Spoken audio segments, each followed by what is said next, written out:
Hey guys, welcome to my channel, and today we're going to take a look at another horrible case with you. A person's life can be completely transformed by the emotion of love. It can be tender and loving, or it can be hurtful and disappointing. Almost everyone has times in their lives when they meet someone who becomes special to them, but occasionally these relationships don't work out as planned. In this tale, a man and a woman fell in love, but their relationship ended because of a well-publicized investigation. What transpired between them? For what reason were their parents against their relationship? This video will teach you the answers to these questions. I want to start by saying that this is one of the most unbelievable stories I have ever posted on my channel. Why do those who are meant to protect and serve act indifferently? And everyone will be shocked by this story's conclusion. We will therefore talk about what happened in Kemerovo, Russia, in 2020. The administrative hub of the Kemerovo Oblast is the sizable Russian city of Kemerovo. It is located in western Siberia's southern region. It is one of the biggest cities in Siberia, with a population of over 500,000. On September 24, 1997, Vera Pekteleva was born in Kiselyovsk, Kemerovo Oblast. She developed into a happy, imaginative adult. She enjoyed singing, and she won several competitions while she was in school. Despite their divorce while she was in school, Vera's parents, Oksana and Yevgeny, remained friendly. Vera got along well with her mother's new husband and her father's new wife. She was characterized as a non-confrontational, upbeat, and kind individual.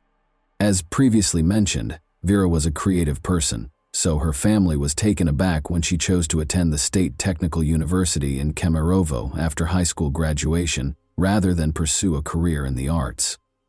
Vera spent her free time visiting her mother, Oksana, who lived in Kiselyovsk, approximately 110 miles from Kemerovo. Vera met a man her own age, Vladislav Kanius, during one of these visits in 2016.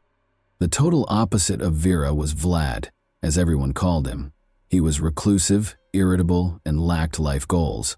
Vlad was raised in a dysfunctional household and left school after the 9th grade. He lived with his father after his mother abandoned her family. But the challenges in his life did not stop there. In the end, his father committed suicide as a result of his legal troubles. Vlad was profoundly affected by everything that transpired in front of his eyes. Vera fell in love with Vlad despite the fact that they had little in common. Vera's parents opposed this relationship because they were aware of Vlad's identity. Of course, the guy's life wasn't easy, and we felt sorry for him, but we wanted a completely different life for Vera. We disapproved of her choice. We waited for her to end this relationship, Oksana, her mother, said. Vera's father asked her to break up with Vlad after learning about him. But Vlad and his daughter remained together. She simply ceased discussing him with her parents. Vera's mother, Oksana, recalled, "Vlad was never at our family gatherings. He was not in the photos on Vera's social networks. It was like she was hiding him." An essential fact to note here is that Vera and Vlad moved into Kemerovo together in 2019. Vlad, who was unemployed and did not want to change that, loved living with Vera, and her parents helped pay for the apartment. She was intelligent, attractive, and always had cash in her pocket. She gave him financial support. The couple's relationship was strained. It was obvious that Vlad would not stop abusing alcohol. Her parents thought Vlad had beaten her. Vera ultimately made the decision to end this toxic relationship in November 2019, but her boyfriend was adamantly against it. As previously stated, Vera and Vlad shared an apartment that was partially funded by her parents. In November 2019, Vera made the decision to break up with Vlad. According to logic, Vlad ought to have moved out. He was not going to do it, though. He enjoyed living at the expense of others. This is a passage from Vlad's testimony. It will help you understand what transpired after Vera made the decision to break up with him. However, keep in mind that this is Vlad's testimony. Whether or not you believe what he says is up to you. He stated in his testimony, "On December 15, 2019, I got into a fight with Vera because she wouldn't let me go to a nightclub. Throughout our relationship, Vera started to frequently leave for Kiselyovsk and gradually started to distance herself from me, telling me that she was talking to someone else. Don't forget that a month prior to that, Vera told Vlad that she was ending their relationship. We continued to live in the same apartment during this period, and I also learned that she was seeing someone else through our mutual friend, who informed me that Vera was seeing another man, Alexander, from Kislyovsk, whom I did not personally know. I wanted to speak with Vera after learning that she was seeing Alexander. After our argument on December 15, 2019, she left and took some items with her, but I kept in contact with her over the phone, and on January 12, 2020, I called Vera and offered to help her move her remaining possessions to a different apartment. Vera accepted my offer to meet and move things, and we decided that I would assist her with the move. We decided to meet in the afternoon on January 13, and she was to come to me for her belongings. On January 13, 2020, at approximately 4 or 6 p.m., Vera arrived, and we packed her and my belongings since I wanted to leave this apartment as well and didn't want to live there without Vera. We drank beer, liqueur, and vodka while packing, and afterward I felt inebriated, and Vera was too. We drank until 5 in the morning on January 14, 2020. We didn't have any arguments while we were drinking, but when I started talking to her about our relationship, suggested that we should get back together, and revealed that I knew she was seeing another man, we started to argue. She didn't like it, so she began to curse, insult me, and hit me, specifically kicking me at least 5 times in the groin and hitting me in the face with her palm at least 8 times. I didn't feel any pain when she slapped me, but I did feel pain when she kicked me between the legs, which is how Vera began hitting me first, and I was upset because she had lied and claimed she wasn't seeing another man. Vera continued to insult me while claiming that I was intruding on her personal life because I was well informed about her. Vlad told the police that version of events. We'll then go over the opposing viewpoint, which provides compelling evidence that Vlad was dishonest in his testimony. Take note of this statement. We drank alcohol until 5 a.m. on January 14, 2020. There were no conflicts between us in the process of drinking alcohol. Vera had no intention of sharing the apartment with Vlad, much less partaking in alcohol. She requested a friend's assistance with the move. Vera left her friend a voicemail at 5:08 p.m. She claimed to have already arrived at the apartment and was gathering her belongings. She promised to arrive at her new apartment around 6 o'clock. Vera requested assistance from a friend to move her belongings from the taxi to the apartment. Vera left another voicemail 3 minutes later. She asked her friend to assist her with the move by coming to the apartment where she and Vlad shared. But before Vera could finish, Vlad interrupted, saying, "No one's coming in here." As a result, he opposed Vera's friend visiting the apartment. 4 minutes later, at 5:15 p.m., Vera asked her friend to come in a low voice, suggesting that things had gotten out of hand. This message appears to have been a request for assistance. She purposefully spoke quietly so Vlad wouldn't hear her. Vlad's commanding voice can be heard once more, at 5:25 p.m., when Vera sent another voicemail. He advises Vera's friend to wait for Vera to text her and not to bother them. Vlad recorded the voicemail himself at 7:19 p.m. Vera was unable to use her phone from that point on. The monster and she were left alone. But we must explain what happened next. The dreadful screams emanating from apartment 738 began to wake up the neighbors on the same floor at around 3 in the morning. A witness referred to the events as a massacre. 15 people gathered in the hallway outside the apartment because the screams were so loud. Among them was Vlad's brother. Since his brother had previously threatened to kill Vera, he recalled Vlad's words and understood that they would have to smash down the door. Since the apartment's door was iron, the neighbors began gathering tools to pry it open. Vera's heartbreaking sobs had been coming from the apartment all along. Eventually, the emergency service calls that people made were included in a different investigation. 30 minutes later, the police were still nowhere to be found. The event ended at 6:30 a.m. People called the police during these 3.5 hours, but nobody responded to Vera's call for help. While Vera was fighting for her life, the witnesses called the emergency services 7 times, but no one answered. Vlad was the last person to speak to them from behind the door. The neighbors eventually located a crowbar in a nearby parking lot and broke down the door after he said, "Vera, forgive me. I love you very much." Vlad was in the restroom by now, and Vera was already dead. He was inebriated.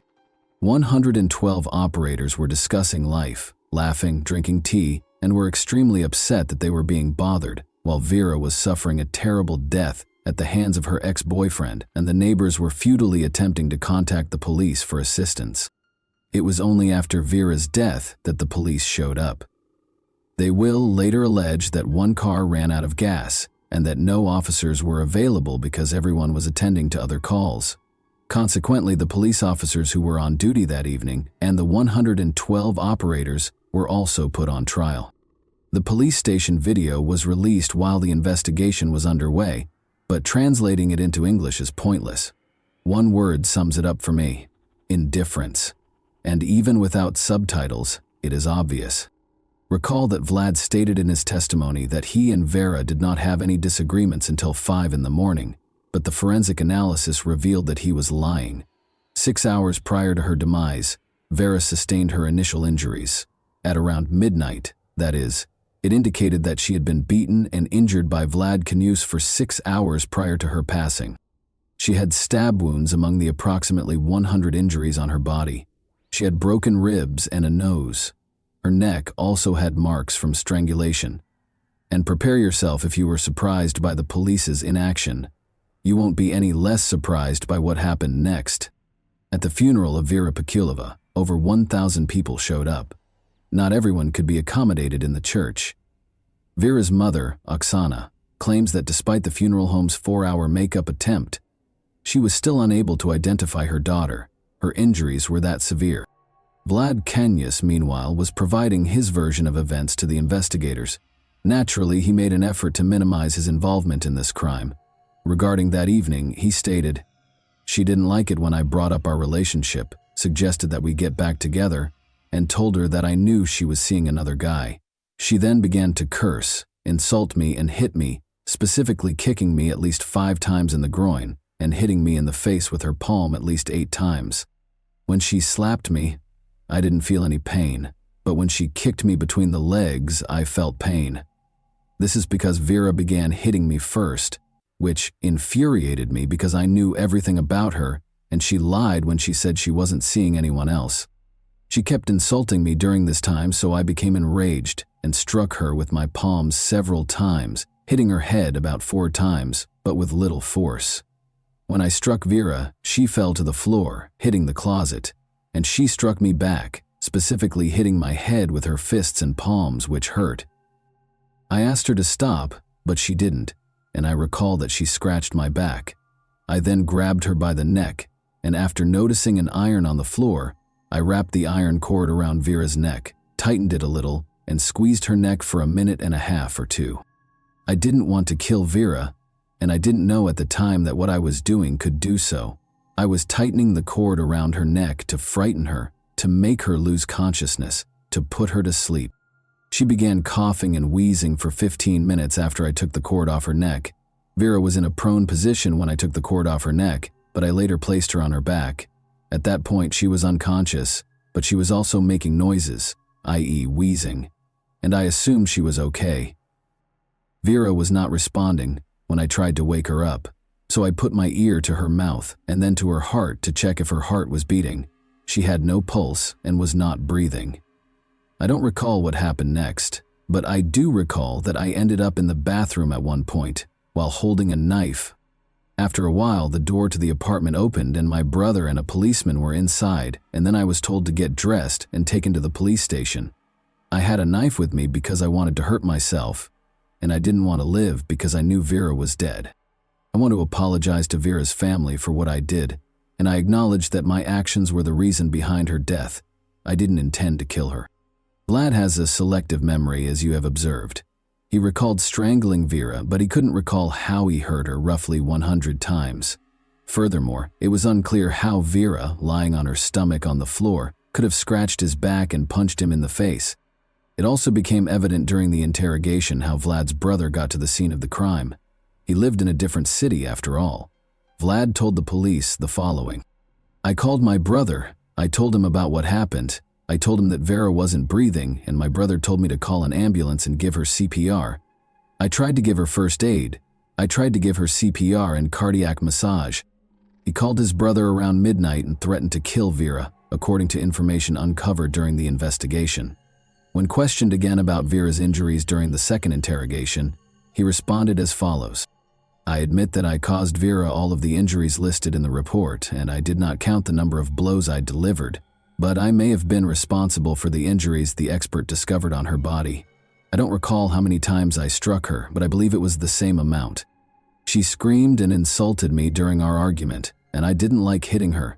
When I did hit her, I didn't like her screaming, so I wanted her to stop talking. At the time, I didn't consider her suffering."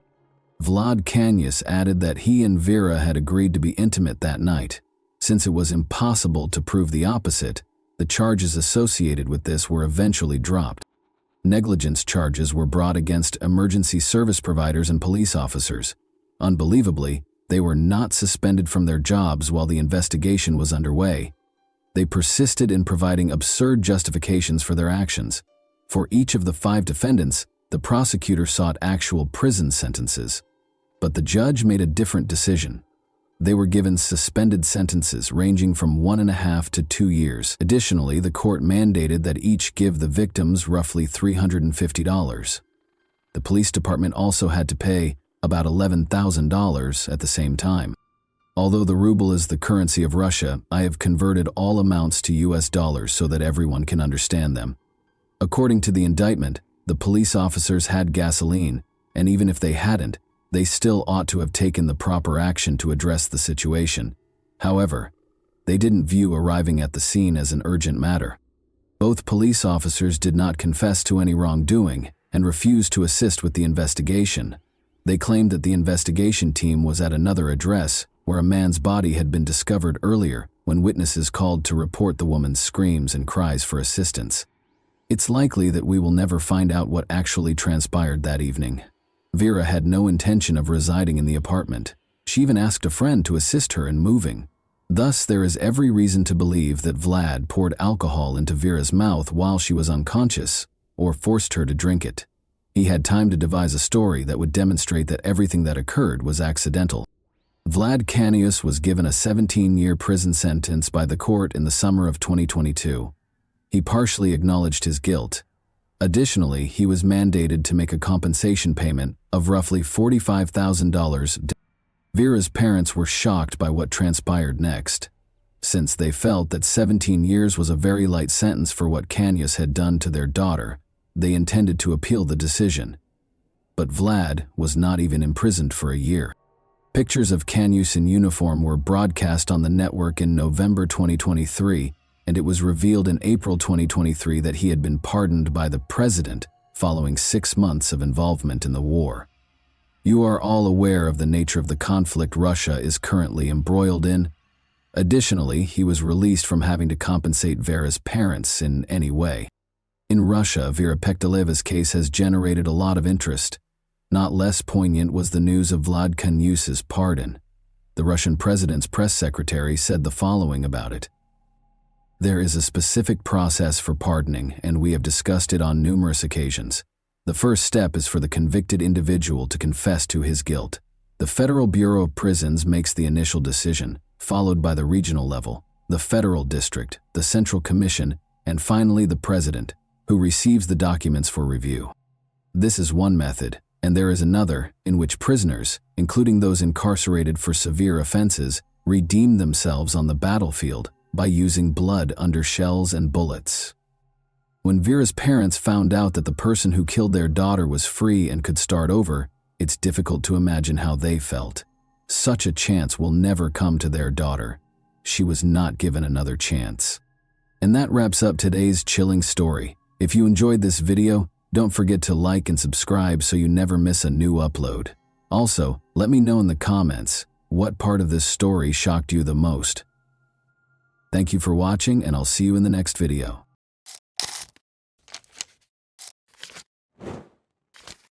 Hey guys, welcome to my channel, and today we're going to take a look at another horrible case with you.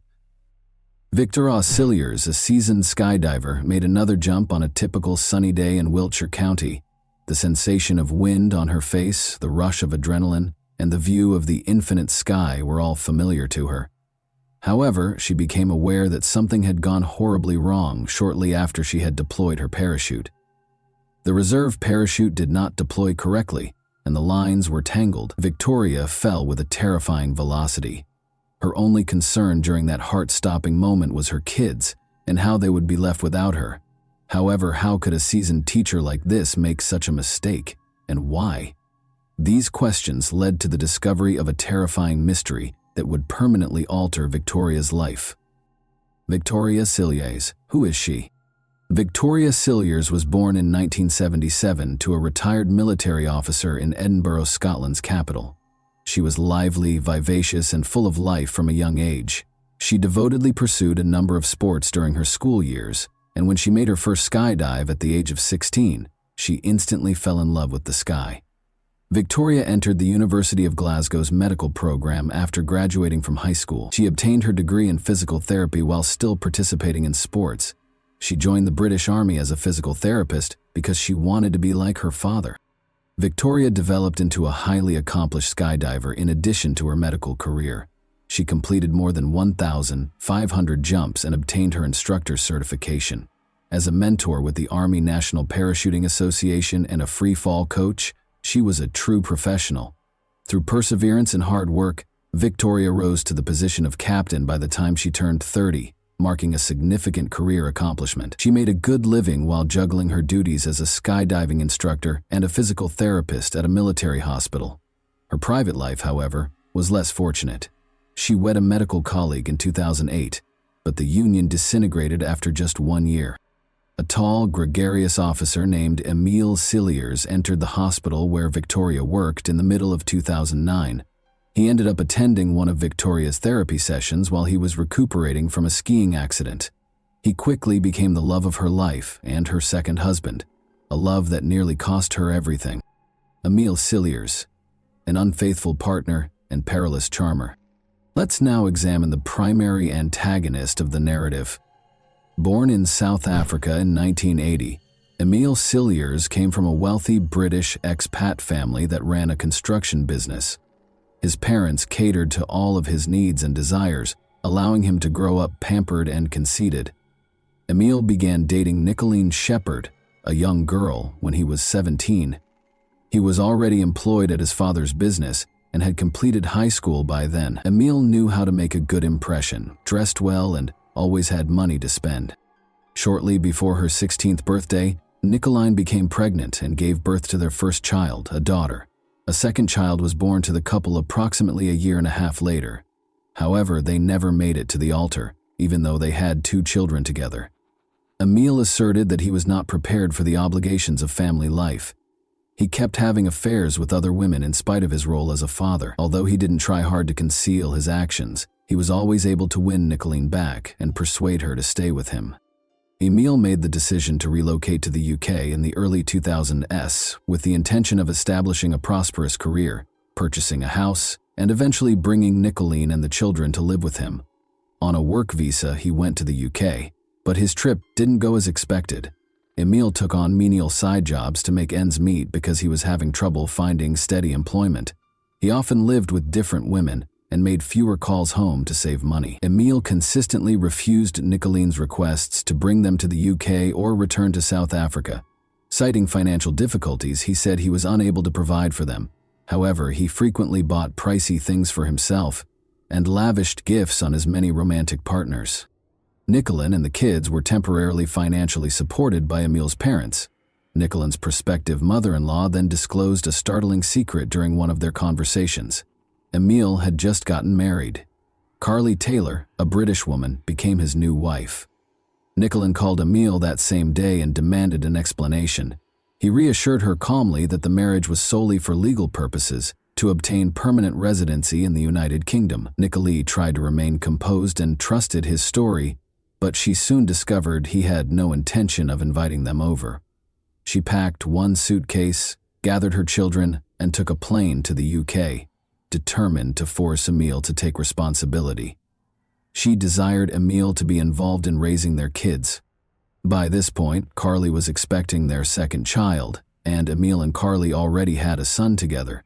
Carly was unaware of the existence of Nicolene and her 2 children. The unexpected appearance of Nicolene surprised Emile and his expectant wife.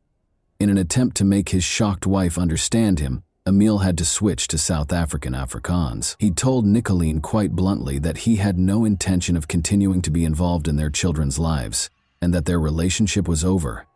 The always endearing Emil was forced to tell his wife who she was, but the heartbroken Nicolene fled in tears. However, Nicolene was portrayed as a villain rather than a victim in the highly embellished story he told Carly.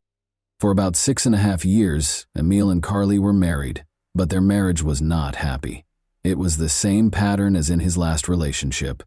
Emil regularly cheated on Carly with several women he met wherever he went, even though they had 2 kids together. Interestingly, Nicolene, Carly, and later Victoria would all talk about Emil's incessant demands for intimacy, even weeks after giving birth. With little consideration for the discomfort or health hazards his partners might face, Emil signed a contract to join the Army Physical Training Corps shortly after he married Carly, joining the British Armed Forces. He basically turned into a fitness instructor who earned a respectable salary and a military rank. Emil and Victoria's love story. Emil broke his ankle in a skiing accident in 2009 and ended up in the hospital. Victoria, a physical therapist, was there when he first met her. Immediately sparks flew between them. It made no difference that Victoria was 3 years older. Emil tried his best to comfort her in any way he could, because she was still emotionally healing from a recent divorce. Victoria was initially unaware that her new romantic interest was still married. Similarly, Carly was unaware that her husband was meeting with a divorce lawyer and getting ready to file for divorce. When the truth was revealed, Emil attempted to blame Carly for his marriage's failure, but she responded by telling Victoria that Nicolene and Emil had 2 other children. This realization astounded Victoria. Her ostensibly ideal partner had a convoluted past, including 4 children and 2 prior relationships. Emil, however, insisted that he had never felt this way about anyone else and declared his unwavering love for her. Victoria had already fallen deeply in love with him. Even though those words might have meant nothing to someone else, she discovered that she could accept him for who he was, flaws and all, and forgive the lies. With time, Carly and Victoria were able to establish a true friendship in addition to becoming cordial. The 2 women had become so close that Carly even trusted Victoria to take care of her kids. Emil quickly proposed to Victoria after completing his divorce in 2010. The couple threw a lavish wedding after she gladly accepted. After her parents died, Victoria used the money she inherited from them to buy a large house in Wiltshire, where they now reside. The couple's first child, a daughter named April, was born in 2011. In 2015, their son Ben was born, expanding their family. Spending a lot of time with their children, the new parents seemed committed. Their family appeared to be content and strong from the outside. Victoria was an enthusiastic skydiver who had even introduced the sport to her husband, Emil. He became an expert in packing both main and reserve parachutes and obtained his own certification as a skydiving instructor, giving the family an additional source of income. With 2 gorgeous kids, a devoted husband who had just been promoted to sergeant, and a life that appeared ideal to their friends and family, Victoria's marriage seemed like a dream come true. However, Emil soon got tired of this seemingly perfect life. He started looking for affairs, and even though he didn't do much to conceal his actions, he would constantly beg Victoria's pardon on his knees. He would vouch for the fact that these liaisons were pointless and that she was the only person he loved. In order to keep up appearances, and the appearance of a perfect family in front of friends, family, and co-workers, Victoria repeatedly forgave him. As previously stated, Victoria had been an instructor at the Army Parachute Association and had a deep love for skydiving since she was a young girl. By early 2015, she had performed more than 2,500 jumps without any mistakes or mishaps. Naturally, Victoria had to take a break from the sport she loved so much during her pregnancy, and she missed it terribly. Her second child was born in early March 2015. Emil then shocked her on April 1st by telling her that he had reserved a tandem skydive for the 2 of them. Victoria was ecstatic, perceiving this as a considerate act from her spouse, who appeared to wish to inject some excitement into their everyday routine. The couple arrived at the skydiving base with their older daughter on April 4, the day of the scheduled jump. They prepared, but the weather abruptly changed against them. Heavy clouds rolled in and the wind increased, making it impossible for the plane to take off. The jump was rescheduled for Easter Sunday the following day. Upon arriving home, Emil abruptly informed Victoria that he would not be able to accompany her the following day. In addition to insisting that it would be best to leave the kids at home because they would only grow tired and no one else would be available to watch them, he said that urgent matters had arisen. Emil wished Victoria luck as he bid her farewell on the morning of April 5 and remained behind with their 5-week-old son and 4-year-old daughter. With a positive attitude, Victoria set out, looking forward to her long-awaited jump. However, the weather wasn't great again. After waiting for several hours, the group was finally given the all-clear to take off. The plane carrying 12 skydivers took off at around 3 p.m. One by one, the skydivers started their jumps at the proper altitude. Last to jump, Victoria Cillier relished every moment of her ascent through the sky, but as soon as she pulled the cord to release her parachute, she knew something was seriously amiss. No matter how hard she tried, she was unable to untangle the tangled lines of her main parachute. Quickly, she sliced it off and proceeded to use her backup chute. The unimaginable occurred at that point. Approximately 1/3 of the reserve parachute opened. It looked like this might be the end, as Victoria started to spin wildly through the air at a terrifying speed. Victoria later acknowledged that, although she was afraid, she didn't consider dying. Her husband and their 2 young children were waiting for her at home, and she was thinking about them. She tried to position her body to minimize the injuries from the inevitable impact and did everything she could to slow her fall. In her ears, the wind roared. She lost all sense of time and space as everything whirled around her. The world grew dark. Victoria was lying in a recently plowed field when she came to. She couldn't understand what had happened or why there was so much noise all around her. She was confused. Her co-workers were shocked to discover her alive after racing to the scene. They were taken aback, however, when Victoria opened her eyes and requested assistance in standing up. As it happened, she had been extremely lucky. Her fall had been cushioned by the soft, loose soil, avoiding potentially fatal injuries. Victoria had suffered a broken leg, collarbone, and multiple ribs, but she miraculously survived. However, her head, internal organs, and spine were largely intact on the side she landed on. After being airlifted to the closest hospital by emergency personnel, it is almost unheard of for both parachutes to fail, and it is rarely necessary to deploy a reserve parachute.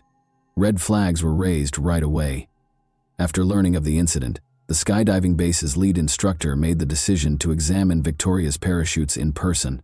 Although the main chute's lines were tangled, it was unclear if this was the result of a packer's error or if someone had purposefully sabotaged it. Things became even more suspicious when the reserve parachute was examined. There were 2 essential pieces of equipment missing. It appeared as though these parts had never been there and had never been torn away because there was no indication of damage. Victoria came perilously close to death as a result of the reserve chute's improper deployment. A mistake of this size was practically impossible because the parachute had been inspected at least 10 times by numerous experienced professionals. The lead instructor was extremely concerned about both parachute failures. He made the decision to report a possible murder attempt to the police on his own. It just so happened that, at about the same time, Victoria's best friend Caroline called the police with a similar worry. But Caroline didn't think twice about naming the suspect she had in mind. When Caroline learned of the suspicious accident, she became concerned. She told investigators that Emil, Victoria's husband, might be connected. Caroline claims that although the marriage appeared to be happy on the surface, Emil was actually a toxic and manipulative partner. Victoria disregarded numerous warning signs because she was so consumed by her love for him. An expanding study. The parachutes turned out to be important pieces of evidence during the police's thorough investigation into the incident. Victoria, meanwhile, recovered remarkably quickly and was in the hospital for less than a month. She credited her husband's constant care and support for her quick recovery. Emil seemed to be the ideal husband, showing her affection, taking care of the house, and assisting with their kids. Victoria was therefore taken aback when policemen arrived at their door to talk to Mr. Cilliers. Emil didn't fight back. He went to the station voluntarily to respond to their inquiries. Emil, a negligent father and an unfaithful husband, maintained his composure while being questioned, but he was aware that investigators would soon find text messages he had exchanged with his many lovers.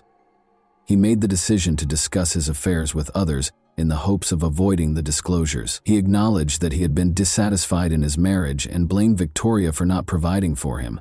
He claimed that although he had been preparing to divorce her for some time, he had put it off due to the children. Emil admitted that he had been seeing an Austrian ski instructor named Stephanie Galler for about 6 months, and even had plans to wed her shortly.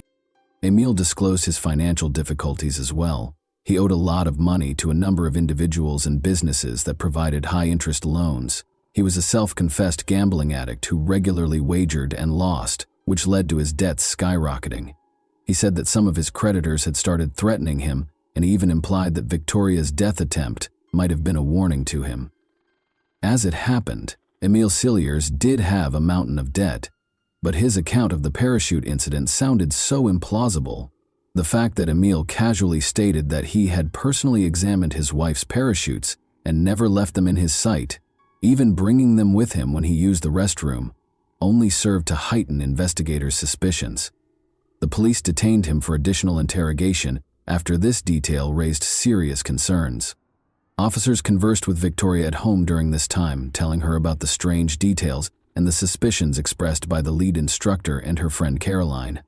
Victoria was shaken and in disbelief. She acknowledged her husband's extramarital affairs and financial difficulties, admitting that their marriage was far from ideal.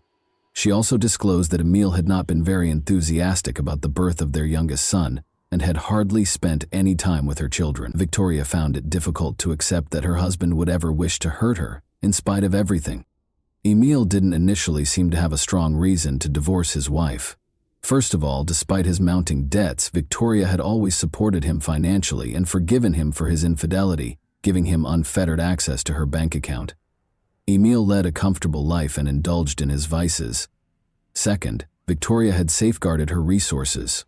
In her will, she left her savings account and the house she purchased prior to their marriage to her sister. Her sister would take on the role of guardian for the children in the event of her death, guaranteeing Emil would not be able to access the inheritance. Victoria feared her husband would waste everything because she knew he was not responsible for his finances. Emil was also aware of this and realized that her estate would not be advantageous to him. Investigators believed that he might have been motivated by the possibility that he would receive a life insurance payout of almost £200,000 sterling if Victoria died. Emil was also planning to move abroad with his new girlfriend as part of their future plans. Victoria recalled an important detail when questioned about the parachute. Taking Victoria's backpack with him, Emil had taken their daughter to the bathroom when she needed to use it on the day of the jump. According to the rules, all equipment had to be returned because the jump was cancelled that day due to bad weather. However, Emil persuaded Victoria to leave the equipment in a locker, claiming that doing so would avoid the lines at the equipment window the following morning and save time. Victoria insisted, however, that her husband was not allowed to tamper with the parachutes. She noted that he had only been gone for roughly 5 minutes, which was, in her opinion, not nearly enough time to make any changes to the equipment. Caroline talked about a terrifying experience that happened a week prior to the unsuccessful parachute jump during her interview. Victoria had almost died from a gas leak at home. Victoria and their 2 kids were left alone when Emil said he had to spend the night at the barracks the previous evening. Victoria smelled gas the following morning. When she called Emil to tell him, he told her that she was just dreaming and told her to start cooking without worrying. Fortunately, Victoria was not easily persuaded. When the technician from the gas company arrived after she called, they found a significant leak at the gas valve located inside a cabinet close to the stove. The valve nut's noticeable scratches indicated that someone had used a wrench to tamper with it. Emil was notoriously clumsy with tools, so it appeared that he was the one who made the marks. Additionally, there were blood traces on the valve from a cut he probably sustained while working on it quickly, and he hadn't bothered to clean up the evidence. According to investigators, he had loosened the nut just enough to start a slow leak, not enough to be noticeable unless there was an explosion. Later, Emil asserted that the valve had most likely come loose due to vibrations from a nearby building's construction. The incident was written off as a strange accident at the time, and no one suspected Emil of foul play. However, if an explosion had occurred, Victoria and their 2 small children might have perished, instantly resolving Emil's issues. Determined to depart for Austria with his new partner Stephanie, he swiftly came up with the plan with the parachutes after that plan failed. The suspected attacker is defended by the victim. Victoria persisted in defending her husband, claiming he could never want her dead, in spite of all the dubious evidence and witness statements. At that point, investigators decided it was time to expose her to the harsh reality of the man she had lived with. They told Stephanie about Emil's messages, in which he essentially asked her to marry him. He had written about his desire to start a new life, and his profound regrets about marrying Victoria. That wasn't all, though. Emil had profiles on several dating apps, was seeing a number of other women, and even went to speed dating events to meet new people for casual dates. But finding out that her husband had been having an affair with his ex-wife Carly was the greatest betrayal for Victoria. Unaware of Emil's dishonesty, Carly and Victoria were good friends who frequently worked out weekend custody arrangements for the children. Although Victoria acknowledged that the gas leak incident had raised suspicions from the beginning, she chose to ignore them because she believed her husband would never endanger their children. In addition, he had been gone nearly 3 times as long as Emil, who had only been in the bathroom for 5 minutes with her parachute. He said their daughter had spent a lot of time in the restroom when he got back. Victoria was also aware that her husband was using her credit cards to make extravagant purchases for his mistresses. Emil, however, had consistently maintained that fraudsters had somehow obtained his account details and pledged to notify the authorities of the theft, even though he never did. The case was taken to court because of Victoria's and other witnesses' strong testimony. An expert would only need roughly 10 minutes to sabotage both parachutes and repack them carefully enough to evade detection, according to a reenactment done during the investigation. The fact that Emil had allegedly attempted to harm his wife twice, putting not only her but also their children in danger, persisted even though the majority of the evidence appeared circumstantial. When the trial started in November 2017, Emil vehemently denied all of the charges. He asserted that he would never endanger his own children and that he would never harm the mother of his children. In addition, he claimed that Victoria had been on the edge of a breakdown after multiple heated arguments with him and that she may have tampered with her own parachute because she was suffering from severe postpartum depression. Victoria was experiencing an odd situation. Emil almost seemed to hypnotize her. She reiterated his allegations in court, saying he couldn't have hurt her or their kids. She even acknowledged that she had experienced depression following the birth of their son. Attendees at the trial were unable to ignore how strongly Emil continued to influence her. Emil was found guilty of all charges on June 15, 2018, and given a life sentence with the possibility of release after at least 18 years. Victoria finally admitted to herself that she had been living with a real monster for all those years, and she filed for divorce shortly after the trial. And that wraps up today's chilling story. If you enjoyed this video, don't forget to like and subscribe so you never miss a new upload. Also, let me know in the comments what part of this story shocked you the most. Thank you for watching, and I'll see you in the next video.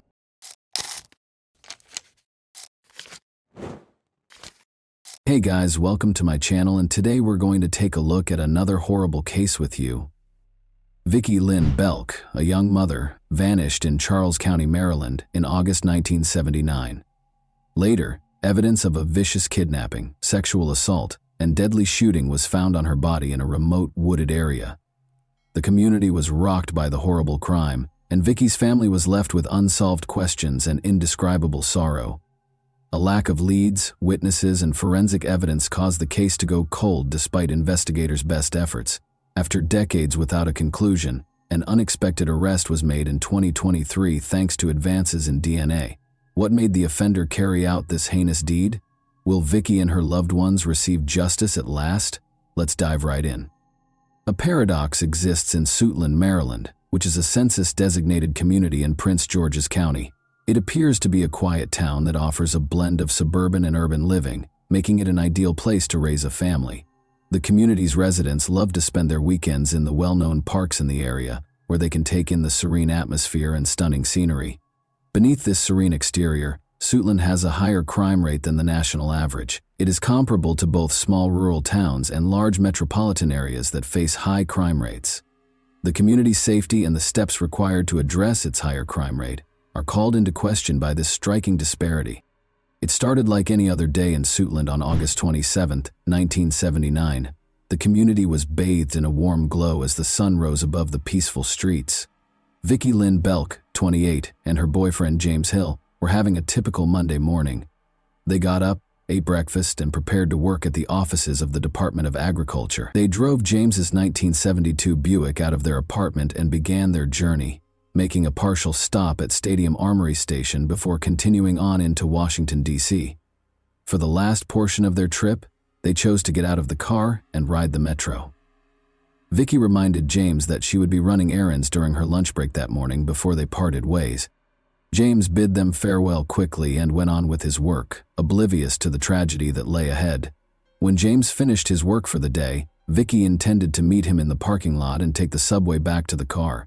James accepted the plan, believing it to be simple, and promised to see her soon. Without suspecting anything unusual, he said this. But when James got off work that afternoon, he was unable to locate Vicki or his vehicle in the parking lot. He glanced around, but neither she nor the car was there. As the minutes passed, he began to worry that perhaps she was running late. He thought she might be back at their apartment, so he found another way home, but she wasn't there either. There was silence when he called her name. James frantically called every friend and relative of Vicki's he could recall throughout the night. In the hopes that someone would know where she might have gone, he asked each person if they had any idea. However, nobody appeared to be aware of her location, so James was left with only more concerns and questions. James was not reassured by this. He was unsure of what to think or do. He had been clueless about Vicki's whereabouts the entire day and night. By the following morning, James's concern had escalated into a desperate situation. He called the Prince George's County Police because he was so concerned. He informed them that he had not seen his girlfriend in almost 24 hours and that he was now deeply worried about her safety. He wanted to locate her and safely bring her home with the assistance of the police. James attempted to report his girlfriend Vicki missing to the Prince George's County Police Department early on August 28, 1979, but the authorities informed him that an official report could only be made 72 hours after Vicki's disappearance because she was an adult. For James, it was infuriating and unbelievable. How come the police didn't act right away? All he could do was wait and hope that Vicki would come back, which was an agonizing thought. As he considered all the horrible things that might be happening to her, each minute seemed to drag on forever. When he informed Vicki's family, they became very concerned, particularly Maydell Belk, Vicki's mother. Maydell was a strong woman who became anxious and scared because she was unable to comprehend what was happening.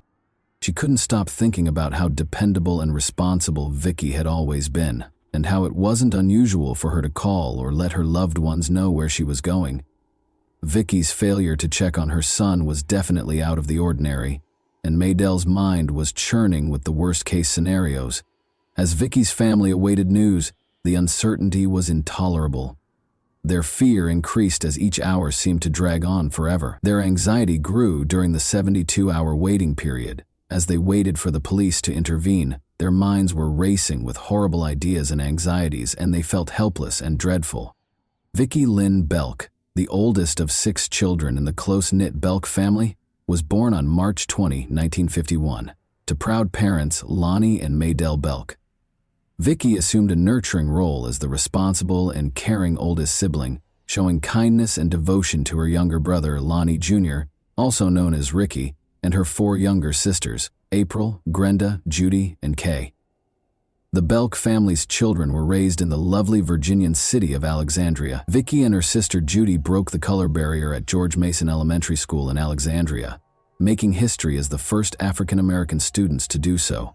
For upcoming generations of African-American students in the community, this groundbreaking accomplishment cleared the path. They later received their degrees from T.C. Williams High School in 1969, which is evidence of their diligence and willpower. Vicki grew up in a family that steadfastly upheld their values and relentlessly battled for their rights during the unrestricted civil rights era. The Belk family persisted in seeking equality and justice in the face of hardship and discrimination. The community was inspired by the bravery of the Belk family. Vicki stood up for her community's rights and spoke out for what was right, just like her family did.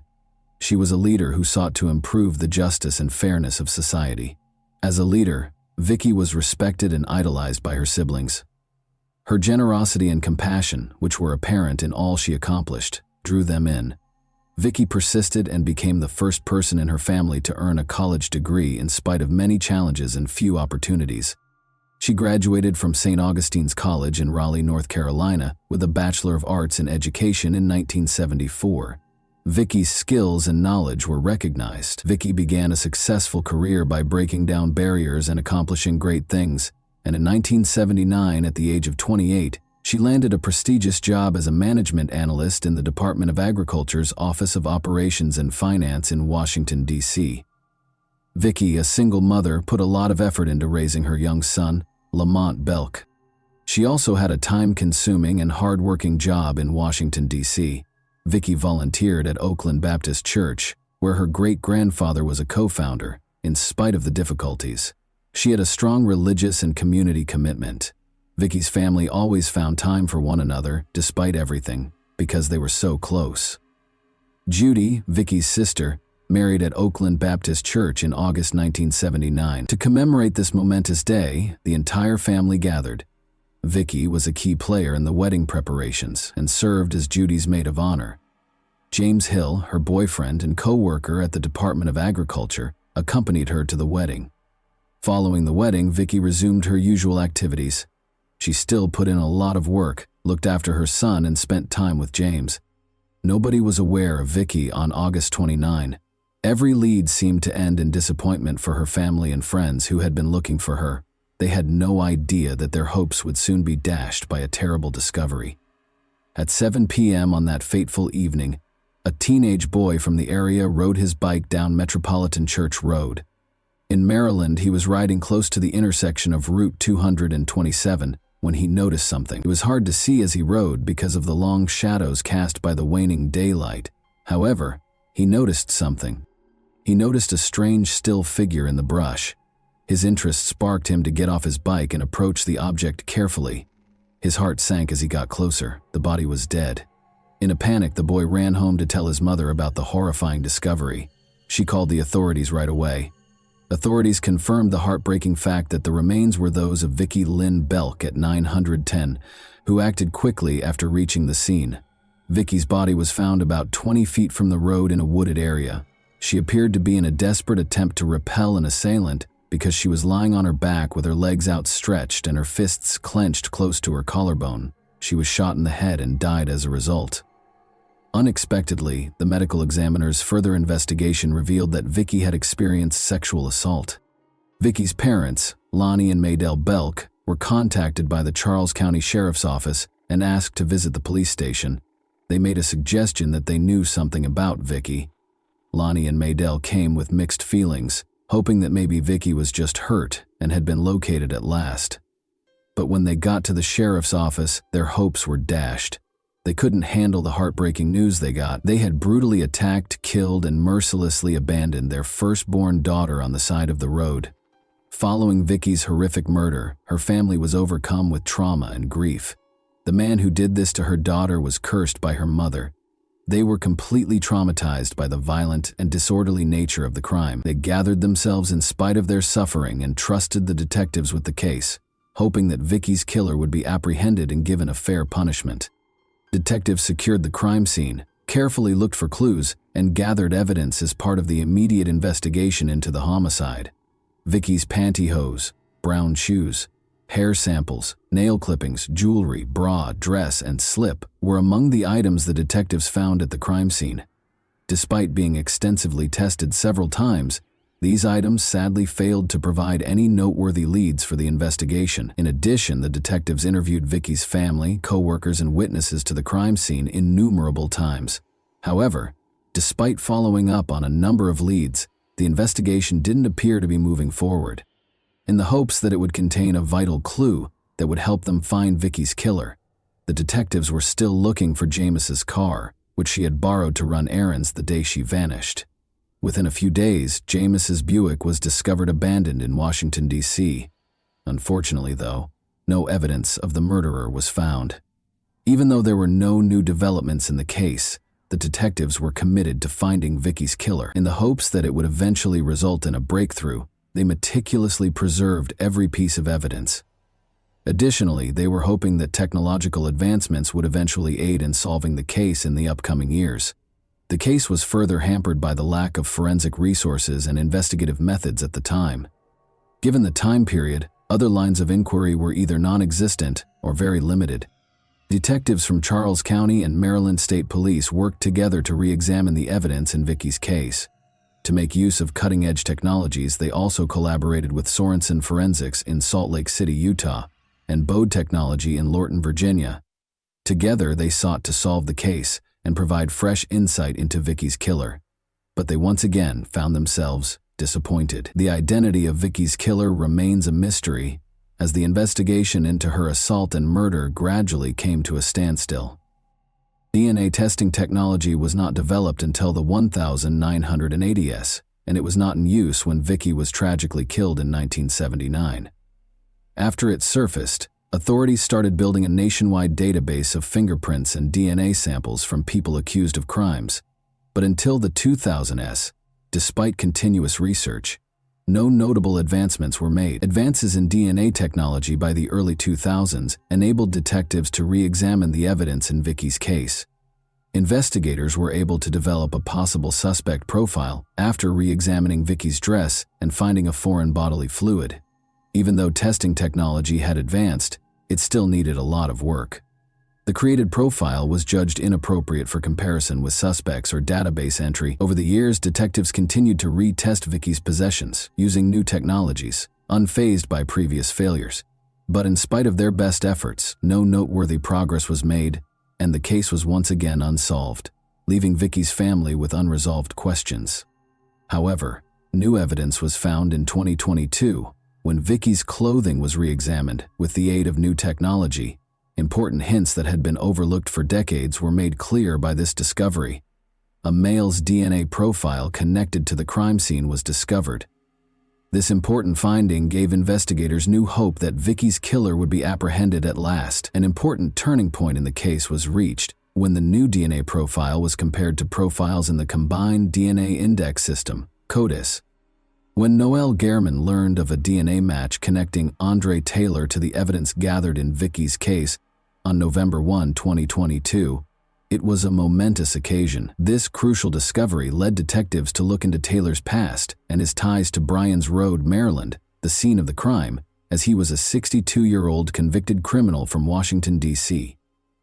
Detectives found that Taylor's address on his arrest records from the 1980s was Bryan's Road, 4 miles from the location where Vicky's body was found. The investigation also showed that Taylor's DNA was added to the national database after he was arrested and found guilty of violent crimes in Washington, D.C.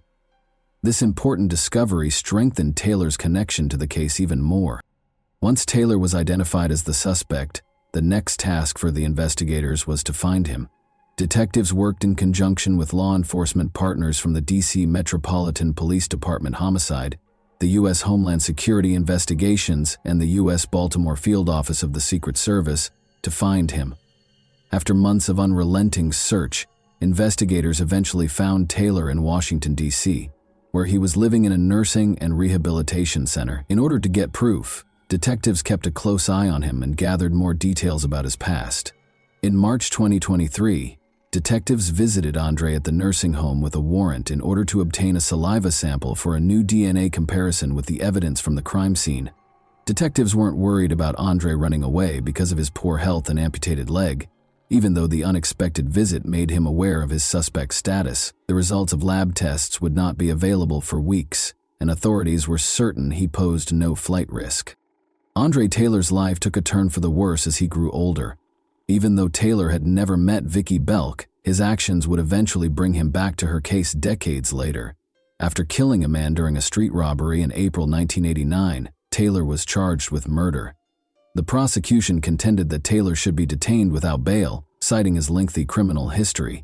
He had at least 10 prior convictions for drug and gun possession in his criminal history. Taylor received a substantial sentence of 5 to 15 years in prison because he was a repeat offender, even though he was only found guilty of carrying a pistol without a license in the homicide case.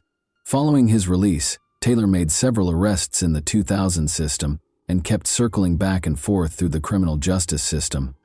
Taylor's DNA was added to the federal database at some point during this time. This crucial entry would ultimately connect Taylor to Vicki Belk's murder, providing her family with some closure and justice for her heinous murder. A grand jury heard the case from the Charles County State's Attorney's Office on June 16, 2023, and after considering the evidence, found Andre Taylor guilty of 3 serious charges: first-degree rape, first-degree murder, and second-degree rape.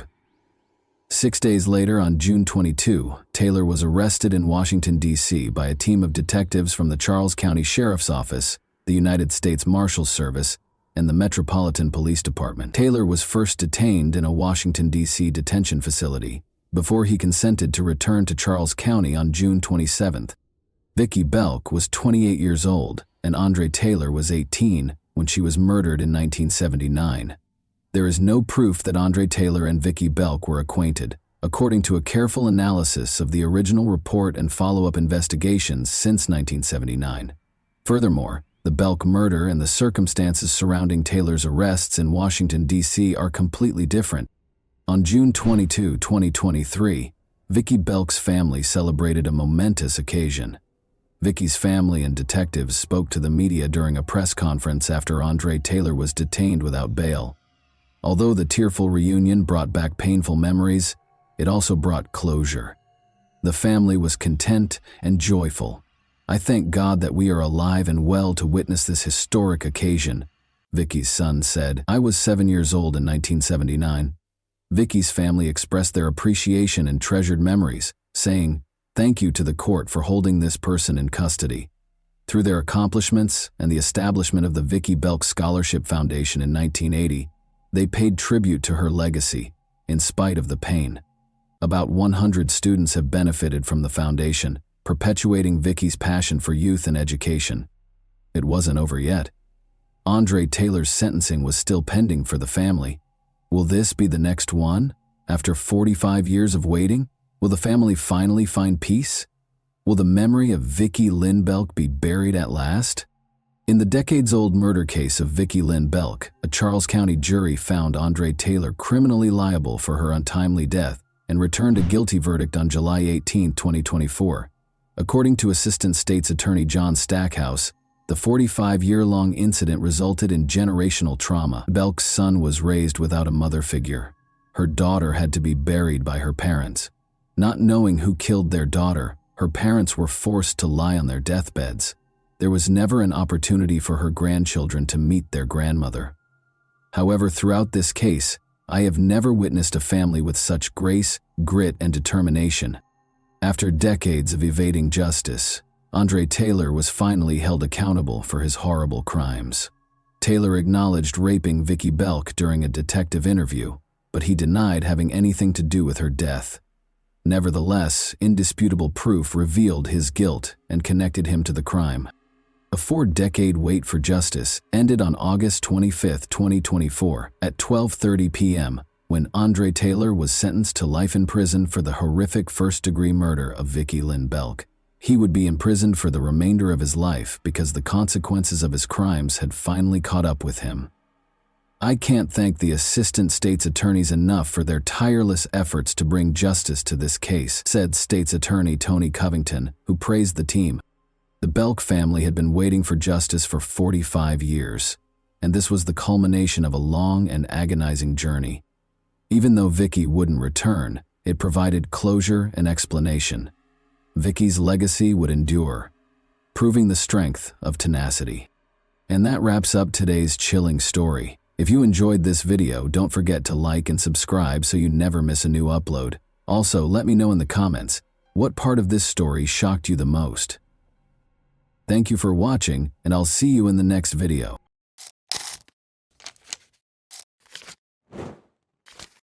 Hey guys, welcome to my channel, and today we're going to take a look at another horrible case with you. Carrie Swenson never would have thought that biathlon would become her life's work, but she most likely learned to ski before she could walk. This sport just didn't exist before for women. Women were finally permitted to compete in biathlons in 1983. The USA squad competed in the first Women's World Championship in Chamonix, France, but did not qualify for the first Women's European Cup, even though many of them had undergone years of intense training. Carrie Swenson, a 22-year-old American, began with the customary 10-kilometer race. She came in 5th place, directly behind the Soviet athletes, who were regarded as the sport's unbeatable leaders. She finished 13th in the 5-kilometer sprint, the best among her teammates. But the relay was where the team, and Carrie personally, truly triumphed. Carrie and her teammates became the first American medalists, while the Americans finished in 3rd place. Following the conclusion of the biathlon season, Carrie went back to Montana and organized the summer of her dreams. She worked at Lone Mountain Ranch, a well-known tourist ranch, and ran trails in the backcountry in her spare time. Carrie let the night air into her bedroom by opening the window. She had earned her microbiology degree from Montana State University that morning. Her parents celebrated her graduation and her brother Paul's 21st birthday with a party after the ceremony. Just the summer before, they had relocated to the Lone Mountain Ranch in the Big Sky region to practice and take in the mountains, just like they had as kids. She had dreamed since she was 5 years old that she would leave to pursue her dream of studying veterinary medicine after one more year of competitions. Unaware that her dreams would soon be dashed by the self-centered schemes of 2 recluses, Carrie turned off the light in her room and contentedly fell asleep. Carrie was unaware of the 2 men's conversation that was going on in the mountains a few kilometers away. The younger man was clearly irritated. Though he felt lonely in the mountains and yearned for female companionship, he generally enjoyed living away from people and their rules. "Do you recall the plans we talked about to find a woman for ourselves, Dad?" After giving his 18-year-old son a close examination, the father questioned, "Do you believe the time has come?" The son confidently nodded in response. Carrie ran around Old Ray's Lake on Sunday, July 15th. Bob Sharp, the proprietor of the snack bar where she worked, had informed her that he had spotted a grizzly bear nearby, and she was keen to see one for herself, so she decided to take this route. Carrie ran pretty fast as usual, paying attention to her breathing. She only realized there were 2 men in front of her at the last second. The strangers appeared disheveled. The younger one had a knife and a pistol in his hands, and neither of them was grinning. The hunting season was long over, but there were still rifles lying by a tree. The men made it clear to Carrie that they had no good intentions without taking their eyes off her.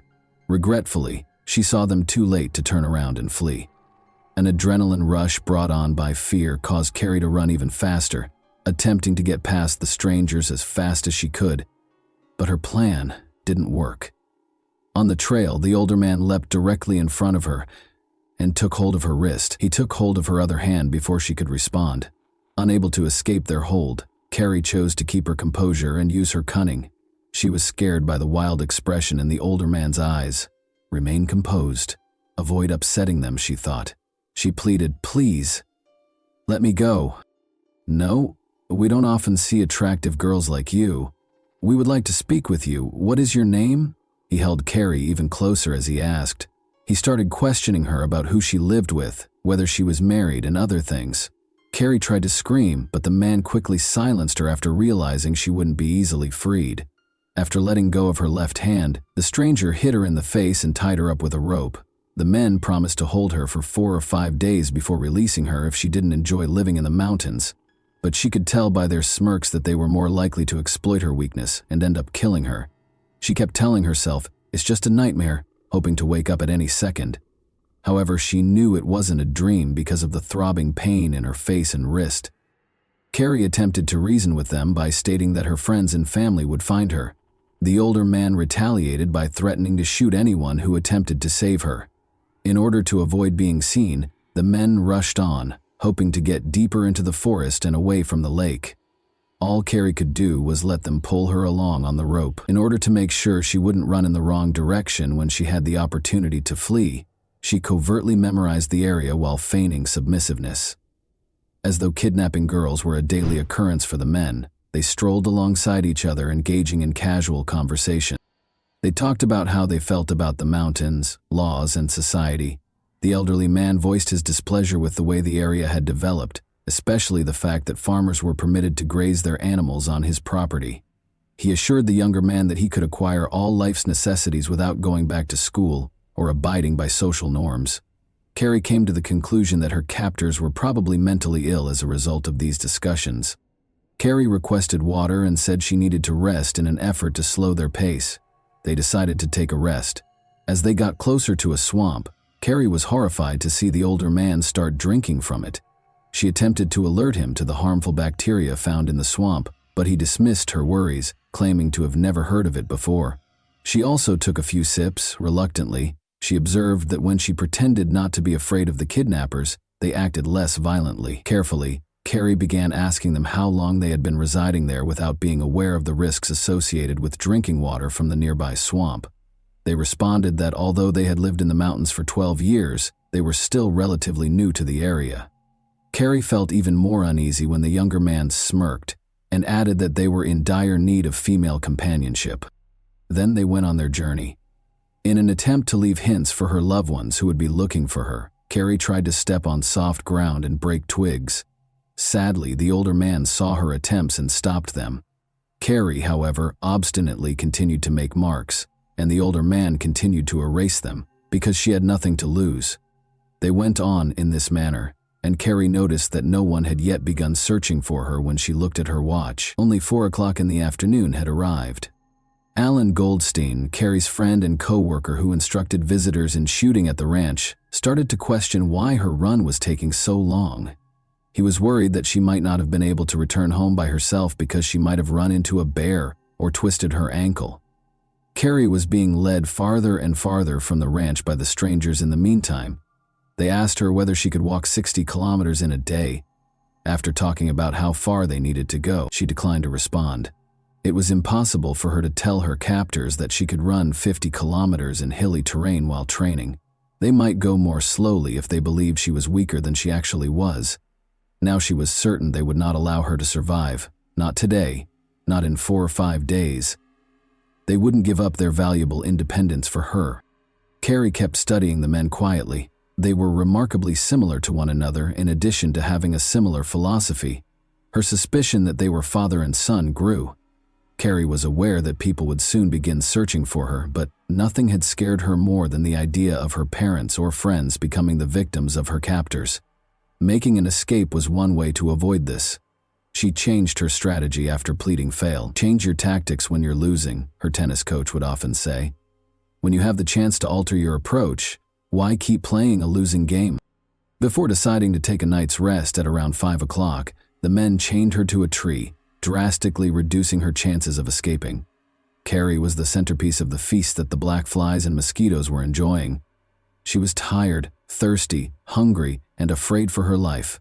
Now chained close to the tree, she saw a number of rocks, one of which might be used to break a chain link. It was time to try the new tactic. At night, Carrie made the decision to become intolerable. "Hey, standing by the tree is getting old to me," she insisted. "Leave the chain loose so I can sit down." Despite their confused expressions, the men let her sit. She tried to reach for the rock in private, her eyes closed as though she were sleeping. Sadly, the younger man saw her attempt and took away every rock within her reach. She kept acting rude and demanding feminine products at around 8 p.m. because she was freezing and the mosquitoes were driving her crazy. The older man began discussing how they had many of his ex-wife's belongings in the underground cave where they lived after the younger man, whom the older one called Dan, gave her a shirt and socks. He continued by saying that those caves were very comfortable and that they would never be discovered there. In the distance, Carrie heard a voice. Regretfully, her captors also heard it. A plane appeared in the sky at the same time.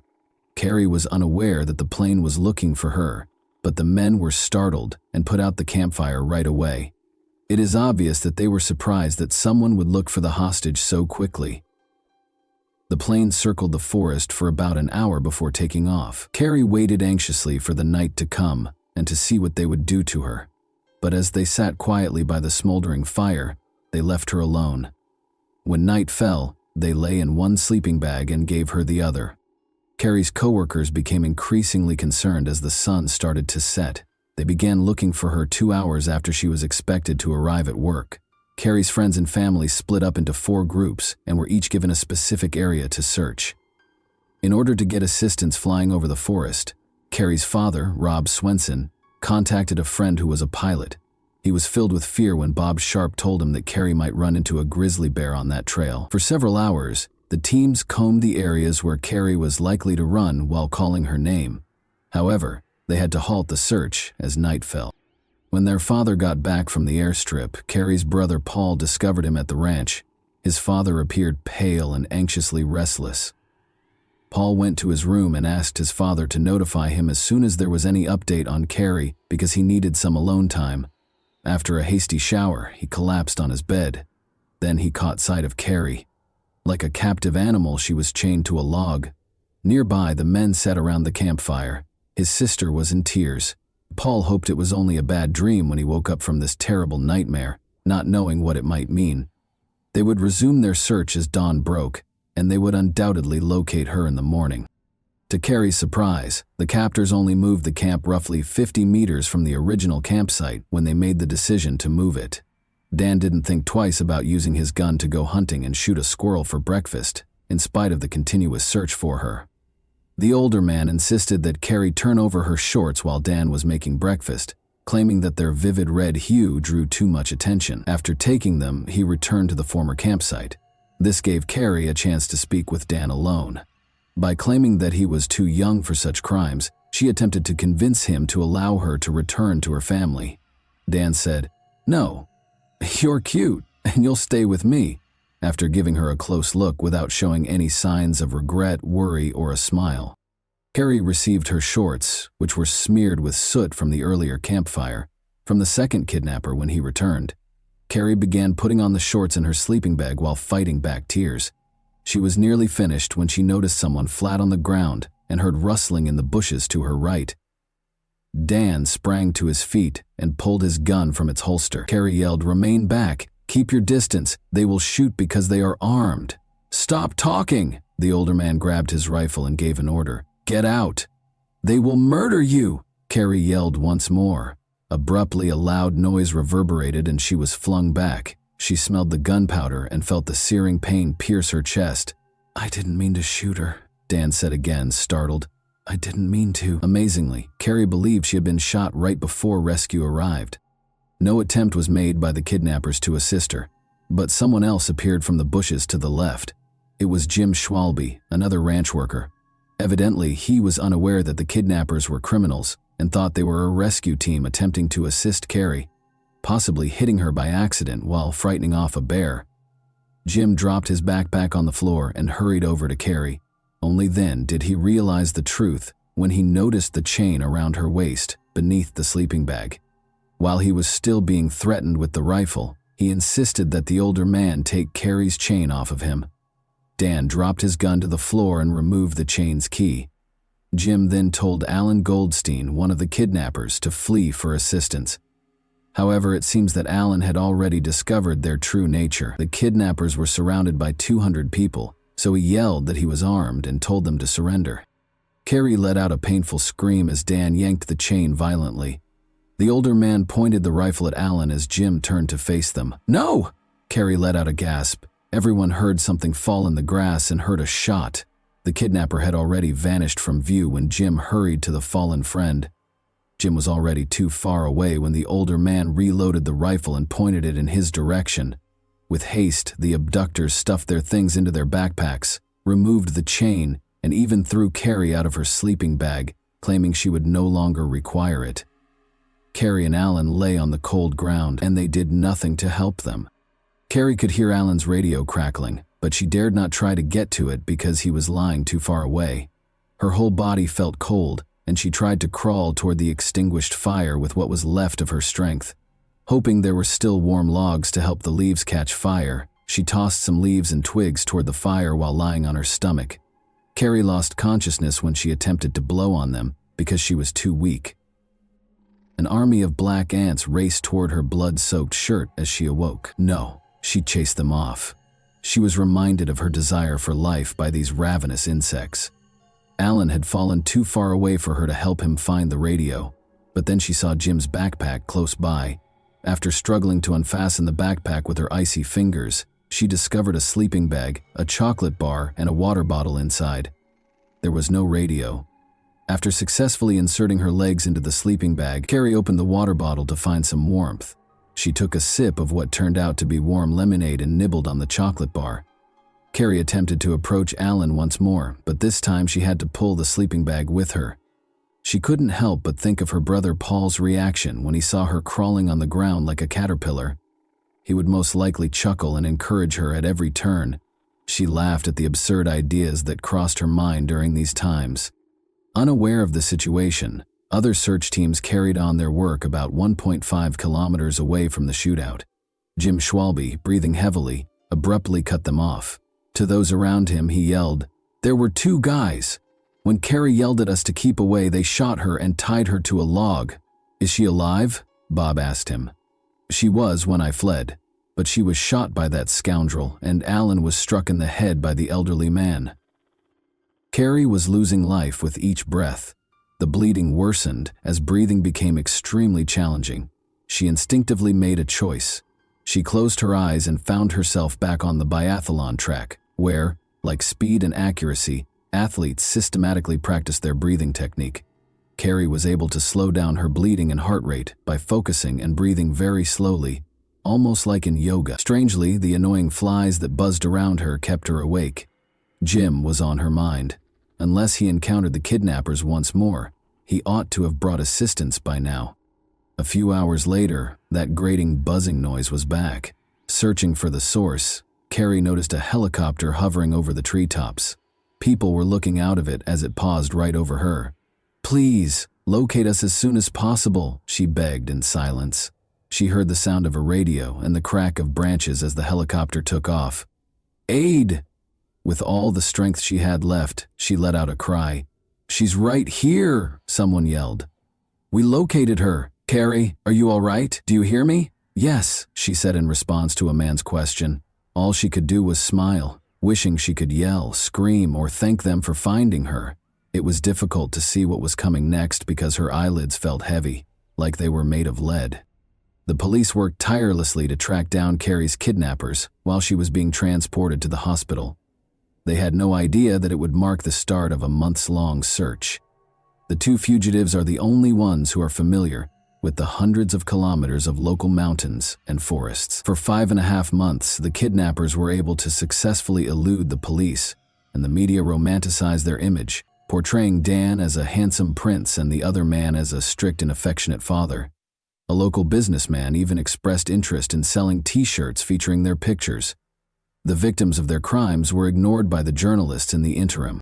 Then, roughly 2 weeks prior to Christmas, Sheriff Johnny Franz got a surprise tip.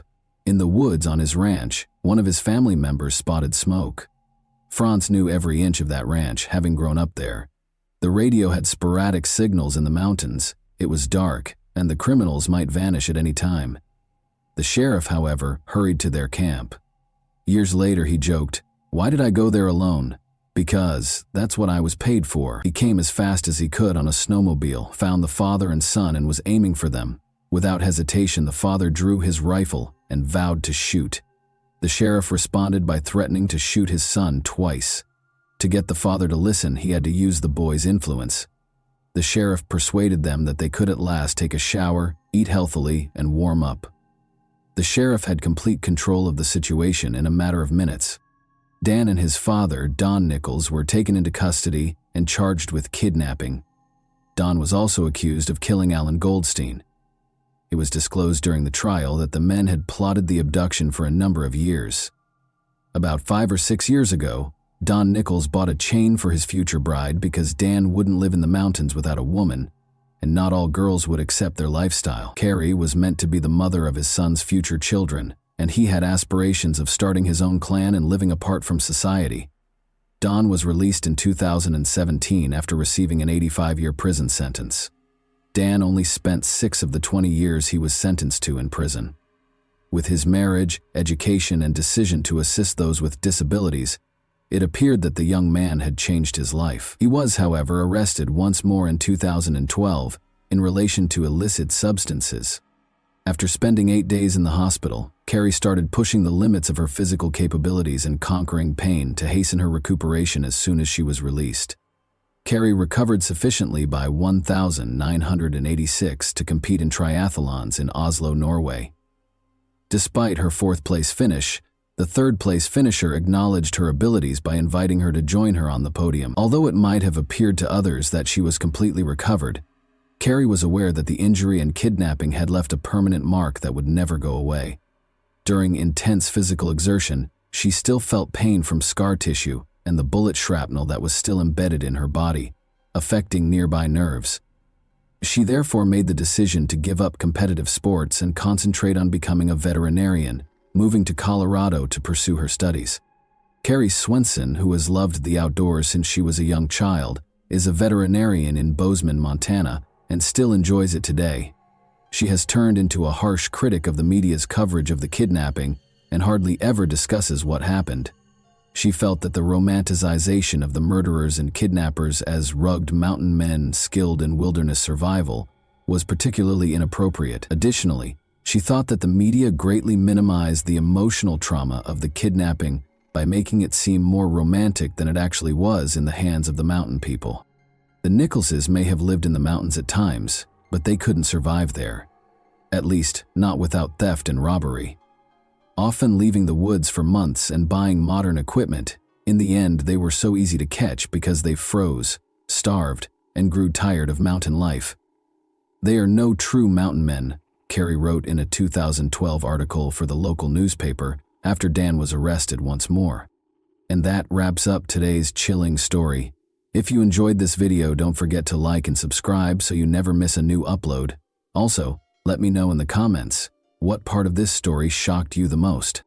Thank you for watching, and I'll see you in the next video.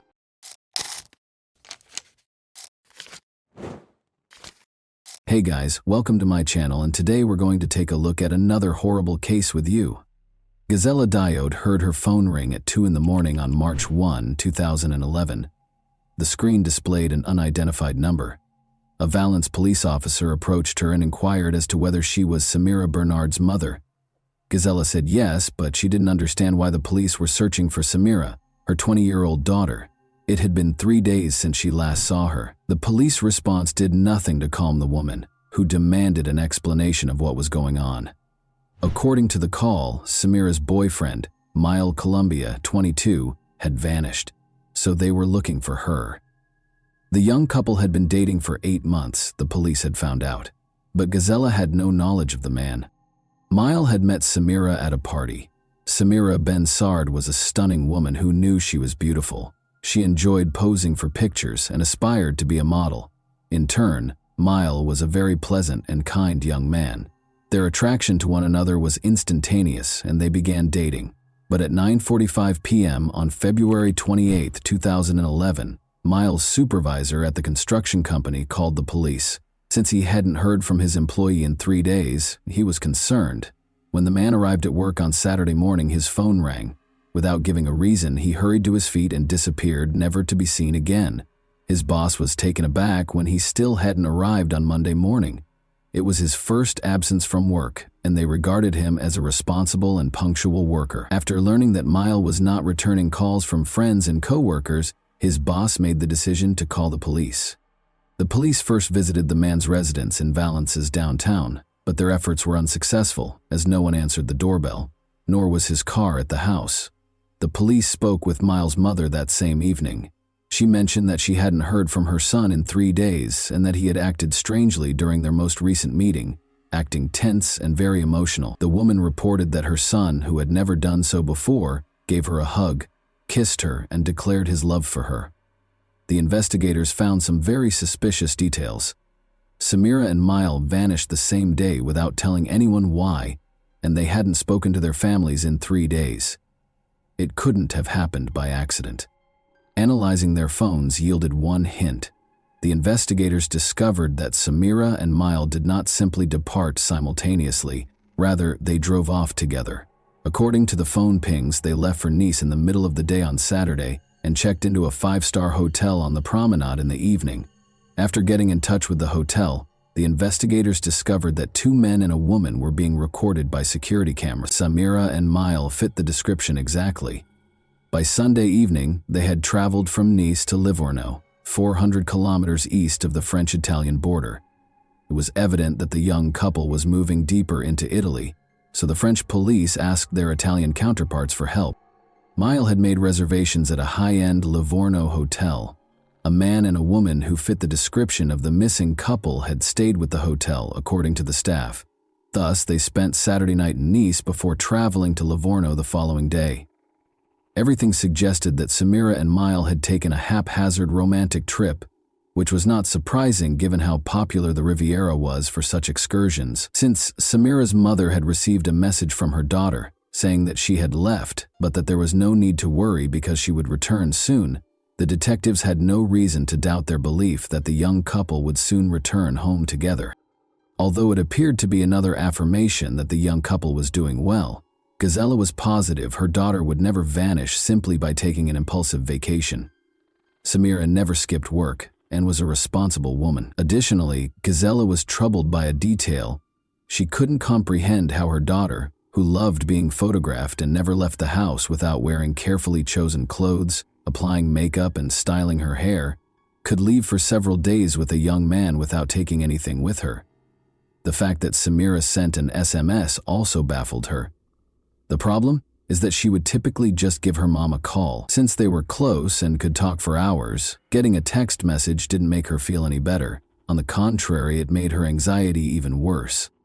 The city of Imperia, which is about 80 kilometers from Nice in northern Italy, provided the next update on the case. Massimo Bessin was traveling to work on Monday, March 3, 2011, when he decided to take a shortcut and turned onto a small street. Something odd caught his attention along the road. When he opened the door, he saw that it was a woman, but initially he thought he saw a mannequin. Massimo yelled something but got no answer, but the woman was obviously on the move. He summoned an ambulance in a hurry. She was identified by Italian police as the French woman who had gone missing. Her skull was pierced by a bullet that had been shot in the back of her head. At this point, the romantic trip theory could be disregarded. The French police couldn't understand. They first believed it to be a romantic escape, then it was a suspicious disappearance, and now they were dealing with a girl who had been injured in an attempted murder.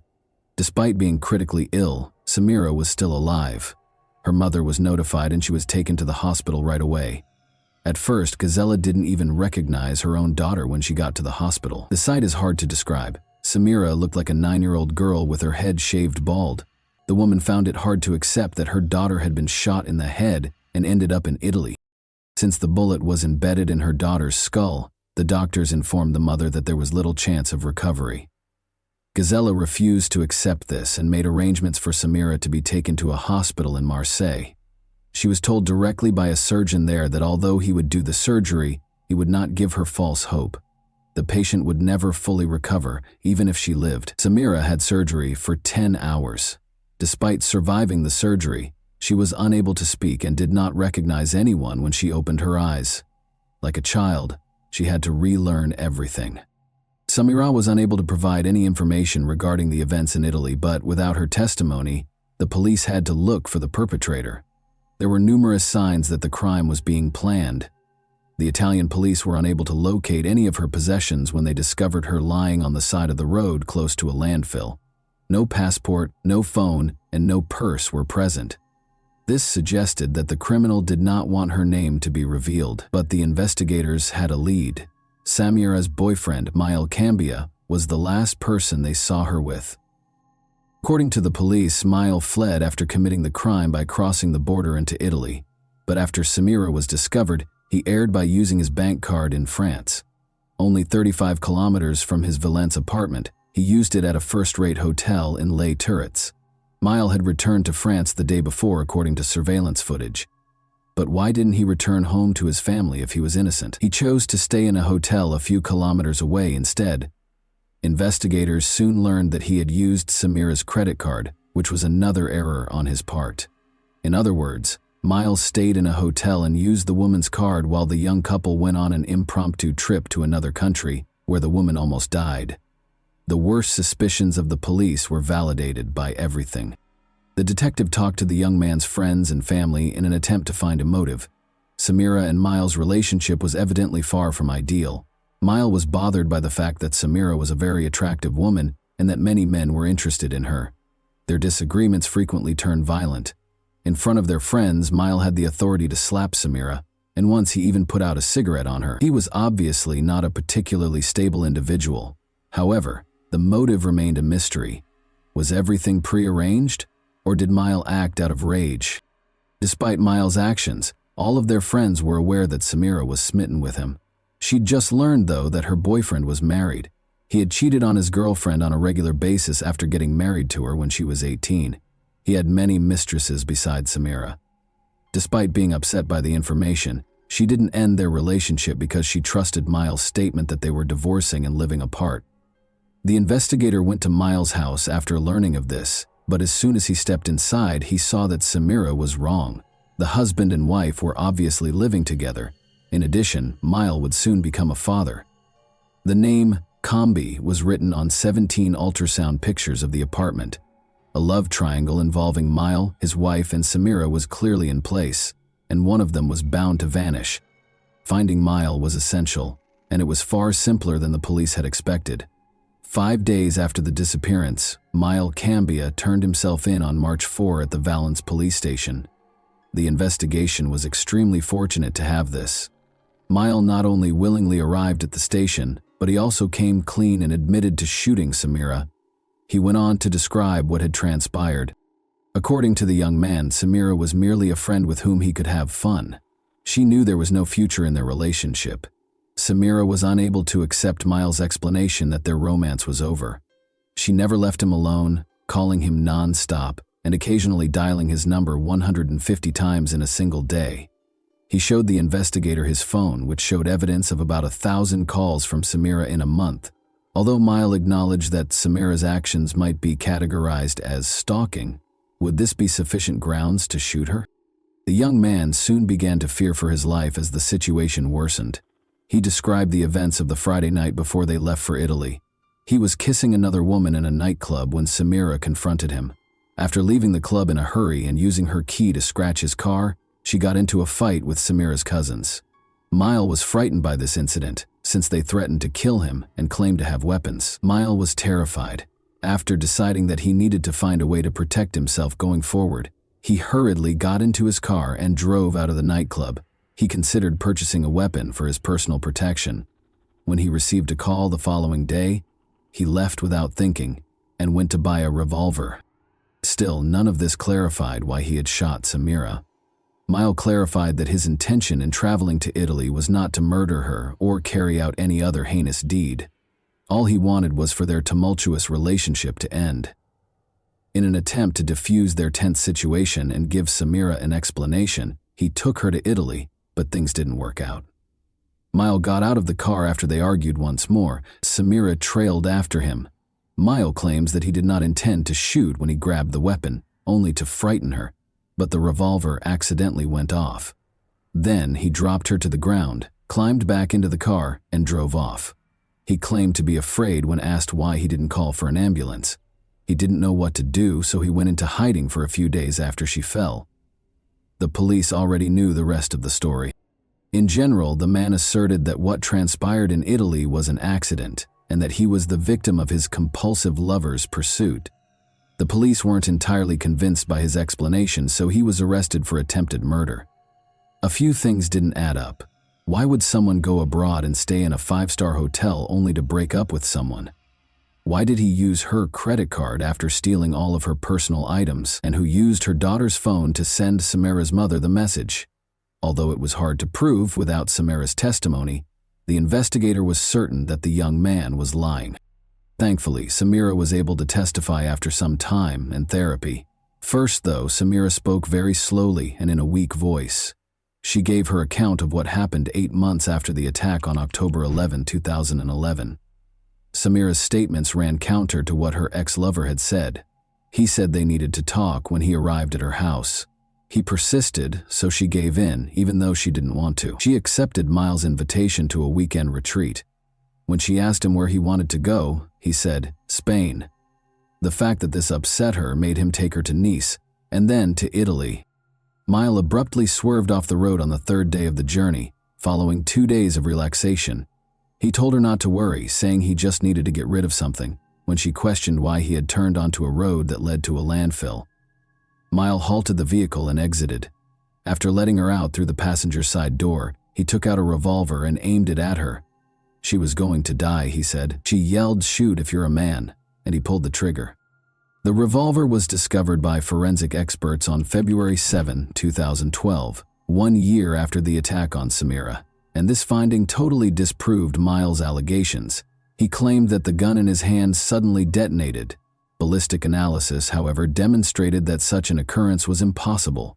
The shooter must carefully prepare before firing, pull the trigger back, and then fire. 2 separate actions, the expert explained. The revolver won't just fire when you wave your hand. In addition, the revolver must be held in one hand while a considerable amount of force is applied with the other hand to pull the trigger backward. There was no way such a gun could be accidentally fired.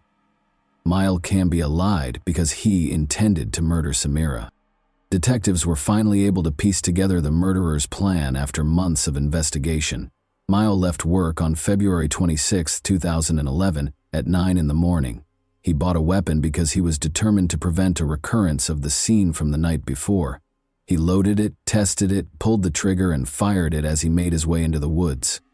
Everything had been planned by him. Samira was to vanish across the border after spending a romantic weekend in Italy. Since he had no connections in Italy, it was the ideal place to carry out the crime. Miles pulled the woman out of the car, drove off the road, shot her, and threatened to kill her. In order to avoid identifying her, he then took her possessions.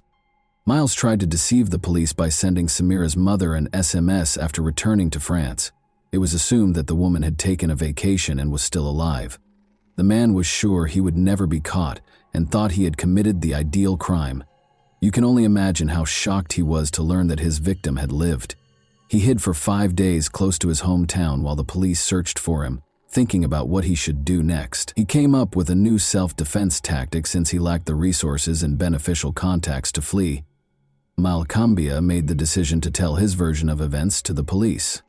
The trial of Miles started in the city of Valence on February 10, 2014. For the victim and her family, the trial was a true ordeal. Miles stuck to his version of events, much to their astonishment. He maintained that everything that transpired in Italy was a regrettable accident, and that he was the victim in this instance, having been harassed by Samira. According to his friends, he had never been violent and bought the revolver out of fear after Samira's cousins threatened to kill Miles and destroy his car and apartment. He took his phone with him when he drove to Italy, keeping nothing hidden. He was emotionally worn out from Samira's incessant calls and just wanted to take the woman on a trip to help her relax. It is also important to note that Miles charmed the jury with his exaggerated displays of civility and respect throughout the trial. His plan worked, and he received a 13-year prison sentence. The lenient sentence raised questions about whether Miles' actions in court and the jury's decision to impose a relatively short sentence were related. After all, it is hard for people to convict a charming young man with impeccable manners, and they frequently associate criminals with unpleasant personalities. Samira feels that this penalty is excessively light. She will always be confined to a wheelchair because she loved a man who chose to kill her, but by the time he turns 40, he will be free and able to lead a normal life. According to the surgeon, Samira recovered 80% of her abilities in a year of therapy, but the effectiveness of rehabilitation drastically decreased after that, leaving her reliant on assistance for the remainder of her life. She acknowledges that he paid her back in this way because she was prepared to do anything for love. And that wraps up today's chilling story. If you enjoyed this video, don't forget to like and subscribe so you never miss a new upload. Also, let me know in the comments, what part of this story shocked you the most? Thank you for watching, and I'll see you in the next video.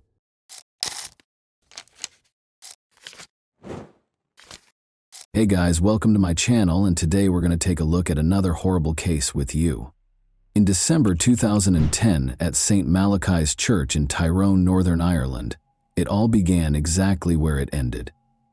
In front of more than 300 guests, beauty queen and educator Michaela Hardy and athlete John McArevey exchanged vows. But 3 weeks later, John came back with his young wife's body, buried in her immaculate wedding dress. What caused Michaela to pass away? Who could be so cold-blooded and cunning as to murder a woman who had just recently started to enjoy her wedded life with her beloved? And Will international cooperation aid in the investigation of one of the most horrific and unforgettable crimes of the past several years? In 2005, John McArevey, the captain of the Irish football team, and Michaela Harte, the daughter of one of the nation's best football managers, met in university. The young couple fell in love at first sight and had never been apart since. Michaela gladly accepted John's proposal while on vacation in Paris. On New Year's Eve, which was also Michaela's 27th birthday, they scheduled their wedding. Following the formal wedding, the newlyweds flew out on their 3-week honeymoon. Before the most anticipated portion of their trip, 2 weeks at the 5-star Legends Hotel, situated in the fishing village of Grand Gabe on the northeast coast of Mauritius, began, they spent the first week in Dubai. Michaela thoroughly investigated local hotels before deciding on Mauritius as their idyllic honeymoon destination. They chose the Legends Hotel because it has a lot of good evaluations and is well liked by Irish travelers. They asked the hotel's receptionist if they could be assigned to one of the better rooms when they first arrived. They were told that room 1025 in the premium block was available. On January 10, 2011, after having breakfast together, John opted to play golf while Michaela sunbathed. They had lunch together once more. After lunch, Michaela usually looked forward to tea with something tasty. While she went to the room to get Kit Kat bars with her favorite dark chocolate, which she had bought from Dubai and placed in the refrigerator, she requested her husband to get tea. Although John offered to bring her the snacks, she chose to go alone because the accommodation was only 150 feet from the restaurant. While waiting for his wife to come home, John viewed videos and shot some pictures. After a while, he started to question why Michaela hadn't returned. He made the decision to find her. John knocked on the door but got no answer. He went to the receptionist after forgetting his key in the room and failing to see anything through the window. After guiding him back to the room, the corridor attendant used his key to open the door. However, the corridor attendant heard a man's cries for urgent assistance as soon as he moved a short distance away from the door. John walked into the room and found his wife in the cold water bathtub. Her lips were blue, her skin was cold to the touch, and there were noticeable bruises on her neck. John tried to assist Michaela, supposing she had planned to take a bath because of back problems, but had slid or passed out. But his attempts were unsuccessful. The dreams of a young, contented married couple came to an end when medical authorities declared Michaela dead within an hour. People kept coming and going from the newlyweds' room, and no one tried to protect the crime scene, perhaps since it was initially assumed to be an unfortunate accident. When the police entered the room and saw Michaela's condition and the chaos within, they assumed a murder had occurred, even though they had been told that a tourist had drowned. After being brought to the police station, the distressed spouse was detained for 5 hours while being questioned. Given that most murders are carried out by people who are close to the victims, this was not unusual. The harshness and inappropriateness of the police officer's remarks in John's situation were unusual. John was obviously overcome with grief by Michaela's passing. He found his wife's lifeless body in the bathtub, while only 30 minutes before he had seen her joyfully making her way to their room. But when a policeman noticed that he was crying, he may have tried to comfort him by saying, "Why are you crying? You're still young, you'll find yourself a new wife." If the hotel manager hadn't stepped in, it's unclear how long they would have held John at the station. The management reported to the police that a master key that was taken and fit all the locks had been used to open the door of room 1025. It became clear that a member of the hotel staff was responsible for the murder. Most likely, it was an accidental killing. At 2:42 p.m., a staff member, possibly a security guard with the master key, entered the room. Michaela opened her own door 2 minutes later. The maid's sudden appearance forced the thief, who might have been hiding in a tiny alcove in the toilet, to make a snap decision. Since cleaning rooms is a standard procedure in hotels, he could have just grinned at Michaela and pretended to do his job if it was part of his responsibilities. Nothing would have happened. He was aware that his presence in the room would be difficult to explain, though, if he was a security guard. He then saw no choice but to hide in the bathroom and wait for the woman to just go. However, that did not occur. Michaela chose to seize the chance and went into the restroom as investigators conjectured. She found the robber inside. The thief attacked Michaela in a panic after she fled in fear. He put Michaela in the bathtub after realizing that he had killed her. possibly in an attempt to make it seem like an accident involving the maid. Despite the shock, he may have also imagined that water would wash away any DNA evidence left on his victim. The murderer was still present when John got up from the table at 3:05 p.m. to see why his wife was taking so long. John could have apprehended the murderer at the spot if he had his keycard with him, but by the time he approached the administrator, requested that the door be unlocked, and stepped into the room, it was 3:26 p.m., and the thief, who had inadvertently become a murderer, had disappeared. The cops were under tremendous pressure to release John. It is critical to settle the case as soon as possible when a visitor is slain in a nation that depends significantly on tourism. The local police head claimed that the island had a 100% homicide clearance rate, which gave the impression that the case would be resolved quickly. Given that Michaela was one of 30 persons slain on the island in 2011, and that all cases but Michaela's were resolved by dubious confessions, one might assume he was merely praising the work of his colleagues, but any professional would be cautious. The police once again used admissions to solve every case the following year. The investigators had a perfect crime scene, which may have made up for the police's over-reliance on instinct and intuition, if that's what it is. Surveillance cameras were installed all throughout the hotel, the room was cleaned daily, the security system recorded every entry, and the hotel itself was essentially an invincible fortress with watchful security personnel everywhere. That was not at all the case, as we shall see in a moment. 2 hotel staff members were detained by the police within 2 days after the murder, and 2 of them, Avinash Tribhovan and Sandeep Munia, were charged with the crime. The other staff members obligingly became important prosecution witnesses. Dasan Narayanan, a hotel security guard, was also taken into custody a week later. On the day of the murder, Dasan was on duty. His fingerprints were discovered on a phony key that the robbers used to replace the stolen universal key in the security room, although it was impossible to determine his precise position at the time of the crime. There was nothing Dasan could do to explain how his DNA got onto the room's safe door. He gave a preemptive explanation for why his DNA might be present if it were discovered, acknowledging that he had touched Michele's cheek in his haste to assist John. Nevertheless, the police chose to concentrate their efforts on Avinash and Sandeep, and merely charged Dasan with being an accomplice to the thefts, despite his contradictory testimony. In 2012, the trial started on May 22.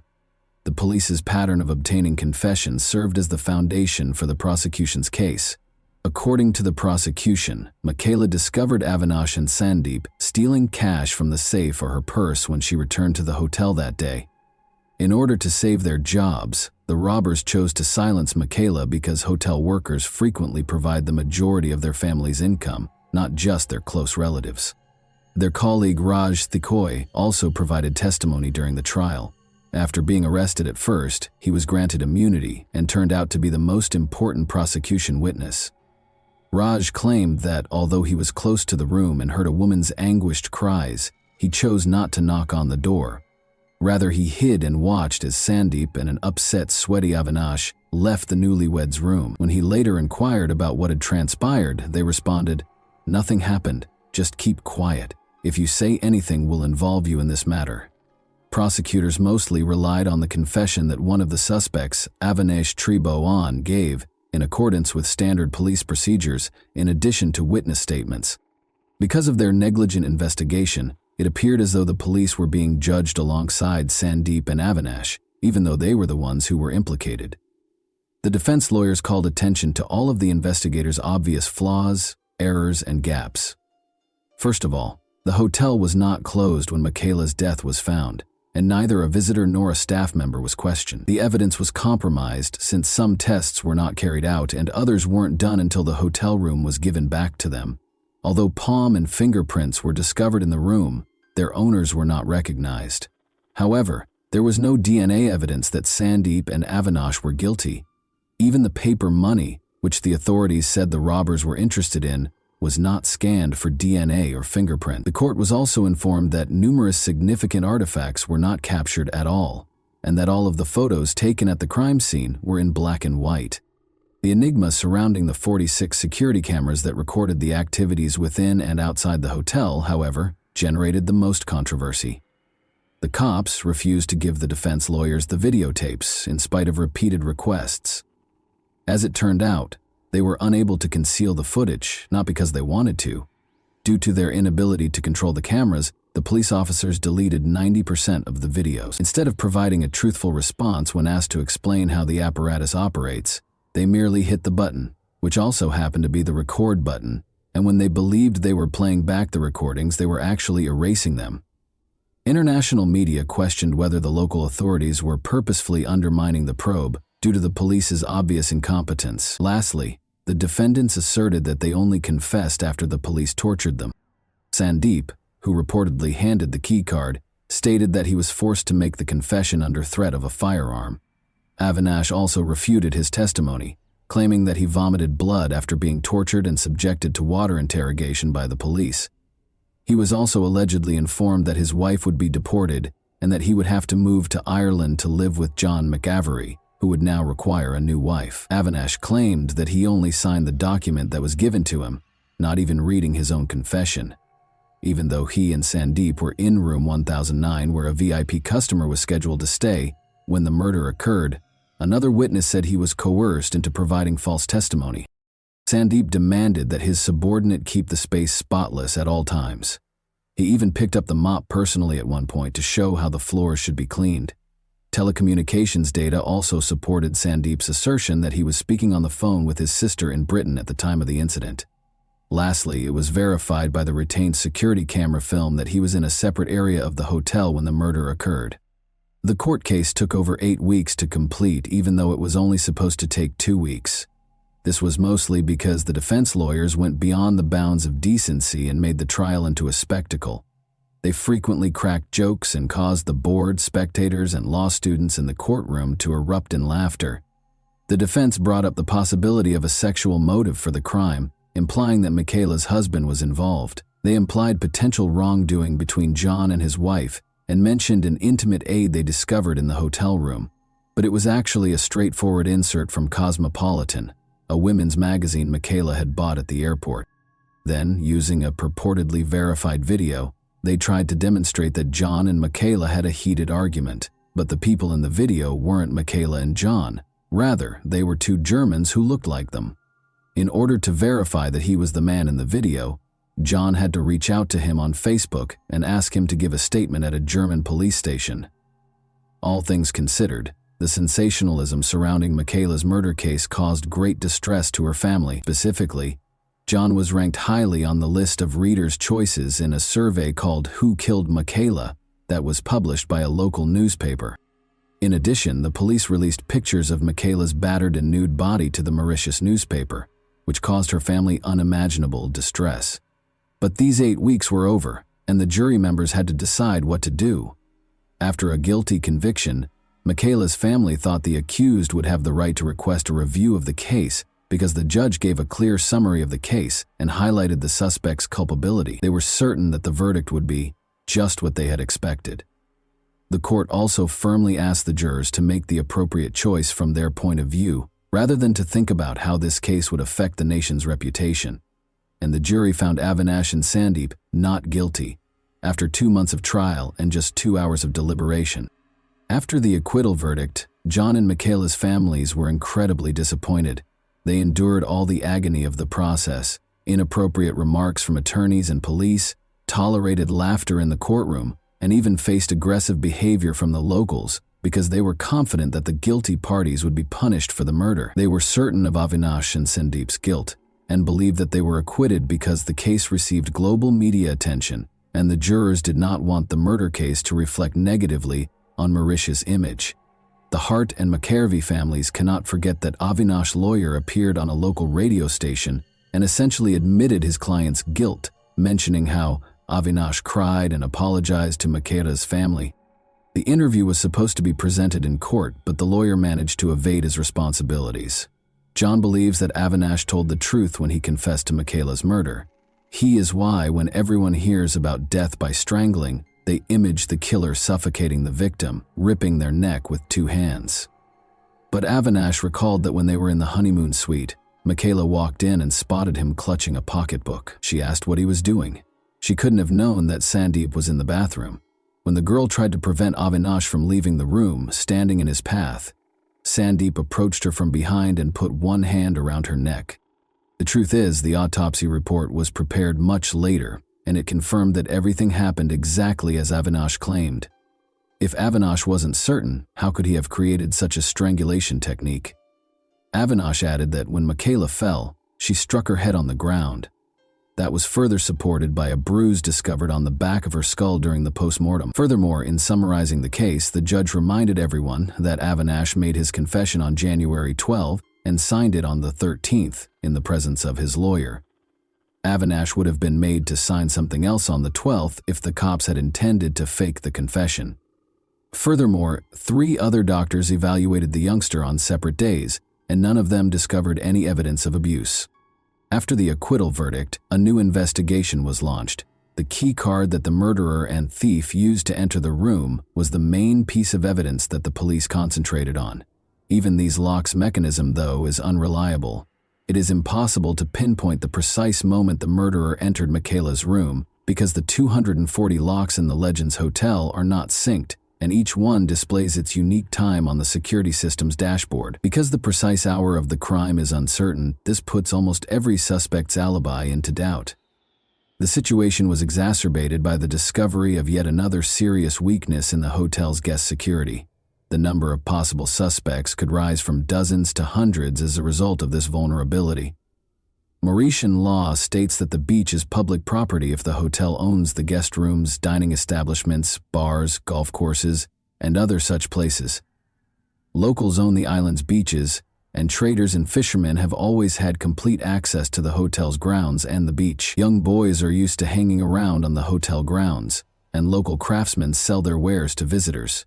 To put it another way, the hotel cannot guarantee the security of its property, even with cameras, gates, and security guards, and there is no way to confirm who entered the honeymoon room.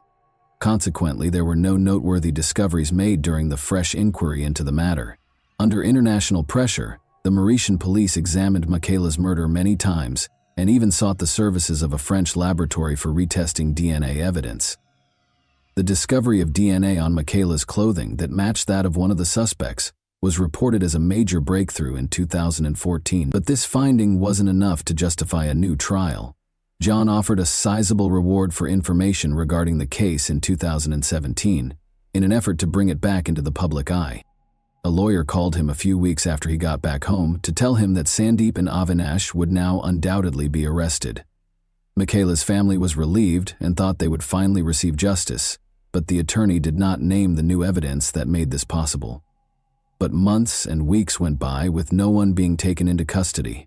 The case was formally ended in 2020, but the Mauritius government agreed to revisit it in 2021 after pressure from Irish MPs. A desire to re-examine the matter does not ensure that it will be resolved, which is the problem. It is difficult to investigate any crime after 10 years, not to mention the potential that Mauritius's authorities would not be motivated to track down the murderers. Many investigators have advanced in their careers over the course of 10 years, so if something is disclosed in the case that many would rather keep hidden, heads will roll. Following the trial, the relatives of John and Michaela sued the hotel for $1.6 million. The terms of the out-of-court settlement are not made public, but the funds were donated to a charity set up in Michaela's memory.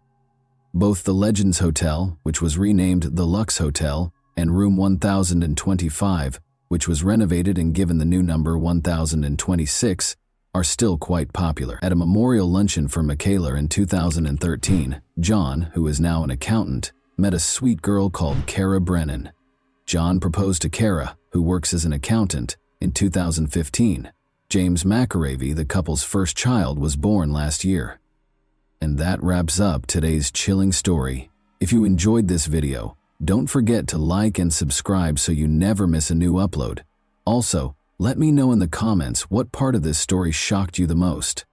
Thank you for watching, and I'll see you in the next video.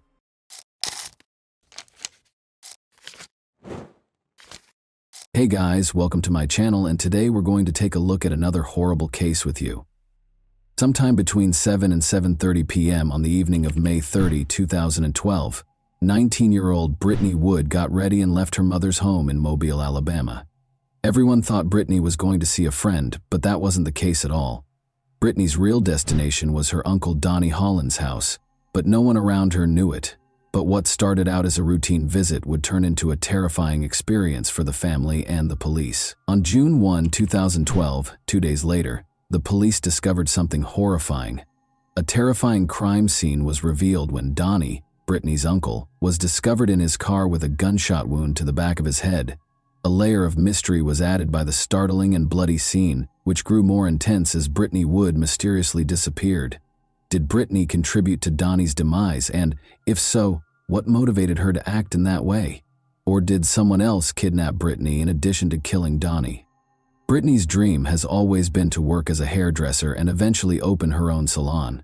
But the little girl, who was only a teenager, would meet a man named Andy Woods.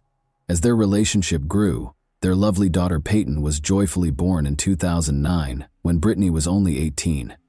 At first, Brittany relished the independence of youth, but the arrival of Peyton marked a significant shift in her life. But when Andy and Brittany split up a few months after Peyton was born, her life took an even more dramatic turn.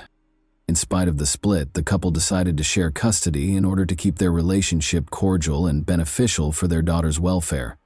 Following this, Brittany started dating and had a number of short-lived relationships. Spending time with her family, especially her brother Derek, whom she viewed as her protector, brought Brittany joy. When Brittany looks back on her past, she realizes that her turbulent experiences also stemmed from her early years. When she was a baby, her mother, Chessie Wood, and her father, Wallace Hinckley, got divorced. Brittany and her father had a good relationship in spite of the divorce. The primary issue, though, was her relationship with her uncle, Donnie Holland. Donnie was always kind to people around him and seemed like a fun-loving guy, but his story was more complicated than it seemed on the surface. In fact, Donnie was being investigated at the time of his death for his alleged involvement in a child abuse ring that involved other family members, including Brittany's household members. Is there a link between Donnie's eventual death and everything that happened in the past and Brittany's disappearance? Around 7:30 p.m. on the evening of May 30, 2012, Brittany left her home, leading her family to believe she was going to see a friend. Later that evening, they tried to get in touch with Brittany but were unsuccessful. At first, the family didn't suspect anything was wrong because they were used to her spending days with her friends. However, they were unaware that this was not one of those evenings because they did not know where Brittany was. 2 days later, on June 3, 2012, Brittany's uncle Donnie Holland was discovered in his car, the engine still running, in a remote location with a view of the Fish River. The family was met with a terrifying discovery.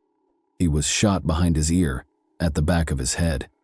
After being taken to a nearby hospital, he had already died.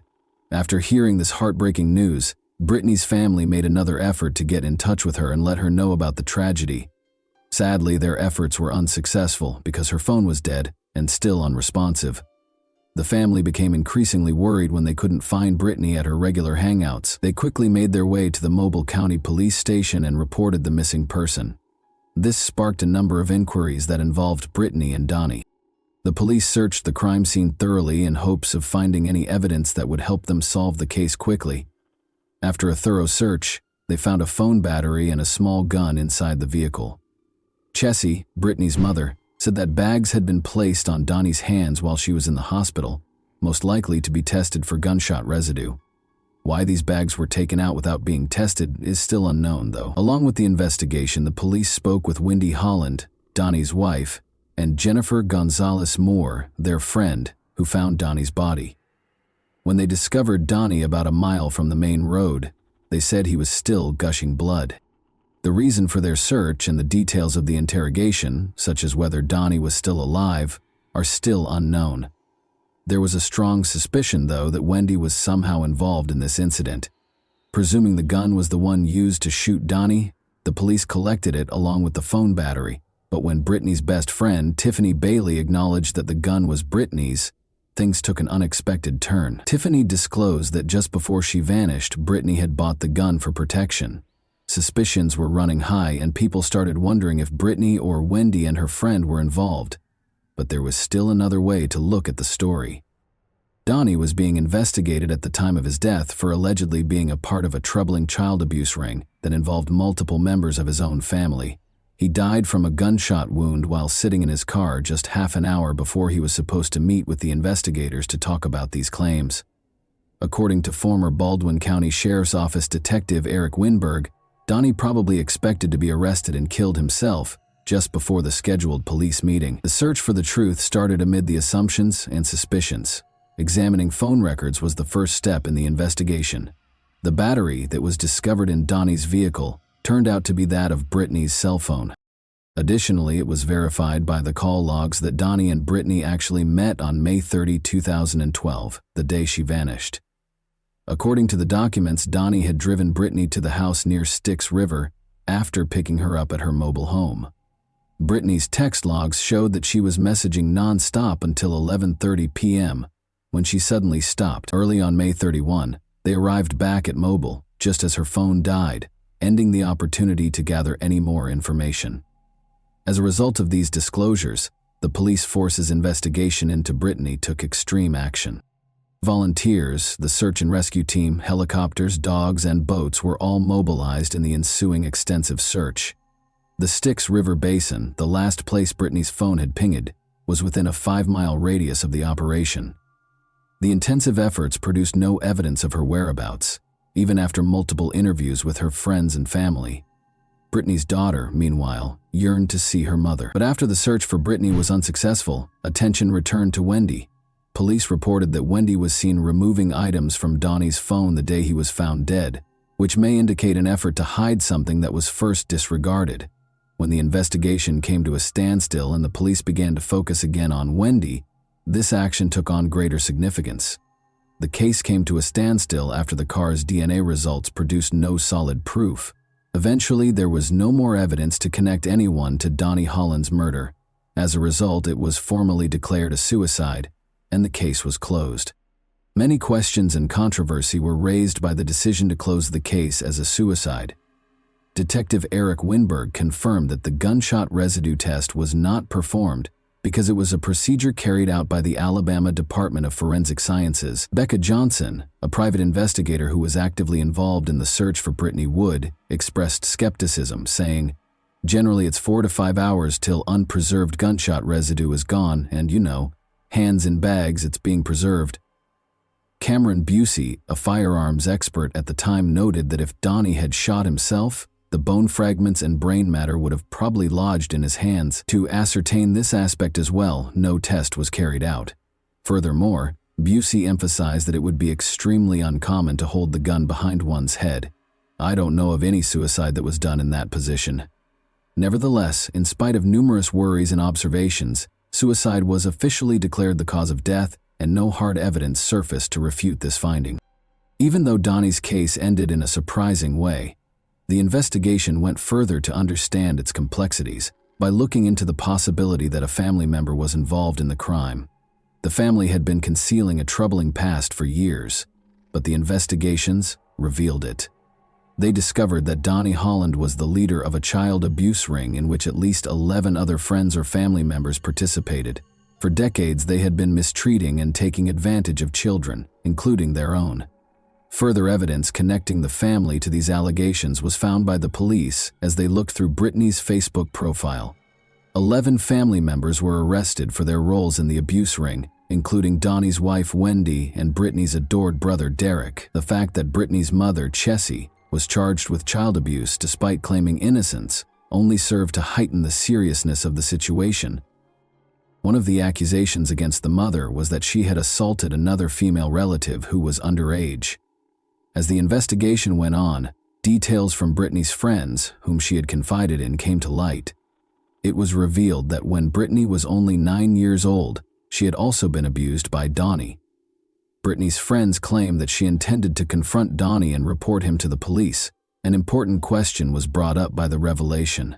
Did Brittany kill Donnie in retaliation?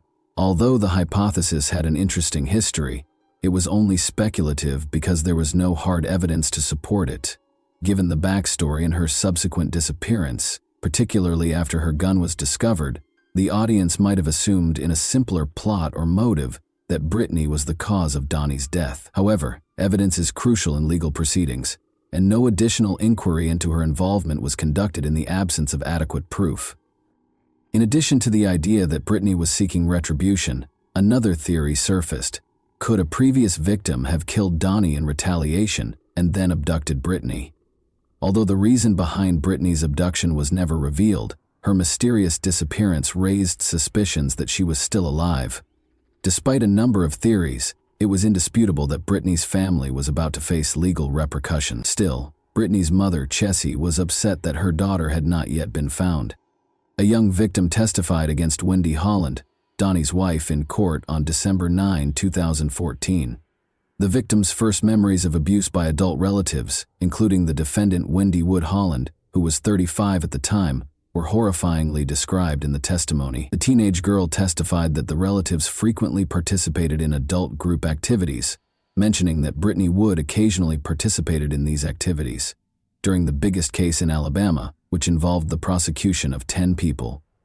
Teresa Hines, the prosecutor, inquired as to how frequently such incidents happened. The answer was, it happened a bunch, according to testimony from a man who subsequently entered a guilty plea. He once engaged in an inappropriate six-way encounter with a group of relatives, which included Wendy Holland and the girl. Derek Wood, Brittany Wood's 23-year-old brother, entered a guilty plea to the charge of having inappropriate contact with the victim. He claimed to have interacted inappropriately with Wendy Holland too many times to count, beginning when he was about 13 years old. Derek was imprisoned for 3 years after his case was sealed, and he was classified as a juvenile offender. As a defendant in a related case, Brittany's mother, Chessie Wood, who was also charged with child abuse, showed up at court with her son but was denied entry. She also said outright that her relatives were at fault. During his testimony, Dustin Kent, the brother-in-law of Wendy Holland, claimed to have participated in a six-way inappropriate encounter between Wendy, the alleged teen victim, and his wife Wendy Kent, Wendy Holland's twin sister. Dustin Kent, who also entered a guilty plea to sex charges, claimed that in October 2011, he first saw Wendy Holland having inappropriate relations with the alleged victim. Dustin Kent entered a second guilty plea in Mobile County 1 week after the first one, this time for assault and sodomy charges stemming from inappropriate interactions with 2 separate 13-year-old family members in 2008. He received a 17-year prison sentence. After that, Brittany's other uncle, Randall Scott Wood, pled guilty in Mobile County. All of the defendants were found guilty on charges of child abuse in quick succession. Wendy's identical twin sister, Mindy Kent, was also imprisoned after being found guilty by Mobile County jurors of sodomy and child abuse under the age of 12. She received a maximum sentence of 40 years in prison in 2015, with 20 years for each count against her. Wendy Holland was given a startling sentence of 219 years in prison in 2015 after being found guilty of child abuse and child torture. Chessie Wood, Brittany's mother, also acknowledged guilt to a misdemeanor charge of endangering the welfare of her child. There is still debate surrounding the conclusion that Donnie Holland committed suicide. There is still no conclusive answer to the important question of whether Brittany was the criminal. But beneath this mask, one thing is certain. After years of hiding these forbidden activities, Brittany Wood's troubled family finally received the punishment they deserved. In the end, justice had won out. Only one person can now provide us with the truth about the disappearance or the murderous night. But over 10 years have gone by, and she is still elusive, and no one knows where she is. What are your thoughts on this unsettling case, then? What might have occurred the night Donnie died? Was there something more sinister going on? Or was it truly a disappearance leading to suicide? And that wraps up today's chilling story. If you enjoyed this video, don't forget to like and subscribe so you never miss a new upload. Also, let me know in the comments, what part of this story shocked you the most? Thank you for watching, and I'll see you in the next video.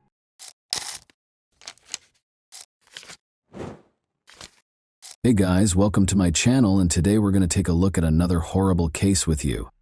This video examines what happened in Tennessee, USA on September 2, 2022.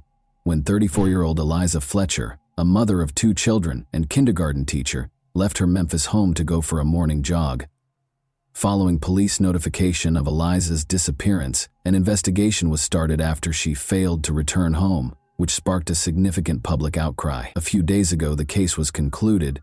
Born in Memphis, Tennessee, on November 9, 1987, Eliza Welford Fletcher played soccer for the University of Memphis after graduating from Hutchinson School in 2006 and went on to finish her undergraduate studies at Baylor University. After graduating from Belmont University with a master's degree in teaching, she focused her efforts and unending youthful enthusiasm on her students at Promise Academy and then St. Mary's Episcopal School's junior kindergartners.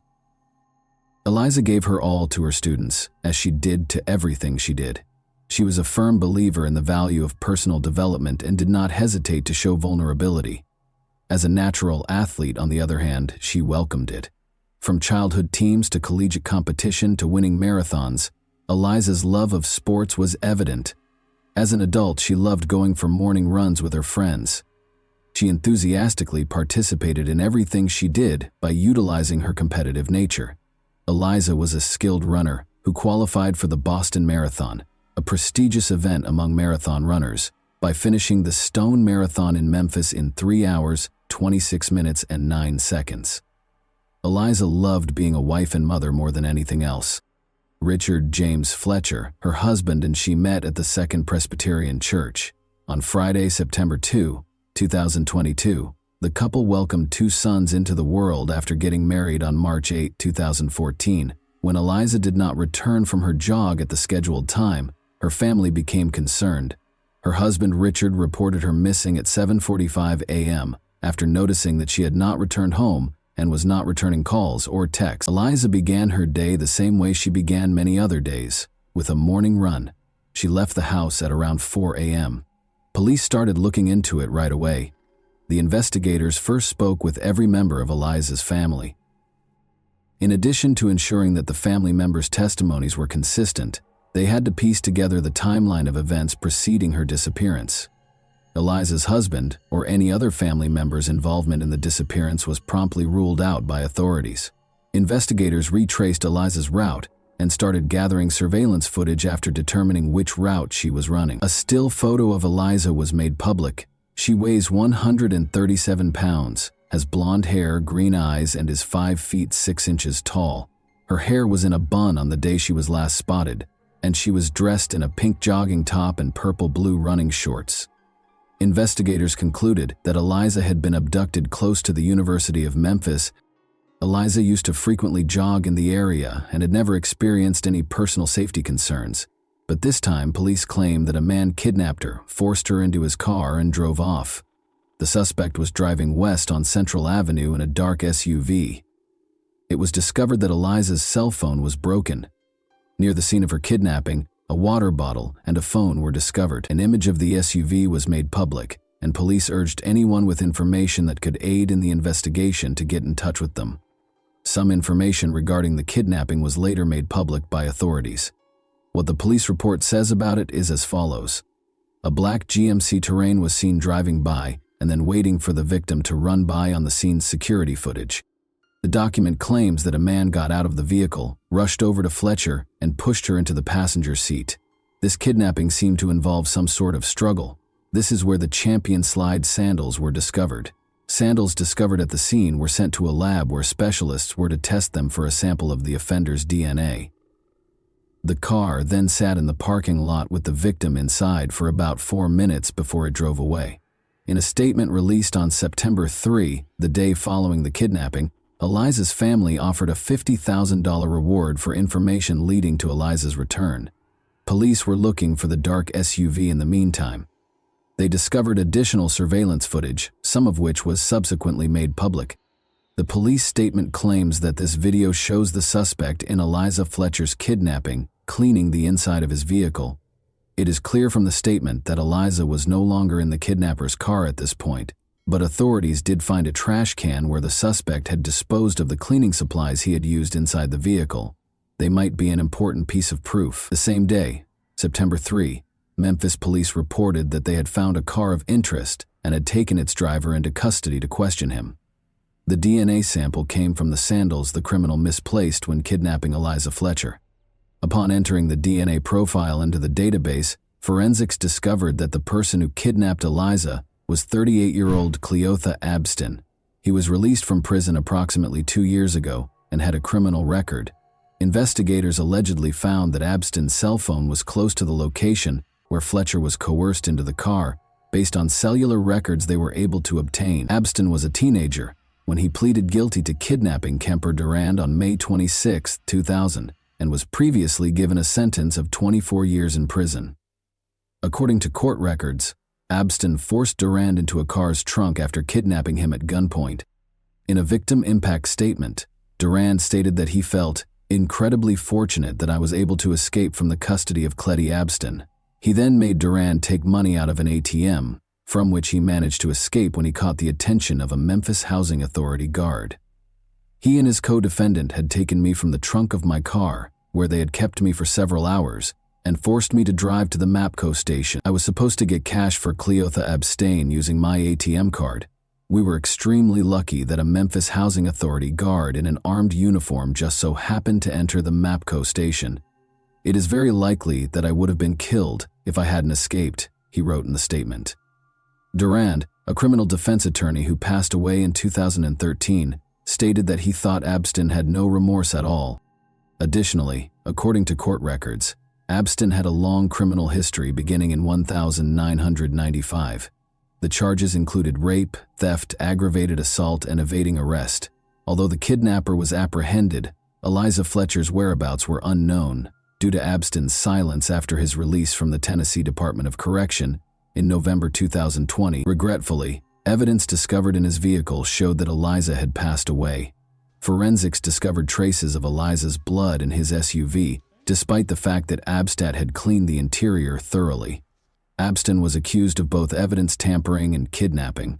In addition, he was accused of unrelated crimes like credit card fraud, property theft, and identity theft.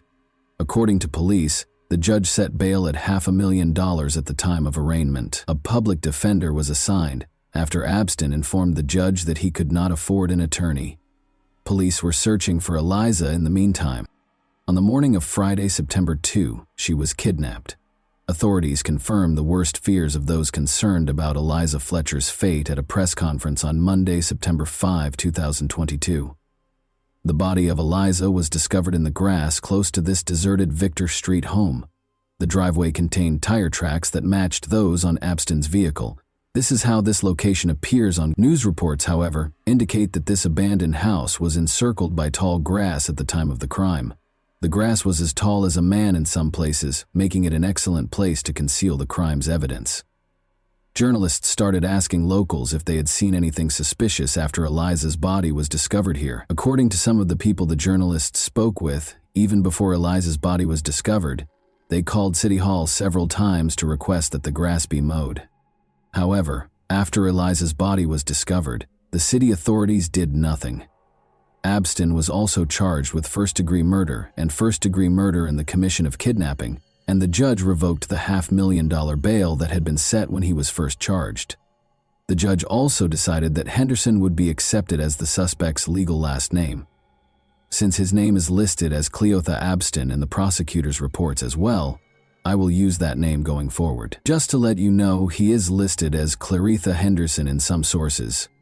Following the proceedings, Shelby County District Attorney Steve Mulroy sidestepped a reporter's inquiry about the punishment he would seek in the event that Abston was found guilty. A conviction for first-degree murder carries a life sentence, with or without parole, or the death penalty.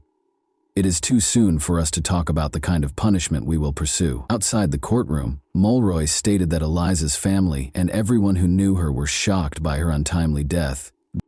5 days after the police announced the body's discovery, on September 10, 2022, hundreds of people attended the funeral service, which took place in the same church where Eliza had been married 8 years prior. Nobody is prepared for the loss of a loved one, but it is a terrible experience to learn that they were murdered after being kidnapped.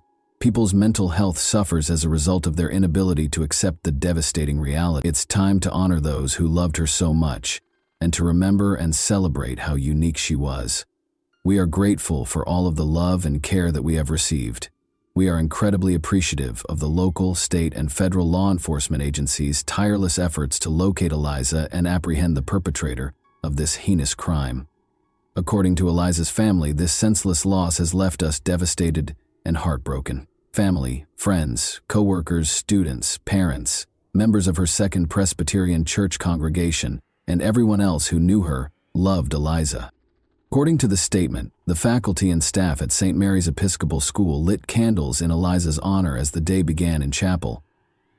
On September 9, 20th, 2000, 200 people came together to finish the marathon that Eliza had left unfinished, according to a Facebook post from the school. In remembrance of Eliza, who was kidnapped at around the same time, they began running at 4:20 a.m. We're just here today to run in honor of Eliza and to demonstrate that women in this city have the right to run at 4 in the morning or 10 at night, said event organizer Danielle Heineman. Any time of day or night, Eliza's supporters jogged, ran, and walked in her honor while dressed in vibrant hues. They held that women had the freedom to go out whenever they pleased and were not required to completely cover their bodies. The 34-year-old mother of two and teacher passed away from a single gunshot wound to the head, per the autopsy report. 2 semicircular skull defects are consistent with a single gunshot wound to the head, with the bullet moving from right to left, back to front, and posterior to anterior. According to the report, a shell casing was found close to where her body was found, despite the fact that no projectile was recovered from her body. Eliza sustained blunt force injuries, such as fractures to her jaw and bruises on her right thigh, in addition to the gunshot wound. Although there was no overt indication of an actual assault, these injuries were consistent with blunt force trauma. It was discovered that Cleotha Abston had abused another woman the year prior to his abduction of Eliza, as the authorities readied themselves for the trial. The attack on Eliza Fletcher might have been avoided if Abston had been taken into custody, but the system failed because of inadequate funding, and Abston was still at large. The incident in question took place on September 21, 2021. The woman, Alicia Franklin, went to the police and said that she and Abston had agreed to have dinner after meeting on a dating app in 2021. Alicia Franklin claims that although they had previously talked about trading love for money, they had no intention of having intimate contact that evening. Instead, he put a gun to her neck and dragged her into his car, where he made her comply with his wishes despite her objections. Alicia called the police after Abston released her. Despite the fact that samples of male DNA were discovered, police reports stated that she had no visible injuries.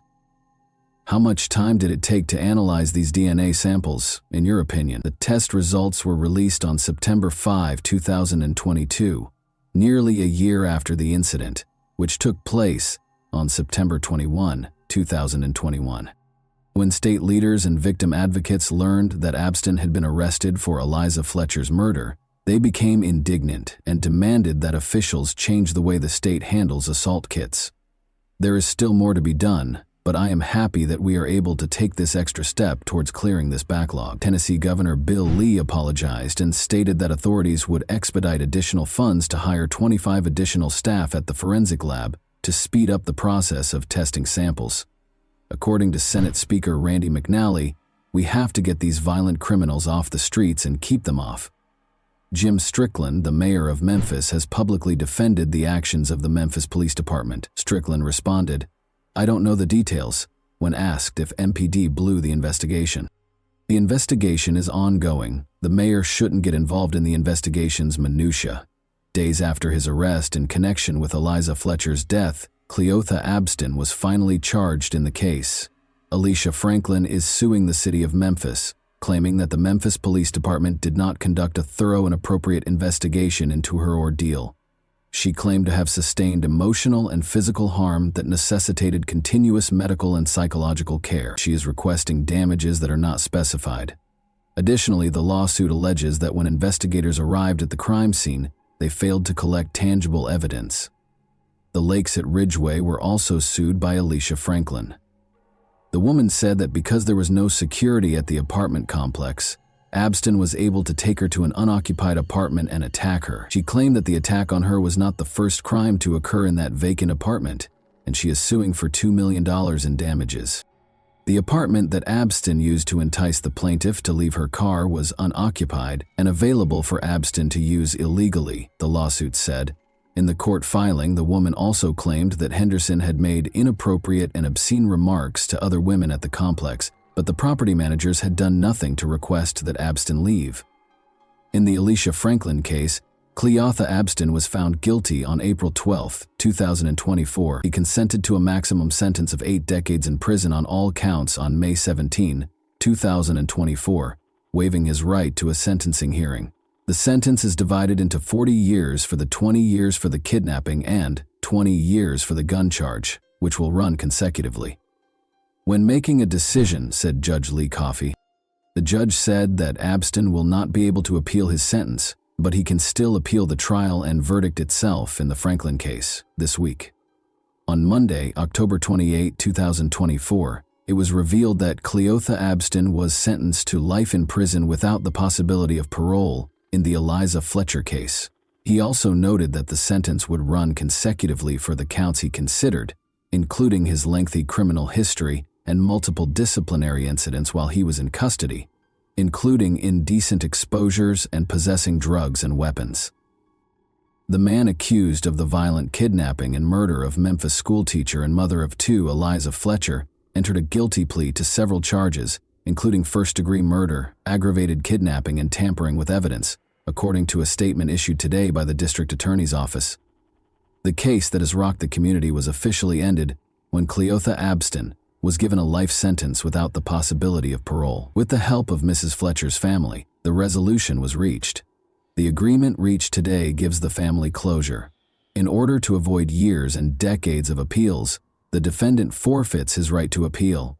The fact that this dangerous individual will never again walk our streets benefits the community as well. In prison, he will perish. Due to the overwhelming evidence against him, Abstin's attorney, Uni Ganguly, told the New York Times that he advised Abstin to accept the plea deal. A jury probably would have given Abstin the death penalty, Ganguly told the Times.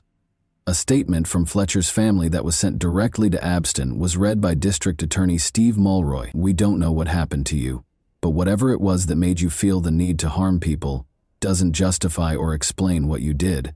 Nothing will ever be the same because of the permanent change you have brought about in our lives. What you did was wicked. There is no other way to put it. You killed Liza, despite the fact that she did nothing wrong and did not harm you. If you had needed assistance, she would have been the first to offer it. And that wraps up today's chilling story. If you enjoyed this video, don't forget to like and subscribe so you never miss a new upload. Also, let me know in the comments what part of this story shocked you the most. Thank you for watching, and I'll see you in the next video.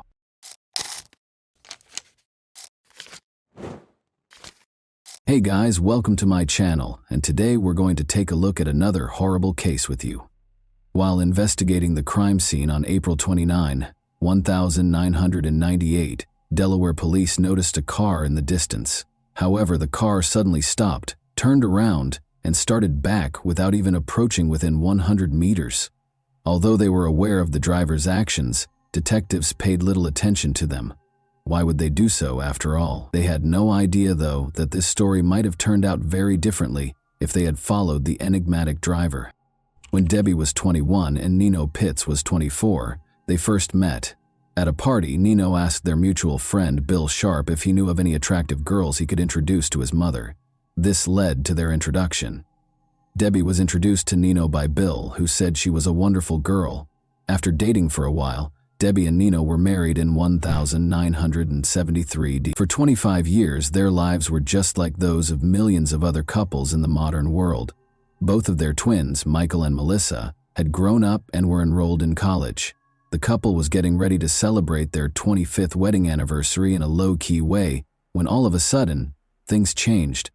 On a lovely sunny day in Delaware on April 29, 1998, Debbie made the decision to plant rose bushes in front of their home. She had never been a gardener, so Nino was shocked to see her doing this when he got home, but he was happy to see that she was obviously enjoying it. Debbie was expecting a call from work, so she asked him to give her a call at about 4 p.m. With a nod, Nino entered. When Debbie had a gut feeling that it had been over 4 hours, she kept caring for the flowers. She assumed Nino had just forgotten her request, so she didn't give it much thought. The woman rose and entered the house, but she was struck in the head and fell to the ground before she could reach the kitchen. Debbie was in shock and couldn't comprehend what was going on. She could hardly see because her glasses had fallen, but she could make out a stranger's silhouette standing over her. "Where did you keep your money?" he demanded. Debbie became aware that the house had been broken into. As the man searched through her possessions, she lay on the ground. She still felt that Nino ought to have saved her already, but she was worried that he might suffer harm if he did. In the meantime, the intruder threw her face down on the concrete floor, tied her wrists and ankles, and dragged her downstairs to the basement. She was violated by the man. Debbie was shocked by what was happening and writhed in agony. She had been caring for her roses in her cherished garden only 20 minutes prior, and now she was facing this humiliation on her own house's floor. The attacker pulled up his sweatpants and walked away when it was all over. The brute reappeared and pulled Debbie back up the stairs, this time from the basement, just when Debbie thought the horror was over. He kept a knife to her throat, covered her with a blanket, and carried her to a car parked near the front door, placing her in the trunk. Debbie didn't even realize she had just been abducted because she was in such a state of shock. However, the man started the car, so she didn't have time for that. Debbie was trying to break free already. She wanted to break the bonds so she could begin kicking, biting, screaming, or doing anything else to get away or draw attention when the criminal opened the trunk again. But when he opened the trunk, her plan fell through. Debbie was horrified to see that no one was willing to assist her and that she was already in the garage. She was brought back inside the house by the kidnapper. It took him only one look to realize that Debbie had attempted to loosen the ropes after she was flung onto the room's bed. Furious, he violated her once more and punished her harshly. She sobbed and pleaded for forgiveness, but the more she pleaded, the more vicious he became. He chuckled and obviously enjoyed her suffering. Debbie saw that he probably had some illegal substances in his system. He bound her hands and feet to satiate his desire, then tied the ropes around her ankles and wrists to render her immobile. The attacker left her, closing her eyes and mouth. She thought she was saved when she heard 2 loud shots shortly after, assuming it was the police rescuing her. Debbie's absence was immediately noticed at work. As a hospice nurse, her dependability and timeliness were always undeniable. Therefore, a co-worker went to her home at 6:30 p.m. when she was unreachable. When Debbie's co-worker noticed the Pitts family's neighbor, she introduced herself and inquired as to whether he had seen her. "She had been planting roses in the garden," he retorted, adding that the house's side door was always open if she wasn't answering. The woman came inside. There was silence. She summoned Debbie. Her glasses were on the floor, and her possessions, including her wedding ring, were on the kitchen table. The woman kept phoning Nino and Debbie. She discovered Nino in the bedroom, but Debbie was nowhere to be seen. He had been shot in the head, and it was clear that he was no longer able to be helped. Only the following day did Debbie see the kidnapper. He described how he saw the headlights pointed at his windows and assumed the police had found him. Concerned that the neighbors might have heard or seen something, he fired 2 shots from the window. Then he loudly turned up the TV or the radio. Debbie was horrified to learn that Anthony Pitts, Nino, had been shot in his own house when the news program began. The police suspected her of killing her husband and made her a fugitive. She hadn't even considered the possibility that Nino had suffered any harm until that point. She felt that everything had happened so fast. She had gone inside, she had been attacked by a stranger, and her husband had no idea where she was. Debbie found it hard to believe that Nino had been hurt by her kidnapper. The woman was shaken when the man abruptly apologized for having to kill her husband and just walked out of the room. She had just learned something that was really hard for her to understand. She understood that she would be her attacker's next victim because he was not only a thief and a violator but also a murderer. She also realized that she couldn't grieve for her husband because doing so would only make him angry. All Debbie could think about was her kids. They were adults, of course, but they had to cope with 2 horrific shocks: the death of their father and the disappearance of their mother, who was suspected of killing him. Detectives spoke with friends and family in the interim, but they were unable to determine Nino's killer. The 2 had a great relationship according to everyone's testimony. The neighbors never heard any screams and they never got into a fight. Furthermore, Debbie couldn't see anything without her glasses, so she would never leave the house without them. The fact that their primary suspect was fighting for her life only 5 miles away was unthinkable to the police. In a follow-up interview, the neighbor recalled seeing a car parked directly in front of the family's home, despite the fact that he had not heard any screams. A man had driven off after placing a blanket in the trunk. In fact, tire marks were discovered by detectives on the lawn directly outside the house, which was extremely unusual for such a wealthy neighborhood. The police determined they were dealing with a kidnapping after finding Debbie's glasses on the kitchen floor, which prevented her from seeing anything. 52 hours later, the kidnapper showed a new side of himself. He untied his victim and addressed her normally. He had hardly spoken to her more than a few words at a time before, so this was very unusual. The man acknowledged that he was thinking of letting her go, but was worried that she would tell the police about his house. Debbie took these words to heart. She had to persuade him to actually let her go if he was thinking about it. Since she could hardly see without her glasses, she assured him that she would not tell anyone about him. She addressed him respectfully as Sir. He'd brought her in the trunk, so she didn't know where the house was either. But as soon as the hope for Debbie began to grow, it was dashed when he said he couldn't let her go. Then, as though he were thinking out loud, he said that he would only be sentenced to 10 years in prison if he removed all illegal substances from the house. Debbie became aware that the person she was interacting with was not very smart. Could he have been so gullible as to believe that assault, kidnapping, and murder only resulted in 10 years? She made the decision to use her cunning to help him see her as a person rather than a victim. She spoke to him calmly, and this strategy worked. He let her sleep in his bed that night after taking the shackles off her eyes and mouth. The kidnapper informed Debbie that she needed to shower on the morning of the 3rd day. She was denied access to the restroom by the man, even though it was necessary, but Debbie didn't feel strong enough to stand under the water after being confined for so long. He gave in to her request for a bath. The least of her concerns was that taking a bath and undressing in front of a stranger made her uncomfortable. The man asked if she planned to wash her hair after noticing that she was done. She responded that she couldn't do it right now because her wrists and hands were so painful and swollen that she couldn't even lift them. He therefore gave her hair a wash himself. Debbie felt uncomfortable allowing her husband's killer to touch her hair because it felt like another act of violence. However, she controlled her emotions. The man raped her once more after forcing her to put on his clothes after the bath. The kidnapper didn't realize that Debbie needed to eat until the 4th day. She asked him to buy a newspaper when he went out to eat. Ironically, he did as he was told. They read the newspaper and ate together. Although she didn't express it, it stated that the police had no suspects and that Debbie had previously been brought up by her family, which deeply distressed her. The kidnapper, however, seemed extremely happy and even proud of himself. Since no one suspected him and no one knew where she was, he thought he had committed the ideal crime. The kidnapper told Debbie he was going to work on April 24, the 5th day she was held captive. Even though he came back within 20 minutes, presumably to see how she was doing, he had stated this several times previously. Still, Debbie made the decision that today was the day.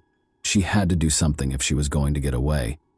She complained of the terrible pain in her wrists and told him that he had to think of something else if he wanted to keep her alive. The man complained that Debbie was becoming too costly for him and consented to replace the ropes around her wrists and ankles with handcuffs. They cost $5 each, he said when asked what he meant. Stated differently, he only gave her one meal, spent $10 on handcuffs, and most likely wouldn't spend much more. She had to leave immediately. He fastened the handcuffs to her wrists and ankles with a rope, said aloud that he was going to work, and shut the door. She was unable to move her hands because of the rope, but she was able to move her wrists thanks to the handcuffs. Debbie, on the other hand, took her time and was correct. An hour or so later, she heard the front door softly open and close. Debbie became aware that the test was successful. She began to move her hands, releasing the rope that held the two handcuffs together. Then she walked warily to the door and froze in terror. What if he remained behind the door and became furious upon realizing that his victim had set herself free? When Debbie heard her husband say, "Hold on, dear," she tried to calm herself. Gathering her courage, she opened the door, ready to either die in that house or escape. Nobody was in the back of it. Debbie felt her way to the living room in the dark and saw the telephone. She managed to reach for it with her restrained hands and dialed 911. Sadly, the operator didn't recognize Debbie's name when she gave it to him. She went on to say that she had been abducted and that her husband had been killed. When the operator inquired about the perpetrator's current location, she said that he was at work, but could come back before the police showed up. Thankfully, the police arrived in less than 6 minutes after tracking down the call. She was reassured and told that the police were on their way by the operator, who stayed on the line the entire time. All of the feelings Debbie had been suppressing for nearly a week erupted when the police finally broke in. Her husband's death, the kidnapping, the violence, and the surprise rescue all blended into one. After being transported to the hospital, Debbie finally got to see her kids and other family members who had traveled from across the nation to show their support for Michael and Melissa. It was an odd mixture of emotions. Although Nino's murder consumed everyone's attention, they were also relieved to see Debbie still alive.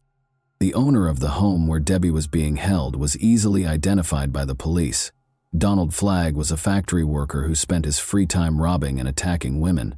Donald gave in without protest and admitted to everything. Additionally, he provided clarification on a few points that the police were unaware of. He was just strolling past the Pitts family's home that day when he noticed Debbie caring for the roses.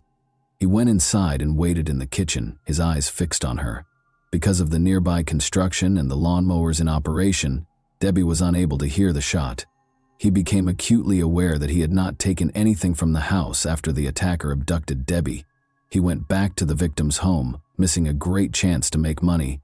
But the police officers at the crime scene had already surrounded it. Investigators had no reason to pursue the driver when they noticed a car stop suddenly and turn around. They didn't know it was their suspect until much later. The man's attorney persuaded him to enter an insanity plea in spite of his confession. Debbie was forced to testify in court as a result. Luckily, she was well prepared by her psychologist. In order to get used to the attacker's face and avoid displaying too many emotions, he asked Debbie to call him by name and look at his picture more frequently.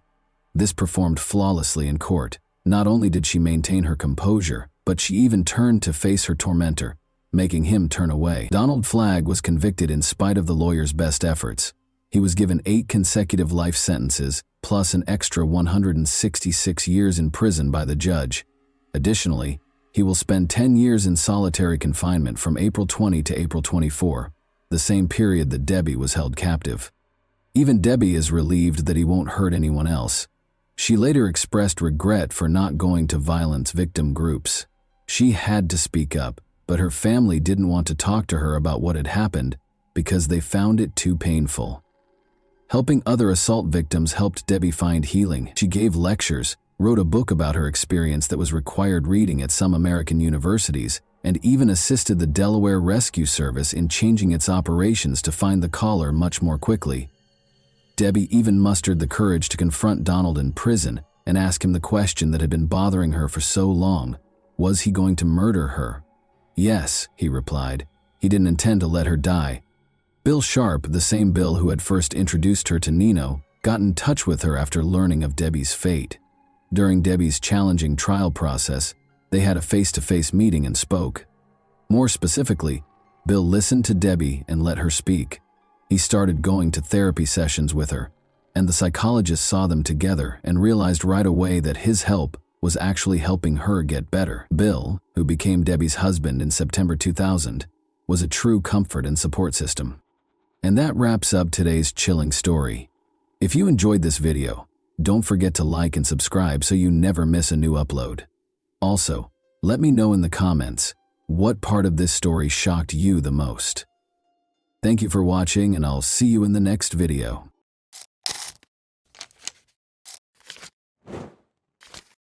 Hey guys, welcome to my channel, and today we're going to take a look at another horrible case with you.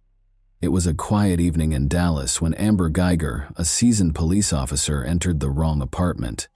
What happened next would send shockwaves through the community, the nation, and change the course of 2 families' lives forever. But was it truly a tragic mistake, or was something darker at play? As the courtroom drama unfolded, questions about race, power, and accountability took center stage. What happened that night, and who was really to blame?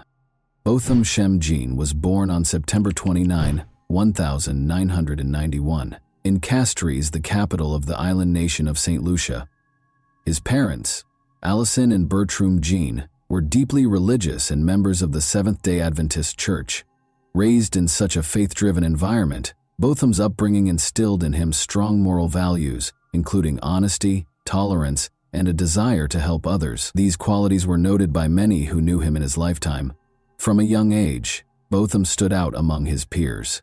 His parents raised him with a strong sense of responsibility and a focus on education. In school, he demonstrated exceptional abilities in mathematics and music. At a young age, Botham began singing in the church choir, where his deep and moving voice immediately caught attention. Music became an important part of his life, and the church was a place where he felt supported and confident. After finishing school, Botham decided to continue his education in the United States. He chose to attend Hardin-Simmons University in Texas, where he pursued a degree in accounting. This decision marked an important milestone in his life, as moving to the U.S. opened up new opportunities for professional growth and personal connections. After graduation, Botham secured a job as an accountant in Dallas. His career quickly flourished, and his colleagues highly valued his professionalism and approach to work. For Botham, working at PwC wasn't just a career step, it was an opportunity to contribute to society and provide for his family. He supported his parents, helped the youth in his community in St. Lucia, and dreamed of advancing further in his career. His co-workers remembered him as someone who always brought positivity and inspiration to the team, fostering a strong sense of camaraderie and striving for the best results. But it wasn't just his professional life that mattered to Botham. He was actively involved in the life of his church in Dallas, where he was part of the music group and often spent time with friends from the community. He found joy in simple things, cooking dinners for his friends, organizing parties to maintain friendships, and always sharing his sincere smile and support with others. His life was filled with plans for the future, full of optimism and a drive to achieve even greater things. Amber Geiger, on the other hand, came from a small town near Dallas. She was born on August 9, 1988, and grew up in a family where discipline and hard work were strongly emphasized. From an early age, Amber dreamed of becoming a police officer. Her father worked in local law enforcement, and she knew she wanted to follow in his footsteps to help people and bring order to society. Amber pursued this dream after high school by enrolling in the police academy. She worked hard and demonstrated the discipline and focus needed for a career in law enforcement. After graduating from the academy, Amber began her career with the Dallas Police Department, where she eventually became an officer. Her colleagues described her as determined and hardworking, though she often expressed frustration with the emotional strain and high stress of her job. The life of a police officer is always filled with risk and stress, and Amber was no exception. She often found herself in situations that required quick decisions, where her reaction had to be immediate. These working conditions took a toll on her emotional state. Over time, she became more withdrawn and cautious in her relationships with others, preferring to spend her free time alone to recharge. Amber Geiger was dedicated to her profession, but her life was full of contradictions. She tried to hide her vulnerabilities, but those who knew her well could see that she often felt lonely and sometimes even lost in the world. Despite her strong and determined character, her internal struggles and fatigue from the constant pressure made her life less stable. She would often return home late, exhausted and emotionally drained, which perhaps played a critical role in the tragic events that unfolded later. After moving to Dallas, Amber bought an apartment in a high-rise building not far from her workplace. She hoped that living close to her job would help her rest more and not waste too much time on commuting. Life in Dallas was supposed to be a fresh start for her, but this new beginning didn't bring the peace she had hoped for. Work stress and emotional strain became part of her daily routine. She often found it hard to manage the growing exhaustion, which led to tension and personal issues in her life. September 6, 2018, started for Botham John just like any other day. He woke up early in the morning as usual and headed to his office in downtown Dallas. It was another busy day, filled with meetings, discussions, and preparing reports for clients. Botham was someone who always strived to do his best at work, and this day was no different. His colleagues noticed his upbeat mood and the smile he shared with those around him. No one could have predicted that this would be the last day of his life. After work, Botham returned to his apartment in the Southside Flats complex, located in the heart of Dallas. His apartment was his sanctuary, a place where he could unwind after a long day. That evening, Botham decided to keep things simple. He planned to cook dinner, play his favorite music, and relax. He loved cooking, and it was one of his ways to relieve the stress of his workday. Meanwhile, Amber Geiger was finishing a 13-hour shift at the police station. That day had been especially grueling for her. Numerous calls, patrolling, and paperwork had completely worn her out. She felt a fatigue that seemed to weigh down her entire body, and all she wanted was to get home as quickly as possible.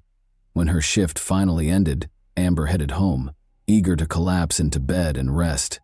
However, her exhaustion and emotional depletion would play a pivotal role in the tragic events that were about to unfold. Amber arrived at her apartment complex, where she lived on the 3rd floor. On her way to her apartment, her attention was distracted as she was scrolling through messages on her phone, reflecting on the day she had just experienced. At some point, she accidentally rode the elevator to the 4th floor instead of her own. The doors to the apartments in this building were similar, and in her tired state, she didn't notice that she had approached the wrong unit. The door to Botham Jean's apartment was slightly ajar, which immediately made her suspicious.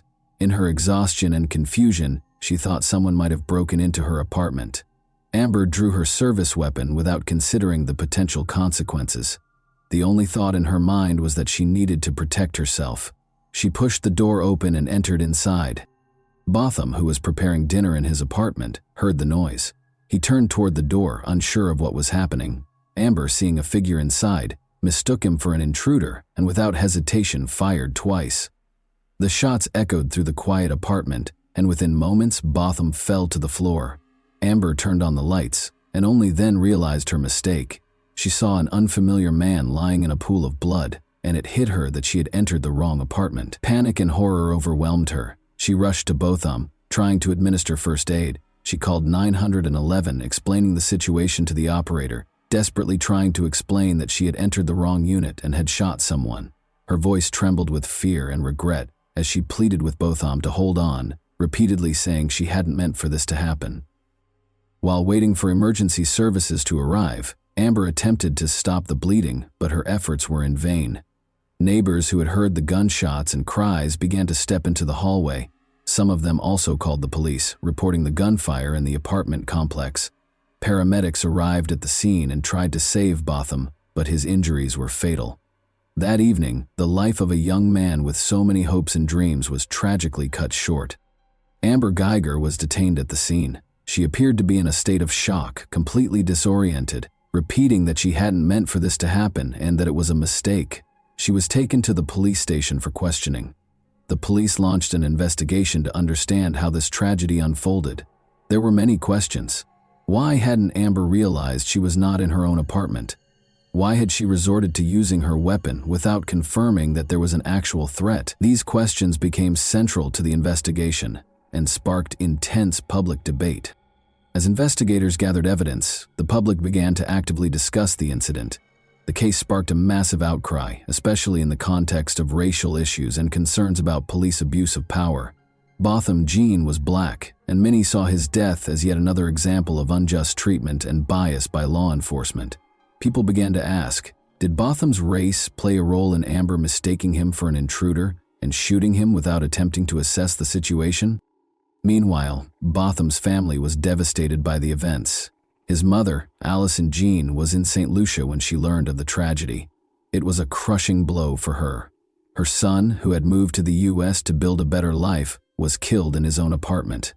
Allison began to demand justice for her son, calling on the public and authorities for a thorough and impartial investigation.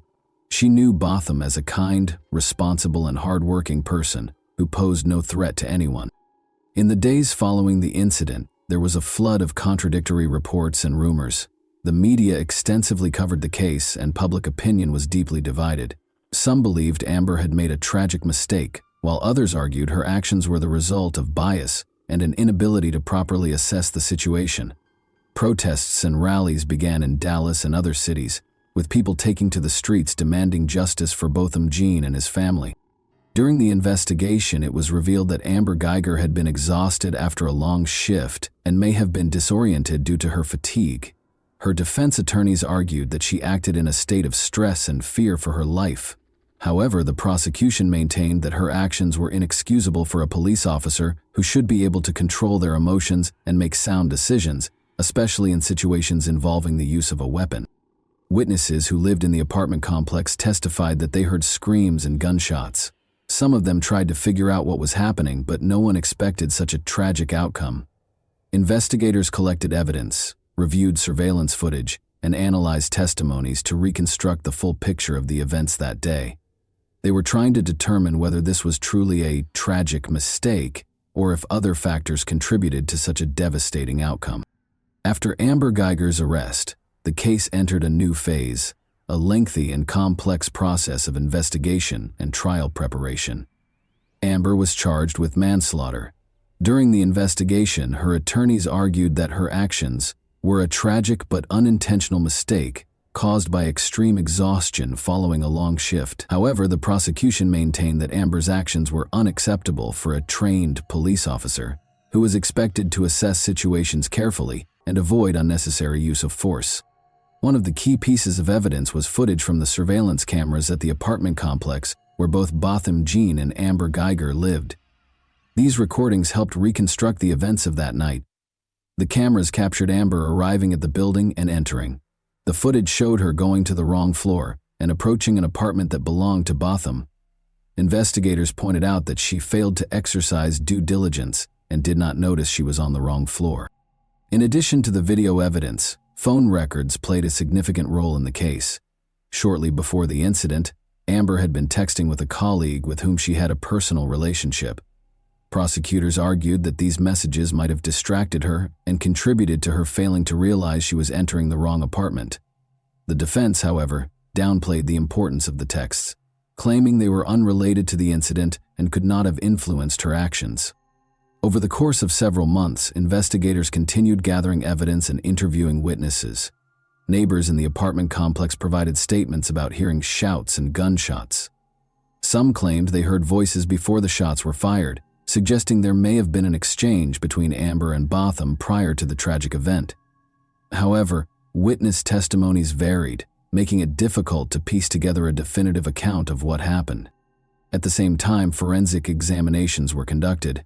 Experts meticulously analyzed the firearm used in the shooting, as well as the bullet trajectory and other physical evidence, to determine the positions of Amber and Botham at the time of the shooting. One contentious point was the positioning of Botham's body and the angle of the bullet. The prosecution argued that the evidence showed Botham did not pose a threat to Amber, while the defense claimed she acted out of self-defense. In August 2019, a highly publicized trial began, attracting widespread attention from both the public and the media. The courtroom was packed with journalists, family members, and friends of Botham Jean, as well as supporters of both the prosecution and the defense. The case promised to be a difficult one, touching on issues of police competence, personal responsibility, and racial justice. The trial opened with statements from both the prosecution and the defense. Prosecutors argued that Amber Guyger's actions were not just a mistake, but the result of her negligence as a police officer. They emphasized that any officer should exercise heightened caution, especially when it comes to using a firearm. Furthermore, they pointed out that Botham Jean was in his own home and posed no threat to Amber. The defense, on the other hand, built its case around the idea that Amber was acting out of extreme exhaustion and confusion, driven by fear for her own safety. Her attorney sought to portray her as someone who made a tragic mistake without any malicious intent. They also highlighted her previously unblemished record in law enforcement, hoping to elicit sympathy from the jury. Over the course of several weeks, witnesses, experts, and family members of both the defendant and the deceased testified. One of the most emotional moments of the trial came when Botham's mother, Allison Jean, took the stand. She spoke about her son's dreams and plans for the future, describing him as a kind and compassionate person. Her words deeply moved everyone in the courtroom, emphasizing the tremendous loss her family had endured. Also testifying was Botham's brother, Brant Jean, whose statement became one of the most talked about moments of the trial. In his address to the court, he publicly forgave Amber Guyger and even asked for permission to hug her. This gesture sparked a range of reactions. Some saw it as an incredible act of kindness and Christian forgiveness, while others felt that such an action should not overshadow the need for fair justice. Among the evidence presented in court were surveillance footage and an audio recording of Amber's 911 call after the shooting. In the recording, she can be heard in a panic, repeatedly stating that she had entered the wrong apartment and never intended to kill anyone. This call sparked further discussion as it captured her desperation, but also highlighted the lack of any attempt to determine who was in front of her before resorting to using her weapon.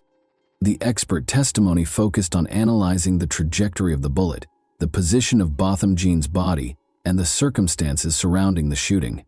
Experts for the prosecution argued that the bullet's path suggested Botham was in a relaxed position, likely sitting or standing up from his couch when he was shot. This contradicted the defense's claim that he had been moving toward Amber and posed a threat. However, the defense attempted to discredit these conclusions, stating that the trajectory could not be conclusively determined due to a lack of data. Throughout the trial, the public closely followed the developments of the case. Protests and rallies continued, with activists calling not only for a fair sentence for Amber Guyger, but also for police reform to prevent similar incidents in the future. There were widespread calls for changes to police training, especially regarding decision-making skills in high-stress situations, and for greater accountability for mistakes that lead to tragic outcomes. Amber Guyger also took the stand, describing the events of that night from her perspective. She explained how she had come home after a long shift, feeling tired and disoriented. She claimed that she genuinely believed she was in her own apartment and thought Botham was an intruder who had broken into her home. She cried as she spoke, stating that she never intended to harm anyone and that it was a terrible mistake, one that she would have to live with for the rest of her life. Her testimony was emotional and, in the opinion of some, sincere, though it sparked conflicting reactions among the audience. The question of what the appropriate sentence should be became central in the final stage of the trial. Prosecutors insisted that Amber Guyger should be convicted of manslaughter, arguing that her actions led to the death of an innocent person and that a police officer who cannot assess a situation properly should not remain on the force. The defense, on the other hand, requested a lighter sentence, citing the lack of intent and arguing that Amber already carried a heavy burden of guilt for her mistake. After several days of deliberation, the time finally came for the jury to render their verdict in the case of Amber Guyger. Tension filled the courtroom as all eyes were on the judge and jury, who would decide whether the former police officer was guilty of causing Botham Jean's death. For many, this trial had become a symbol not just of a personal tragedy but also of the deep-rooted issues within American society: racial bias, abuse of power, and a lack of accountability within law enforcement. On October 2, 2019, the jury announced their verdict. Amber Guyger was found guilty of the crime that resulted in Botham Jean's death. This decision came as a surprise to many, particularly since the prosecution had initially sought a conviction for manslaughter. The charge of murder carried more serious consequences and a longer prison sentence. In the courtroom, there were audible expressions of relief and quiet celebrations. This verdict was a significant step toward justice for Botham's family and those who had supported them throughout the long and painful trial. The following day, the judge delivered the sentence. Amber Guyger was sentenced to 10 years in prison. In her statement, the judge acknowledged the complexity and tragedy of the case, emphasizing that both sides had experienced significant loss. Guyger, the judge noted, had made a grave error that cost an innocent person his life. However, despite the weight of the sentence, many felt that 10 years was too lenient for a life lost as a result of such a severe mistake. While some were satisfied with the court's decision, others believed it fell short. Activists and supporters of the Jean family argued that the sentence did not reflect the gravity of the crime and was not enough punishment for the life that had been taken. Protests continued in Dallas and other cities, with many calling for further reforms in the criminal justice and law enforcement systems. This case became a symbol of the fight for justice and brought renewed attention to the challenges Black Americans face in interactions with law enforcement. Amber Guyger herself remained in shock following the verdict and sentencing. She repeatedly stated that she had no intention of harming anyone and that it was a terrible mistake. Her attorneys filed an appeal, hoping to reduce her sentence. They argued that 10 years was too harsh for someone who acted out of confusion, stress, and exhaustion. However, as the trial concluded, Guyger was taken into custody to begin serving her sentence. Botham Jean's family expressed their gratitude to everyone who supported them throughout the long months of the trial. Botham's mother, Allison Jean, stated that while the verdict provided some sense of resolution, it could never bring back her son.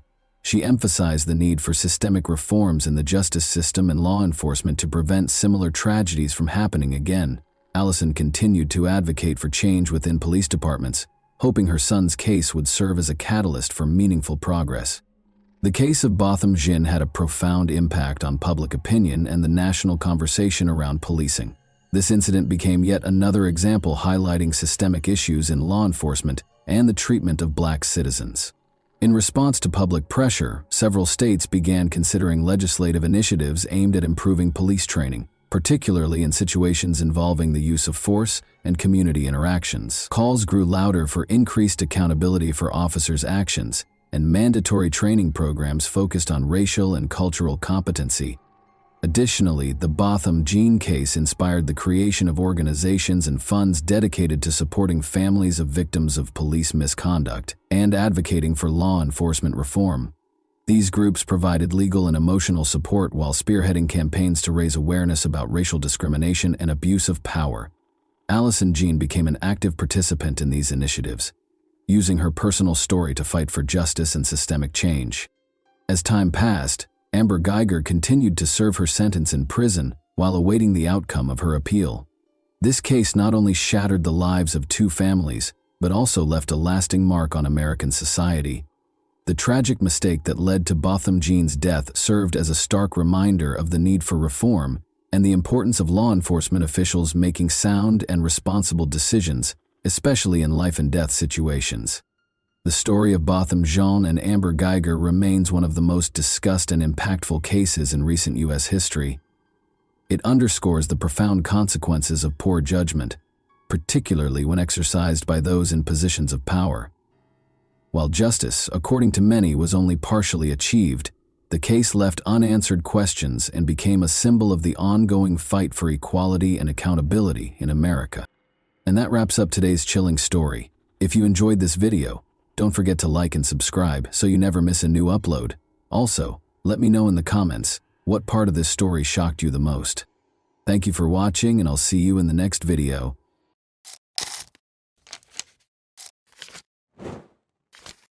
Hey guys, welcome to my channel, and today we're going to take a look at another horrible case with you. A young woman disappeared as though she had just melted into thin air. She didn't come home one morning even though everything around her appeared to be completely normal. There were no signs or calls, just a harrowing quiet and a deluge of unsolved questions. What might have transpired during those brief hours? By whom was she last sighted? Everyone who knew her was shaken by her disappearance, which signaled the start of a sinister and twisted tale filled with secrets and suspicions that turned into a nightmare beyond anyone's wildest expectations. An important turning point in Asolepayeva's life occurred in April 2021.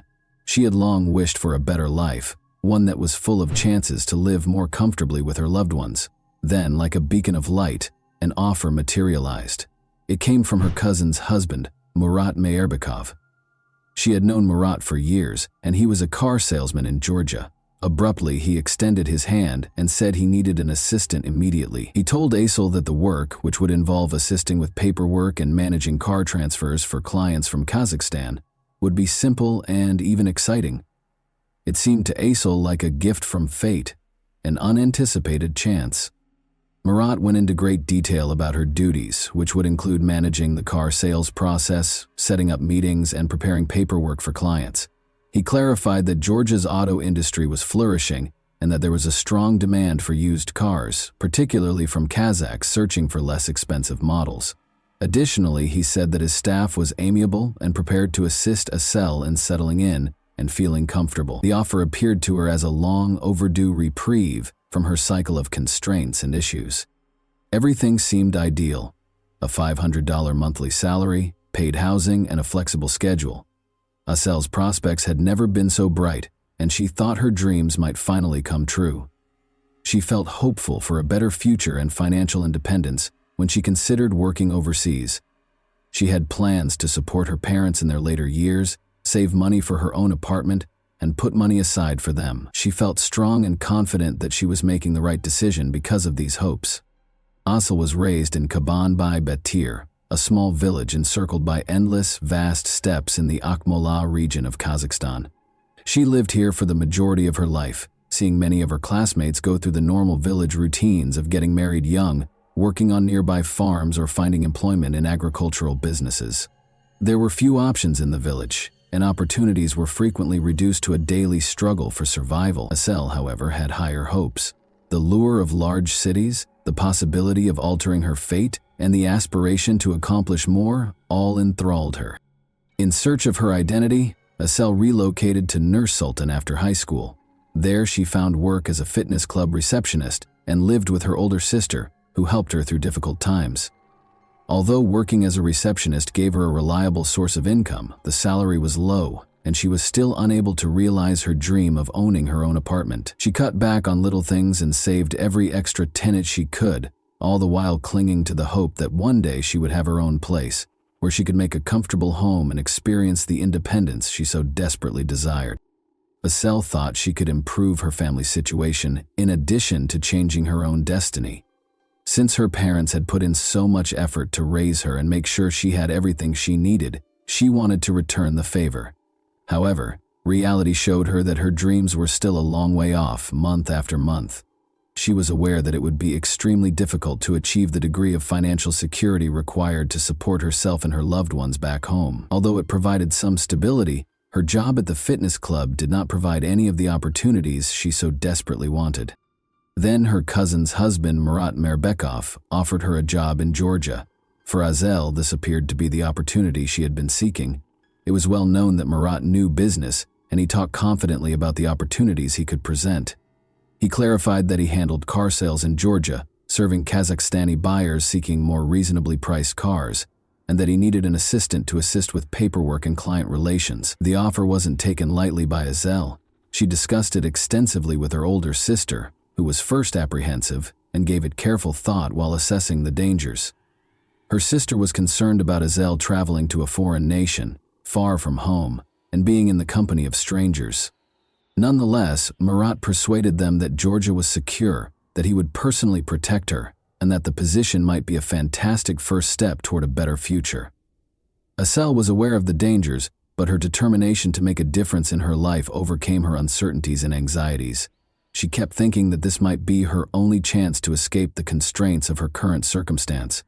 Although she was aware that it wouldn't be simple, she had faith in her ability to overcome any obstacles. Despite all of her uncertainties and fears, Asıl decided to accept the offer because she was sure that it was her opportunity to change her future. This was her chance to escape her routine, and she was going to take advantage of it. Despite their limited financial resources, Asıl was supported by her family. Despite leading modest lives themselves, her parents and sister supported her emotionally and shared her aspirations. Asıl had no idea at the time that this chance would trigger a series of unanticipated circumstances that would fundamentally alter everything. Eager and hopeful, Asıl took a plane to Georgia shortly after. She felt that this move marked the start of an exciting new chapter in her life. When she got there, she moved into Murat Mirbekov's apartment in Rustavi. Murat assured her that although the apartment was small and had some older furniture, it was only meant to be a temporary place for her to stay until she found a better place to live. Asıl initially communicated with her family on a regular basis, sharing her experiences in her new life. She talked excitedly about the local food she was sampling and praised the city's historic streets and distinctive architecture. She enjoyed even the small things, such as strolling through Rustavi in the evening. Everything appeared so novel and fascinating. She sounded content and assured in her choice, and her voice exuded real excitement. Her mother could hear the joy in her voice whenever she called home. Asıl talked positively about the local traditions and the friendly, hospitable people she encountered. But after a few weeks, things began to shift. Asıl started making fewer calls, and her chats became more circumspect and brief. Her voice carried undertones of fatigue and occasionally a trace of concern. Something seemed to be hidden from her. Asıl gave evasive responses when her mother inquired about her health, typically attributing her weariness to her job. Her words sounded less convincing than before, but she insisted that everything was okay. Her mother became more anxious and made more attempts to contact her daughter, but many calls were not returned. Her family's concerns increased as each conversation became more reticent and brief. Asel's mother was able to contact her via video call one day. She waited tensely for her daughter's face to appear on the screen. The screen showed a room she didn't recognize in place of the familiar scene. The room looked cluttered and uncomfortable. There were strewn about belongings and furniture that appeared to have been hurriedly moved, as though someone had left in a hurry or didn't care to keep things neat. Her mother was alarmed and inquired as to what was happening and why the room appeared that way. Asel dismissed it with excuses about being busy without providing a clear explanation. She said she had a lot of work to do and abruptly ended the call. With every unanswered question and every fleeting, evasive exchange, her mother's anxiety only grew more intense. A passerby in Tbilisi's Didi Digomi neighborhood discovered the lifeless body of a young woman beneath a high-rise building's windows on the morning of May 16. At first, nobody knew her name, and she was only dressed in a t-shirt. Investigators would soon identify her as Asel Aitbayeva, however. One of the most important pieces of evidence in the case would be her last words, which she recorded and sent to her best friend. Several attempts to reach Asel had been unsuccessful in the hours before that tragic event. When Asel left a voicemail for her friend late on May 5, the anxiety grew. A man's voice could be heard on the recording berating Asel and accusing her of taking advantage of him. He identified himself as Besso. Anger dominated his voice as he threatened Asel, accusing her of betraying him and demanding that she pay the price. A feeling of dread overcame Asel's friend as she heard the message. She was terrified for her friend's safety and realized that things were becoming dangerously out of control. Asel disclosed in the same message that she was shaken and scared after Besso had turned to physical violence.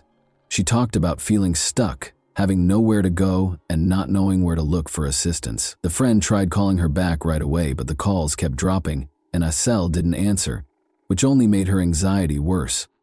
Asel's distant relative, Murat Mirbekov, who had enticed her to Georgia with the promise of employment, was the subject of growing suspicion. Later, investigators would discover that Mirbekov had exploited Asel's precarious position by brutally mistreating her twice and betraying her confidence.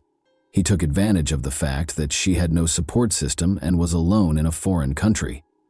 He then gave her to a man named Besso, either as a promise of payment or in return for a car. Asel was left stranded, essentially trapped, with new threats every day. She felt she couldn't approach the authorities because she was afraid they wouldn't believe her, or that telling them about the situation would make it worse. Any potential escape seemed unattainable due to the overwhelming sense of helplessness and isolation. The intensity of Asel's fear for her life was made clear in her last chat with her friend. Her voice was filled with fear and desperation, and she was clueless about how she would ever escape this predicament. Although her friend wanted to help, he was unable to act quickly enough. Asel's body was found beneath the windows of that tall building on the morning of May 6. Georgian authorities confirmed the identity of the man involved in the tragic case of Asel Aitbayeva. He was Besik Tordua, a 57-year-old Georgian with a troubled past who was known in criminal circles as Besso. He had a history of aggressive behavior and had previously served a 10-year sentence for auto theft. Besso had already left Tbilisi and was making his way toward the border in an attempt to avoid capture by the time news of Asel's death reached the public. But the police moved quickly, and he was captured in a day. In the meantime, the man who had invited Asel to Georgia, Murat Mirbekov, returned to Nur Sultan as soon as he learned of her death, apparently in an attempt to avoid any repercussions. As they attempted to piece together the circumstances surrounding Asel's premature death, her family, friends, and the authorities were left in a state of uncertainty. Asel had contacted a friend a few days prior to the tragedy, requesting a loan of 1,000,000 tenge, roughly $220, to pay for travel expenses. She probably didn't want to worry her family, so she didn't call them, but in the end, her independence backfired. The fact that her friend was unable to help because of financial concerns among her loved ones. Her family vehemently disagreed with the Georgian police's initial assumption that Asel had purposefully leaped from the window. They were aware of Asel as a vibrant, upbeat young lady who was planning her future.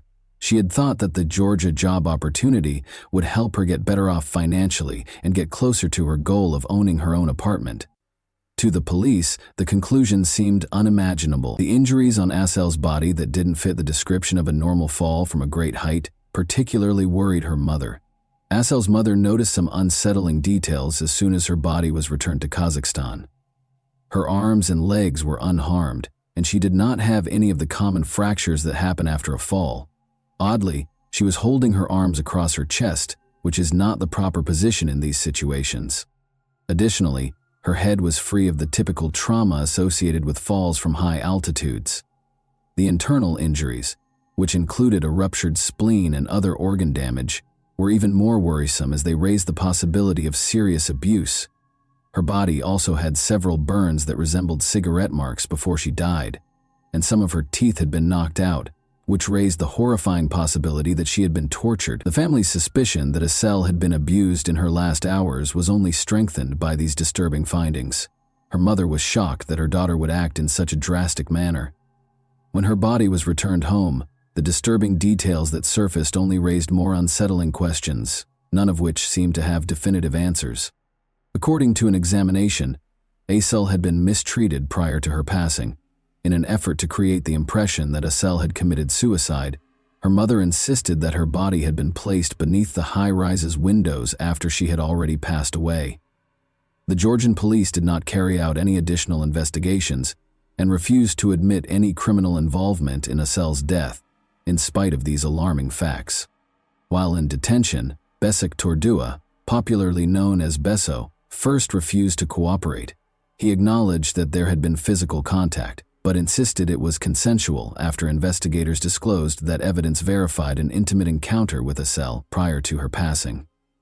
Besik Tordua claims that it all began on April 30, 2021, when he learned that Asel had been severely abused twice by her captor, Murat Mirbekov, who had brought her to Georgia. Beso said he was furious and made the decision to discipline Mirbekov. He claimed that after confronting and physically abusing Mirbekov, he threatened to make sure he left the nation and avoided Asel. Beso Tordua allegedly offered Asel a room at his house after this and pledged to keep her safe. He asserted that Asel spent a number of days with him and that he made an effort to look after her, assisting her in overcoming the trauma. He maintained that they developed a mutual sense of trust and that any intimacy they had was voluntary. According to Besik Tordua, Asel left her alone in the living room to take a shower the night before he passed away. She was gone when he got back. Asel's body was on the ground below, beyond a fence, when Beso found the balcony door open and looked down. Panic struck. Given his connection to Asel and his criminal history, he was afraid that he would be held accountable for what had transpired. According to Besik Tordua, he ran downstairs and got close to the fence but lacked the bravery to scale it. He claimed that after standing there for a short while in terror, he ran from the scene because he was afraid of being blamed for her death. He acknowledged that in order to avoid any possible consequences, he then made the decision to leave the city. Besik Tordua died in a prison hospital in July 2021. Although a heart attack was listed as the official cause of death, Asel's mother maintained that he had been beaten. His death may have been staged to keep him from going to trial, the family suspected. Besik Tordua had been facing a possible sentence of 8 to 12 years for his offenses when this occurred, and the legal proceedings were still in progress. After examining a voicemail Asel had left to her friend just before she passed away, investigators began to doubt his account before he passed away. Asel expressed fear of Beso and mentioned threats from him in the recording. Any assertions of a consensual relationship are called into question by references to aggressive behavior. One aspect of the case that attracted a lot of attention was the suspicion held by authorities that Besik Tordua may have coerced Asel. He was never officially accused of being the cause of her death, though. Although his actions might have pushed her to act in a desperate manner, the official position remained that there was insufficient evidence to pursue additional charges. The lawyer in Asel's family had a different opinion.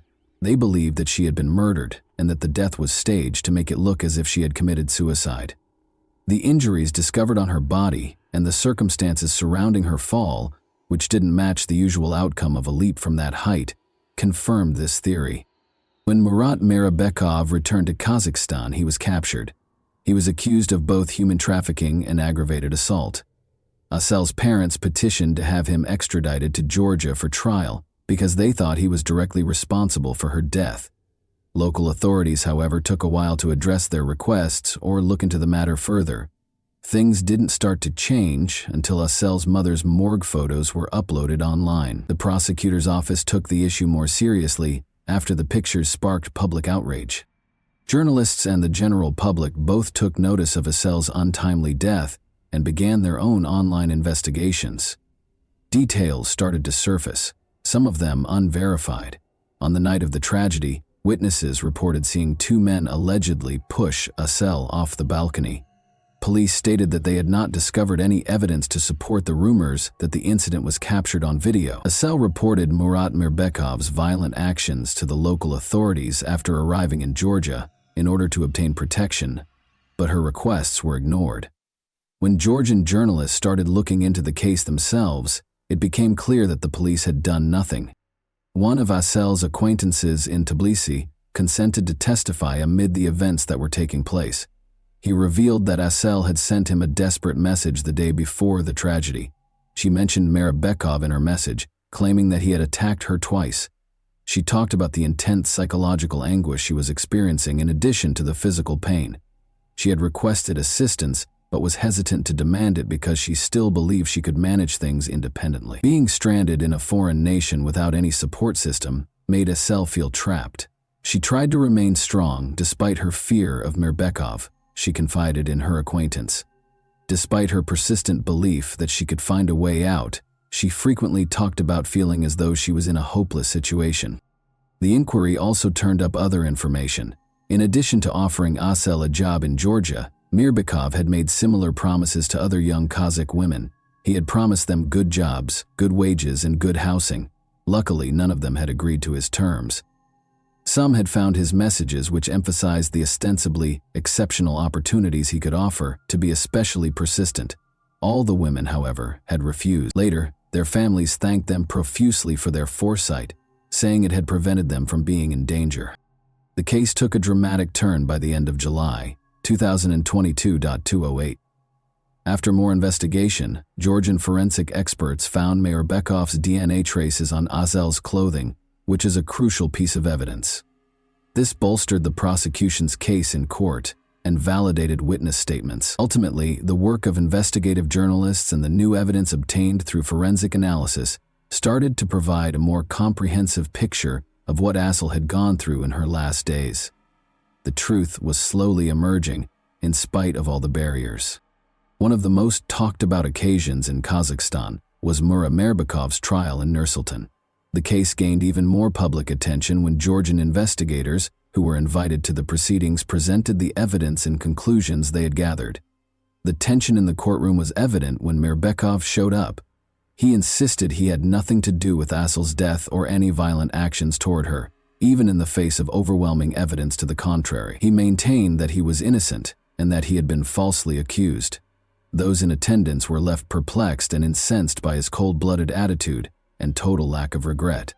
Given the seriousness of the situation, Mirbekov's aging parents made the decision to apologize to Asel's distraught family. They hoped that their gesture would provide the victims' loved ones with some small solace. Mirbekov, however, continued to deny any wrongdoing and showed no interest in any attempts at reconciliation. The prosecutor made a resolute and firm statement. He offered a story that implied Mirbekov had given Asel to him for his own benefit, in an effort to improve relations with a strong Georgian man named Bashik Tordua. The prosecutor stressed that Mirbekov knew he was seriously endangering Asel and was well aware of Bashik Tordua's violent tendencies and criminal history. Tordua was infamous. He was so feared by the locals that they avoided him at all costs. According to the prosecutor, Asel was under constant pressure, and her desperate attempts to flee an intolerable circumstance resulted in the horrific events that ultimately led to her tragic demise. She had been pushed to the limit, feeling hopeless and in great distress, with no way out. Mirbekov was already a father of two, and his wife was expecting their third child. It was disclosed during the trial. Having a family should have deterred him from committing crimes, the court suggested, taking these circumstances into account as mitigating factors. Witness statements and the evidence, however, made it abundantly evident that he was involved in grave crimes in spite of these specifics. It became clear that his role as a father and his obligations to his family had not prevented him from acting cruelly. The court's final decision was rendered on August 2, 2022. Mirbekov was convicted of both acts of aggression and human trafficking. He received a 15-year sentence in a maximum security facility. The court also mandated that Mirbekov compensate Asel's parents for the emotional harm they had suffered by giving them 5 million tenge, or about $10,500. Although no monetary settlement could ever fully compensate her family for the loss of their daughter, this sum served as a symbolic recognition of the anguish and suffering they had to endure. Asel's family was not happy with the outcome, even after the verdict and the compensation. They were convinced that Asel had been the victim of a premeditated crime and that the case was far from over. Her loved ones were certain that she had been killed on purpose, in addition to being severely abused and exploited. The court proceedings did not allay the family's concerns or offer genuine closure, even after the trial was over and a guilty verdict and compensation were given. They persisted in believing that Asel's case merited more research and that the whole truth had not yet been revealed. And that wraps up today's chilling story. If you enjoyed this video, don't forget to like and subscribe so you never miss a new upload. Also, let me know in the comments what part of this story shocked you the most. Thank you for watching, and I'll see you in the next video.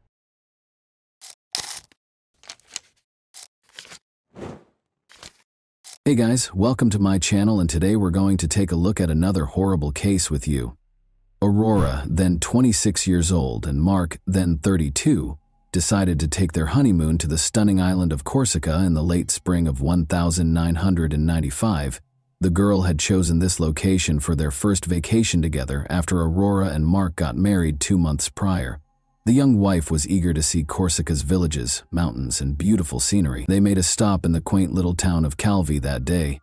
Here, a restaurant with a view of the bay hosted a candlelit dinner for the newlyweds in the harbor. Following dinner, Aurora and Mark made their way to the Notre Dame de la Serra Chapel, a well-liked tourist destination where lovers go to watch the sunset, the perfect location for a romantic day's end. Around 10:30 in the evening, they got into their car and drove back to the hotel. Right at the end of the railing, some animals abruptly leaped onto the road in front of the car, putting the young couple on a very dangerous road that descended sharply. The car plunged off the cliff as Mark swiftly turned the wheel.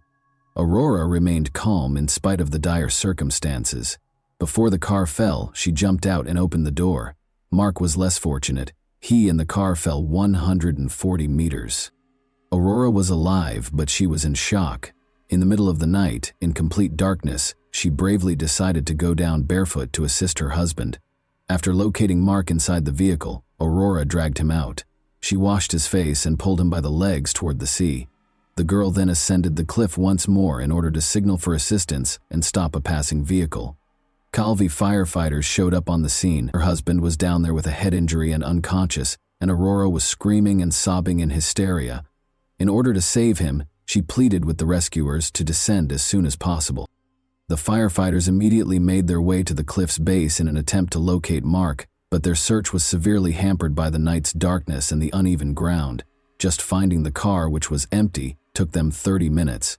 But they saw that the man had a serious head injury and there was a lot of blood. When divers signaled that they had found something at 6 a.m., the weary firefighters were about to give up after hours of unrelenting searching. Mark's body was 3 meters deep in the water, floating next to the car. Unfortunately, it was too late for the newlyweds when they managed to bring his body to the surface. After compiling a report on yet another regrettable incident along that particular stretch of road, the police closed the case. The body of Mark was taken back to his home country of Belgium. The young widow was in complete despair. She spent several days in a specialized clinic after being unable to handle the grief on her own. As Mark's family hurried to comfort her, she proclaimed that she didn't want to see anyone and cut herself off from the outside world.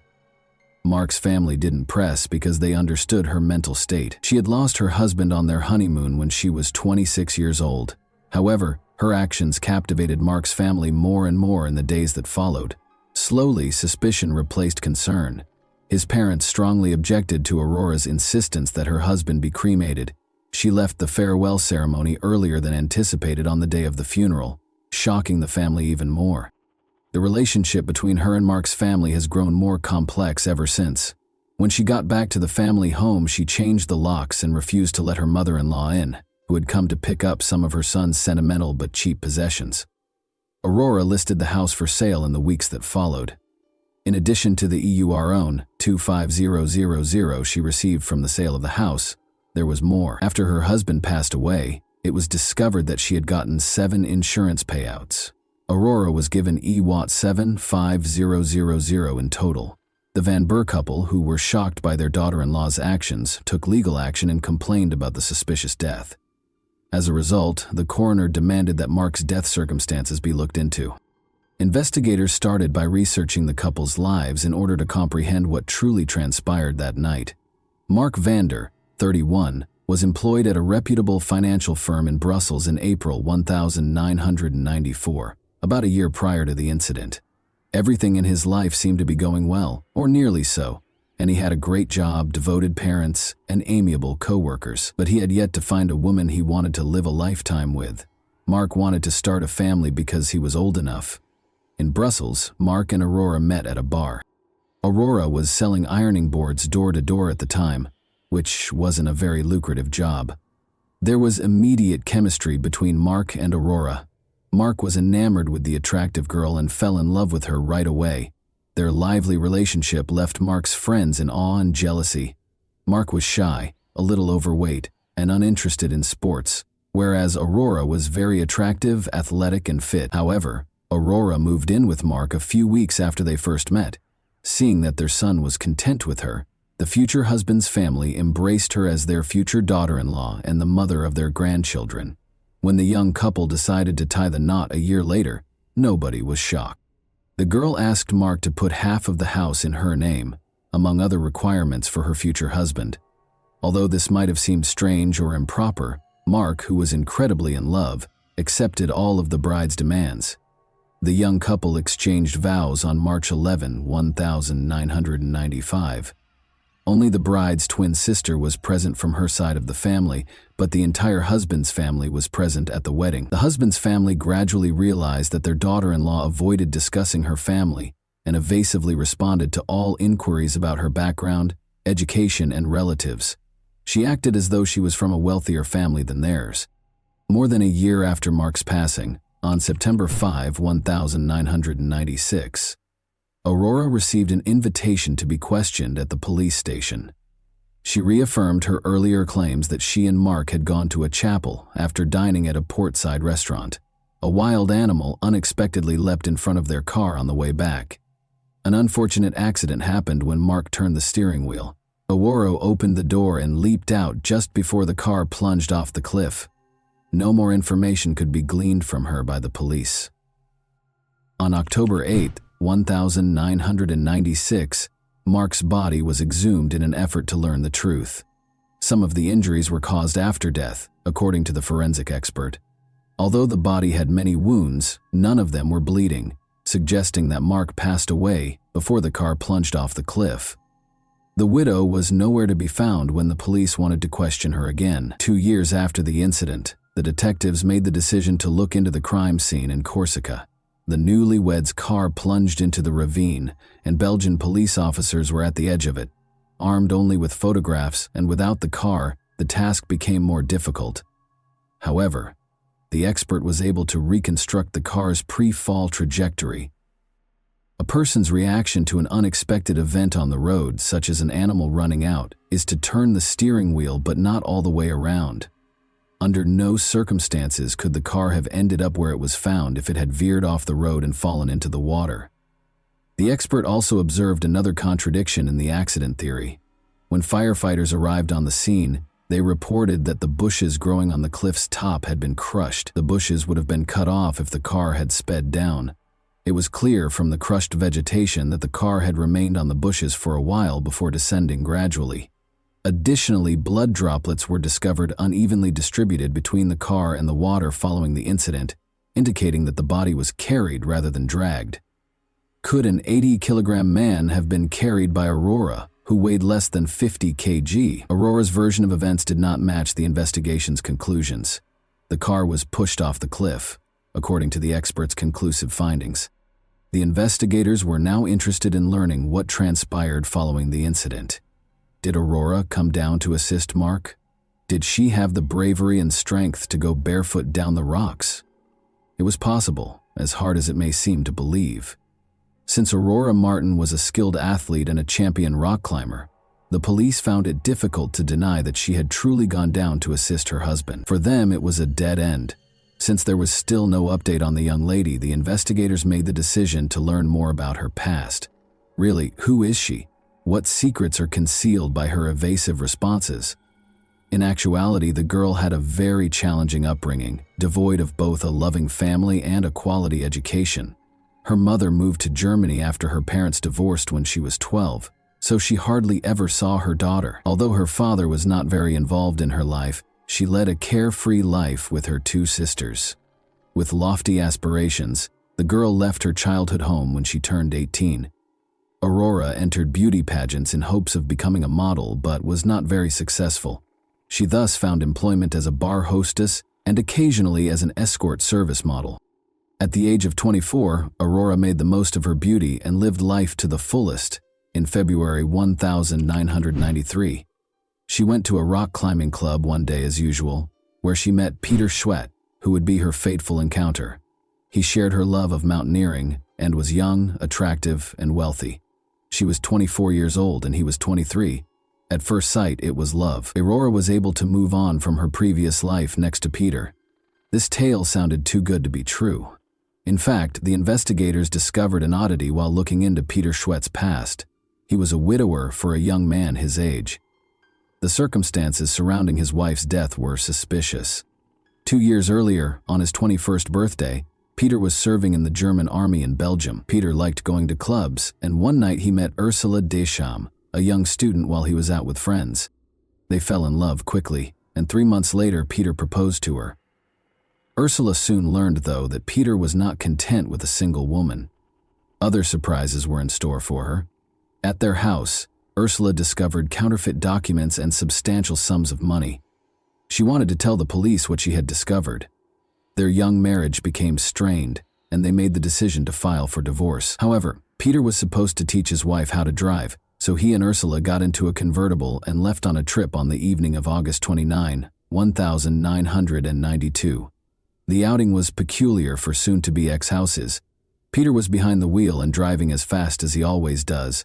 The car crashed into a canal at high speed after he lost control.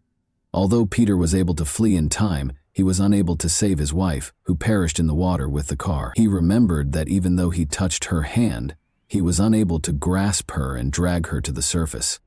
A few days later, Ursula's body was discovered. Nothing from the autopsy would raise any questions about the girl's drowning. Peter provided a convincing explanation of how he had gotten out of the car through the rear window when the police recreated the crime scene. However, Ursula's family never thought it was a sad accident. First of all, Peter had never lowered the top of a convertible before. Second, Ursula could swim very well. An expert who later examined the case claimed that Ursula had time to get out of the car because drowning takes 3 minutes or so as the water fills the car. The Belgian police, however, handled it as a regrettable mishap brought on by the driver's carelessness. The case was closed after the young widower received a sentence of 3 months in prison.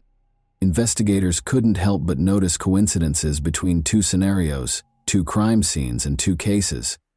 In both instances, a traffic accident occurred. The car ended up in the water after the driver lost control. While the other spouse's body was not discovered in the vehicle, one of the spouses was able to flee in time. Since Aurora and Peter were now the primary suspects in the murder of Mark Vander, detectives had an immediate need to locate them. Although investigators suspected Peter of Ursula's murder as well, it was possible to drop the possibility of charging him with the same crime again because Peter had already served 3 months in connection with that case. In the meantime, the police discovered the likely cause of Ursula's death and the reason Peter became so rich following the death of his wife. He was able to leave the army and woo the stunning Aurora after receiving an insurance payout of $1,500. After a year of romance, the young couple broke up in early 1994 for unspecified reasons. The girl registered with a marriage agency during this period. According to her, the perfect man would be well off, have a flat of his own, be amiable, and not be overweight. Her relationship with Mark Van Burr began in April 1994. The girl insured Mark in August 1994, 4 months after they first met.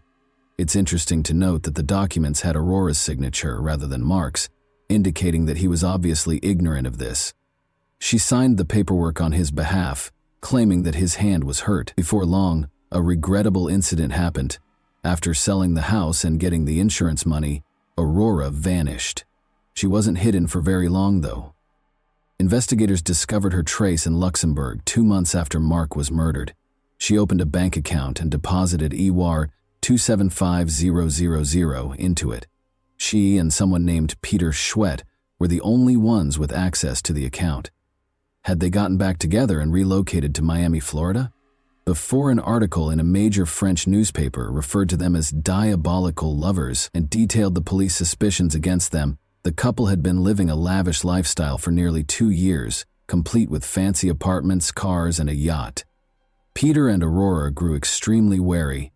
They only used telephone booths to make calls and altered their appearance. Before Peter was taken into custody in a supermarket parking lot, they were able to remain hidden for a while. He offered the police the roughly $50,000 he was carrying in exchange for their release, but they turned him down.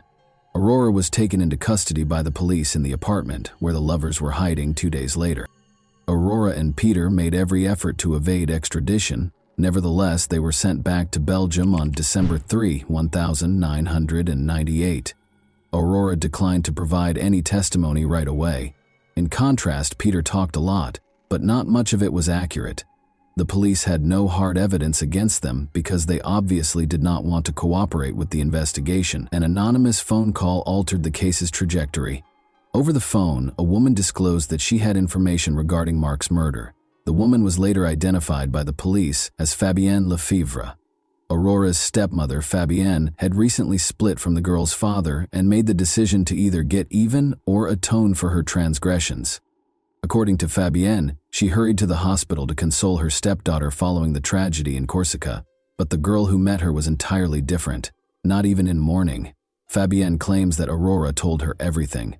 It was all Peter's doing, she said, and he handled everything. Peter and 3 accomplices, his German friends, pulled over Aurora and Mark as they were on the road. They used baseball bats to beat Mark. Fabienne claims that because Mark pleaded with the men to spare his wife and let her go, he was unaware of the betrayer until the very end.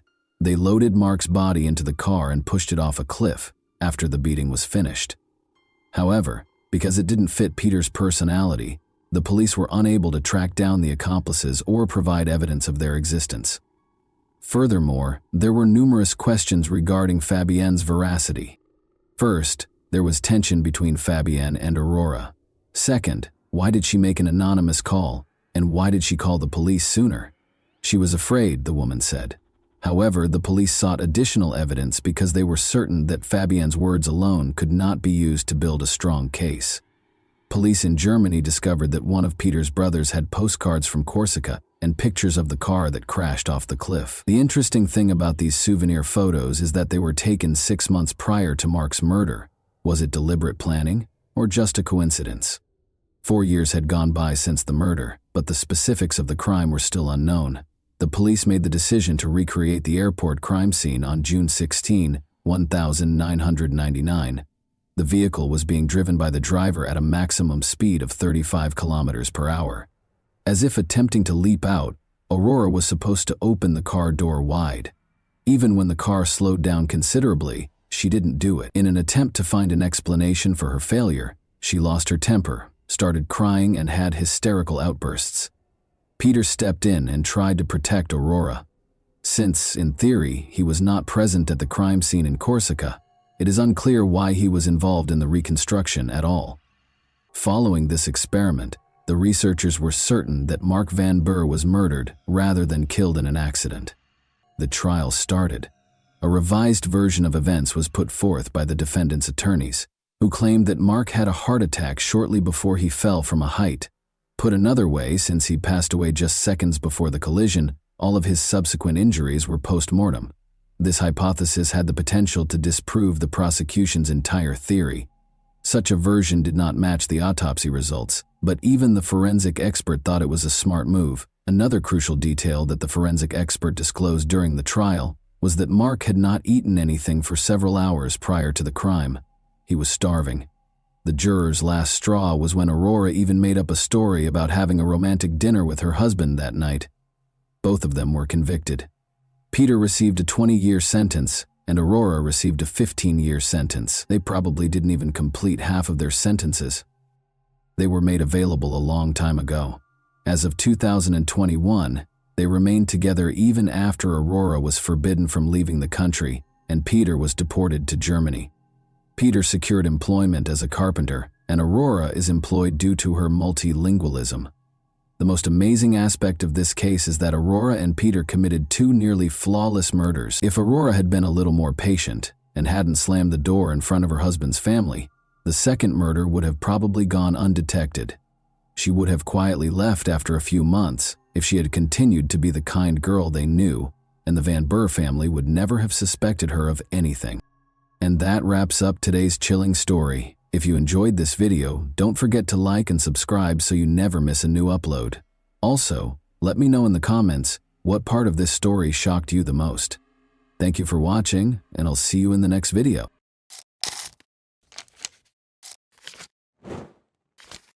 Hey guys, welcome to my channel, and today we're going to take a look at another horrible case with you. Concerned drivers who had spotted an abandoned car on the highway started calling Thurston County, Washington police on August 31, 2022. Officers discovered that their worries were not unjustified when they got to the designated spot. The key was still in the ignition, the driver's side door was open, and the door and steering wheel were covered in dried blood. Beside the car, on the ground, was a broken phone. Whatever happened on the phone happened very quickly, because it was last used at 5:10 p.m. and found at 5:30 p.m. The car was registered to Kenneth Davis from Olympia, Washington, which is 25 minutes away from the location where the car was found, according to the police's check of the registration number. But when they got in touch with Kenneth, they found out that the car had been taken by Gabriel Davis, Kenneth's 16-year-old son, at 4 p.m. Gabriel never returned from school after leaving for football practice. Blood and a smashed phone were clearly bad indicators. When such an incident occurs, a number of scenarios immediately spring to mind, such as a fight or perhaps even a murder. The police rushed to learn as much as they could about the boy. The 16-year-old Gabriel Davis hails from Olympia, Washington. His enthusiasm for football has not changed, despite a recent sharp decline in his academic performance. He never skipped a training session because he took it seriously. He was therefore immediately noticed when he failed to appear at the stadium on August 31st. No one knew where he was. Not even Justin Hume, his best friend. The police immediately began a thorough search after finding Gabriel's car, the broken phone, and the blood. Helicopters and search teams were involved in the ongoing search through the night and into the next morning. People who said they had seen the boy began calling in droves as word spread about his disappearance. The teenager was spotted strolling down the highway, according to 5 witnesses. He was walking toward the park by himself. Gabriel even responded to a caller who inquired about his well-being by saying, "Yes." The young man's mysterious disappearance was not the first or even the second incident in the county, which was the most horrifying part. Within 5 miles of where Gabriel's car was discovered, 2 other young boys had disappeared during the previous 6 years. Locals wanted the police to act right away because they believed he was the 3rd victim of the same kidnapper. Logan Schindelman and Matthew Anfelt were the names of the missing boys. Matthew and Logan played a lot of sports in their senior year, just like Gabriel did. There were notable parallels between the cases, especially in Logan's case. He had no reason to be in the southern part of the county, and his car was also discovered abandoned on the side of the road. Additionally, witnesses claimed to have seen the boys prior to their disappearances in both cases. But Logan and Matthew were never located. The FBI became involved early on because of these parallels and the urgency of Gabriel's investigation. The manager of North Carolina Power Systems, a company that specializes in diesel engine repairs, called the police while the massive search for the missing teen under mysterious circumstances was in progress. She stated that Daniel McCaw, one of their staff members, had not been showing up for work for 4 days and was not returning calls. She asked the officers to come to his house and see how he was doing because this was unusual for him and he had never been missing before. When the officers got to his home in Orting, Washington, which is 45 minutes east of Olympia, they knocked on the door but got no answer. Through the doggy door, Daniel's German Shepherd dog ran outside. At the same time, they smelled a rotten smell, so they looked around for a way to get inside the house. An unlocked door to the laundry room allowed the officers entry. Daniel was lying on the floor when they got inside. He had been shot in the head and was lying in a pool of blood. At first, they thought he had committed suicide because there were no indications of forced entry. Nevertheless, no weapon was found close to the body, and a follow-up examination showed several stab wounds and an abdominal gunshot wound. The advanced state of decomposition made it difficult to determine the precise nature of the neck wounds. They discovered 2 empty holsters and casings for 9mm and 0.45 caliber firearms at the crime scene. Investigators came to the conclusion that the offender or offenders had used 2 distinct firearms, most likely taken from the victim.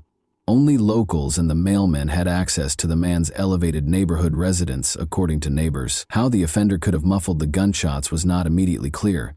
It turned out, though, that although the locals were used to carrying guns, they did not meddle in one another's affairs. Even if someone heard something, they wouldn't think to call the police because they lived in relative isolation. During her talk with the police, Daniel's boss made a very intriguing comment. Daniel had split from Amanda Olafson, his fiancée, just 2 weeks prior. North Carolina Power Systems was another employer of Amanda's. Gabriel, her son, was the same Gabriel who had vanished the day before.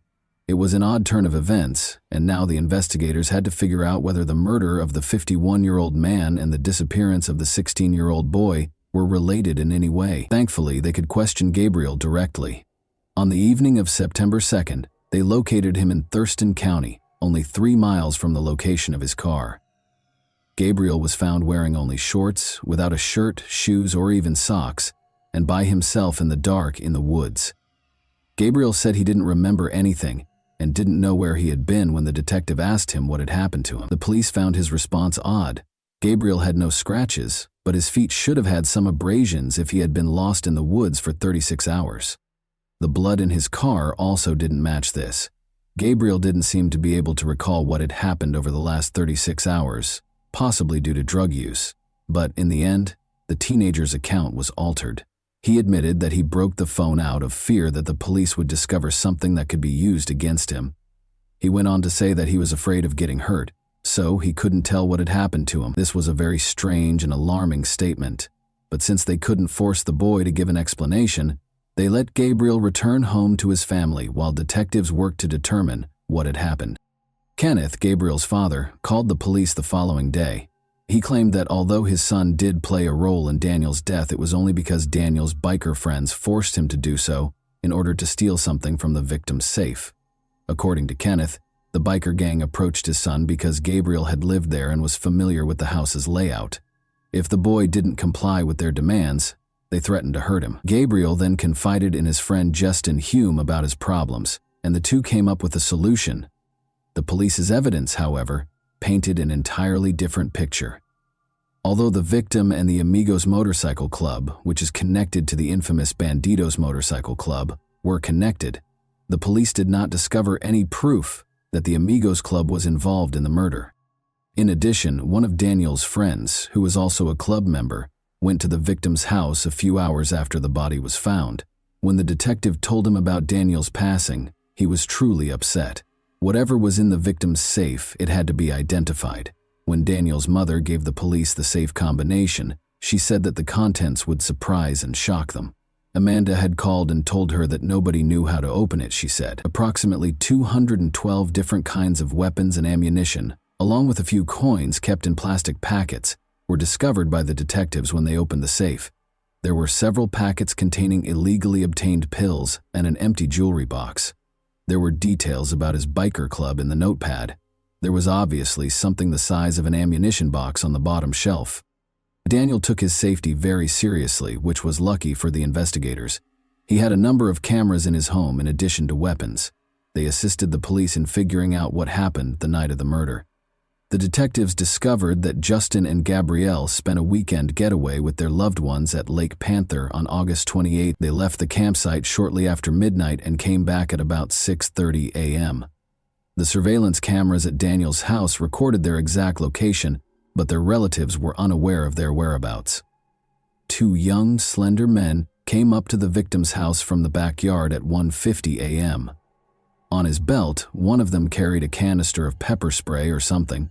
The men wore masks that partially obscured their faces. One of them had on a ski mask, the other a medical mask and a baseball cap. They had flashlights on hand. Through the dog door came the young men. After a while, nothing happened. But at 2:41 a.m., the homeowner left the garage, went inside, and vanished from the camera. 6 minutes later, his German Shepherd was seen on camera hastily leaving the house through the dog door. After leaving through the side door, the unidentified men wandered for a few minutes between the house and the garage while carrying what appeared to be a toolbox or a crate of military ammunition. At 2:52 a.m., they finally left the crime scene, bringing with them what appeared to be a toolbox or a military ammunition crate.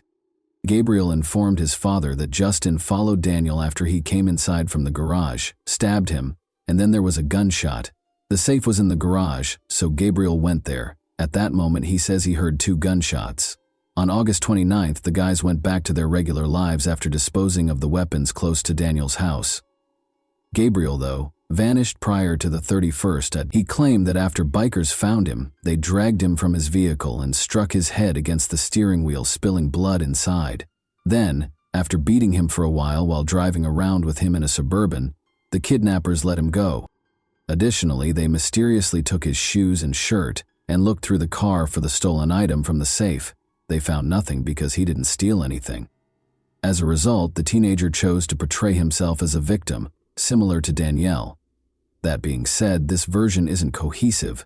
Why couldn't the teenager enter the house and flee right away if bikers were the ones forcing him to commit the crime? Why wasn't everything finished sooner if, as Kenneth claimed, they had planned it? It was illogical. Once more, why did they enter the house when the safe was in the garage if the goal was to steal something? In any case, Justin and Gabriel were searched and taken into custody by police on the evening of September 2. They discovered a black ski mask and a handheld flashlight in Justin's home, and a black mask in Gabriel's vehicle. Gabriel showed the investigators where he had thrown the weapons close to the former Olympia Brewery in Tumwater after the police arrested the teenagers on September the 2nd. Similar weapons to the one used to shoot the victim were found by the detectives, a .45 caliber Sig Sauer pistol and a 9mm Ruger handgun. More than a dozen knives were also discovered. The firearms were found inside an ammunition box, the same type that vanished from the victim's safe. Although Daniel had friends among the bikers, the police did not discover any indication that they planned to murder the man or even steal anything from his home. The real reason for the crime is not disclosed. However, Gabriel's past might conceal the crime's motivation. He has encountered numerous difficulties in spite of his youth. Gabriel and his older sister were at the center of a terrible custody battle that started when Gabriel's parents divorced when he was just 3 years old. A 2010 court ruling stated that the children lived with their father on weekends and with their mother during the week. After Amanda separated from an abusive husband and remarried twice, the decision was not reviewed. Kenneth, however, sued her after she moved in with Daniel in 2018. Alleging that the kids' grades suffered and they frequently skipped class. Additionally, he claimed that Daniel was violent, threatened Gabriel with a weapon, and even threatened Gabriel's sister, who is now 20 years old, and her boyfriend. Daniel acknowledged yelling at the sister's boyfriend when he became embroiled in the custody dispute, but he denied threatening him. The argument started when the boyfriend broke into the house and took a phone charger, but he now feels bad about how he handled the matter.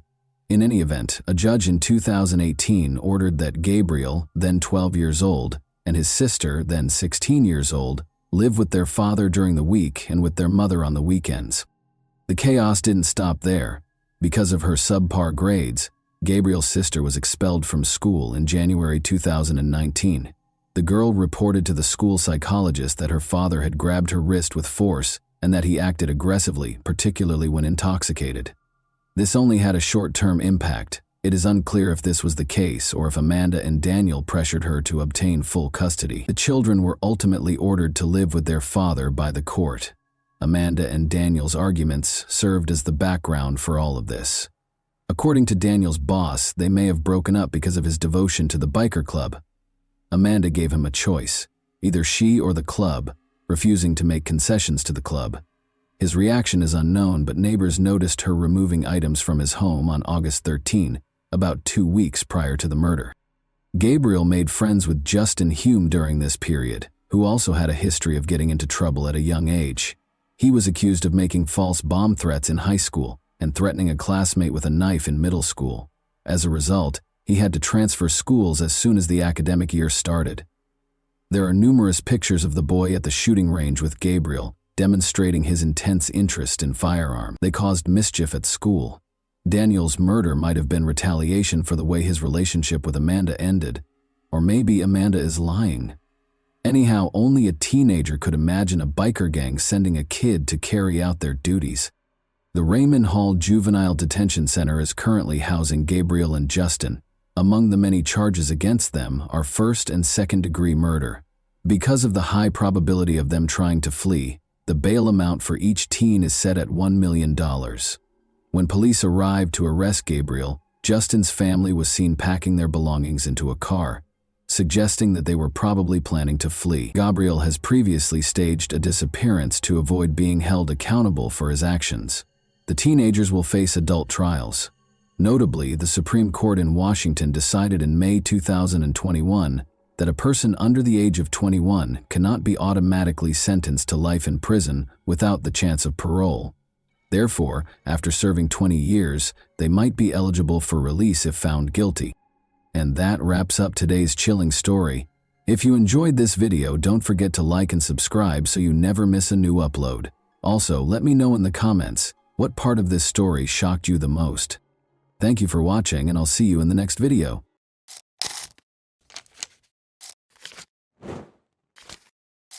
Hey guys, welcome to my channel, and today we're going to take a look at another horrible case with you. She was a virtuoso in her art and a master of tricks, never leaving any traces behind. Her lack of humanity was the only thing that made her successful. Nobody could have predicted that a quiet but intelligent girl would grow up to be one of the world's most skilled criminals, behind a long string of schemes that funded her transformation from a regular girl into a dangerous individual living in luxury. The vicious con artist, who had a taste for killing, was the epitome of evil and was always one step ahead of the police.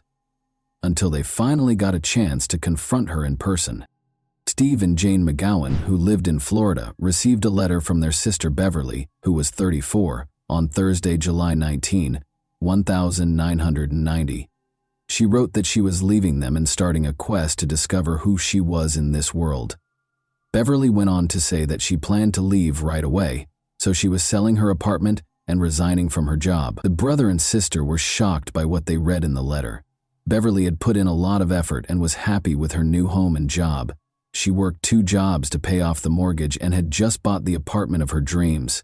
When Jane rushed to the police station to report her sister's disappearance, the letter claimed that Beverly had left on her own initiative, so there was little the authorities could do. Steve and Jane went to Beverly's apartment in Pompano Beach to try to find answers to their questions after discovering notepad sheets at her house with the letter written in her handwriting. They saw right away that Beverly's red Volkswagen Fox was not parked where it usually was. Even though Beverly wasn't in the apartment, it didn't seem like she had moved out permanently. Clothes hung in the closet, a nightshirt rested on the unmade bed, and dirty dishes were in the sink. But there were also indications that Beverly had no plans to come back. Her 2 cats were nowhere to be seen, the answering machine was gone, and the phone was disconnected. After searching through drawers, Steve and Jane found that Beverly's address book, birth certificate, and passport were also gone. In addition to her part-time job at a nonprofit, Beverly worked in a bank's loan department. Steve called the bank to ask if her coworkers could provide more information.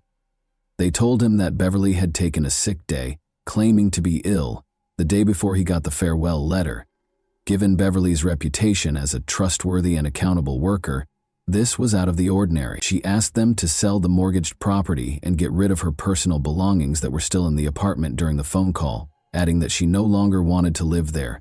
In order to confirm her request, Beverly was asked to send a telegram, which she did.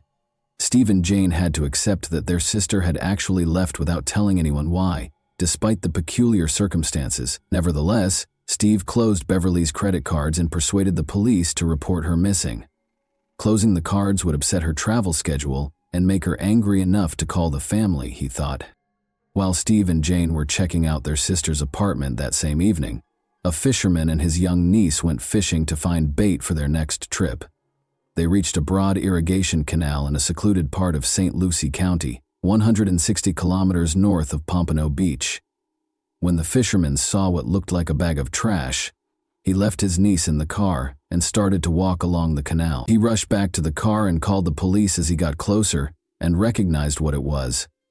When deputies from the St. Lucie County Sheriff's Office got to the spot the fisherman had pointed, they found a woman's body. It was clear that in addition to killing her, the killer did everything in his power to hide her identity. But he missed something. A tiny tattoo of a yellow rose was concealed under the woman's jeans on her right ankle. The media was given the tattoo's description in the hopes that locals would recognize it. Around 10 p.m., Steve McGowan had already arrived home when the phone rang. It was his sister's missing friend. She had recently learned of the discovery in the St. Lucie Canal and Beverly's corresponding tattoo. Steve and Jane went to St. Lucie the following day to talk to investigators and show them a picture of their sister. Although conventional identification techniques had to be disregarded due to the body's condition, they were both certain that it was their Beverly. A comparison of her dental records proved it was her. No blood or suspicious objects were found during the examination of Beverly's apartment. No indication of a struggle was present. Jane and Steve were unable to comprehend who would hurt their sister. Her nephews in particular loved her, and she loved them in return. Beverly didn't have a lot of money, and she didn't have any complicated relationships. The deaths of her two boyfriends in different auto accidents cast a shadow over her life, but Steve was sure Beverly had been enjoying her life lately, even in spite of her past. Despite working 2 jobs, Beverly's income was insufficient to pay her mortgage. She began renting out one of her apartment's bedrooms in order to supplement her income. Investigators discovered a notebook containing a list of possible tenants while searching her apartment. Except for one, each entry contained the full name, phone number, and the time of the apartment viewing. Alice was the only name on the first line, which was scheduled for Tuesday at 6:30. Beverly had heard nothing but good things about Alice. She worked for the famous company IBM, was from London, drove a fancy car, and was immaculately dressed. Due to a temporary transfer to the company's Fort Lauderdale office, Alice had relocated to the area.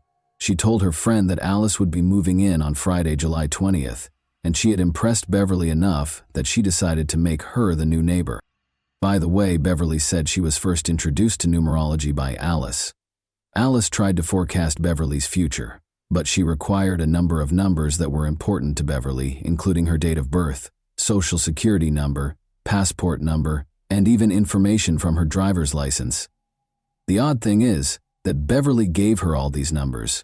She shared Alice's future predictions with her friends because, all things considered, she was happy with them. Regretfully, she didn't give them her new neighbor's last name. The identity of Alice was still unknown.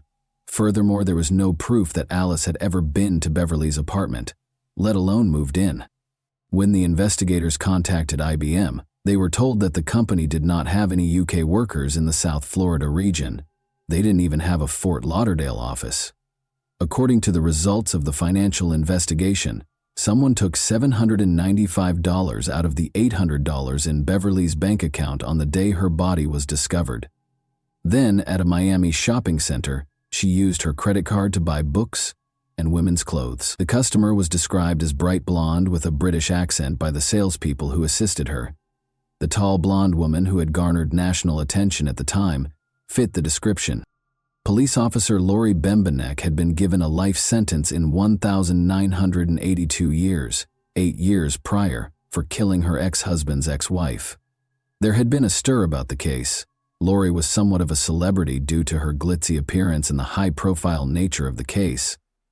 Lori had freed herself from Wisconsin prison a few days prior to Beverly's murder. The Miami salesperson identified Lori Bembenek as the person who had used Beverly's credit card after seeing pictures of her, until it was revealed that Lori had actually fled to Canada and was not in Florida at the time of the crime.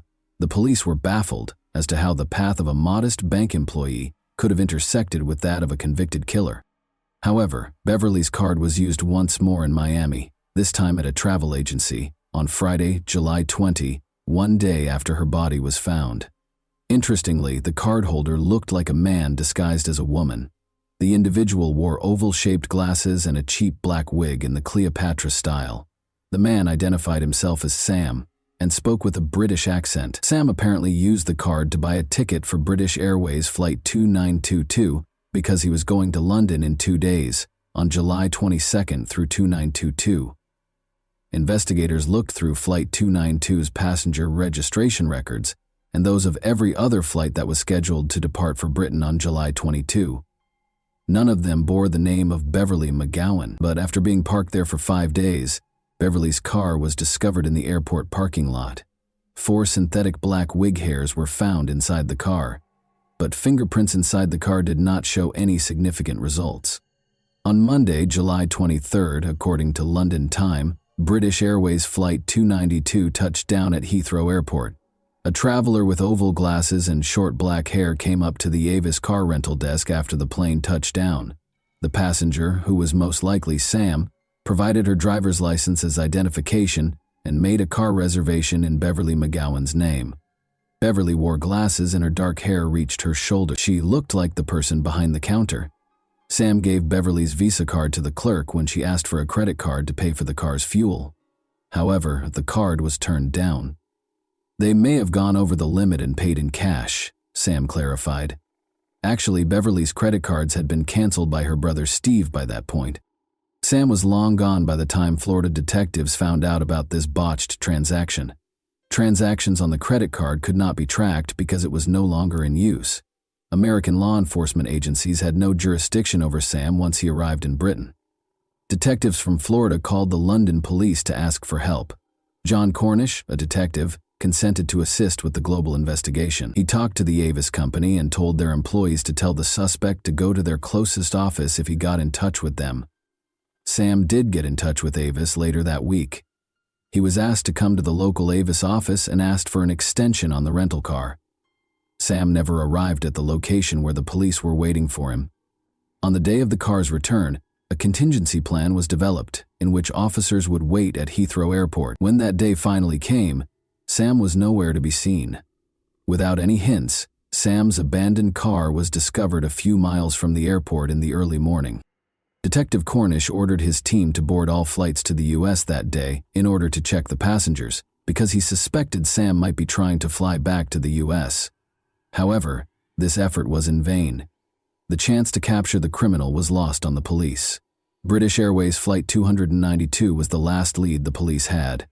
Sam had purchased a ticket in a different name because he did not board the flight using Beverly's passport. Although it was illegal for investigators to check passengers who did not live in Florida, they made an effort to examine the 248 people on that flight. So they turned to the United States for help, State Department in Washington, D.C. The process could take years because each passenger's name had to be compared with passport information, and there was no single database that contained all of this data. The State Department didn't give the police a name they considered significant until January 1996.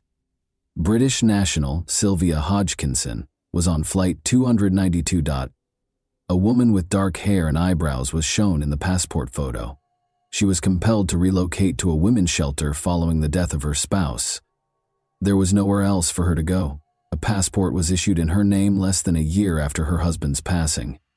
It was suspected by investigators that someone else had taken Sylvia's identity in order to obtain documents in her name.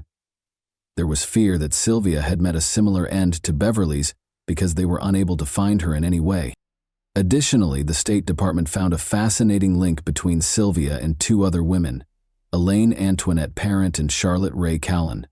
An incident that happened a year after Beverly's murder revealed that all 3 identities were unintentionally connected. A woman in a rental car was approached by North Miami police on May 22, 1991. It was past due to return the car, which had been rented in Los Angeles 6 months prior. To hide its origin, stolen license plates were affixed to the vehicle. A tall redhead woman, who introduced herself to the officers as Charlotte Ray Cowan, sat inside the vehicle. The woman's personal diary, 2 dogs, multiple wigs, and several documents bearing Charlotte's photo under the names Sylvia Hodgkinson and Elaine Parent were all evidently in the car with her. Charlotte's failure to return the rented car led to her arrest by the police. The following day, she posted bail after spending the night in jail. Surprisingly, the police did nothing about this issue, even though the woman was clearly using a false identity. One of the arresting officers was in the building on the day of Charlotte's court hearing for the offense. A redhead woman stood up when Charlotte's turn to appear before the court came. The officer who had arrested Charlotte, however, was taken aback to discover that the woman he had arrested was not the same one who had been called to court by the subpoena. Charlotte was perplexed as to why she had been summoned to court so abruptly. She questioned the officer about the height and red hair of the woman he had arrested.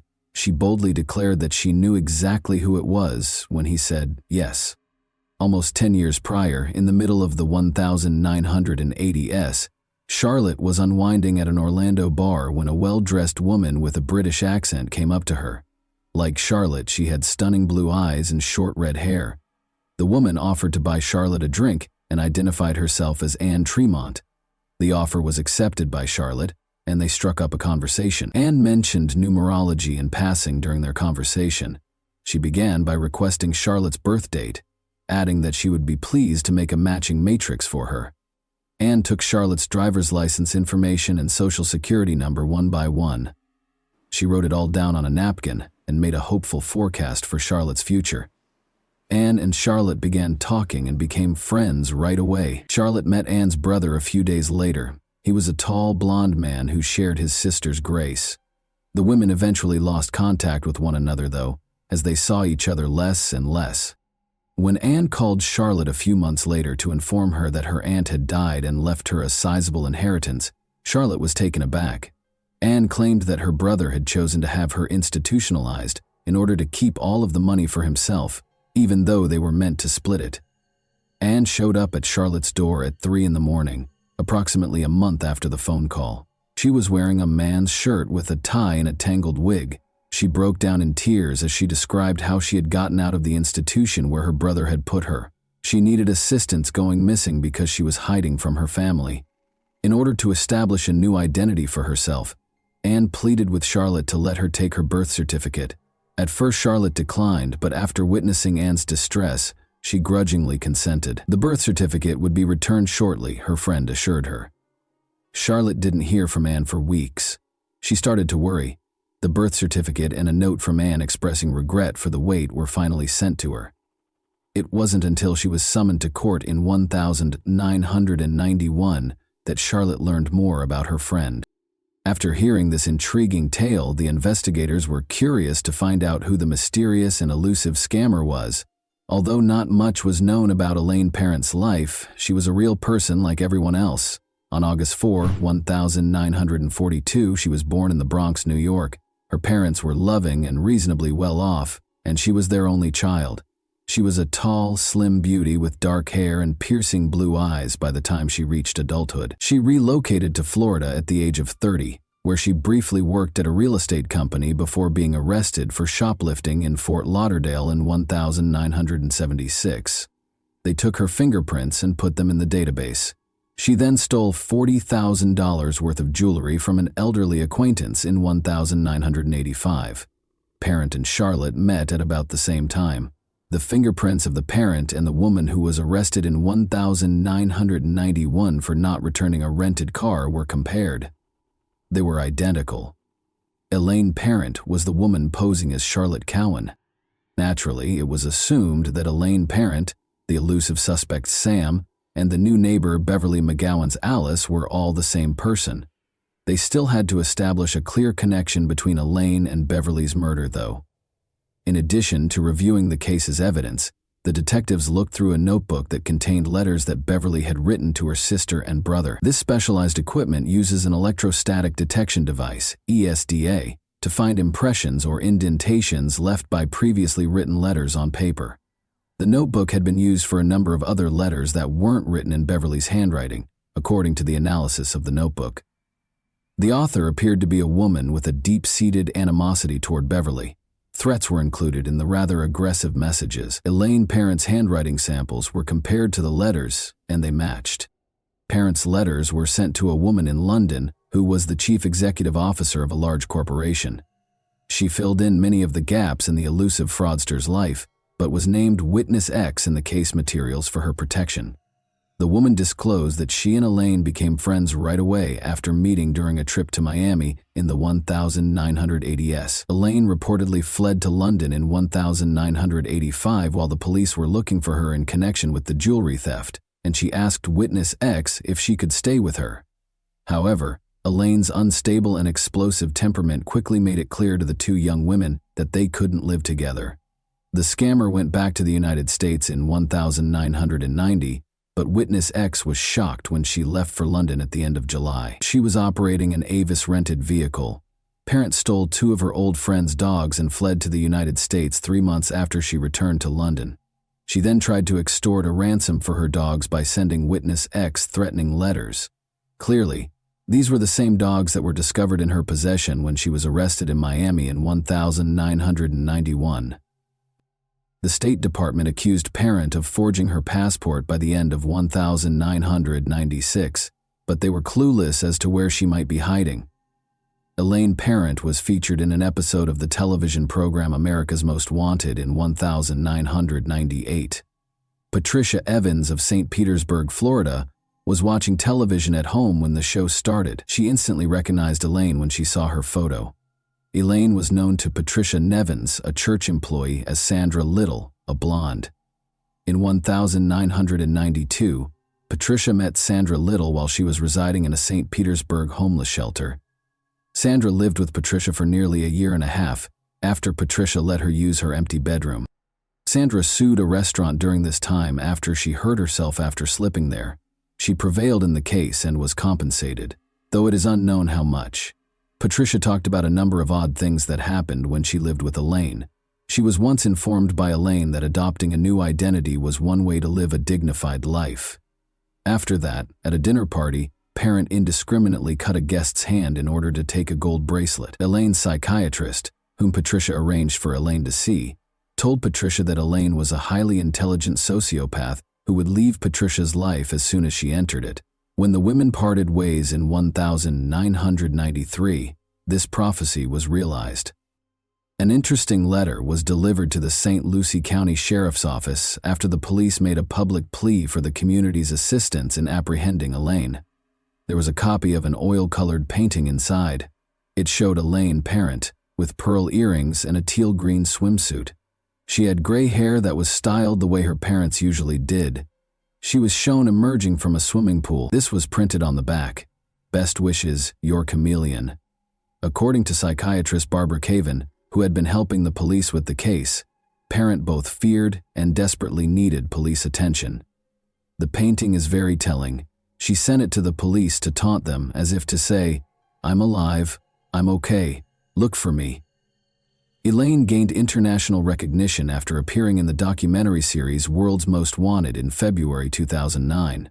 People from all over the world began reporting that they had seen Parent in South Africa, Australia, France, and Turkey. The media referred to her as the most wanted woman in the world. Elaine Parent was featured in another episode of America's Most Wanted in April 2002 and Happy, and 16,000 miners in Russia. After the show, many calls were received from the wealthy Panama City, Florida neighborhood, identifying a woman there as Elaine. The address was visited by 3 police officers. When they reached a small one-story home, they knocked on the door. The door was answered by a brunette middle-aged woman wearing a beige silk pajama set. The officers gave an explanation for their visit to her. Presenting her military ID with her photo on it, the woman identified herself as Darlene Thompson. The officers had seen a picture of Elaine Parent, but she didn't look like her. She was asked to accompany the officers to the station for formalities, even though they knew the neighbors had erred. Darlene consented and asked the officers to hold off while she changed.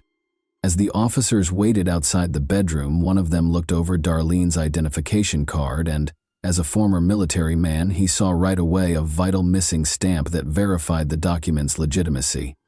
She replied that she was getting dressed when the officer knocked on the bedroom door to ask about this. She never emerged, despite the officers waiting for her to do so. When the officers hurried into the bedroom after hearing a gunshot, they discovered Darlene dead. The identity of Darlene and Elaine Parent was formally verified by subsequent fingerprint analysis. Elaine lived in a house that turned out to belong to another woman. She had rented a room to Elaine since August 2001. She is a nice woman who loves to cook, according to the homeowner. Elaine's Florida driver's license, which had her photo on it but the name of the woman she was staying with, was discovered during the house search. She had jotted down details about a man from the nearby town of Lynn Haven, including his credit cards and social security number, in a notebook. Elaine's closet was stocked with men's and women's clothes, as well as wigs. They also found a book on theatrical makeup and another on learning French. Elaine's laptop, which some of her acquaintances claimed she frequently used for work, was never located. When she was arrested more than a decade ago, she had her diary with her because Charlotte Cowan was also missing. The police discovered a flyer featuring a picture of Elaine and the name Antonia Racerman, which is another fascinating aspect of the portrait. It looked as though Elaine had made the flyer herself, and the local police chief later conjectured that she had done it to intimidate someone. The flyer said that she was wanted by the FBI for the murder of a government official at a hotel in Washington, D.C. Many questions remained after Elaine's death. According to the police, she used up to 20 different identities in countries such as the United States, the United Kingdom, Turkey, Israel, France, and South Africa. Although no other victims have been located, some believe she may have committed more murders. There are differing views on whether she worked alone or with an accomplice. Investigator Norma Pfeiffer told the media 3 years before she died, "The brutality of the McGowan murder makes me think that someone capable of this has either done it before or will do it again. She couldn't have run Beverly alone, according to some. And let's not forget about the handsome blonde man she passed off as her brother." According to psychologist Barbara Kerwin, Elaine is a virtuoso in her field, who can read people's souls and identify their weak points with ease. The reason behind her crimes is still entirely unknown, though. Why, given her high IQ, would someone like Elaine decide to commit crimes rather than excel in any other field, especially since her crimes brought her more fame than fortune? Kerwin, however, feels she is aware of the motivation behind Elaine's plots, her own inner demons. Barbara said, "I believe she impulsively stole the identities of others to fill her own emptiness." And that wraps up today's chilling story. If you enjoyed this video, don't forget to like and subscribe so you never miss a new upload. Also, let me know in the comments what part of this story shocked you the most. Thank you for watching, and I'll see you in the next video.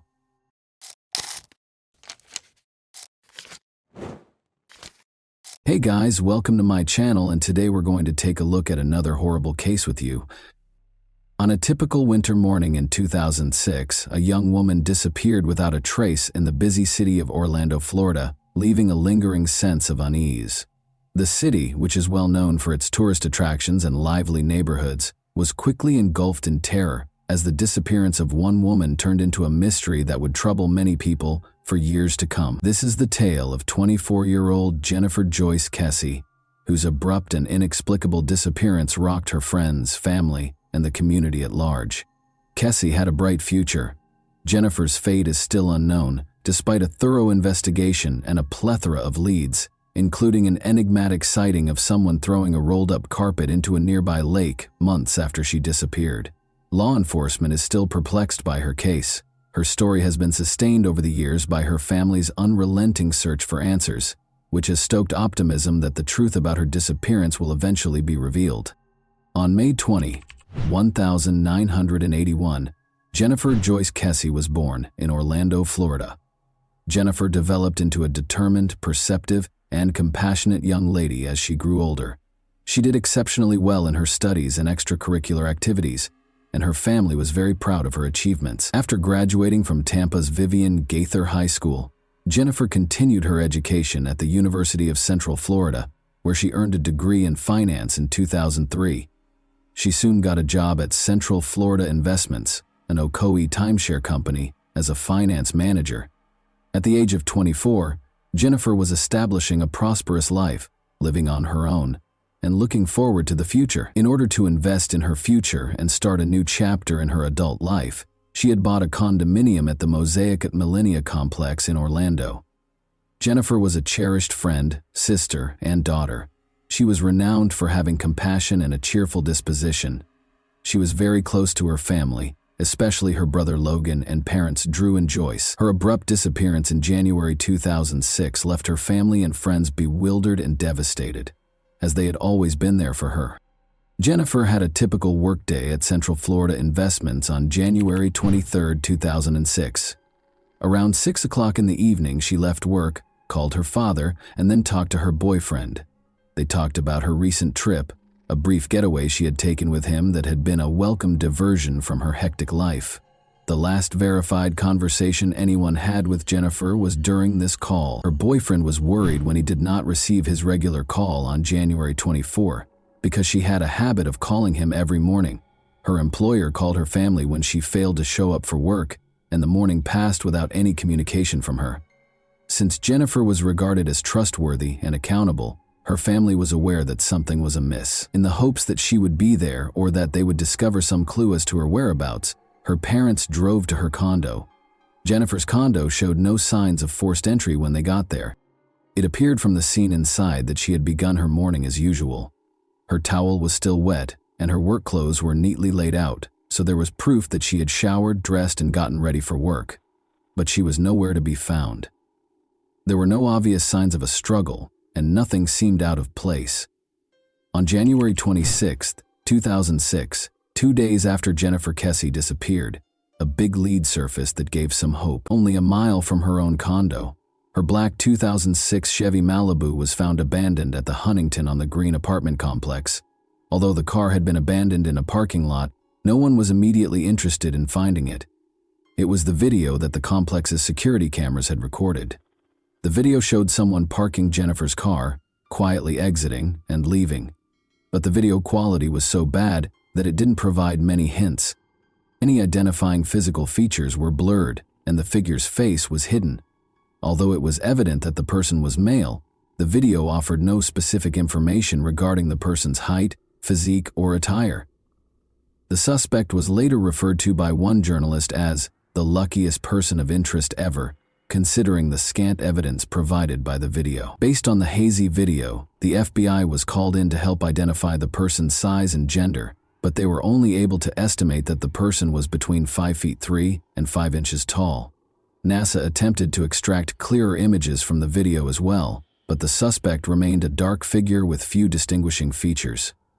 Investigators and Jennifer's family were disappointed when no conclusive identification could be made, despite their best efforts. In search of crucial hints, investigators focused on Jennifer's car, while the surveillance footage was still inconclusive.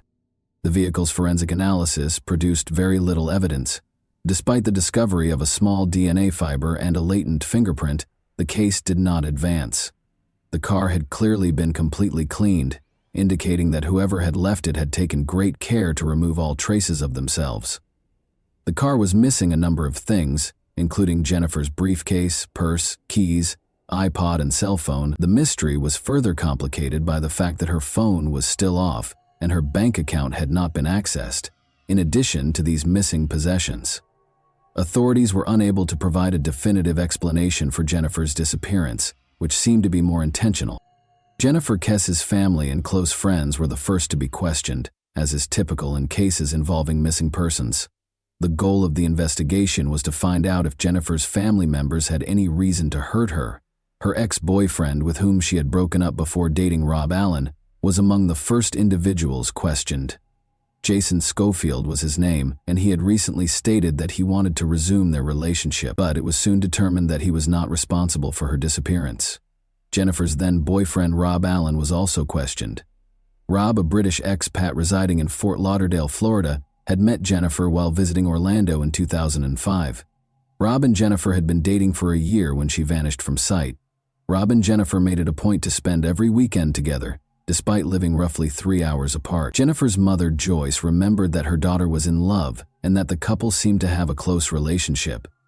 Jennifer had taken a weekend trip to St. Croix with Rob a week prior to her disappearance. Rob said the trip was a unique experience. On January 23, 2006, Jennifer called her mother on her way to work after returning from St. Croix. After the trip, Jennifer was obviously happy, excited, and full of life. Joyce remembered how she sounded elated as she shared every detail about the trip and said she was on a cloud. She continued to communicate with her family as usual, speaking with her father and brother later that day. Around 10 o'clock that night, Jennifer made her last phone call to Rob Allen. Regretfully, the discussion did not conclude favorably. The strain of the long-distance relationship was starting to get to Rob, who confirmed that they had a disagreement during the call. Rob insisted that despite their sporadic difficulties, there was no sign that Jennifer had been angry or afraid about anything while they were speaking. He had no idea that he would never talk to Jennifer again after this call.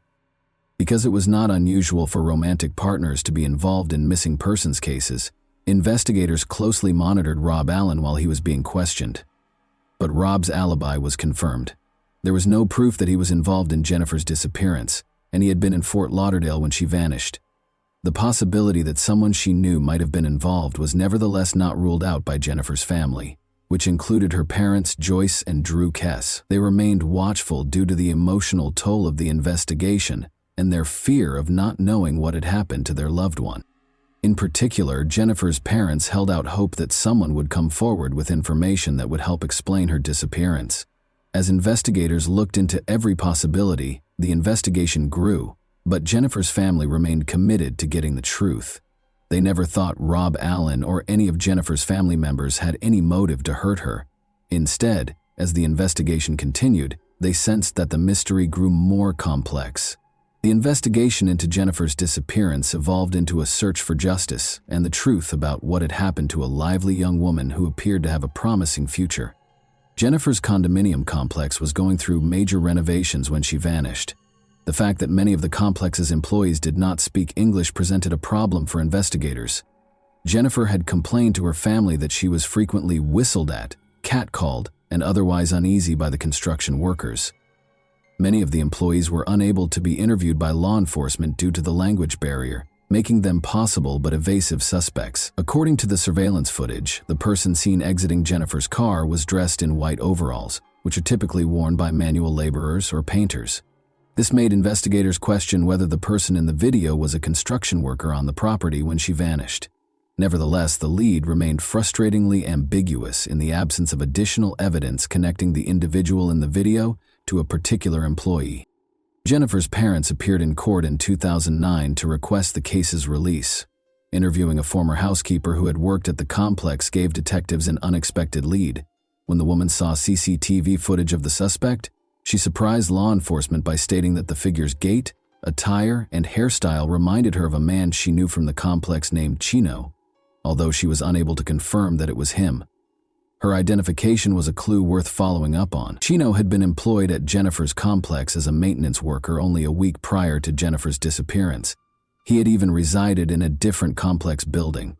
It was quickly discovered by investigators that Chino was well known within the complex, and that some residents remembered him mistreating women. Although investigators had no hard proof to connect Chino to the crime, a tip from the early stages of the investigation raised the possibility that he was involved in Jennifer's disappearance. When it was revealed that Chino was already serving time in a Florida prison for the statutory rape of a teenage girl, a crime he committed 2 years after Jennifer vanished, the case took yet another unexpected turn. Chino cooperated when asked about Jennifer's case and denied any involvement. He even consented to and passed a polygraph exam.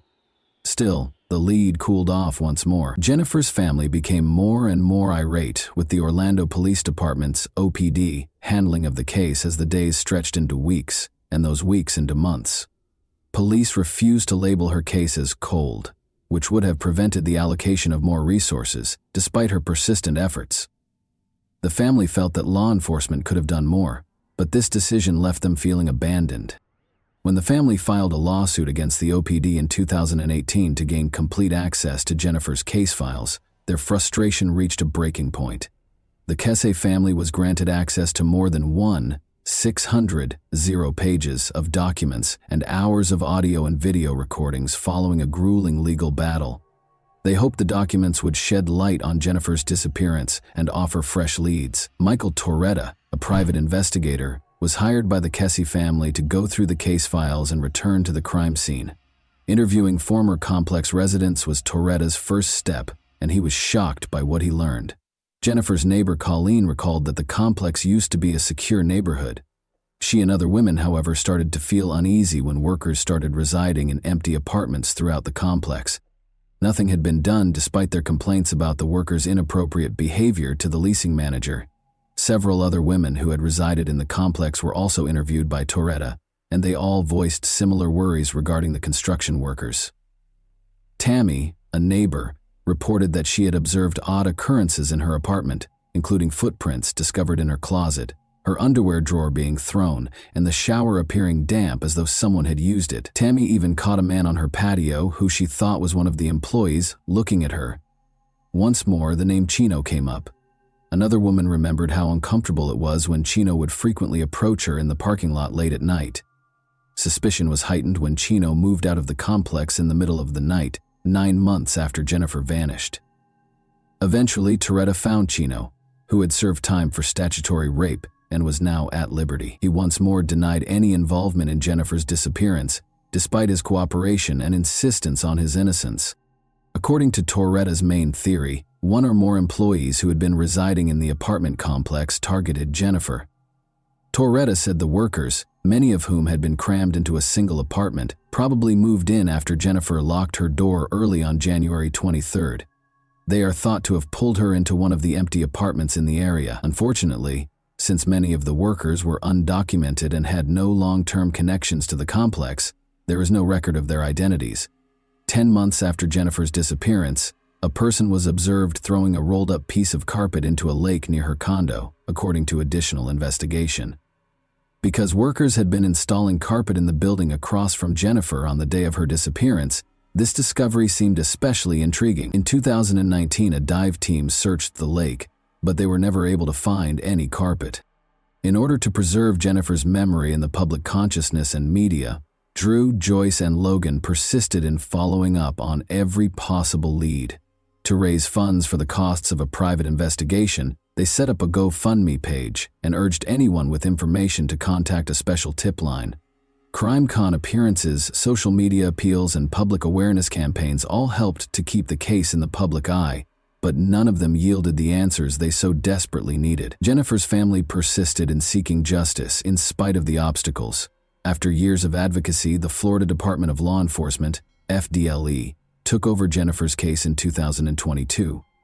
This change was welcomed by the Kesey family, who thought that FDLE's resources and experience might finally provide the answers they were looking for.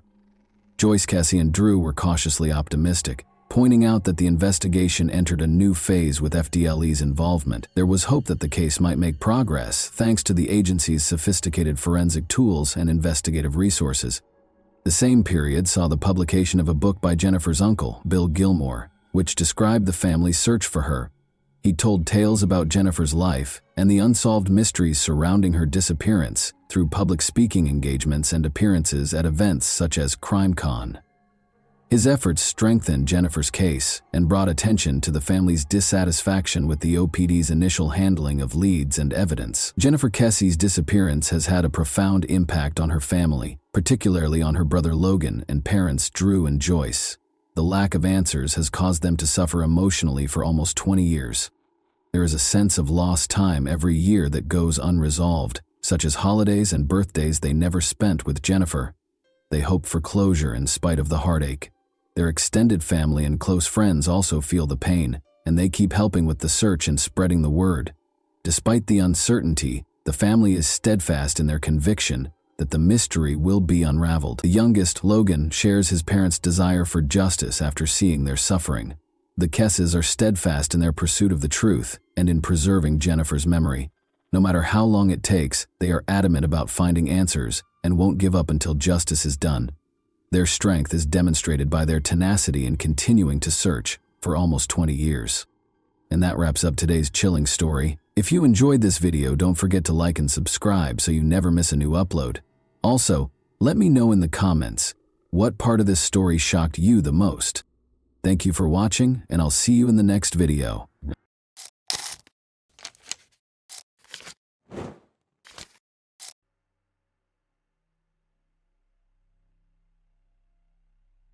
A 24-year-old girl went missing from the store where she worked the evening shift. Police discovered traces of blood in the back room and signs of a struggle, but it was not a robbery. The unknown perpetrator had left a fully stocked cash register. A few days later, the girl's body was discovered 5 kilometers from the store. The investigation into this terrible case lasted nearly 25 years. Lisa Sievert's fate was unknown for nearly a quarter of a century.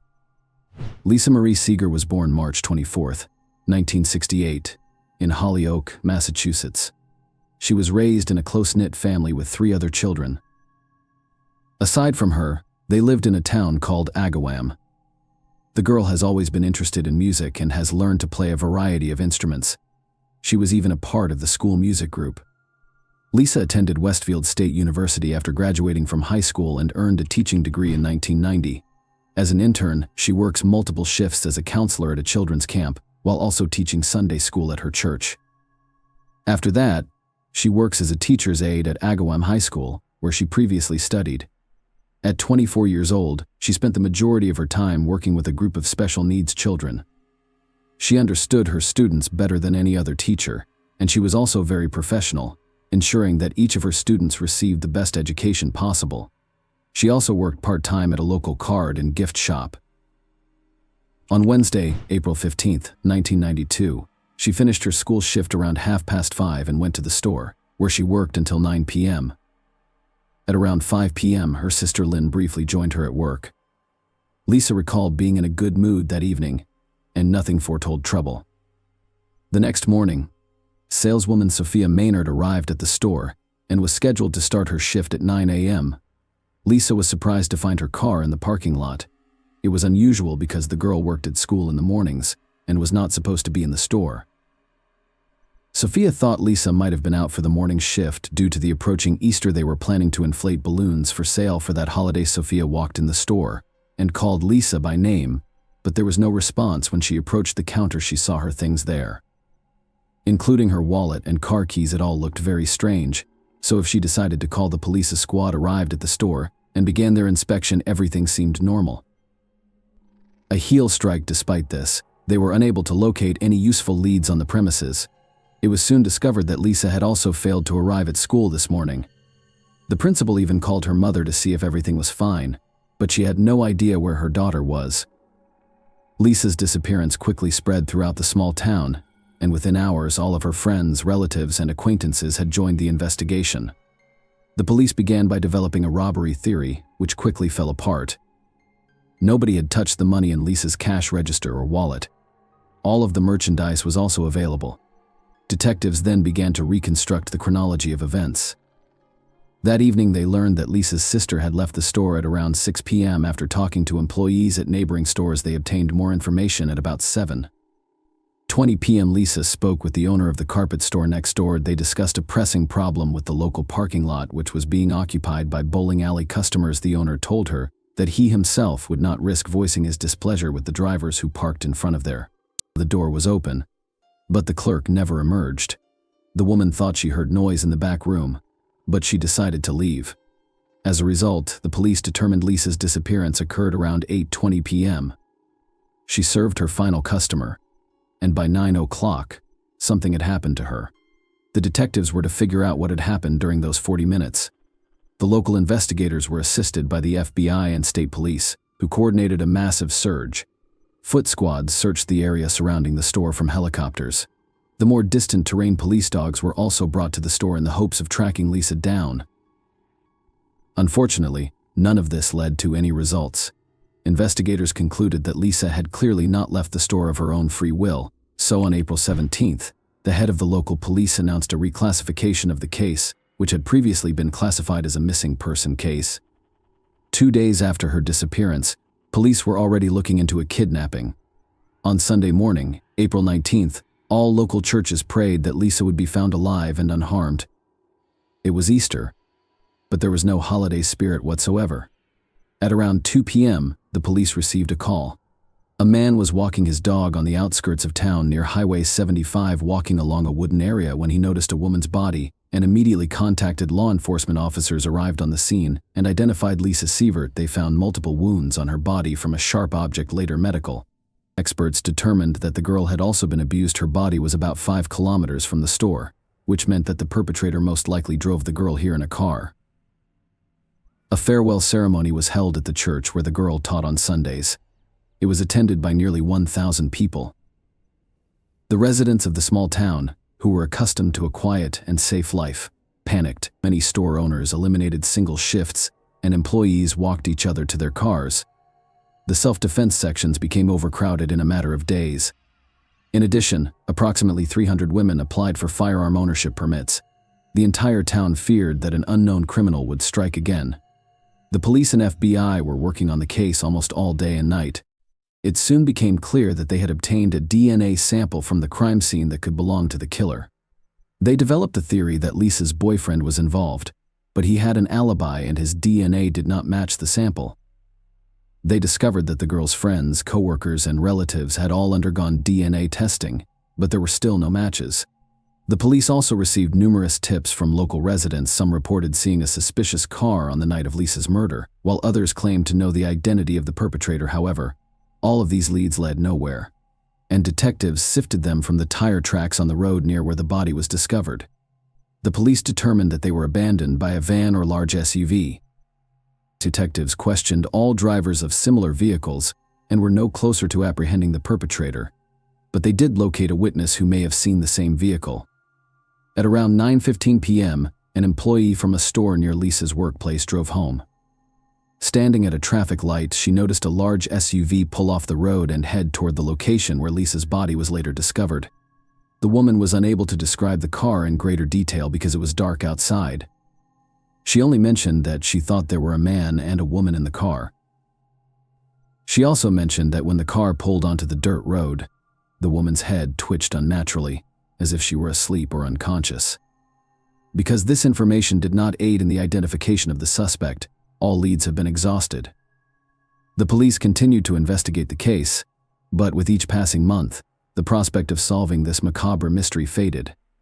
It took a year and a half before Lisa's family and friends were given another chance to discover the truth. In October 1993, national television aired an episode about the caves. The popular program aired stories about unsolved cases, which drew a lot of attention. This sometimes resulted in new witnesses for the police. The case got a second wind.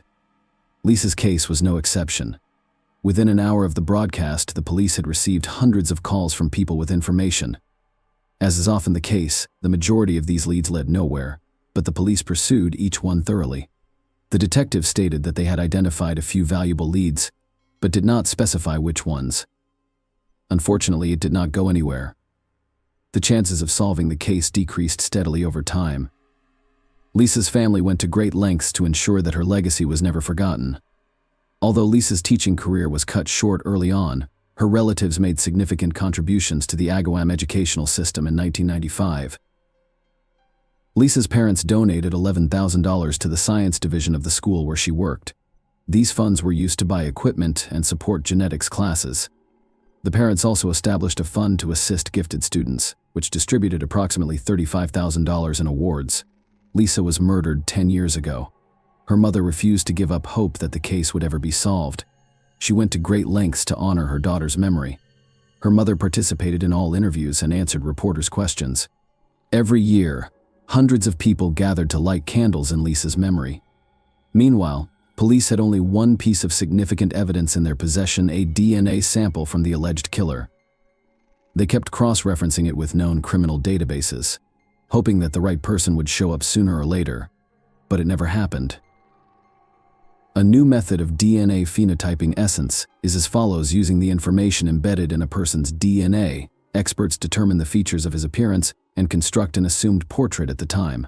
Specialists can use DNA to determine sex, approximate age, eye and hair color. The portrait created from this data is not always accurate, but the coincidence with a real person's face can be amazing. Experts presented two portraits of Lisa's alleged killer, aged 25 and 50, based on DNA evidence. When the police department posted these portraits, they received over 170 calls. These individuals reported seeing a similar man, but the majority of these leads also led nowhere. Only a year later, on September 18, 2017, police issued a high-profile announcement that the perpetrator had been apprehended. Gary Shara, 49, was the man who revealed himself. The news quickly went viral in the American media. When the police find the killer after a quarter of a century, it is extremely rare, so such stories immediately piqued the public's interest. Investigators revealed how they located Cher shortly after his arrest. It turned out that the man was considered a suspect in 1993, a year after Lisa was murdered. Remember the federal television program that prompted the police to receive hundreds of calls with potential leads? A lawyer from Seattle was among those who called in. He informed detectives that his client may have information about Lisa's murder. She was a woman in the process of divorcing her husband. They lived in the town of Long Meadow, which was near Agawam. According to the woman, her husband was paying more attention to Lisa Sievert's case. If this murder were on television, he would rush into the room and stare blankly at the screen, completely unresponsive to those around him. As you may have guessed, this man was Gary Shara. He was 24 years old at the time. He was in a very troubled marriage with a 1-year-old son. He and his wife were constantly fighting and had begun divorce proceedings shortly after their child's birth. According to the police statement, they developed a theory that Gary was involved in 1993, but found no evidence to back it up. On the contrary, using his ex-wife as a source of information raised concerns. The truth is that she suffered from a variety of mental disorders and had a long history of alcohol abuse. Furthermore, during their divorce, Gary obtained custody of their son through the courts, but his wife secretly relocated the child to another state. Another important point to note is that this was not the first time former or current wives had called the police, alleging that their husbands were involved in Lisa's murder. Surprisingly, there were many such calls, so the detectives assumed Gary's case was just one of them. However, they questioned him, and the man denied his involvement and refused to provide a DNA sample. Because no one could legally force him to provide a sample, the police were left with few options. Later, detectives compiled a list of all the men interviewed in the case who refused to provide a DNA sample.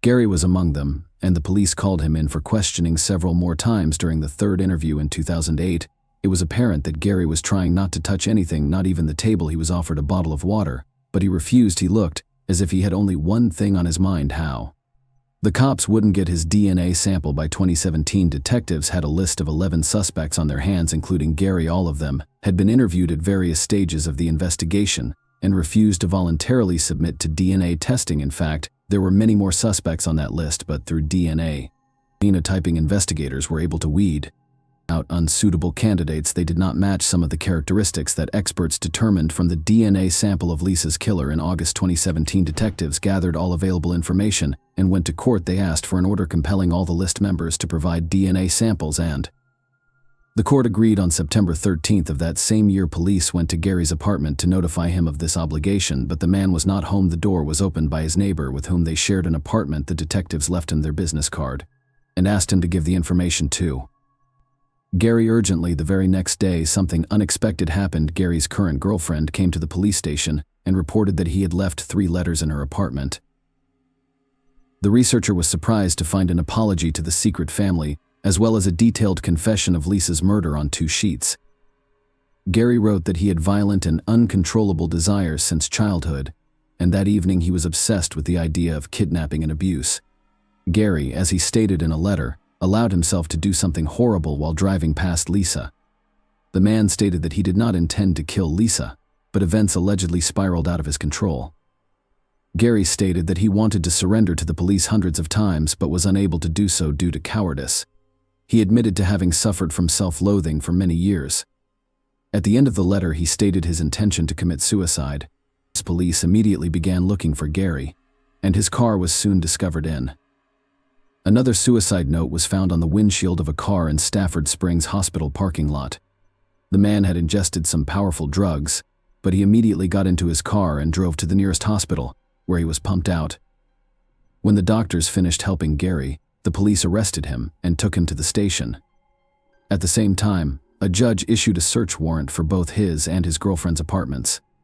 The police discovered several objects containing his DNA. No one was surprised by the results of the analysis.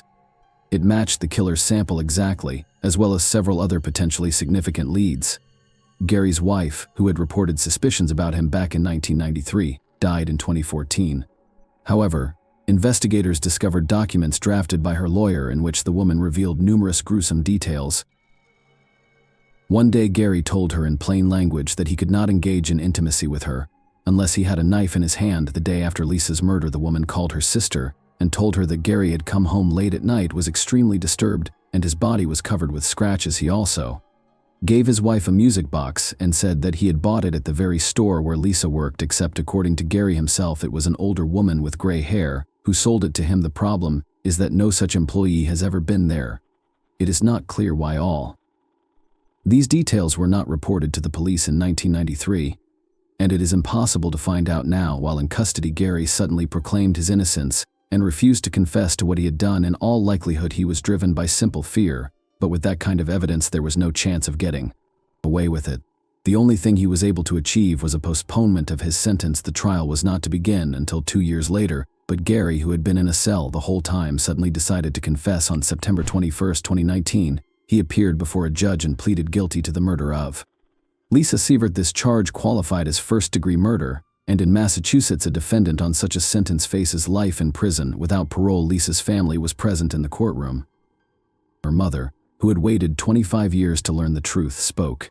She thanked everyone involved in the investigation, as well as the ordinary concerned people who had been there for her family throughout. As a result, the killer went on to live the rest of his life. Despite taking a quarter of a century, one of the state's longest-running criminal cases was finally closed behind bars. The harsh reality in such a situation is anything but endless ignorance. Take care, and thank you for watching.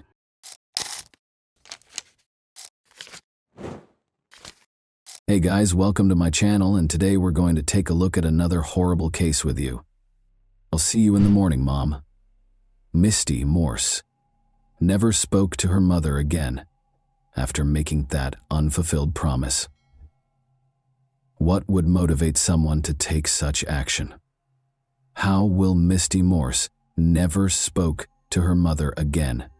Now is the time to start looking for answers.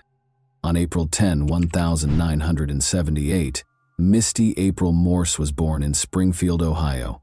When her family finally relocated to Indian Harbor Beach, Florida, it was a significant turning point in her life and gave her the opportunity to develop and discover new interests. Misty had an exciting and adventurous childhood in the Sunshine State, but when her parents divorced in 1996, her life took a dramatic turn.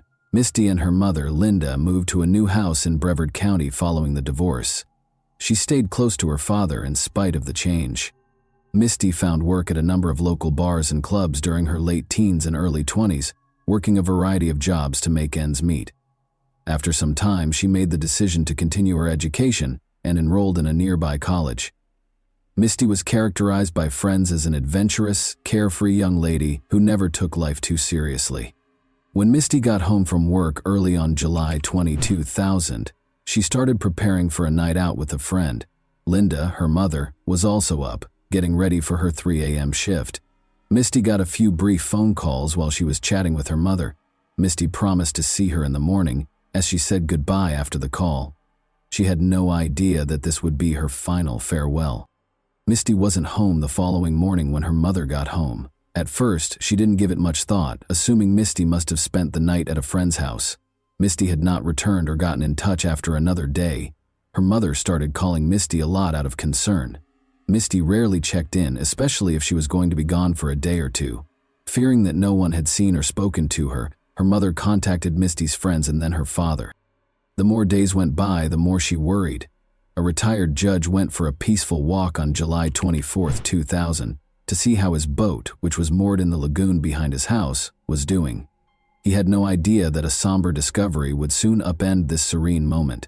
He was walking along the wooden dock when he noticed an odd object floating in the water below. His eyes widened in surprise as he leaned in to get a better look. When he followed the strong odor to the edge of his property, he initially believed he had discovered a dead manatee that had washed up in his backyard. Then, to his surprise, he soon discovered that it was a young woman's body. The man, appalled, hurried back to his home, picked up his phone, and dialed 911 telephone. Upon their prompt arrival, Brevard County Sheriff's Office officers immediately began their investigation. They observed that the body was in a highly decomposed state, indicating that the woman had been dead for a number of days. Her death was clearly not a coincidence. A marine rope was used to tie her hands and feet, with elaborate knots holding her wrists to her ankles, and white duct tape was used to firmly bind her mouth, eyes, and neck. Rolls of spline, a rubbery black substance, held the Publix plastic grocery bags strapped around her body. To sink the body, investigators thought these bags might have been weighted with sand or rocks. Due to the body's decomposition, detectives were unable to find any clues along the shoreline, including a wallet, phone, or purse that could be used to identify her. Medical examiners suspected asphyxiation but were unable to determine the cause of death. After that, investigators looked for any recent missing persons reports that might be related to the unnamed woman, but they were unable to find anything. The police had not yet been notified of Misty's disappearance. Finally, they attempted fingerprinting. She was eventually identified through the database after forensic specialists used a technique known as degloving to lift fingerprints despite the skin's deterioration. Officers called Misty's mother, Linda, to break the terrible news after verifying the identity of the body. The harsh reality of her daughter's fate completely broke Linda's heart. Her voice trembled and broke into screams of anguish as she called a family friend, her grief echoing in every word. Investigators later showed up at Linda's house to conduct an interview. She tried her best to relive those last moments, now permanently altered by loss, as she described the events of the last night she saw Misty, her voice laden with grief. Although Misty had not disclosed her intended date for the evening, Linda saw her daughter's casual attire and deduced that Misty was probably meeting someone with whom she was totally at ease and with whom she didn't feel the need to impress. Linda remembered that early on July 20, Misty got 2 calls. Investigators quickly subpoenaed Misty's phone records just before she left, but in 2000, it could take weeks to get such information back. They continued interviewing Misty's closest friends and co-workers in the interim. Brought up the possibility that Misty was pregnant, which investigators couldn't ignore as a possible lead. Was her pregnancy a contributing factor? Linda also provided some names to the authorities, including Teddy Underwood, Misty's boyfriend. Investigators questioned whether Teddy might have reacted negatively to the news of Misty's potential pregnancy, given that they had only been dating for 2 months at the time. When Teddy was brought in for interrogation, it soon became clear that he didn't think their relationship was serious. Additionally, he stated that he was unsure if Misty was pregnant. He gave an alibi for the early hours of July 20 by claiming to be at work, which investigators subsequently verified, exonerating him from suspicion. The intricate knots that bound Misty's body caught the attention of detectives as they combed through the crime scene's evidence. This degree of specificity implied that the murderer may have had knot-tying experience, which made them think about careers as a Coast Guard member, a boat captain, or a person with Navy training. They hoped that this clue would bring them one step closer to the truth. Misty's hands and legs were tied with a rope that featured a cow-hitched knot, which isn't something that most people are familiar with. Investigators focused on the numerous layers of tape that were wrapped around the victim's hands, limbs, and face. She had a hat on. Her freedom of movement was limited. The head had tape wrapped around it. She was under control. She was tied up and bound. Despite having the appearance of duct tape, this tape was unique because it was white instead of the usual metallic gray. Because white duct tape was so uncommon at the time, the authorities were more interested. Their hopes were dashed when no trace evidence, such as DNA or fingerprints, turned up on the tape's adhesive. Another dead end, it seemed. They then discovered a few short black hairs adhered to the tape, almost by accident. Given that the victim's hair was a distinctive shade of brown with a hint of red, the detectives knew these couldn't be hers. This finding raised the possibility that the hairs belonged to the murderer. All of the evidence was sent for testing after the crime scene was carefully examined. Unfortunately, this lead could not be fully pursued in 2000 due to the lack of precise DNA analysis technology. As they met with the medical examiner the following day to discuss the autopsy results, their frustration increased. The body had been submerged for less than 72 hours, according to the examiner's report. However, it was impossible to determine the precise cause of death due to exposure to the weather. There were no visible signs of trauma, no broken bones, and no gunshot wounds. Detectives were left with two terrifying options. Either the victim had been thrown into the water while still alive, or the tape covering her mouth and nose had strangled or suffocated her. In an effort to reduce the number of suspects on their list, investigators continued to interview people. Linda recommended that they investigate Bobby Cooper, whom Misty had recently met at a house party. Given that Bobby had visited their house only a few days prior to Misty's passing, Linda was especially wary of him. Bobby, though, was promptly disqualified as a suspect. He didn't match the murderer's description. He didn't own a boat, he hadn't been in the military, and he had no criminal history. Bobby's interview, however, proved to be a pivotal moment in the investigation. Brent Huck, Misty's ex-boyfriend, gave the detectives a name that appeared to fit the profile they were looking for, even though he wasn't the murderer. Investigators tracked down Brent Huck, who resided on South Merritt Island, just south of the location where Misty's body was found. After receiving a tip from Bobby Cooper, Brent accepted their invitation to participate in an interview. Brent disclosed in the interview that he was a charter boat captain and that he was from a wealthy family. He also acknowledged having been a member of the Navy SEALs. Brent acknowledged that he had kept up his relationship with Misty after their breakup, even though he was now in a new one. Brent admitted that he was the likely father of Misty and that he had spoken to her the night before she vanished in the early hours of July 20, 2000. He also acknowledged that he knew she was pregnant. Brent was a prime suspect because of his background as a former Navy SEAL and charter boat captain, his relationship with Misty, and his contemptuous demeanor during the interview. After that, Brent gave the authorities permission to search his house. When investigators arrived, they saw a Rottweiler with short black hair that matched the duct tape that was used to bind Misty. According to Brent, Misty gave him the dog as a gift. A roll of rubber spline, which is usually used to weatherproof windows, was found during their search, an odd item for a home. Red flags were raised by this and other items discovered in Brent's bedroom and kitchen that matched evidence from the crime scene, such as white duct tape and Publix bags. Outside, Brent gave officers permission to search a boat he claimed was his, which was anchored in the nearby waterway. They discovered matted hair next to a fishing rod holder and 2 hair strands on the floor. The boat's ropes were identical to the kind that were used to restrain Misty. When investigators questioned Brent after gathering the evidence, he said something startling. There couldn't be an explanation for a woman tied up and thrown in the river. He was further implicated by this statement, which disclosed knowledge of information that had not yet been made public. The state attorney was reluctant to file charges because, in his opinion, the circumstantial evidence was not strong enough. He maintained that commonplace supplies like rubber spline, rope, and duct tape could be found anywhere, and that Misty's hair on the boat might just indicate that she had paid Brent a visit. Both the investigators and Misty's family were extremely frustrated by this setback. Authorities persisted in their investigation in the hopes of a break, unfazed. Pet DNA became admissible in court in 2002 after a landmark decision in a California case. The black dog hair discovered on the duct tape was compared to Brent's dog's DNA by investigators, and the results verified that they were a match.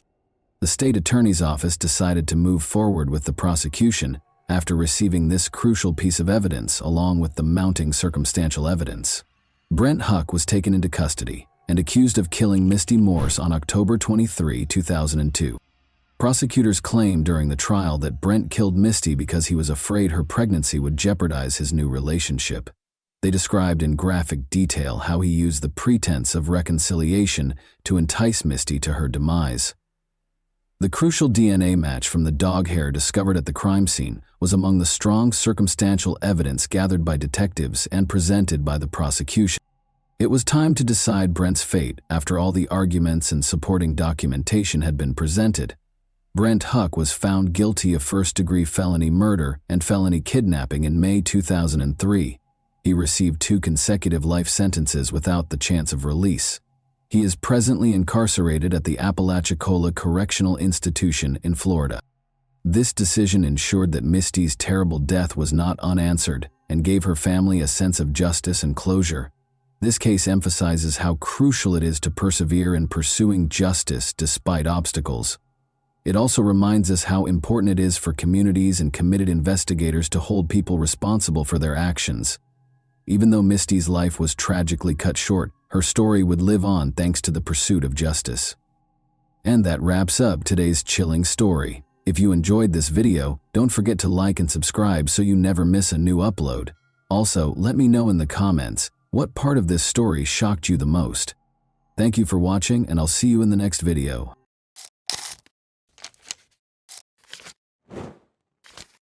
Hey guys, welcome to my channel, and today we're going to take a look at another horrible case with you. In the suburbs of Manchester, Karen Spooner and John Lewis, their children Jane, Nicola, John, and Jamie, were a typical family. In 1997, everything was different. In Britain, May 5th was a holiday, therefore kids were exempt from attending school. 11-year-old John and 8-year-old Jamie, the family's youngest sons, were having fun in a nearby supermarket parking lot. They were great friends, even though they were 3 years apart in age. Despite their disagreements, John always looked out for Jamie. John was playing with pals that day when he failed to see his brother vanishing from view, but it didn't disturb him. An 8-year-old being bored and going home, or to see a friend, was not unusual. But his brother was still gone when John got home at around 6 o'clock. When the two brothers left the house at 8 a.m., Jamie had not been seen since. For Jamie, who enjoyed wandering the streets but frequently returned home to hug their mother or have a snack, it was highly unusual. Initially, no one was concerned, since they assumed the youngster was with his pals and had lost his sense of time. He was terrified of the dark, so they were sure he would return before dusk. However, Jamie's family went out into the street to look for the child when their father got home from work at around 8 o'clock in the evening. They went to every street where he liked to play, visited all of his pals, and called his name, but all they got was an echo. They went home exhausted and called the cops. Jamie was raised in the Manchester district of Openshaw, which is well known for its numerous shuttered factories from the mid-century. This implies that it is a somewhat dangerous but alluring area for a young adventurer to play. A number of worried residents joined the police search as they started looking through these structures.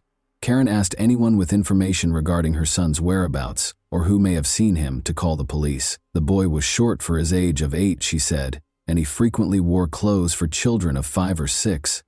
Jamie's family's anxiety drove them insane. How such a youngster could go for his regular walk and not come home was beyond comprehension. As time went on and Jamie didn't show up, folks started to worry. Numerous calls and texts were sent to the police claiming to have seen Jamie in different locations throughout Manchester. However, all of these leads were later found to be untrue. A few days following Karen's public appeal, a man claiming to have seen Jamie's sibling approached Jamie's older sister. The girl nodded in agreement when he inquired as to whether the boy was dressed in a dark blue suit. The man was identified as 28-year-old bus driver Darren Vickers. He reported seeing Jamie on his bus to the police and his family. He clarified that the boy was able to travel all day on any bus in Manchester, since he had bought an all-day rider ticket. Darren's bus was the one Jamie had picked, and they rode it together all day from Ashton to Manchester on Route 219, looking out the window and getting off at the same stop where he had boarded. Because Jamie enjoyed automobiles, railroads, and buses like most boys his age, his parents thought it was their kid right away. He probably went to the bus stop to buy a gift for his mother's birthday at the store, but the bus trip distracted him. Darren Vickers gave off the impression of being a really nice guy who honestly wanted to help the missing boy's family. He volunteered to help Jamie's relatives if they needed it after visiting their house. He was invited to supper by Karen and John, who were astounded by his kindness and empathy. Jamie's family was going through a lot at this trying period. To assist in caring for her brother and sister, their 15-year-old daughter Nicola even dropped out of school. Darren sympathized with their predicament and offered assistance. By serving as their spokesperson, he attempted to lessen the load that had been placed on them. Speaking on the family's behalf, he encouraged anyone who may have seen the boy to call the police. He appeared to be a gift from God, and John and Karen had complete faith in him. On the other hand, the police did not fully believe that Darren Vickers was as amiable as he seemed. His story contained contradictions that made the investigators suspicious right away. First off, it was illegal to sell tickets to minors, so the boy could not have had the one that Darren claimed he had, allowing him to go all day on any bus in Manchester. Why then would the driver let Jamie accompany him for 6 hours? Out of compassion for a youngster who is enthralled with transportation, or for a worse motive? Other travelers on Route 219 also started calling the police. They claimed that Darren had misled them regarding Jamie's actions that day. Instead of spending the entire day sitting by the window, the child transformed the bus into his playground. Because Jamie was permitted to sit close to the driver, play with the controls, hand out tickets to passengers, and even use the gear lever, witnesses deduced that he must have been the driver's son or younger sibling. The detectives were certain that Darren had done something to win the child's trust. They discovered that Vickers had been lying to them from the start after watching the security camera tape. The camera at the bus stop captured Darren getting off the bus and going up to the boy. Before they boarded the bus, Darren even brushed the child's hair during their brief talk. In the evening, Jamie and Darren did not show up at the same bus stop. Prior to the youngster going missing, Darren had only been a bus driver for 2 weeks, the police found out. Darren had submitted bogus references on all of his prior employment applications, with the exception of one that belonged to a convicted felon with a history of targeting minors, according to more research into his background. The investigators invited Darren Vickers, who was a very nice person, to the station to be questioned when he unexpectedly became the main suspect. Unexpectedly, Jamie's family was incensed by this. They thought the cops were desperate, so they concentrated all of their attention on their new acquaintance, since they had no other suspicions. They waited for him outside during his time at the station, supporting him in the same way that he had always supported them. The detectives had to free Darren because they had no concrete evidence against him, and their investigation of his house turned up nothing. Jamie's family organized a party for him right away. Not only that, but Darren also moved in with them, taking up residence in Karen and John's bedroom while the parents, unable to find any rest, slept on the living room sofa. This was shocking and unbelievable to the police and many residents of the community who suspected that Darren was not who he claimed to be. The more he spoke to the media on behalf of the family, the less people thought he was innocent and sincere. Darren specifically gave himself away during interviews by repeatedly shaking his head and shrugging his shoulders when addressing reporters, according to body language and gesture expert Cliff Lansley. Because people make these tiny head motions without realizing it, and because they obviously contradict the statement they are conveying, they were a gift for a gesture master. In an attempt to restore control, Darren called a radio station and begged everyone to stop holding him responsible for the kidnapping of the boy. He said that because he lived close by, he offered Jamie a ride home in his own car after the boy had spent the entire day on his bus. This claim exposed more contradictions in his account. After all, he first stated that he had driven him to his grandmother's house after dropping him off at the same bus stop where he had picked him up. Darren seemed to have taken the child home now. The man's feigned affection and his desire to bring their kid home alive blinded the Lewis family, despite the fact that everyone could see through his falsehoods. He stayed with them all the time, going to locations where they might have seen the youngster and occasionally even taking the lead in the hunt. One of the cops even claimed that the family trusted him more than the police because of his peculiar behavior, which made their job much more difficult. Given that the police have a duty to tell the victim's family during the inquiry, Darren likely believed it was shrewd of him to try to persuade them to back him. However, it was not a good idea to be as open with the family as he wanted to seem when the police knew that the enemy was inside the family. They had to be separated by the investigators. Luckily, the police used Darren's traffic infractions as justification to put him in jail for 10 weeks in September. The investigators searched for any evidence against him during this period. They determined on October 14 that they had sufficient circumstantial evidence to accuse Darren of kidnapping the child. Even though they were certain that Jamie was dead, they were still unable to charge him with murder. Luckily, Darren's frequent TV appearances worked against him. 2 adolescents came to the police and told them a terrifying story about how a man who looked like Darren had attempted to kidnap them one night. After luring the kids to a quiet area of the neighborhood park, he showed them a picture of Jamie and yelled, "There he is! He was there, you see!" and tried to guide them deeper into the park. The children, however, were alarmed by the man's peculiar actions and were able to flee. The detectives shared their findings with Jamie's family. When Jamie's brother John told them a similar story, they were even more shocked. John held himself responsible for his younger brother's disappearance during this period. Darren became aware of this and began to show John more love by buying him gifts and supporting him all the time. But Darren took John to the park a few days after he moved in with the family, handed him a smoke, and said that his younger brother was there. However, John would wind up there himself if he spoke to anyone, and neither he nor Jamie would ever be seen again.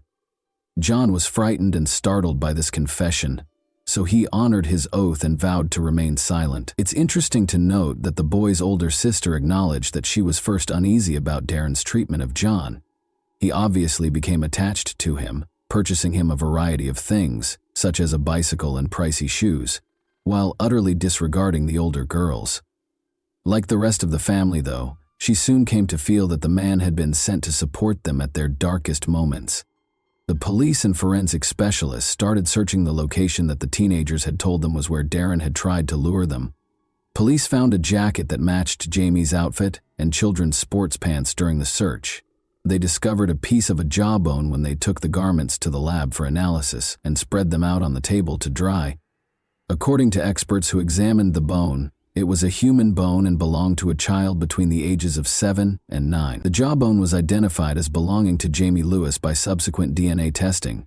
Jamie's torso was eventually found in a secluded area of the park close to Stockport by the Reddish Vale Golf Course. A sizable percentage of the remains, nevertheless, were never located. The investigators came to the conclusion that Jamie was still alive when the murderer carried him to the spot, which was hard to get to. When Vickers gave his cellmate a different account, he was charged and in prison awaiting trial. He said Jamie was fatally struck after he fell and struck his head on a handrail in the bus. The bus driver threw him in the trunk and hurried him into the woods in a frenzy. The prosecutor, however, was certain that this account did not accurately reflect the events that took place. Even though it was challenging to pinpoint the exact cause of death due to the body's decomposition, Jamie's family's suffering persisted as the trial got underway.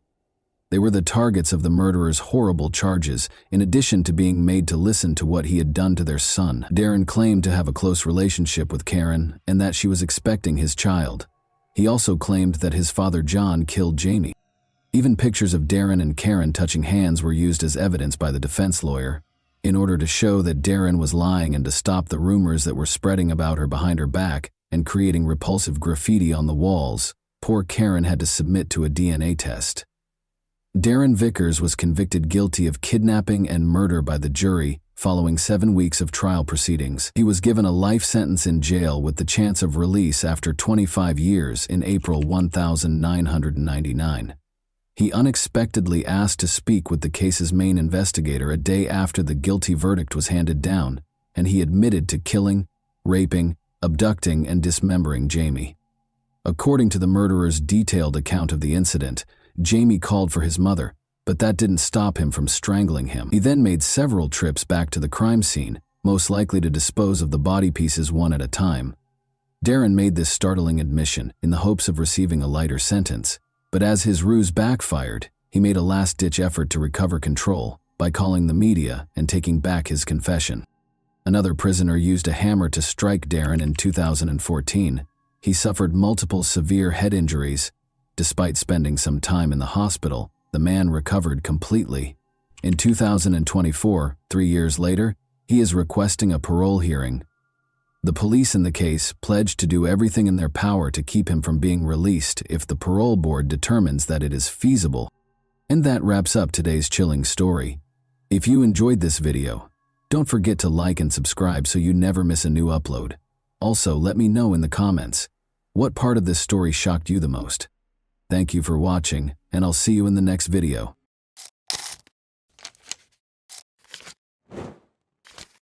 Hey guys, welcome to my channel, and today we're going to take a look at another horrible case with you. This video examines the events that occurred in the U.S. state of Washington in 2001. The mother of 8-year-old triplets, Dana Laskowski, 36, was discovered in her own home lying face down on a couch. It was a complicated mystery with multiple suspects for the police. Dana's ex-husband, her boyfriend, and other men were all investigated by detectives. However, this story had an unexpected conclusion, and Dana's family was shocked by the revelation of the truth. Dana Laskowski lived in Puyallup, Washington, a charming, peaceful city with tree-lined streets and nature trails. In 2001, although Puja has a low crime rate and is a safe city, on a typical August 2001 day, police receive a disturbing call regarding one of the city's newest residents. Dana was supposed to get to work at 7:30 a.m. but she never did. She was watching 2 doctors. She is very responsible, so this was really out of the ordinary for her. The police were contacted by her employers to inquire about her well-being. The police showed up at Dana's house at 11 a.m. to check on her. There was no response when they knocked on the door. The back door was open, so they chose to enter the house even though they had checked the perimeter and the windows and saw nothing out of the ordinary. Dana was discovered by the officers under the covers on the living room couch. Her other hand was behind her back as she lay with her head resting on her arm. Sadly, she had passed away. The body was briefly examined by police to check for wounds from gunshots or stab wounds. They saw injuries on her neck, but they didn't find any of it. She had been strangled, judging by the marks. Indeed, there are crime scenes with bloodstains, a victim on the ground, obvious wounds, and possibly a mess everywhere. In Dana's home, that did not occur. Nothing was broken, and there were no weapons. When police turned Dana over, she was face down on the couch. They discovered dried blood around her ears and nose, as well as bruises on her neck. Dana was strangled to death, most likely by her own scarf, according to the medical examiner's ruling. In order to try to identify the murderer, police searched for any trace evidence, DNA, bodily fluids, or other items. Dana's body was in an awkward position on the couch. She wrapped one arm behind her back. She was in a face-down position. This indicated that she and the offender had engaged in combat. The person who did this was strong enough to overcome someone who was actually struggling for her life. It was clear from the facts that the offender was powerful. Dana was not killed, as evidenced by the abrasions on her elbows and knees on the sofa. Blood traces were discovered on the carpet in the living room after forensics applied luminol to it. This meant Dana had been killed on the ground. After that, the murderer picked her up, laid her down on the couch, and wrapped her in a blanket. Investigators hypothesized that the murderer was attempting to comfort Dana. In this instance, the fact that she was wrapped in a blanket might suggest that the offender was experiencing regret or guilt. It's possible that the murderer had feelings for Dana. The house wasn't broken into by a random burglar. When searching for suspects, it's critical to consider the possibility that this person knew her. Important information was obtained by the police following the autopsy. Detectives started interviewing neighbors, and one of them claimed to have heard a woman's screams coming from around 1 a.m. This gave police their first idea of the time frame. The medical examiner was able to estimate that Dana had been dead for a few hours before police arrived and had most likely died during the night or early morning hours of that day. Dana was probably dead by 7:30 a.m. because she had not shown up for work. Following the conclusion that Dana was murdered between 1 and 7:30 in the morning, the investigation probed further into her life in an effort to identify potential suspects. Dana was the mother of 8-year-old triplets who lived with their father, Steve, her spouse. The police learned that she had recently separated from him at the time of her death. There were more possible suspects among those Dana might have invited into her home because she had begun a new life and made new friends. The people Dana worked for as a nanny mentioned a man named Adam who started stalking her, so detectives contacted her employers to find out if any of the people she was dating had disturbed her. Adam, a cable company employee, was working at Dana's house after she recently moved. He asked Dana out on a date after finishing the work. He kept trying to spend the evening with her, but she refused. Adam refused to accept no from her, and his actions eventually started to terrify Dana. She mentioned gifts, flowers, and notes left on the door, as well as incessant messages from him that didn't stop. These behaviors suggested obsessive, domineering, and irate behavior that might make Adam think about committing a crime. Police discovered that Dana had threatened to hold Adam accountable if she were to suffer any harm. Adam became the main suspect and was in the spotlight. Despite everything, his actions and potential motivation appeared to be strong evidence of guilt. Adam denied any role in Dana's demise. The police conducted a thorough investigation of his surroundings while he was being questioned. They looked through his work locker and his car, but they didn't find anything unusual. When questioned about his whereabouts, Adam acted aggressively and insisted on his innocence. Adam stated that he stayed at home with friends the night of the murder. His statements were verified by a review of his phone records. As a result, he was placed lower on the investigation's list of suspects, forcing the police to focus on other individuals. A phone number written fluently in pen on Dana's hand was the tiny but crucial piece of evidence that investigators concentrated on. They looked up the number and found that it belonged to Julian, a 35-year-old man. The importance of the phone number to Dana was evident from the fact that it was written in pen on her hand. To learn why Julian's number was inscribed on Dana's hand, detectives located him and asked him to come in for interrogation. Their suspicions were aroused by his unwillingness to provide a cogent response, which led them to investigate his relationship with Dana further. Julian acknowledged under duress that he was close to Dana, despite the fact that she was seeing his best friend Matt. Detectives started to question whether Julian could have been the murderer after this discovery, but when his alibi was examined, it was discovered that witnesses and establishment employees had verified that he was at the bar from 10:30 p.m. to 1 a.m. on the night of the murder. Julian was thus disqualified as the murderer by his alibi. The detectives began to question whether Matt could have committed the crime after discovering that Dana was having an affair with his friend. Romantic relationships have the power to arouse our emotions, and although it may not be immediately apparent to everyone, out-of-control feelings are frequently the root cause of such crimes. Personal intimacy is frequently the cause of crimes of this kind. Matt, Dana's romantic partner, was immediately elevated to the level of suspicion as a result. Investigators examined Dana and Matt's relationship more thoroughly after receiving Julian's information. The asymmetry of feelings was clear. Dana believed she had allowed Matt into her life, but Matt was blazing with passion for her. Lacked such intense emotion. According to phone records, Dana and Matt were in constant contact the night of the murder, with calls taking place between 11:30 p.m. and midnight. As a biker who abused illegal substances and was able to confront multiple men at once, Matt was described by Dana's friends as being abrasive and rude, all of which made him an obvious suspect. Investigators found that Matt lived close to Vancouver, Canada. While looking into Dana Laskowski, however, this did not absolve him of suspicion. In a couple of hours, he could have driven from his house to Dana's. When asked, Matt claimed that he was not involved in the crime because he had intended to meet Dana but was stopped at the border due to issues with his documents. His alibi was confirmed. Investigators asked Matt for any information that could help solve Dana's murder after he was exonerated of any suspicion. According to Matt, he had called Dana the night of the murder and observed that she appeared uneasy during their chat, which may indicate that someone was present in the house with her. Matt surmised that the unidentified individual might have been Steve, Dana's ex-husband. Dana had spent a portion of her life with Steve, so it was obvious that she needed to talk to him. Her triplets were his children. Breaking up is a tough experience, and depending on the situation, it can cause anger that can turn into murder. Maybe Steve decided to commit a crime because he was so furious after Dana left him. He might have committed murder out of passion, jealousy, or rage, all of which needed to be taken into account.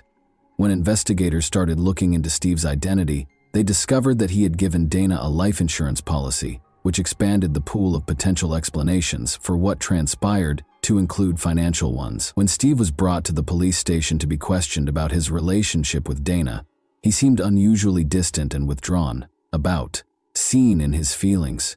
His emotions seemed to have been smothered. Another suspicious detail was discovered by the detectives during the interview. Steve's knees were abrasive, just like Dana's elbows and knees. Investigators thought that on the night of the murder, there might have been a disagreement between the two.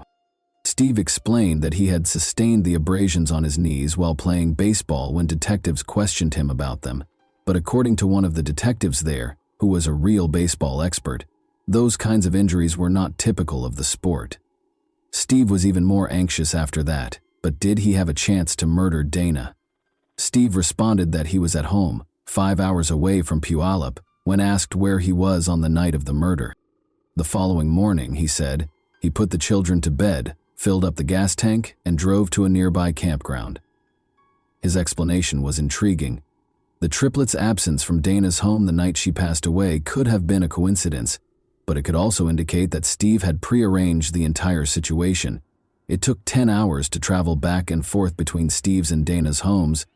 If Steve had gone to Dana's house, investigators realized, he would undoubtedly need to stop at a gas station, so they gave careful thought to the possibility that he could have put the kids to bed, driven to Puyallup, committed the crime, and driven back. They looked into locations where he might have refilled up with gas and went back his potential path. Investigators removed Steve as a suspect after reviewing surveillance footage and examining areas of the road where his car might have been spotted. They were unable to find any concrete proof that Steve had made the trip. The investigation hit an impenetrable wall after all suspects were ruled out, which caused great frustration. The fact that Dana's body was covered in blankets seemed particularly strange, a behavior that amply demonstrated the unusual nature of the perpetrator. The investigators had reached a point where they had no viable suspect or explanation for the nature of the crime. In light of this, the police made the decision to enlist the FBI in the inquiry. Because the local police lacked the requisite experience to identify such specific signs, the investigators sought the FBI specialist's assistance in creating a psychological profile of the potential offender. After carefully examining the case, the FBI concluded that the crime was likely committed impulsively and in a fit of rage, revealing a disordered personality. The person who was in Dana's home that fateful night, according to experts, had no intention of killing her. They probably knew one another, spoke, and then he attacked in a fit of rage. The search had to be expanded after the police had already looked at the ex-husband, the boyfriend, and even the stalker. This crime was committed by someone. It was unclear who made the decision to expand the search for suspects in the Dana Laskowski case in light of fresh FBI information. Police were now searching for someone who could have lost control if provoked. Detectives examined the video footage from Dana's funeral in an effort to find fresh evidence. Finding out who was there and how people acted on this day of mourning was essential. It was crucial to observe who attended Dana's funeral and who did not, both from a psychological perspective. Given that most murders are carried out by someone the victim knew, it is possible that the murderer was one of these individuals. It's possible that the murderer attended the funeral because it would have been suspicious to skip it. However, how did he respond to that circumstance? Did anything have the potential to reveal him? The police discovered an entry in the guest book that caught them off guard. His loved ones wrote that they missed Dana and were shocked by her passing, expressing their sorrow over the loss.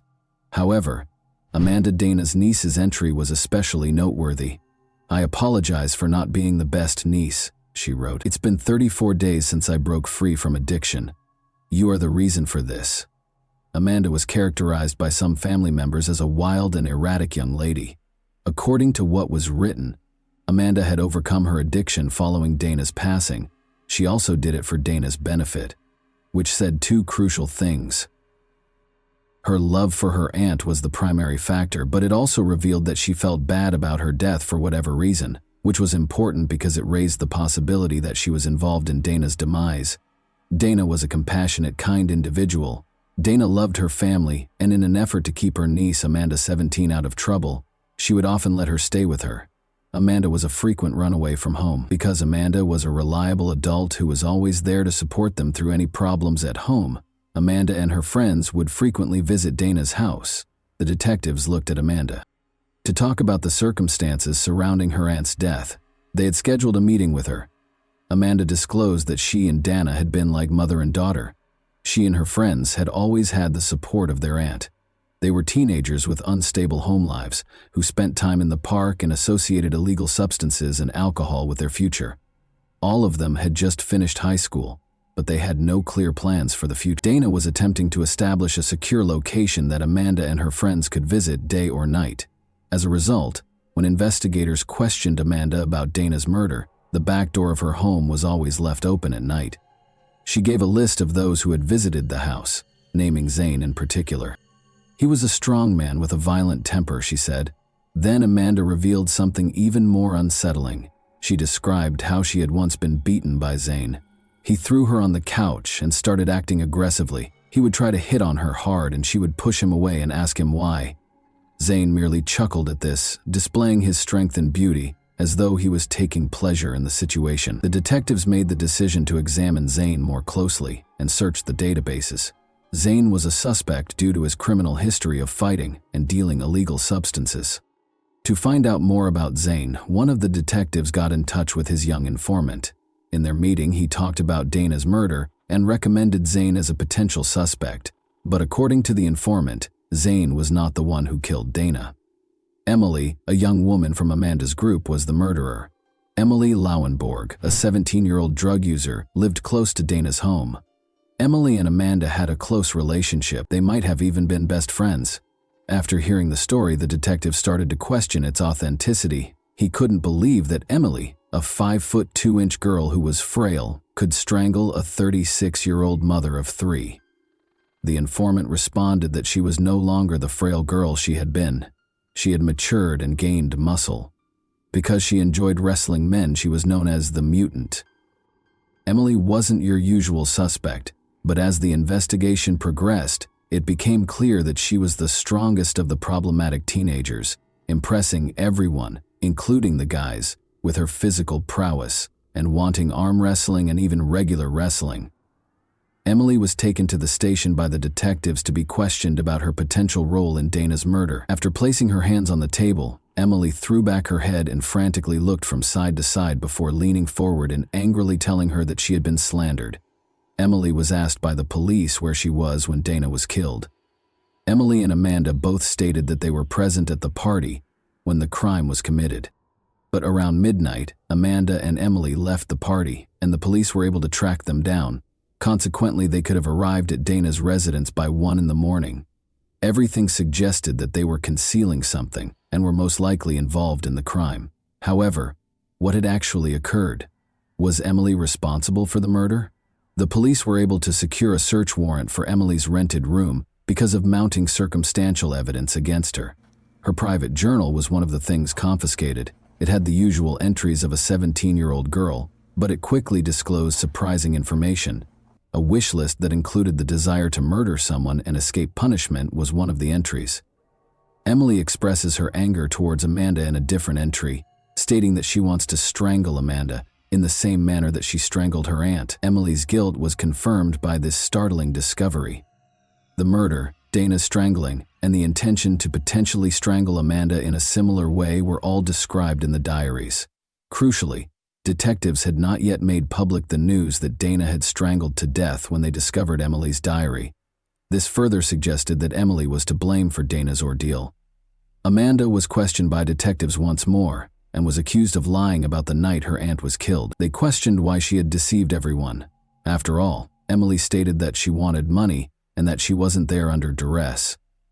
Amanda couldn't stand it any longer and told the detectives everything she knew before they even got to Dana's house. Dana woke up as they walked into the living room and heard a noise. The sight of them startled her. Dana responded that she didn't have any money when they told her they needed it. Emily, however, was not happy with that response and asked Dana for money once more. Emily was gently nudged in the direction of the exit when Dana asked them to leave. Emily didn't like it though, and she wasn't going to put up with it. In front of Amanda, she launched an attack on Dana and strangled her.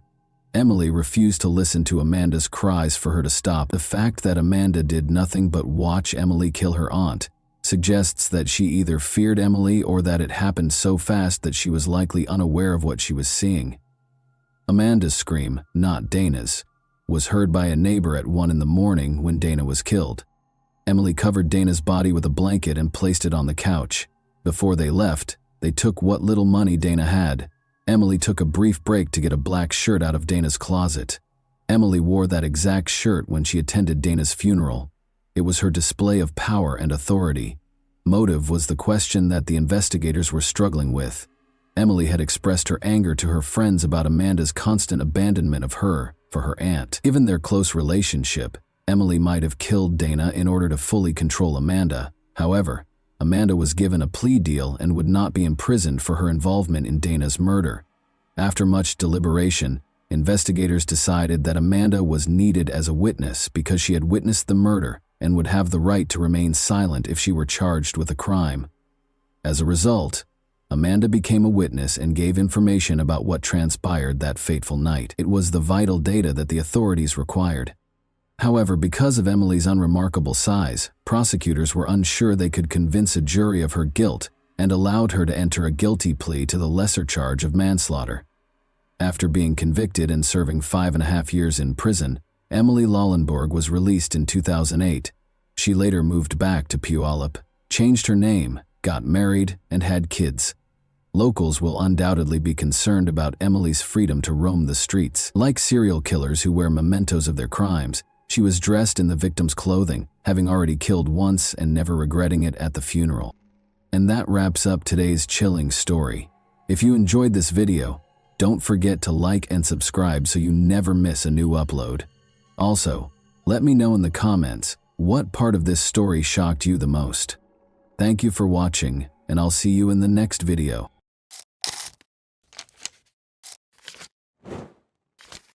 Hey guys, welcome to my channel, and today we're going to take a look at another horrible case with you. When a distressed man called the Las Vegas, Nevada Rescue Service on Saturday, April 5, 1997, to report his wife missing, the dispatcher took the call. The man, who was identified as Mark Hollinger, clarified that Ginger Rios was the name of his wife. They had recently moved into a new home the day before and had only been married for 5 months. When Ginger walked into a store and appeared to disappear, they were shopping for a new house. The police started looking into it. Even in a city with its share of sins, detectives had never heard of a disappearance so enigmatic. The unusualness of this case, where you believe you know exactly what happened, but you are wrong and have to start over, was beyond their wildest expectations. Ginger Rios was a 20-year-old Las Vegas resident and worker. Ginger and her younger sister Daniela were beloved daughters of her parents, George and Denise.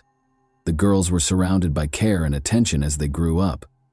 Ginger had always wanted to be a performer, and she was lucky to be born in Las Vegas because, by the time she was 20, she was a part of a popular group that played in casinos and hotels. Additionally, she met Mark Hollinger, a man who was 14 years her senior. Mark was very kind to Ginger. The young couple quickly made the decision to legalize their relationship after he helped her in every way.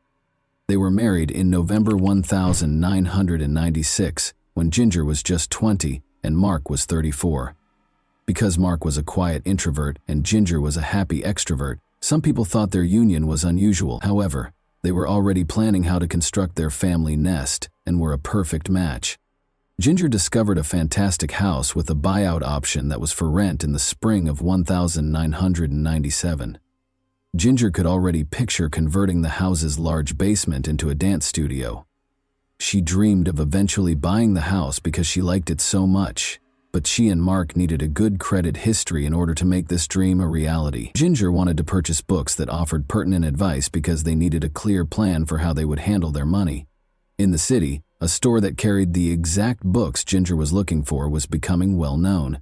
Spy Shop was an odd moniker for it. It resembled an adult candy store. Its bookshelves were stocked with lockpicks, police badges, concealed surveillance cameras, automobile alarms, image transmitting glasses, and even tools for removing store security tags from clothing. It was ideally situated in the heart of the city. The young couple went shopping, including buying books, on Friday, April 4th, which was literally the day after they had moved into their new house. Mark parked right in front of the entrance at about 4 in the afternoon. Ginger took her wallet, which contained some cash and her identification, and went inside after telling her husband to wait in the car. Mark thought she would emerge quickly, but he was able to finish his cigarette and she hadn't shown up yet. He waited a bit longer, thinking she might be in line, and then made the decision to see how his wife was doing. The store was small enough for him to notice Ginger's absence right away. He inquired if the man and woman behind the counter had seen Ginger and gave them a description of her. Naturally, they responded that she had simply entered, purchased 2 books, and departed. She couldn't have gone very far, they added. Despite his surprise, Mark chose to browse other stores in case she needed to buy something else. He entered each one and inquired if anyone had spotted the slim brunette, but nobody had. There were no limits to his awe. She couldn't have just slipped past the car, which was parked directly in front of the entrance. In the middle of the day, Ginger had just vanished. Mark went to his wife's parents because he had run out of options. George, Ginger's father, thought right away that the spy shop would undoubtedly have security cameras if any store had them. After she left the store, they might be able to see at least which way she went. In addition to being notable for its distinctive merchandise, this store closed earlier than other establishments in Vegas. So Mark and George rushed back, praying the storekeeper hadn't already left. Mark was able to identify the man and woman getting into a van with a baby, even though the store was closed. They came over and gave an explanation. The man identified himself as John Flowers and asserted that he was the shop's owner. He clarified that in order to avoid traffic, he and his spouse had already closed the doors and set the alarm because they intended to depart before the weekend. He would be pleased to show them any video on Monday, but they had to move quickly.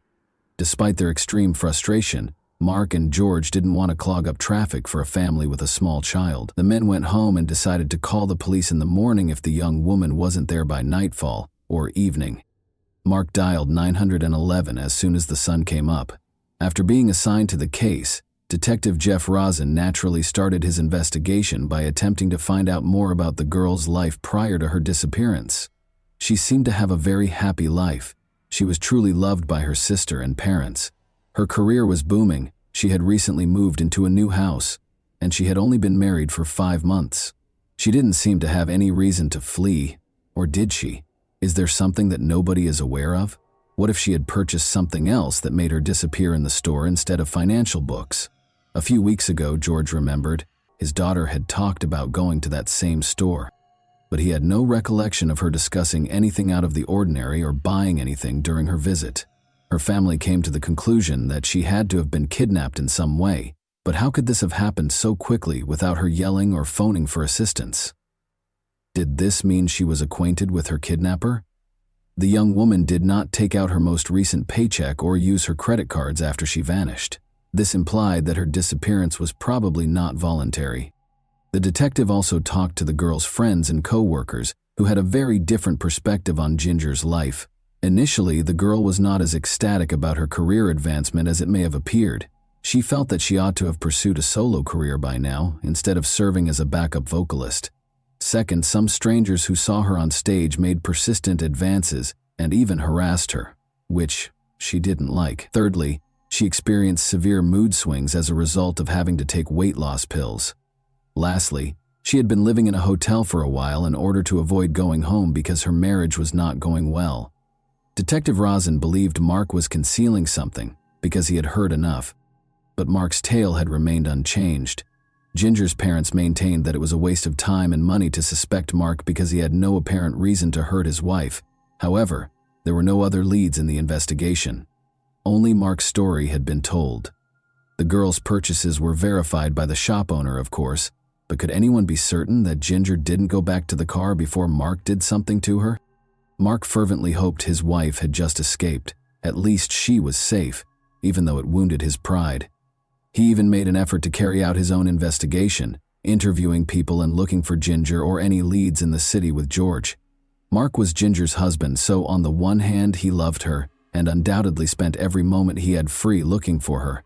Detective Rosen, however, interpreted this as an effort to deflect attention away from himself. In fact, Mark's leads were insignificant compared to the police's subsequent lead, which was aimed directly at Mark. Patrol officers discovered what turned out to be Mark's burning car in the parking lot of a nearby shopping center. What did he say about this? He was unaware. He just left the car in the parking lot and took a cab home after work when the engine began to make odd noises. To put it another way, the police had to assume it was a coincidence because the probable crime scene, assuming Mark had actually done anything to Ginger, was on fire. Despite the fact that it would take some time, forensic specialists took the vehicle for examination. The detectives decided to restart the investigation from the location where she was last seen by someone other than her husband because they had spent too much time concentrating on Mark. Although John Flowers, the proprietor of Spy Shop, was not there at the time, one of his staff members gave the police permission to search the area. They went through every room, but they didn't perform a thorough search. When Detective Jeff Rosen entered the storeroom, the overpowering smell of bleach nearly knocked him off his feet, but he didn't find anything odd in the store itself. He saw a small reddish-brown stain on the wall that might have been blood. Just in case, they made the decision to take it for analysis. John Flowers was notified by Rosin that the police had come to his store. Although John was shocked that they hadn't located the girl yet, he was happy to answer all of the questions. He clarified that the reason for the bleach odor in the storeroom was that he had to clean up after his dog using it as a toilet on a regular basis. A small drop of blood might have gotten there that way. He would have to visit the store to locate the security camera footage and the book purchase receipts, then turn them over to the police. When Rosin inquired about the books Ginger had purchased, the surprise was revealed. One book focused on contract killers and the other on establishing a new identity. However, why did Ginger purchase these? Did someone coerce her into purchasing these books and then murder her in one of the ways outlined in the second book? Or did she truly intend to vanish? Though it was too small to analyze, the tiny spot on the wall may have bled. But since everyone already knew Ginger had been in the store and gone, determining her subsequent whereabouts was far more important. Given Ginger's remarkable beauty and public appearances, there were, in fact, a number of potential leads. She could have been seen by a large number of people, including those with malicious intent. In addition, her father was a dealer at one of Vegas's most well-known casinos. Things can get messy when it comes to money. Weeks passed, and there was less and less chance that the girl would be found alive. When the response about Mark's car arrived, guess what? They discovered nothing at all, including no blood or indications of struggle. It was then that Rosin remembered John Flowers.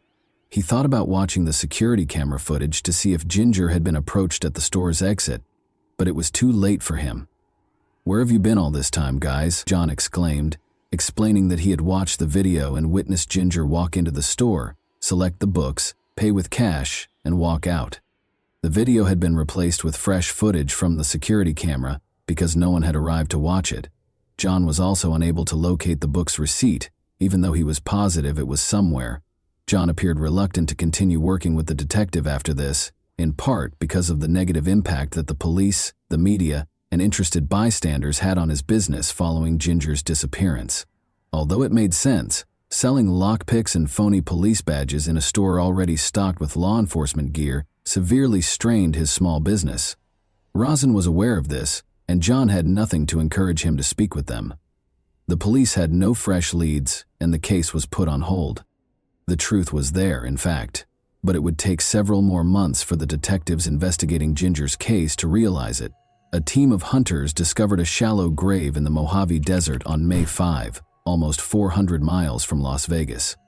The body in the grave was identified by the medical examiner as that of a young, dark-haired girl between the ages of 15 and 18. The murderer had not taken her very distinctive jewelry, which included a pink ring with 3 different colored stones and another ring that resembled wire loops intertwined to form the letter Mem or W. Could the M represent Mark? Or was it a family heirloom because Ginger's mother's maiden name was Waterworth? However, she had no identification on her person. The local police released pictures of the jewelry in the hopes of garnering public support, but they would not find out for a very long time. Meanwhile, the detectives needed a body or a lead to solve the case. On August 16, 1997, Jeff Rosin was suddenly contacted by phone. The caller claimed to have a lead on the Ginger case and identified himself as an Arizona federal agent. Rosin was curious.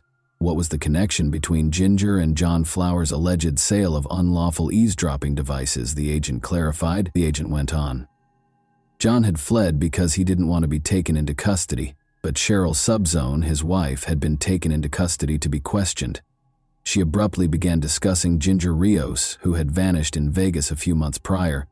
While they were curious about the whereabouts of her husband, the agent went out of the room to call Rosin.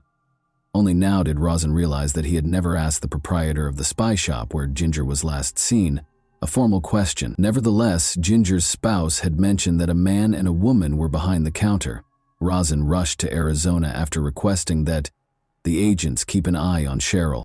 Rosin had no idea what would come out of Cheryl's interrogation. John Flowers turned to Cheryl and asked her to go buy film when Ginger came in to look at the books. When they worked together at the store, she frequently ran errands, so this wasn't out of the ordinary. After 10 minutes or so, Cheryl came back, and Mark entered. John informed Mark that his wife couldn't have gone very far because she had just left. After thanking them, Mark walked away. Cheryl's husband appeared to be a completely different person. His face was filled with fear. The man said, "I did something terrible. Whatever you do, don't go into the storage room." Cheryl didn't know what he meant, and she never thought her husband had hurt anyone. She asked him what was going on. She was disturbed by his actions, though, and after a little while she made the decision to look in the storage room. She discovered a young girl's lifeless body inside, with a pool of blood encircling her head, and there was blood on the carpet. The girl had suffered severe physical abuse. Before John sent Cheryl to get film, the same girl had come into the store. When Cheryl realized that John was right behind her, her disgust quickly gave way to fear. He took her by the neck before she had even turned around, warning her that if she talked about what had happened there, something bad would happen to both her and their child. Although Cheryl complied with his orders, she made the decision to speak the truth now that John was fugitive. John's explanation of the situation to Cheryl was of interest to the detective. John informed her that Ginger was in possession of a note from 2 of his former workers requesting payment. John was allegedly so enraged by Ginger's impudence and the contents of the note that he struck her so forcefully in the face that she fell back, struck her head, and passed away. But Cheryl had never seen the note and was certain that this was a lie. She was certain that John had spent hours in the storage room, wrapping the girl's body in plastic bags and dousing her in bleach after stealing garbage bags. He had informed the staff member that the dog had urinated in the room. After placing the body in his van, he instructed Cheryl that they must depart for Arizona right away. At that point, Ginger's husband and father came up to them and begged them to play the security camera footage. Ginger was lying inches from John and Cheryl, but they looked them in the eyes and lied. That's not all, though. Cheryl was also aware of the location of her husband's burial. You see, John and Cheryl had visited the Mojave Desert on multiple occasions. John once drove off with their baby and the body of the girl, leaving Cheryl in the middle of nowhere. He obviously drove home after burying her and coming back for Cheryl. For him, though, this was insufficient. In order for John to cover the shallow grave with a layer of concrete, they returned there multiple times. Cheryl was pretty sure the police had already found Ginger's body because it was the last time John had run back, screaming in panic, "They found her! They found her!" At any rate, she consented to show the detectives the place in return for not being charged. Since they didn't think Cheryl had anything to do with the murder, they accepted her offer. They followed her to the location. Upon their arrival in the desert, the local officers began to make connections between Cheryl's revelation and the body discovered by hunters in May. After asking them to stop, Cheryl took them to the location where her husband had been. Instead of discovering an empty grave, the police arrived at what appeared to be an undisturbed concrete slab. They found the body wrapped in plastic bags there. They were initially identified as Ginger because of a tattoo on her lower back, but they chose to hold off on telling her family until DNA testing was completed. Several questions were left unanswered by this. Were there 2 victims? Did John murder them both? Why, if so? Who was the other girl? They were now able to obtain a search warrant for the store in Vegas, where they discovered evidence of Ginger's blood. Later, the DNA analysis verified that she was also the owner of the body found in the desert. Mark was devastated because he had hoped that his wife had just moved on and started a new life. He held himself responsible, believing that he ought to accompany her to the store. But how could he have thought that his wife, a mother and his devoted wife, would be attacked by a total stranger, the proprietor of a well-known and often visited store? After a brief period of hiding, John was taken into custody at a Los Angeles hotel. The detectives found that John Flowers, the proprietor of the spy shop chain, was not present when the extradition procedure started. Rather, a 26-year-old man named Craig Jacobson was wanted for offenses in Florida.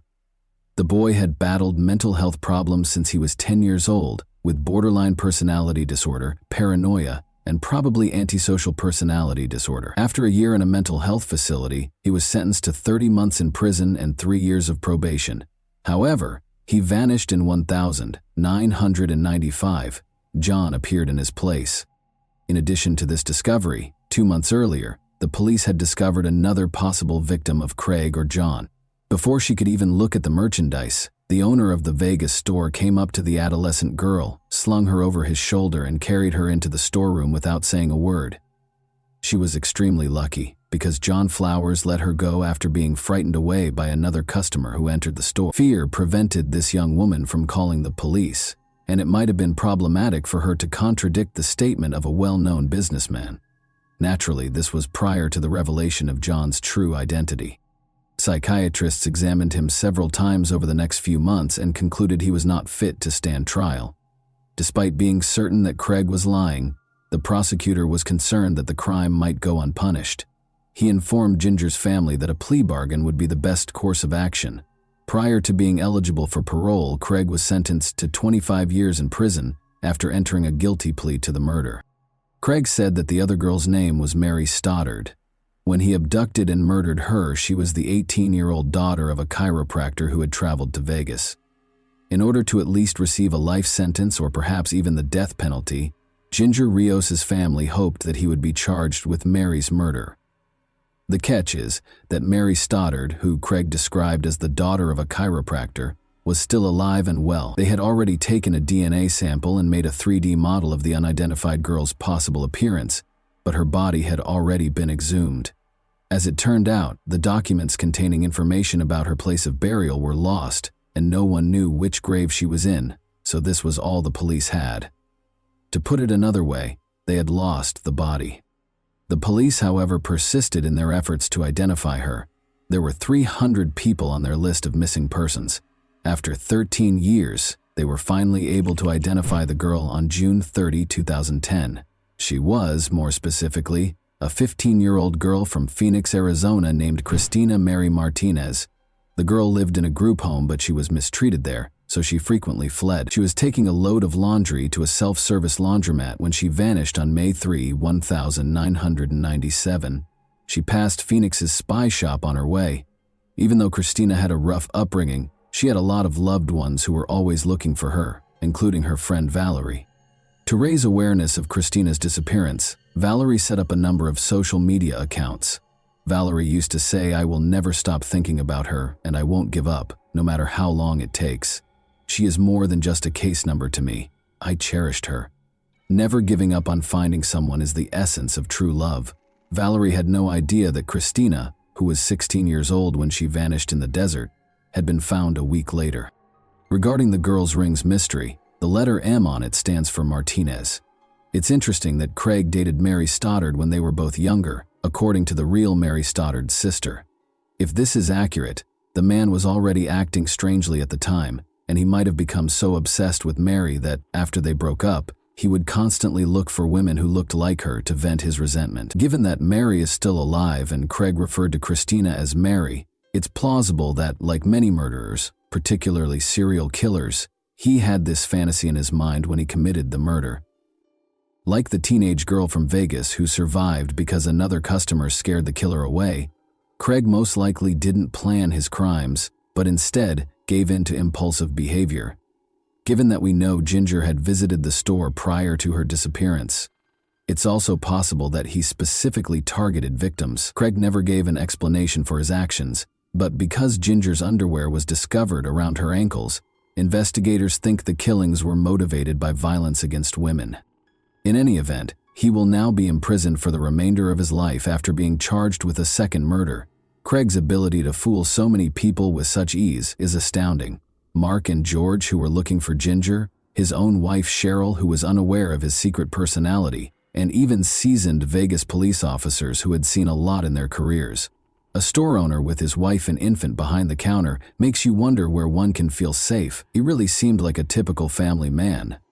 And that wraps up today's chilling story. If you enjoyed this video, don't forget to like and subscribe so you never miss a new upload. Also, let me know in the comments what part of this story shocked you the most. Thank you for watching, and I'll see you in the next video.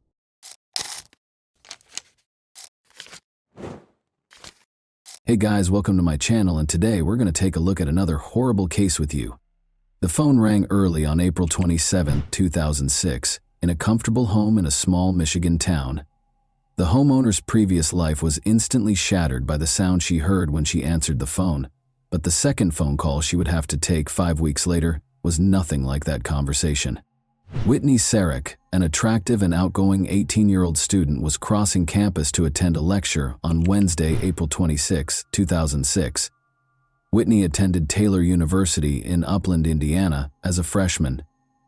Both Whitney and her older sister were now students at the same university where her parents had previously attended. Whitney actually wanted to attend a different university, but her parents assured her that they would pay 2/3 of her tuition if she attended a Christian university. They wouldn't even cover the cost of her education if she chose to go to a non-religious school. Whitney's decision was clear-cut, given the high expense of higher education. Whitney became anxious as she made her way across campus, negotiating crowds of other students, as she realized how quickly the school year was coming to an end. She was thrilled to spend the summer vacation with her parents in the small Michigan town of Gaylord, but she was also saddened by the thought of bidding farewell to her new friends, whom she wouldn't see again until the fall. During her first year of college, Whitney had made a lot of new friends. She soon found that the older students were just as amiable as the freshmen and had gone through many of the difficulties of college life, so she also had a few older friends. They were willing to help if she asked for advice. Because she thought she might learn something useful, Whitney seized the chance to engage with older students whenever she had it during her studies.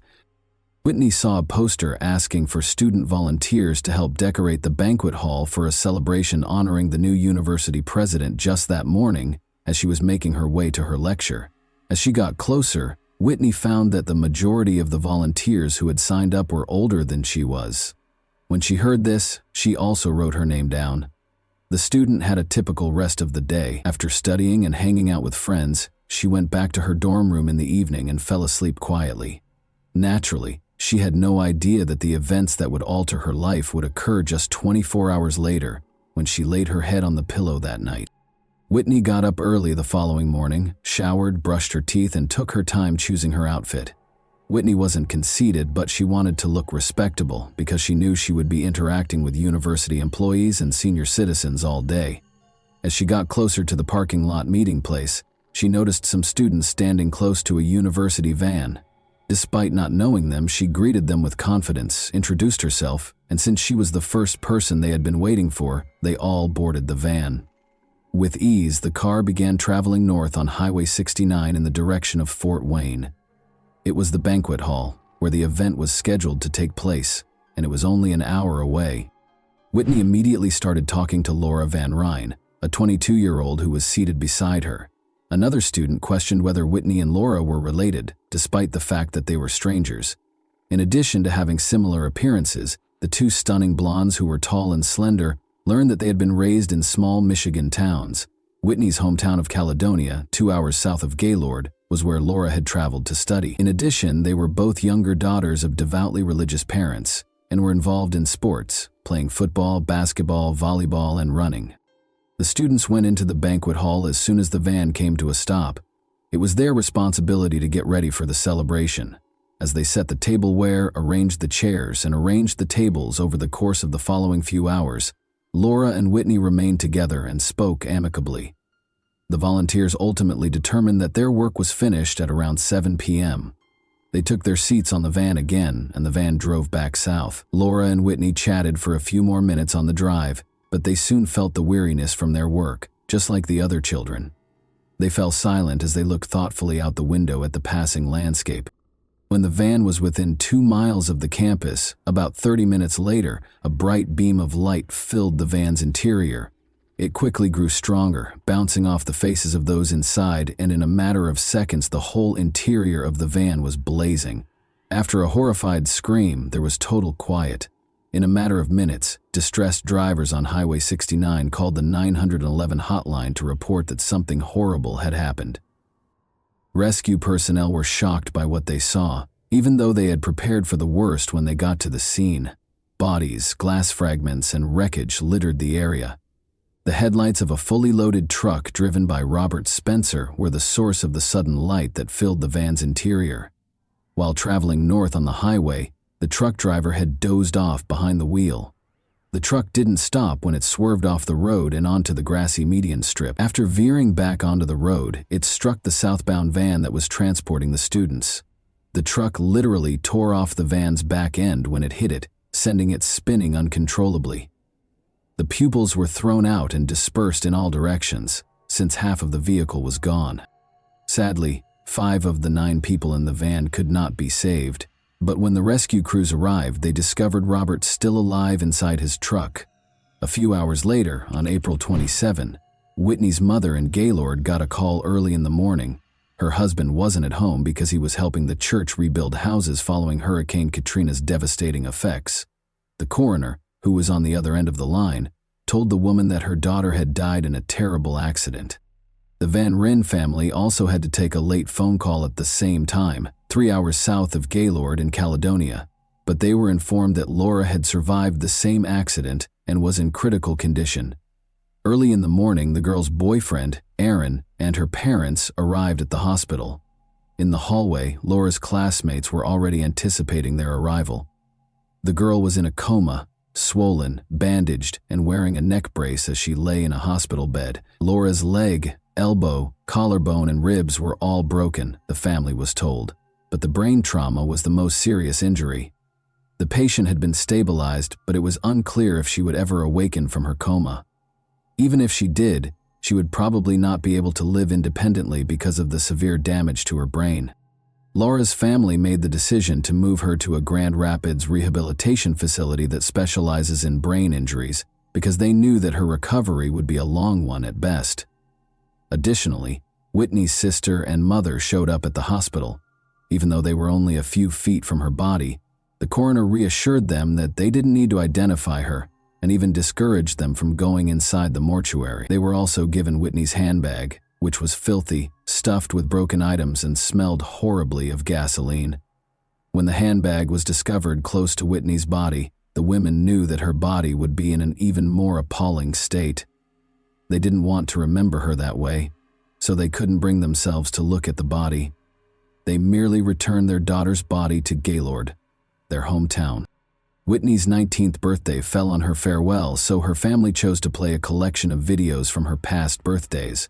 More than 1,400 people, or roughly half of the town's total population, came to bid her farewell. She was laid to rest in a closed casket the following day. Meanwhile, Laura's family members, who alternated between sitting in the girl's hospital room, received a startling update. Brain scans suggested Laura would emerge from her coma, but it was not clear when.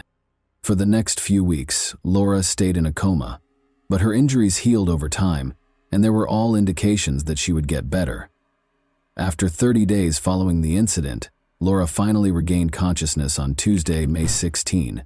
At first glance, her brain appeared to be operating normally. It was a miracle, and her family was incredulous. The girl was getting better pretty quickly, and she soon had the ability to sit up and move her hands and legs. Laura's loved ones discovered a lot of new information about her at the same time.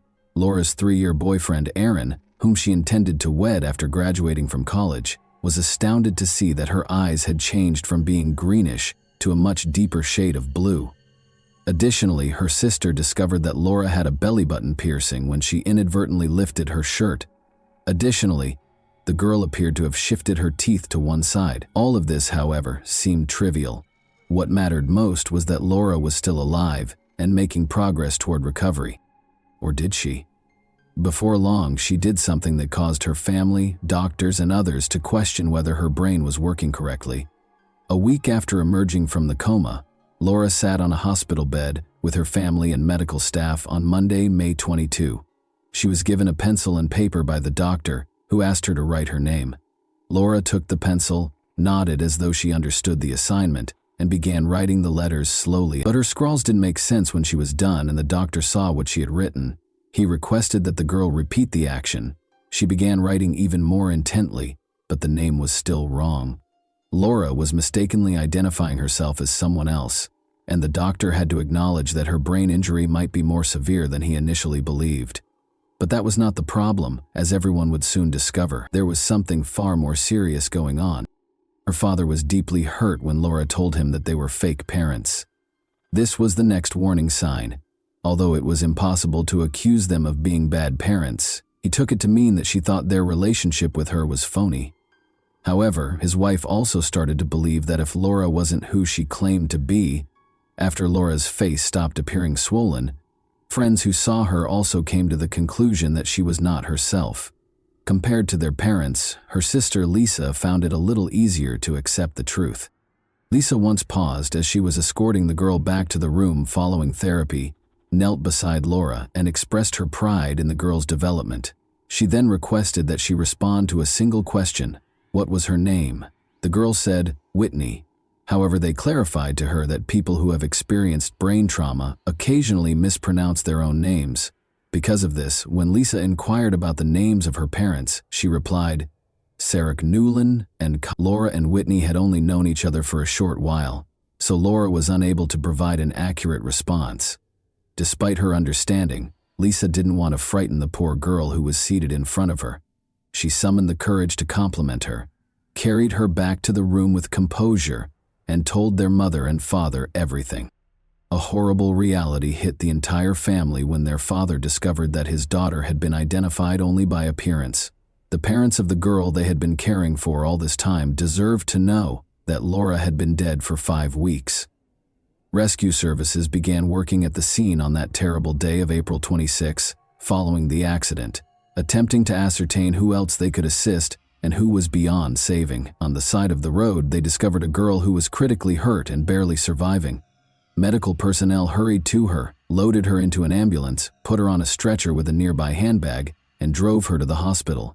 While treating the injured girl, the doctors looked at the identification in the handbag and recognized her as Laura Van Ryn. As the bandages were gradually taken off, it was clear that Laura's appearance had changed dramatically as a result of the accident. But her appearance didn't matter to her family. Her survival was a great relief to them. However, when they gave Laura paper and a pencil on Monday, May 22, and asked her to write her name, she wrote Whitney instead of Laura. It turned out that there had been a terrible error, but no one had been aware of it until that point. The medics thought Whitney's handbag was hers when they discovered her by the side of the road. They came to the conclusion that it was the same person after comparing the girl's photo with the one on the identification. Surprisingly, Whitney's purse had landed beside Laura at the same moment. The case of mistaken identity was formally confirmed 1 week after Whitney wrote her name on the paper. And once more, in the middle of the night, the Sarok family's house rang with an unsettling phone call. In order to spare Whitney's mother from hearing the news alone, the coroner asked her to bring a companion. She invited Carly, her eldest daughter, to accompany her. After that, the coroner started talking about the possibility that Whitney was still alive. They were terrified of what they would see on the way to the hospital. If Laura's parents were unable to identify that it wasn't her, how should the patient appear? However, their worries were unjustified. They knew it was Whitney as soon as they walked into the hospital room. For Laura's loved ones, the miracle for the Sarok family became a nightmare. They were afraid that Whitney's parents would be upset with them for preventing them from seeing their daughter for so long, in addition to learning that their daughter had been dead for 5 weeks. Nonetheless, the Sarok spouses realized that they shared some of the blame. Laura's family believed what they were told, and they didn't recognize Whitney's body. All the clues were compared to pieces of a puzzle, but how could they be certain that a puzzle needed to be put together? Since one family had already gone through what the other had not, they were able to empathize with one another. Laura's body was exhumed and shipped to Caledonia a few days later. Despite their brief acquaintance, Laura and Whitney's shared tragedy united the two families for all time. They respected each other's sentiments, emotions, and personal space by not talking about what had happened for 2 years. However, they later made the decision to write a book in which they detailed every incident and offered their own interpretation of it. It was discovered that the driver responsible for the incident, Robert Spencer, had been operating a vehicle for 9 hours beyond the permitted limit. He was given a 4-year prison sentence after acknowledging his guilt. He was incarcerated for 2 years in total. He recovered from the accident at the same hospital where Whitney was thought to be Laura. By asking Laura's parents what they would say and how they felt about the person responsible for the accident, reporters attempted to incite them against Robert. But Laura's family overcame it. Neither of the two families brought legal action against him, and they were kind and understanding. To make sure that such an error would not occur again, the state of Indiana modified the process for identifying incident victims. Whitney acknowledges that she only remembers the banquet preparations and the pizza they had as a post-work snack, not the actual incident. The time she spent with Laura's family is completely forgotten. She recalled waking up with her mother close by. She gradually recovered physically and finished her studies. She married in the same church where her funeral was held 4 years later. Her boyfriend, Matt Wheeler, was her pick, and he helped her get better. They are parents to 2 kids. And that wraps up today's chilling story.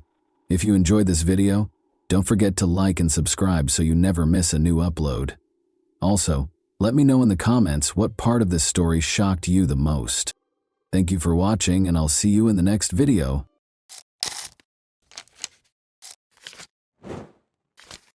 Hey guys, welcome to my channel, and today we're going to take a look at another horrible case with you.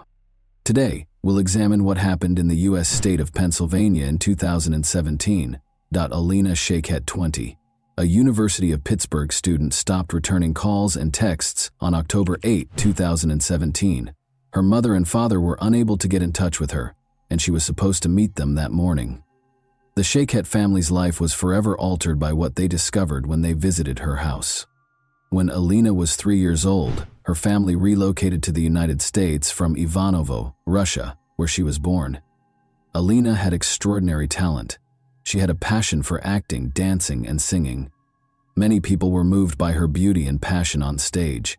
At a very young age, Alina became passionate about the performing arts. At the age of 4, she began her journey at the European School of Rhythmic Gymnastics. She started singing solo in out-of-state competitions when she was 5 years old. She attended the Tammy Lee School of Dance in elementary school, where she was able to secure prominent roles while showcasing her acrobatic dance routines. Alina quickly picked up dance techniques and styles that most kids would take years to master. She had the honor of performing with a group of much older, more seasoned dancers because of her extraordinary talent. Alina started going to the Broadway dance studio with Karen Prunzik in the 5th grade. She mastered a variety of dance forms, such as ballet, tap, and hip-hop.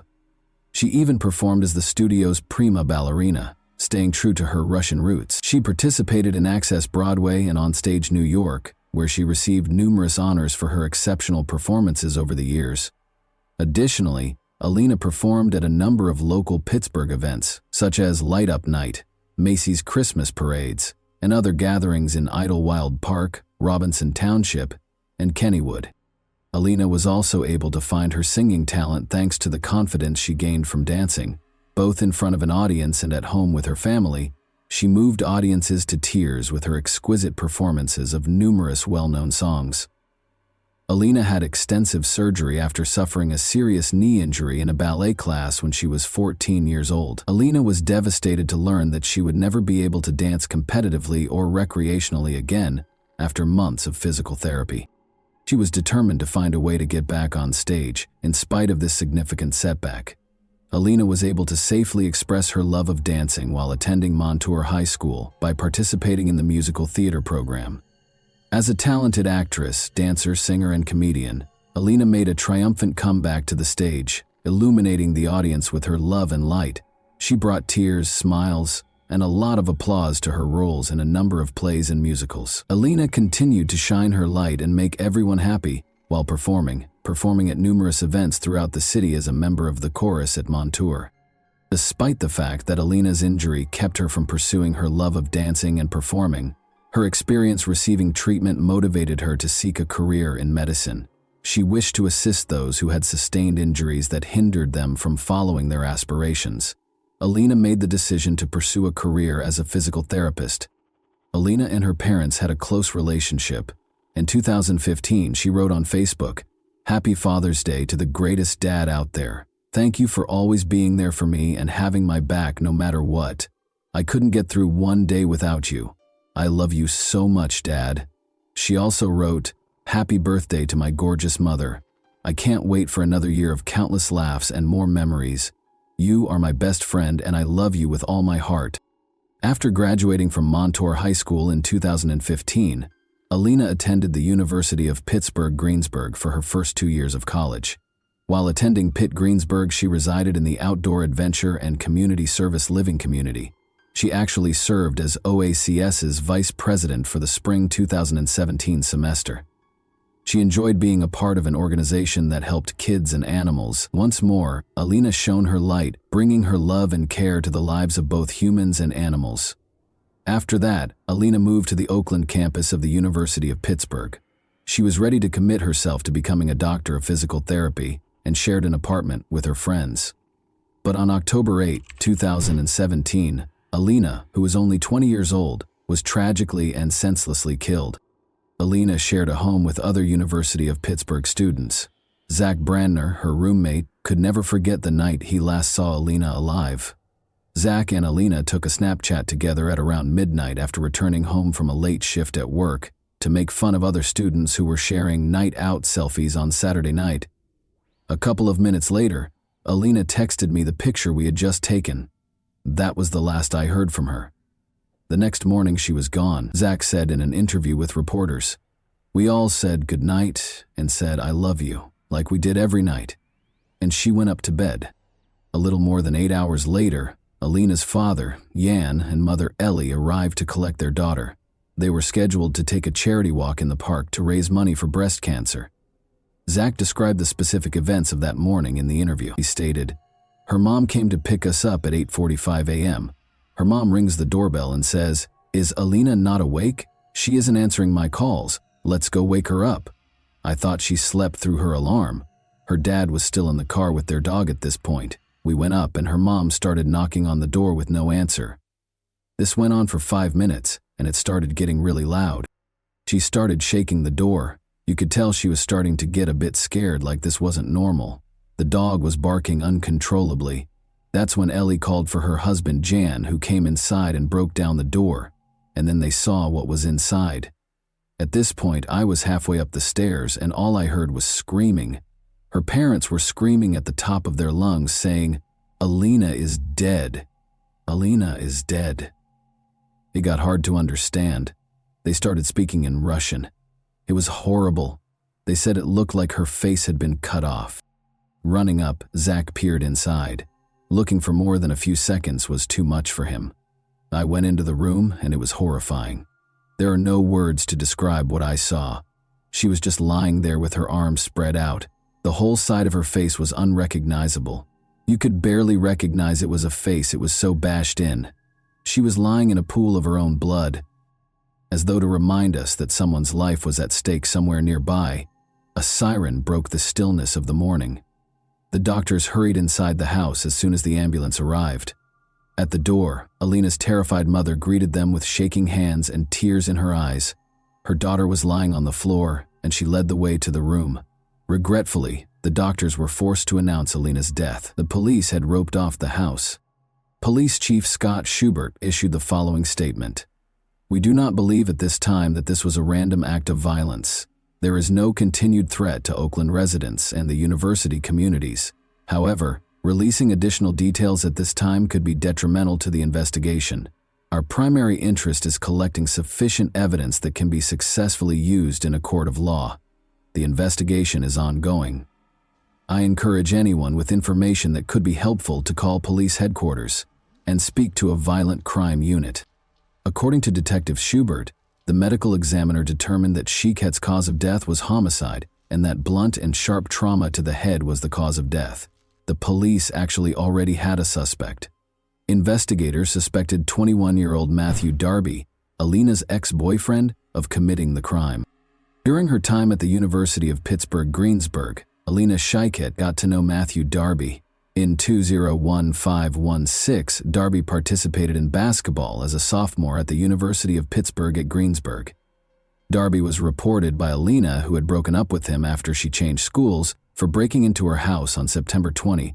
She described previous abuse incidents in her police report, writing, "Grabbing, pushing, emotional abuse, jealousy, control." She also stated, "The defendant climbed up the gutter on the side of the house and broke through the second-floor window of my home.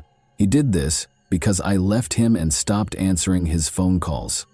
According to Jan Shiketh, he and his spouse Ellie went to court with their daughter last week in order to get a protection from abuse (PFA) order. "For the last couple of weeks, she had told me she tried to stop talking to him," he said about Darby. On September 26th, the day he was arrested on trespassing charges, Darby was released on $10,000 bail in that criminal case. She disconnected his phone number, Facebook, and all that stuff. I heard his name, but I never met him personally. Zach, Alina's roommate, recalled in an interview that he was constantly concerned about Alina and Darby's relationship. Halfway through sophomore year was when I started finding out that he was abusive, he stated. Zach recounted an incident last month in which Darby stood outside their room and yelled at Alina, saying, "In the time I knew them, around 3 years, there was a lot of fighting." I'm not just saying this because she was my best friend, but Alina was extremely loyal to him. She never cheated on him, unlike him, and it went on for over 20 minutes, and he kept accusing her of cheating on him with this boy outside my window on the first floor. We heard Matthew screaming at Alina. She never did anything. This boy lives in North Carolina, but he was screaming at her.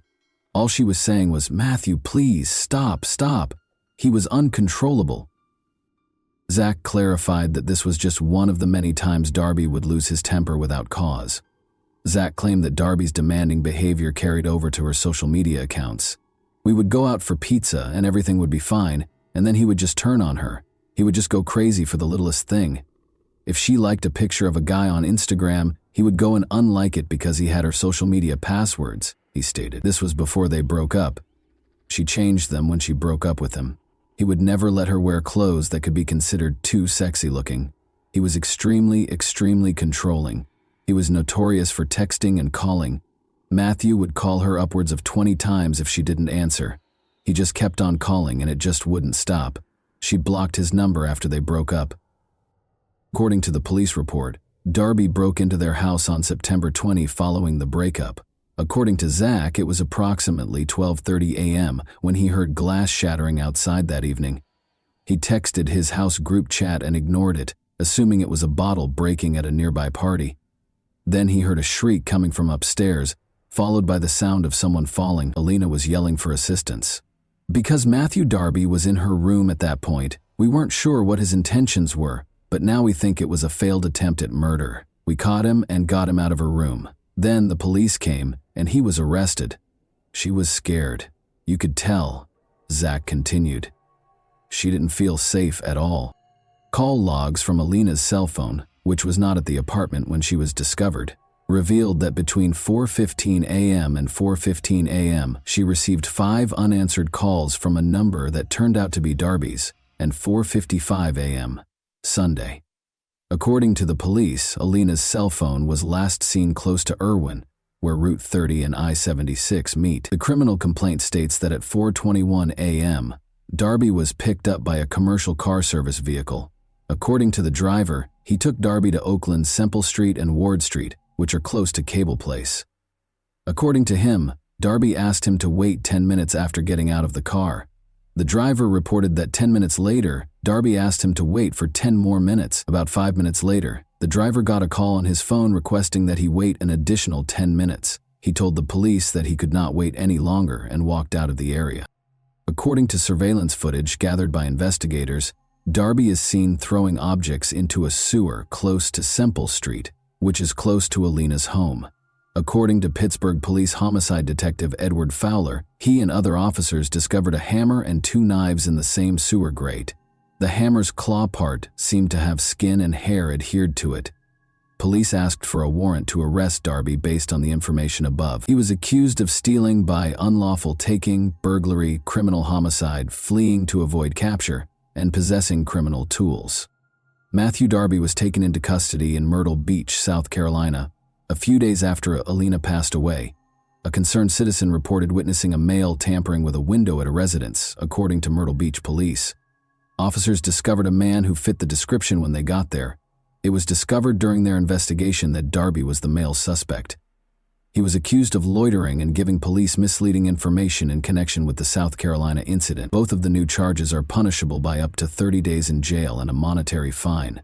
During the hearing, a judge in South Carolina refused to grant bond.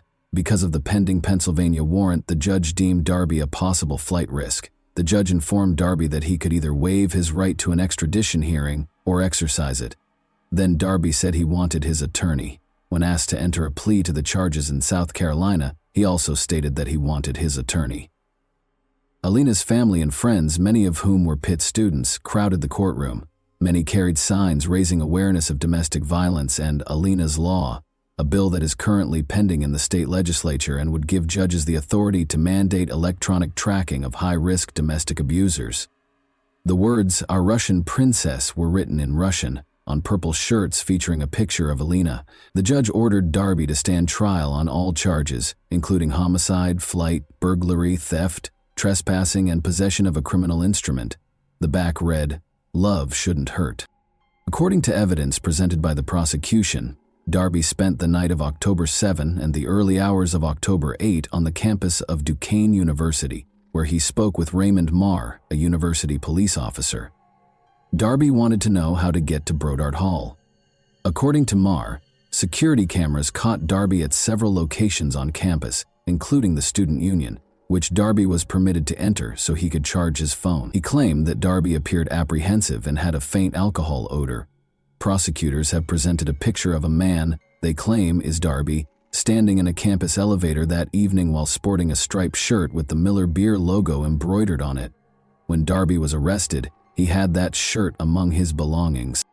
Days later, authorities said that on Friday, January 19, 2018, prosecutors presented evidence that showed Matthew Darby on an elevator at Duquesne University, just hours before he is accused of killing his ex-girlfriend Alina Sheket in her Oakland home.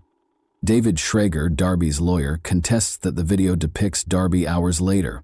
Darby ordered an Uber just after 4 a.m., and it drove him from Brodart Hall to a street next to Alina's house. The driver gave a statement. According to Schrager, the passenger could have been anyone using Darby's Uber account. 3 days after Alina's death, Darby was arrested by police in Myrtle Beach, South Carolina, after he had left the Pittsburgh area. 2 knives were seen in an Oakland sewer grate in a photograph taken by Pittsburgh homicide investigators. The knives were gathered as proof. After allegedly stabbing and beating his ex-girlfriend to death, Matthew Darby is accused of throwing the knives as he left her house. David Schrager, Darby's lawyer, stated that he was not shocked by the result because preliminary hearings had a low standard for evidence. "We have a lot of discovery. We have to do a lot of evidence gathering," he stated. He insisted that Darby was innocent, saying, "We're going to get to tell our side of the story at a later time. There is no forensic evidence. There's no testimonial evidence," he stated. "All we have is a lot of circumstantial evidence, and that provides a maybe." Using 4 required aggravating factors: that he was the target of a PFA brought by the victim, that she was a prosecution witness against him, and that he had a history of felony convictions involving violence or the threat of violence, prosecutors declared they would pursue the death penalty against Darby. In order to avoid the death penalty, Darby consented to enter a guilty plea to first-degree murder, which carries a mandatory life sentence. Alina Sheket was a bright, energetic college student who wanted to work with young children as a physical therapist. It was her dream, her father Sheket stated, and she worked so hard. "She was the best person in the world. I lost my beautiful princess," he said while weeping. He said, "I don't know what else to say." He said his daughter was popular, friendly, and loved to sing and dance. His words, "She made everyone happy. She had such a bright future. He has taken Alina from us in an unimaginable way," Jan Sheket remarked of Darby. "He has stolen so much from us, including a future with our daughter. Without her daughter, there wouldn't be a wedding gown, a graduation, kids, or family vacations. My daughter died." It's a very short phrase, but it's strong enough to shock and paralyze every single cell of my body when I have to pronounce that phrase. Ellie Sheket claimed that because her brain was not designed to understand those words, her mouth was not intended for them. After Darby was accused of breaking into her house, she recalled sitting with her daughter in the courthouse. She applied for and was granted a protection order against abuse. She claimed that her daughter still harbored feelings for the man she feared. According to Ellie Sheket, she wanted to help him. She didn't want that PFA to go to jail, according to her daughter. She wished to shield and assist him. She expressed to her mother her desire for him to stop bothering her. She inquired as to whether Darby found joy in destroying her daughter. "He failed," she informed him. Darby, wearing a red jumpsuit from Allegheny County Jail with a white long-sleeve shirt underneath, only answered Judge Manning's questions.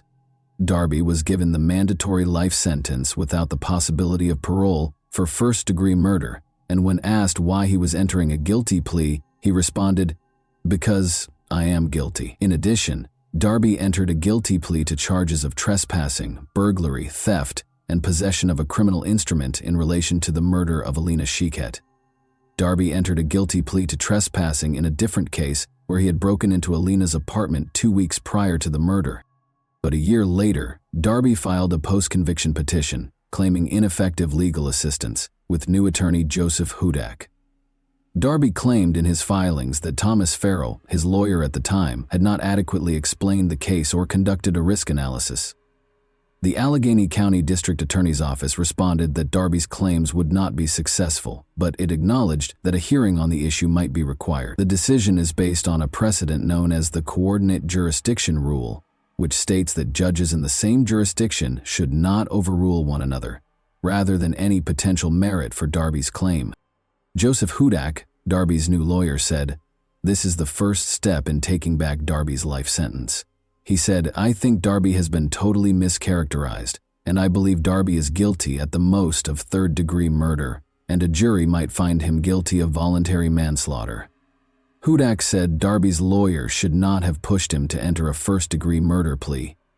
Hudak stated, "I don't think the evidence ever supported a death penalty verdict," adding, "And there was so much mitigation, I don't think he would have received the death penalty anyway." Darby hasn't given up on his goal of being released from prison, but his attempts haven't been successful thus far. He is presently incarcerated for life. Alina was a remarkable young lady. She exuded vitality, love, and vitality. Everyone around her felt special because of her caring nature. Every room she walked into was made brighter by her amazing smile. Everyone felt like they were in on the joke because of her infectious laugh. She was living, not merely existing. The Shakets are proud of the legacy Alina has left behind and the light she has brought into the world, despite the fact that her family misses her terribly. And that wraps up today's chilling story. If you enjoyed this video, don't forget to like and subscribe so you never miss a new upload. Also, let me know in the comments what part of this story shocked you the most. Thank you for watching, and I'll see you in the next video.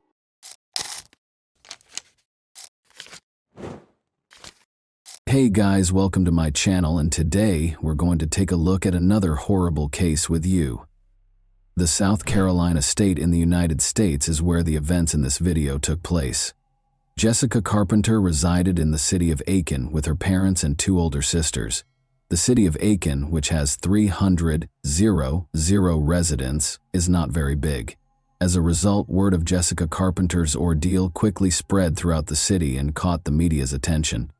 Judy, Jessica's mother, discovered her daughter's body on the floor when she returned home on August 4, 2000. Her age was 17. Jessica was a senior at Aiken High School, where she participated in the school band during the summers and worked part-time as a hostess at a nearby restaurant called Red Lobster. It took more than 5 years before the offender was brought to justice. It was August 4th, 2000, the last day of her vacation, and she was eager to start her senior year of high school. Following their lunch together, Jessica's mother Judy left for work, leaving Jessica alone at home. Judy did not see her daughter alive again after that. Judy arrived home around 5:30 p.m. After opening the door and taking a few steps, she noticed something that no mother should ever see. Her daughter was lifeless and naked on the floor. Judy was so terrified that she rushed to her car and dialed 911. The operator asked Judy to return to the house and see if Jessica was breathing. After she had explained the situation, despite being overcome with fear, Judy returned to the house. She followed the operator's instructions to the letter. Judy waited a moment before telling the operator that Jessica was not breathing. She was icy. Police and medics hurried to the scene right away. At the scene, Jessica was declared deceased. First, the police checked the house to make sure the criminal wasn't hiding there. Jessica had been stabbed in the neck and had a telephone wire wrapped around her neck. The fact that Jessica was naked made it clear what drove the crime. Based on the atmosphere in the house, Jessica retaliated. There were fights in her living room, kitchen, and bedroom. Crime scene investigators partially lifted Jessica's fingerprints and collected DNA samples from her body. Physical evidence was scant. Investigators were a little frustrated when they discovered a partial fingerprint. Unknown male DNA was the only important piece of evidence the police discovered. Before departing the scene, there was almost nothing in the case to cling to except the DNA. Another crucial detail caught the attention of the detectives. No evidence of forced entry was found. Jessica was by herself at home, and she always locked her doors in situations like this. It was clear that she either knew the criminal or felt comfortable allowing him to enter the house. Since this had never occurred in their neighborhood before, people were shocked that it had. The neighborhood did not have a high crime rate. According to the results of the forensic analysis, Jessica passed away from internal bleeding and oxygen deprivation. Once a place of laughter and vitality, the Carpenter family home was now enveloped in an unbreakable veil of grief. A horrible crime had taken place in the living room, which had once been the location of boisterous birthday celebrations and peaceful family evenings. Charles and Judy, Jessica's parents, appeared to be stuck in a bygone era. Their entire world had been upended. They were at peace because they believed they had failed to protect their daughter. Although Jessica's sisters were heartbroken by the incident, the family came together during this time. The Carpenters had a strong belief that the police would identify the culprit behind Jessica's death. Since Aiken is a small city, word of Jessica Carpenter's ordeal spread swiftly. The story was reported in every newspaper and on every local television station. In order to solve crimes, law enforcement occasionally needs the assistance of the media. They need the public to be aware of it, and although investigators gave the media some information about the crime, important details were kept under wraps. On August 25, 2003, it was kept a secret that Jessica had been shot in the neck, strangled with a telephone wire, and discovered nude. The first information was given to the police a few weeks after Jessica's death, and they spread it through local news reports. Surveillance footage from a convenience store a few blocks from Jessica's residence was obtained by investigators. Detectives thought that the young man in the top right corner of your screen might have some information about Jessica. As part of an ongoing investigation into the death of a carpenter, the police wanted to identify and question him. On the basis of surveillance footage, every lead, no matter how trivial, was closely examined. In an attempt to identify the man, the Aiken police released a sketch that was aired on television. The suspect's sketch was held in the hands of the detectives looking into Jessica Carpenter as though it were the secret key. Jessica went to Aiken High School, where she was well known to all. They headed to the principal's office to ask the administration for help. Despite looking at the sketch, the principal was unable to identify the subject. The detectives spoke with the principal before starting to interview Jessica's classmates. Any small comment or conversation could reveal information about the crime. Detectives also spoke with teachers who knew Jessica, and some students were in special interest groups with Jessica, such as the school orchestra. But after being at the school for a few hours, they left with nothing. Who was portrayed in this sketch was unknown. The police were able to identify the man after a few days, but it turned out that he was unrelated to Jessica's ordeal. He was just a magazine salesman and an out-of-town student. The police contacted Jessica's closest friends and family because they had limited information. One of her closest friends from Aiken High School was Alice Bryant. She played in the music orchestra with Jessica, whom she had met in 6th grade. Both of them were anticipating their senior year, getting ready for college and maturing. Alice was asked by the investigators if anyone in Jessica's immediate vicinity intended to hurt her. Perhaps she got into a quarrel with someone at school. Alice asserted that Jessica had no enemies, but it's possible that she turned down one of the boys and he was unable to handle it. She had a good relationship with everyone. Because Jessica's friends were unable to provide any leads, the investigation came to a standstill once again. The DNA of an unidentified male was the only tangible evidence the police had discovered at the crime scene. Given that Jessica most likely allowed the criminal to enter the house herself, and that she might have known and trusted the man, a database search turned up no matches. Investigators made the decision to look into Jessica's inner circle. They collected DNA samples from her neighbors, friends, and family. To eliminate as many possible suspects as they could, they visited Judy's place of employment and spoke with all the men, including her supervisor. The local media was asked to help spread the word by the Aiken police. They requested that the men come forward and willingly provide a sample of their DNA. 300 or so DNA samples were examined. The criminal was obviously too smart to assist the authorities. The DNA found on Jessica's body did not match any of the tested samples. Another similar crime, this time in Georgia with an 18-year-old victim, took place 2 months after Jessica Carpenter's death. Chrysalie Barton miraculously survived and shared her story. Chrysalie claimed to have met a man in a restaurant parking lot. He volunteered to serve as her model. The man refused to show his identification when she asked to see it. Chrysalie grudgingly accepted the man's offer to walk her home, but she quickly came to regret it. You can naturally imagine what transpired after he assaulted her in her house and tore off her clothing. After that, the man stabbed her 3 times and started to strangle her. Chrysalie survived, but he believed she was dead. Crawling to the phone, she dialed 911 and then described the man to the police. It was clear that Jessica Carpenter had been attacked by the same man who had attacked Chrysalie Barton. The 2 crimes shared far too many similarities. Women who said they had seen the man in the sketch called the police station as soon as the sketch appeared in the media. The man in the sketch was recognized by Jessica Carpenter's former Red Lobster co-worker, who called. She stated that the week prior to her murder, she had been working with Jessica when the man approached them while they were chatting on the street. He paused and inquired about directions. They attempted to inform him of his destination. He then asked if either of them could accompany him and show him the precise route. Both of them declined, and the man discovered where they were employed. Investigators questioned whether Jessica's murder occurred as a result of this conversation or if it was just a coincidence. 3 days later, the police had a name, thanks in large part to the sketch of the offender that was shown on every newscast. Reinaldo Rivera was his name. A wanted list was created for him. He could harm someone else, so the police wanted to track him down as quickly as possible. The news was just coming on the television, which was once again displaying a sketch of the suspect, when a number of officers stormed into Rivera's room after finding his car in a motel parking lot and driving there to arrest him. In order to evade justice, Rivera was now unconscious on the ground. He had no choice but to take a knife and hurt himself. However, he lived because the police showed up in time. Detectives now needed to identify Reinaldo Rivera and determine whether he was connected to the death of Jessica Carpenter, who was born into a doctor's family in Madrid, Spain. When Rivera was 7 years old, his family relocated to Puerto Rico. He enlisted in the U.S. Navy at the age of 19, serving in San Diego, California, and Orlando, Florida.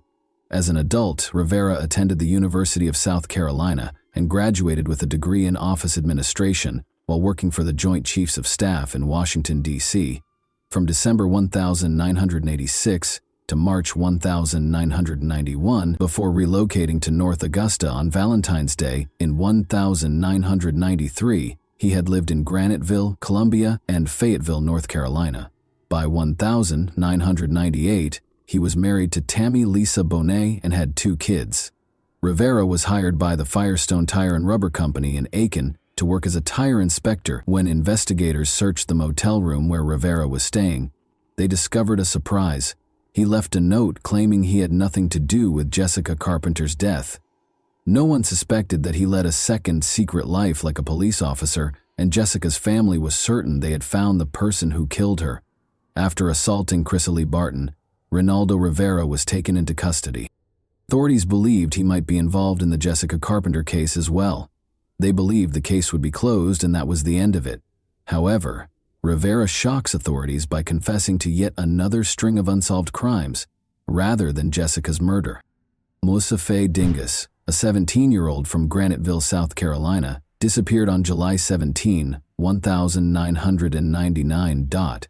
During the subsequent searches, Aiken County Sheriff's Office deputies reported seeing a girl who fit Dingus's description twice, with an older, dark-haired white male. In the first case, she got into a tan, older model car, and in the second, a bright red 4-door car. On October 13, 2000, after Rivera gave police directions to the burial site on December 4, 17-year-old Tiffany Cherise Wilson from Jackson vanished while she and her 2-month-old daughter Caitlin were at a Winn-Dixie grocery store in North Augusta. Her car was discovered in the parking lot, and witnesses saw her get into a white 4-door Ford from the mid-1980s. The car stopped for a moment before speeding away. 3 days later, Caitlin was discovered stranded in her vehicle across the state line in front of a Georgia welcome center. The body of a young female was found by two hunters in a densely forested area close to Graniteville on December 30th. Wilson's fingerprints were later used to positively identify the deceased. Similar to the aforementioned victims, Tabitha Lee Bosdell, 20, of Augusta, Georgia, vanished on June 19, 2018. She was going to apply for a second part-time job at a Huddle House before heading to her primary job as a telemarketer, according to her family. Rivera was charged after her remains were located and identified. Marnie Marie Glista was attacked in her home on September 5, 2000. Her age was 21. Despite suffering severe injuries, she lived. After being brought to a nearby hospital, she passed away from her wounds. She became the fourth known victim of Ronaldo Rivera 5 days later. Chrysalie Barton was attacked by Rivera on October 10, 2000, but she survived and police were able to obtain a sketch of her. Rivera's crimes all had a similar pattern, and all of his victims were roughly the same age. All of them suffered neck stab wounds and strangulation. The 37-year-old Rivera was put in solitary confinement and kept under close medical observation to make sure he couldn't hurt himself. Rivera denied any involvement in what happened to Jessica Carpenter, despite confessing to 5 other crimes. After securing Rivera's DNA, police hurried the sample to a lab for Jessica's relatives. It was intolerable to wait for the results. However, the case took a new turn just when the Aiken Police Department believed they had apprehended the offender. Authorities were informed by police informant Craig Gant that Tony Baldwin had confessed to killing Jessica Carpenter. On another murder charge, Tony Baldwin was already incarcerated in Aiken County. The police, Jessica's friends, and her family could only wait while DNA samples were taken from him to determine whether he was involved in her death. When both men's DNA results were received in January 2001, the community as a whole held its breath. 2 suspects in Jessica Carpenter's murder were exonerated, which was a startling development for her family. The DNA discovered on Jessica's body and in the house did not match that of Rivera or Tony Baldwin. For the investigators and the family, this was a huge letdown. Months went by, but the case was still unresolved. But on August 19, 2002, 2 years after Jessica's passing, the lab called the detective who was looking into the case. A DNA match was discovered. The owner was a man named Robert Atkins, who was incarcerated in Georgia. Robert Atkins was having legal issues. He was found guilty of stealing. In Georgia, he was sent back to prison for violating his probation. Georgia was one of the few states at the time that collected inmates' DNA upon admission and entered it into a national database. A DNA match was discovered in this way. One could argue that Atkins might not have been connected to the Jessica Carpenter case if he had acted appropriately and not broken the law once more. In addition to being shocked, investigators were curious as to why he did it. How was Jessica known to him? Furthermore, who is he? In any case, his name was new to the Jessica Carpenter case. To get answers to these questions, a detective visited the prison. Atkins denied knowing Jessica when he started questioning him. The detective then began discussing Jessica's mother Judy's suffering, saying that she was so heartbroken that she didn't know how to proceed with her life or what to do. Atkins apologized while glancing at the detective. He started crying and requested a pause during the interview. Afterwards, he admitted to killing Jessica Carpenter. Later, Atkins guided detectives to the murder weapon, a bloody knife concealed beneath a bush and wrapped in a t-shirt. Investigators pieced together what happened to Jessica Carpenter a week prior to her murder based on Atkins's confession. The following week, August 4, 2000, a package was delivered to Jessica's residence by airborne express courier Robert Atkins. Atkins made a comeback, but on false pretenses. Atkins claimed that he had most likely delivered the package by accident when Jessica opened the door. Jessica responded last week that there had been no error. Then Atkins asked if he could use the phone inside. Jessica let him in. He acted as though he was speaking to someone on the phone. He assaulted Jessica, carried her into the bedroom, and made her undress after realizing that no one else was home. He glanced at her and said, "No, you know me," even though she had stated she wouldn't tell anyone. He cut the phone cord in the kitchen after stealing a knife from there. He stabbed Jessica in the neck and strangled her with the phone cord. After that, he departed with the knife, and carried on delivering packages in his van. When Jessica's family members found out about the crime, they were incensed. The following day, he got married as if nothing had happened the day before. Jessica was uncritical. She gave him a glass of water and invited him inside. On May 22, 2006, he committed this terrible crime after she showed him kindness. In an agreement with the prosecution, Robert Atkins entered a guilty plea to 5 charges. He consented to enter a guilty plea in exchange for a life sentence, even though he was facing the death penalty. Atkins was asked by Judge Diane Goodstein if he realized that he would never be allowed to leave prison. "Are you aware that you will be incarcerated for the rest of your life?" He said he did when she asked him to put his feet in a box first. 2 life sentences were imposed on Atkins. In 2004, Ronaldo Rivera received a death sentence. Rivera informed the jury that he had a mental illness and that medical professionals needed to investigate it to discover a remedy. In addition, he claimed that he still had murderous fantasies, threatened to retaliate if freed, and called for the death penalty. Rivera withdrew his testimony and started the process of appealing his sentence in 2016, 12 years later. The court denied his last appeal in October 2024. And that wraps up today's chilling story. If you enjoyed this video, don't forget to like and subscribe so you never miss a new upload. Also, let me know in the comments what part of this story shocked you the most. Thank you for watching, and I'll see you in the next video.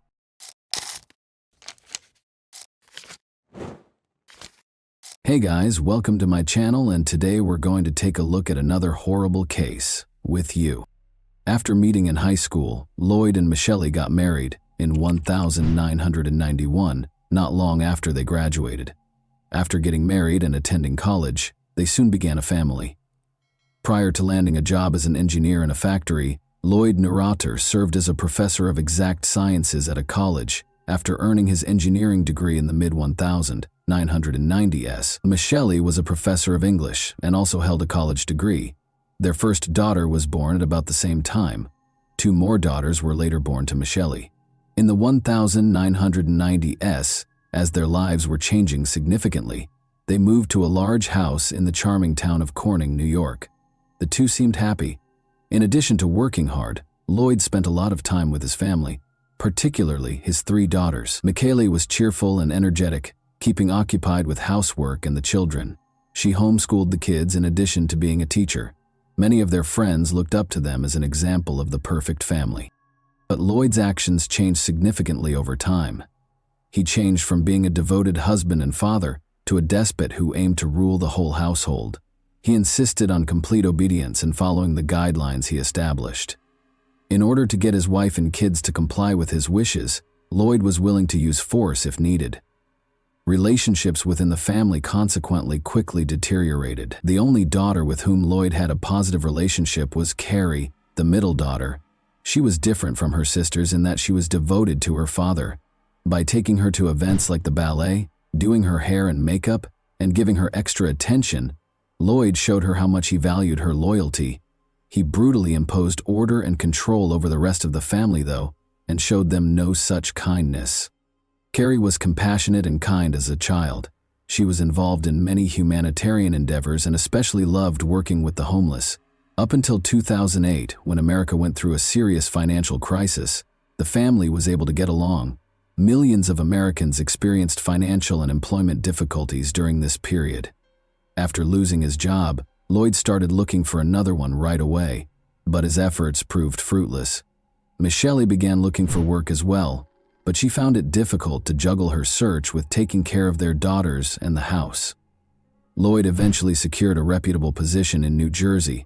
The fact that her husband had at last found work pleased Michelle. She continued to take care of the kids while finding part-time employment in Corning, her hometown. Michelle found it more and more challenging to run the family alone after Lloyd moved to New Jersey on his own. When Lloyd demanded a divorce a few months later, things took an odd turn. The decision was unexpected because there were no urgent grounds for separation. No serious arguments between the couple were known to friends or acquaintances. Michelle found herself in a challenging situation after Lloyd's decision caught her and the kids completely off guard. She had been a great wife and mother, but she was in a difficult situation because of her husband's behavior. According to Lloyd, He no longer wanted to get back together with Michele because they had become estranged during their separation. After landing a job teaching English at a college, Michele started raising her kids by herself. The divorce lasted for a number of years. After she and her kids relocated to a new residence in the same city, Michele's life became a little simpler. By that time, her daughters were old enough to help out around the house, giving Michele more time to concentrate on her work. She was establishing herself professionally and earning a good living. She still had to deal with Lloyd, though, who wanted sole custody of their kids. Additionally, the two were embroiled in a savage argument about child support. Lloyd repeatedly tried to defame Michele in court to obtain full custody during the protracted divorce process, which lasted more than 5 years. Michele retaliated in spite of the challenges, defending herself and filing counterclaims against her ex-husband. Their family's ongoing legal troubles started to come up in court and among their friends. Master manipulator Lloyd was. In the years after 2010, the middle child, Carrie, moved in with her father. She loved and missed her father very much, so she thought it was her decision. The judge, however, disagreed with Carrie's decision and supported the other children's decision to remain with their mother throughout the trial. To pick up the youngest daughter for swim practice, a family friend drove to Michele's house on August 28, 2017. He caught a glimpse of Michele through the living room window, but she was standing strangely close to the stairs. He exited the vehicle and walked toward the house, but when he knocked on the door, nobody answered. The dog was barking non-stop, and Michele was standing where she was. He went in and stepped closer, as if the door were open. He was horrified to see that Michele was hanging from the railing rather than standing. Her hand was cold and stiff when he felt for a pulse. He reported that it looked like Michele had killed herself, and promptly dialed 911. Emergency workers confirmed that Michele, 46, could not be saved when they arrived. She was dead already. When police searched the house, they discovered that Michele and her 14-year-old daughter were the only occupants. The oldest daughter, Carrie, had gone off to college and was living with her father. Initially, it appeared that Michele had committed suicide, but as police looked into it more, they found a number of irregularities. It appears that the scene was staged because Michele had facial marks that were incompatible with suicide, and there was no sign of the youngest daughter, who was supposed to be at home. In addition to considering the possibility of kidnapping, police started looking into the possibility of murder.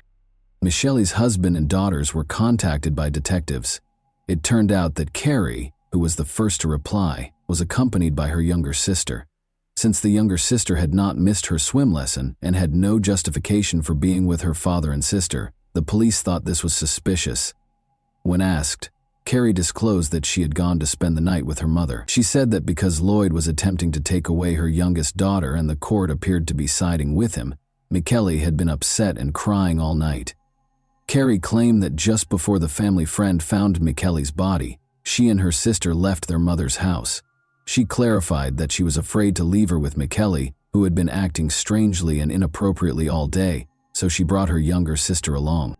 But this account didn't seem likely. Michele's friends and acquaintances gave the police a different account. 2 days prior to her passing, Michele had gone back to court for a custody hearing concerning her youngest daughter, according to one friend. Despite being involved in a contentious custody dispute, Lloyd did not show up for the final hearing. It was very unusual for him to not even answer or call his cell phone. Lloyd's absence shocked everyone involved in the process. However, Michele felt that the custody dispute had been settled in her favor, and she was truly happy. She was so sure that she would now have full custody of her daughter that she even celebrated with her lawyer. Her mother suspected Lloyd of being involved in Michele's death and promptly reported it to the police. Michele's decision to commit suicide and leave her children in the care of strangers was unthinkable to her. Given the contentious nature of their divorce and Lloyd's lengthy history of trying to deny Michele parental rights, he was made the main suspect. At first, it was hard to get in touch with Lloyd. He helped Carrie settle in before she started college, and she said he was with her when the murder occurred. In addition, Lloyd was lodging at a hotel in Rochester, which is roughly 160 kilometers away from Corning. After that, he made the roughly 4,000-kilometer journey to California for a job interview. Lloyd didn't seem very upset when investigators finally got to him and told him about Michelle's passing. He just took a plane to Corning and went directly to the courthouse to stop paying alimony, which seemed very suspicious in the situation. He confirmed Carrie's claims at the police station after the hearing, saying he had been assisting her with her move and was in a different city when Michelle died. Lloyd never followed through on his promise to take a polygraph test. Detectives did not have enough evidence to charge Lloyd despite his evasive behavior, but as their suspicions grew, they started looking into his whereabouts. Through the examination of CCTV footage and cell phone records, they found inconsistencies in Lloyd's alibi. He seemed to have occasionally forgotten his cell phone, perhaps to conceal his whereabouts. According to the video, the younger sister was with Lloyd and Carrie when they left the Rochester hotel the night of the murder, and did not return until the following morning. This ran counter to Lloyd's assertions. A closer look showed that Lloyd was in serious financial trouble. He was in dire need of money and owed more than $100,000 on his credit cards. He had purchased a more than $200,000 life insurance policy on Michelle, which would pay out to him after she passed away. Investigators' suspicions were raised by this discovery, and they started actively looking for Lloyd as a suspect. Investigating further, investigators discovered that Carrie continued to show up at crucial points in the case. They made the decision to listen in on Lloyd and Carrie's phone conversations, which showed that they were concealing something. Carrie was frequently rudely interrupted by Lloyd, who seemed to sense that they were being watched. He stressed during these calls that they should not discuss certain topics over the phone and suggested that they speak face-to-face instead. The police believed they were headed in the right direction. The medical examiner's report added credence to the murder theory. Michelle had been attacked from behind and strangled, as evidenced by the marks on her chin and the bruises around her eyes.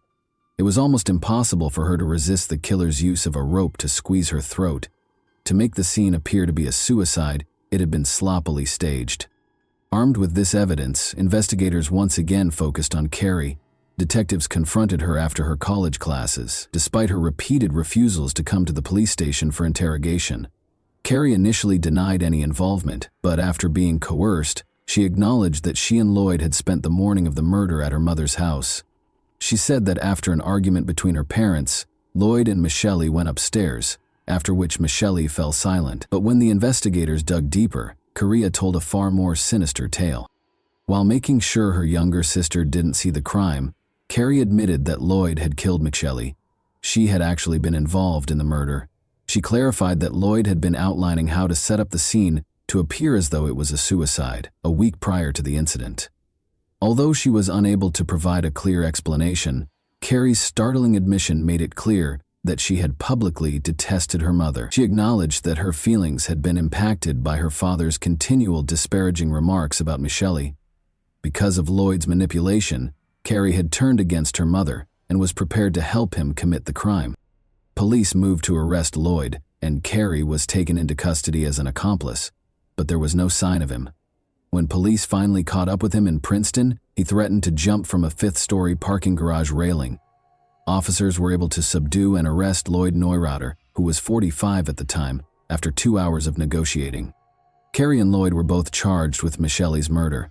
Lloyd was charged with tampering with evidence, conspiracy to commit murder, and first-degree murder. He strongly refuted the accusations, saying he was at a hotel when the murder took place. On the night of the murder, however, security footage showed him leaving the hotel with Carrie and coming back the following morning with her younger sister. Furthermore, GPS data indicated that Lloyd was close to Michelle's residence at the time of the crime, and his DNA was discovered on her pajamas. Carrie was accused of conspiracy to commit murder, concealing evidence, and second-degree murder. She entered a guilty plea and consented to cooperate with the prosecution in exchange for a reduced sentence, as she faced the prospect of a life sentence with the possibility of parole after 25 years. It was anticipated that she would testify against her father. The prosecution emphasized the case's unsettling aspects throughout the trial. Carrie had helped her father plan and carry out the murder, so she had been a willing participant in the crime. Despite having numerous chances to prevent the crime, she assisted Lloyd in killing her mother. There was proof that Carrie and Lloyd had gone to Michelle's house early in the morning. Unaware of their intentions, Michelle opened the door out of trust. Carrie made sure her younger sister didn't wake up and find out what was going on, while Lloyd attacked her from behind and strangled her with a rope. The younger sister was not aware of the tragedy because they woke her up after the murder and fled through the back door. More than 26 folders of evidence were presented by the prosecution, showing how Lloyd had tricked Carrie into detesting her mother. He had disparaged Michelli on numerous occasions over the years, severing Carrie's connection with her mother and presenting her in a negative light. Carrie's hatred and willingness to commit the crime were fostered by Lloyd's persuasion that Michelli posed a threat to her and her siblings. The prosecution claims that Lloyd's desire to avoid sharing custody of his youngest daughter and financial gain were the driving forces behind the murder. Lloyd and Carrie thought they could claim Michelli's death as a suicide and use the money from the life insurance policy to live comfortably. Carrie testified that because of his crippling debt, which included $6,000 in monthly child support payments, her father had threatened to kill him or commit suicide unless they killed Michelli. Carrie tragically decided to help her father because she was influenced by him. In the end, Lloyd entered a guilty plea to charges of murder and forcing his daughter to assist him. He tried to defend his actions, though, by saying that he killed Michelli to keep the kids safe from her, but no one took him seriously. The court acknowledged that Carrie had suffered from her father's moral abuse and manipulation. Lloyd was given a life sentence without the possibility of release after being found guilty of first-degree murder and other offenses. Supported by her maternal grandmother, Carrie received a prison sentence ranging from 1 to 3 years for her role in concealing evidence. On January 16, 2020, she was released early after completing a portion of her sentence. And that wraps up today's chilling story. If you enjoyed this video, don't forget to like and subscribe so you never miss a new upload. Also, let me know in the comments what part of this story shocked you the most. Thank you for watching, and I'll see you in the next video.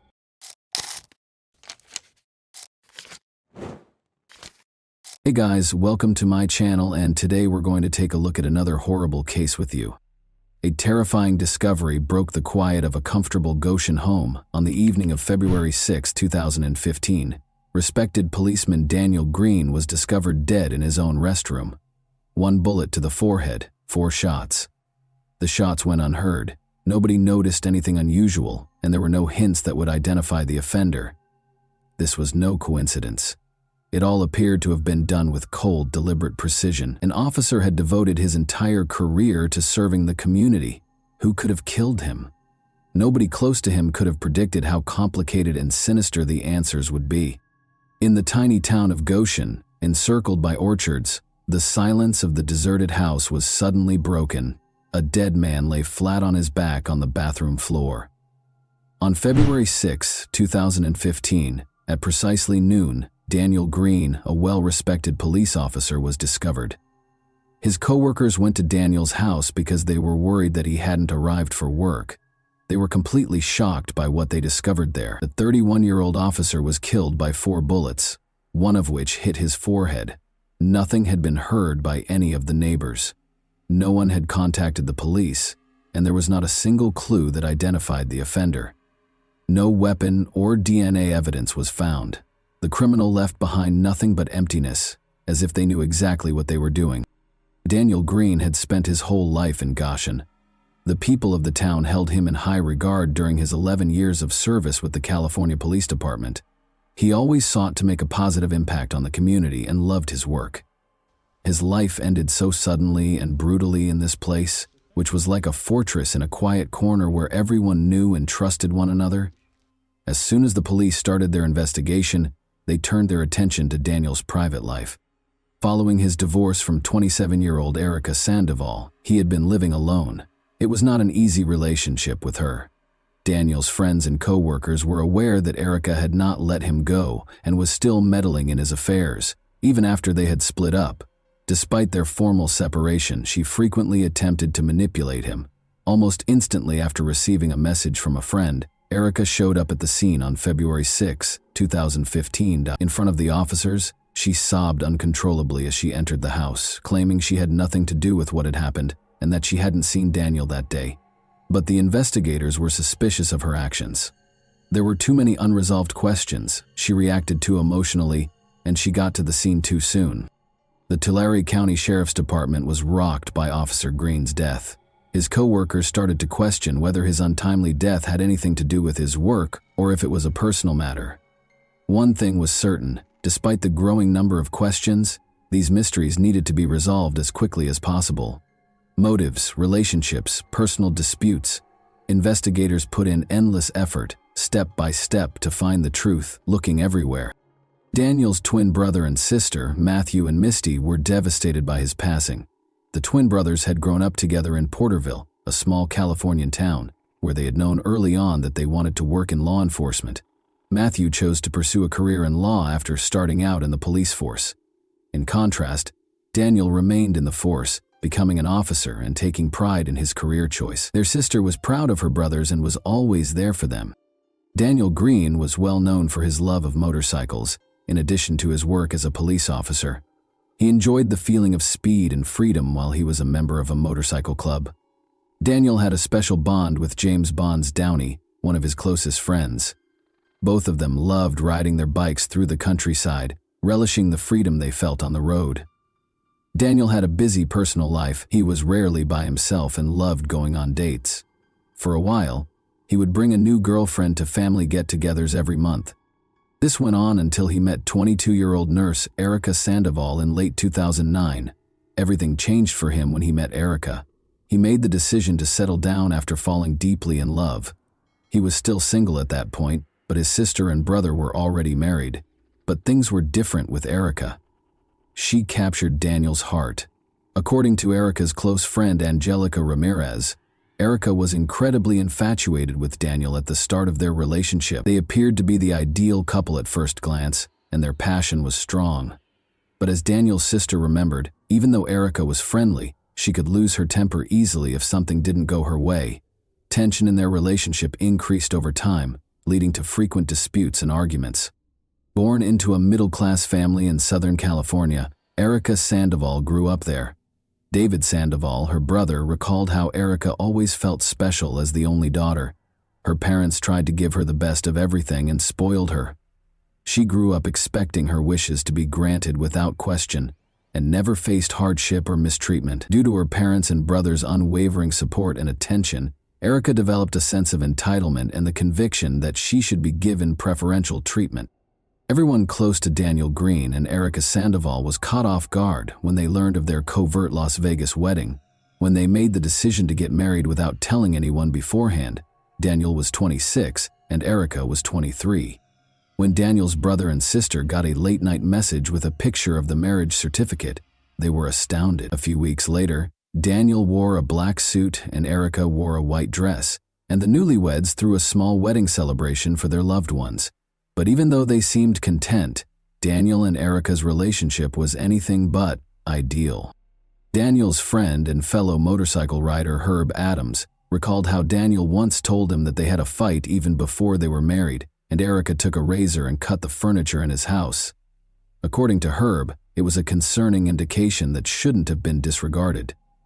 Daniel's brother Matthew saw the damage firsthand and expressed concern, but Daniel maintained that it was only an emotional outburst. Within the family, the disputes persisted. One of these incidents occurred during a dispute between Matthew and Daniel's sister. Erica shouted at Daniel as she grabbed him. Daniel's brother and sister heard him sob in the adjacent room. It was one of the most agonizing times in Matthew's life, he recalled. Hearing his brother weep broke his heart. However, it was challenging to get involved in Daniel and Erica's relationship.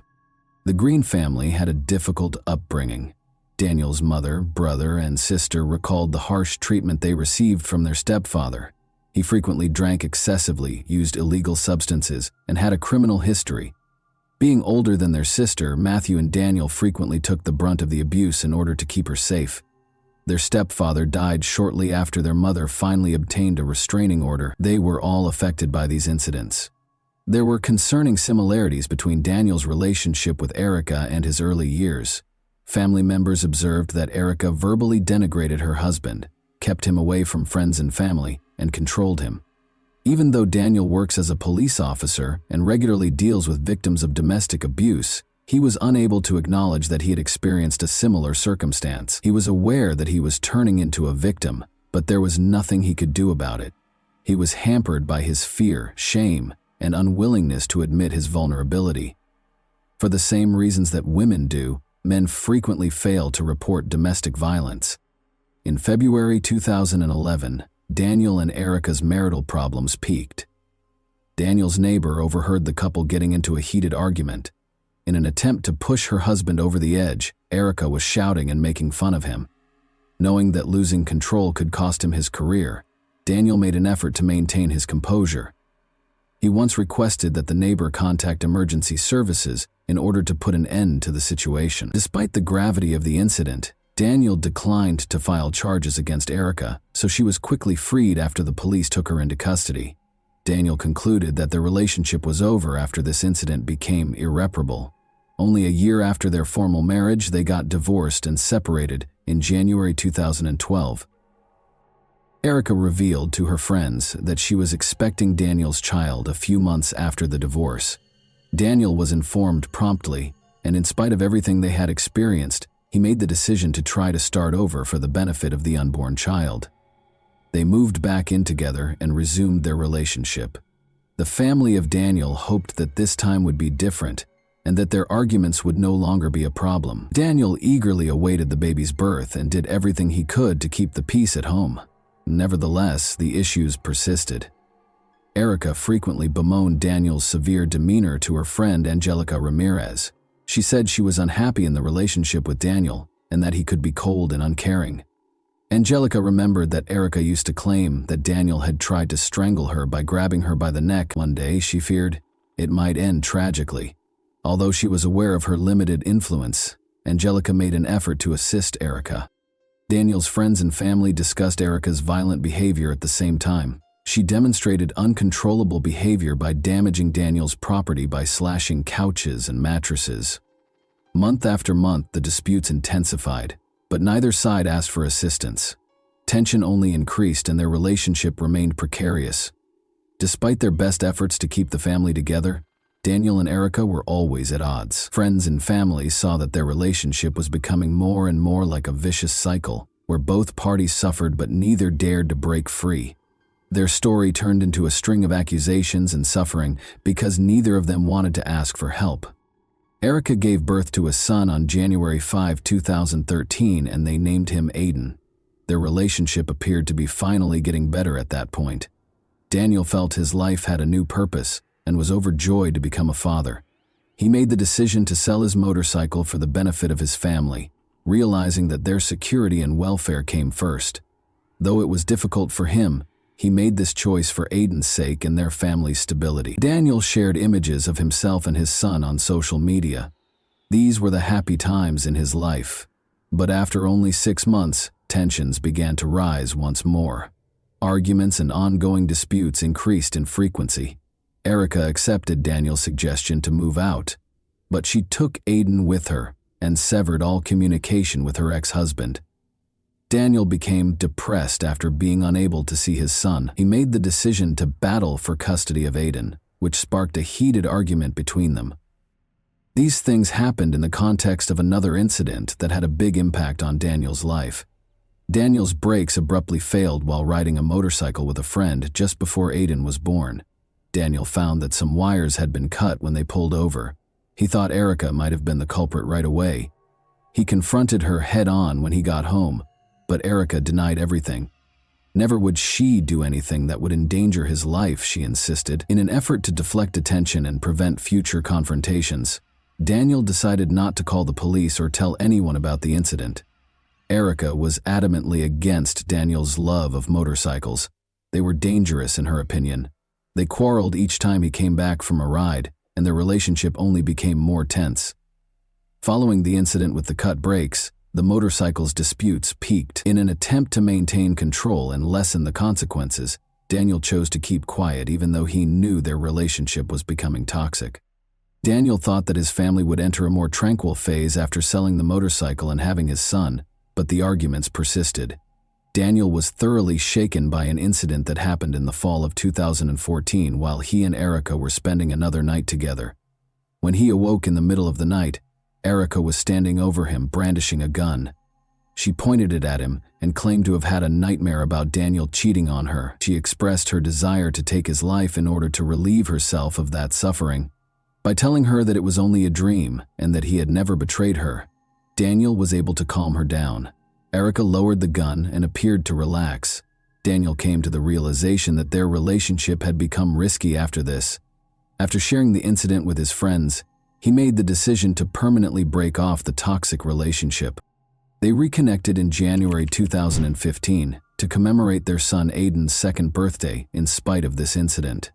Everyone saw Daniel and Erica chatting lovingly at the family get-together for close relatives.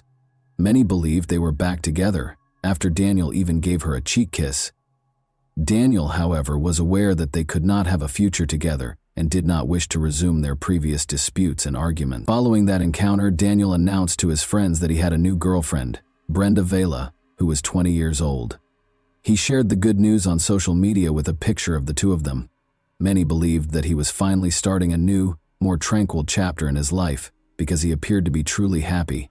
However, a tragic incident soon followed.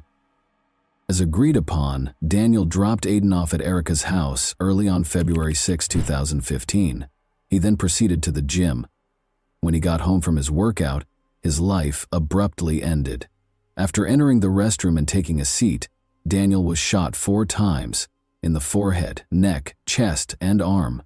He had no time to defend himself before he was killed. Their relationship had always been characterized by animosity and accusations directed at one another. They were consistently aggressive in their text messages. There were insults and rage in hundreds of messages. Daniel claimed that Erica was attempting to take away his son, which was the thing he valued most. In response, Erica accused him of being a bad father and selfish. They argued about everything from personal attacks to parenting concerns. The tension only increased because there was no fruitful discussion. Then, however, there was a surprising reconciliation. Why they began spending time together again was a mystery to their friends and family. At first glance, it seemed like they were reestablishing their relationship. It appeared that they had achieved some harmony and that the arguments had stopped. However, as we all know, this tranquility was short-lived, and things quickly returned to normal. The day following Daniel's passing, Erica was taken in for interrogation. She said she had nothing to do with what had happened and hadn't visited his house in weeks. She was told by investigators that they had video from a nearby home security camera that showed her entering the house on the day of the crime. The investigators chose to use this strategy to make Erica panic, even though her identification from the video was actually inconclusive. This tactic was successful. Erica confessed because she was unable to cope with the pressure. She even indicated the location where she had thrown away the gun that was used in the crime. The prosecutor contended that jealousy and the sense of being supplanted by a different woman were the driving forces behind the crime. A note containing Brenda's name and birth year was discovered in Erica's purse when she was taken into custody, suggesting that she had been following Daniel's new girlfriend. Despite the strong evidence against her, the trial didn't begin until October 1, 2019, which was 5 years after the terrible incident. In an attempt to get back in touch with Daniel, Erica called him roughly 170 times in the days before the crime. She had heard that Brenda was spending time with their son Aiden, whom Daniel had introduced to her. She had been pushed over the edge by this. The prosecutor added that Erica erased a number of Daniel's phone messages following the crime. She tried to persuade Daniel that she would improve and change in these messages. Daniel, however, had replied that he planned to move on and didn't want to interact with her anymore. Erica's lawyer maintained throughout the trial that Daniel had been an abusive husband who routinely attacked her. They played audio recordings of heated arguments during which Daniel was heard threatening and insulting Erica. These recordings, which showed cruelty and aggression in their relationship, were an essential component of her defense. Speaking in court, Erica detailed the various abuse incidents she had experienced over the years. She said Daniel had threatened her, grabbed her by the neck, and physically abused her. According to Erica, she lived in continual fear and decided not to call the police because she believed it would be pointless. She claimed that because Daniel was a police officer, he had the ability to sway any investigation and was too strong for her to demand justice. Since Daniel was a respected member of the community, Erica thought no one would believe her. Erica said she had a phone conversation with Daniel on February 5, 2015, the day before the crime. She claimed that she had hope of rekindling their relationship because they were flirting with one another. She made the decision to visit his home the following day to see if they could get back in touch. She was instantly uneasy when she walked inside and saw 2 guns on the table. Erica made the decision to take a closer look around the house and discovered a partially open safe in one of the rooms. She discovered 2 private images of what she believed to be minors inside. She was taken aback by this and began to worry that Daniel might endanger their son. According to Erica, looking at those pictures altered her opinion of Daniel. She realized that his interests might be far more sinister than she had initially believed when she recalled how he had forced her to wear school uniforms. Erica put the papers back and then heard a car arrive. Daniel was the one. Unsure of what to do, she snatched up both loaded guns in a panic and fled into one of the rooms. Daniel went through the rooms when he first arrived at the house. Erica heard him take the guns in her hands and go to the bathroom. She was so terrified that she followed him. Daniel was seated on the toilet when she walked into the bathroom. When he saw her, he yelled in a threatening tone. She claims that's when she started shooting. She continued shooting until she thought the threat had passed, though she couldn't recall how many shots she had fired. She then threw the weapons away, ran out of the house, and attempted to escape. In addition, Erica acknowledged that she kept having sex with Daniel in spite of all the abuse because she was afraid of how he would respond to her rejection. She asserted that he would turn hostile if she didn't appease him. She stayed with him in part because of this. She was afraid of what might happen if she tried to resist his demands or refused to comply.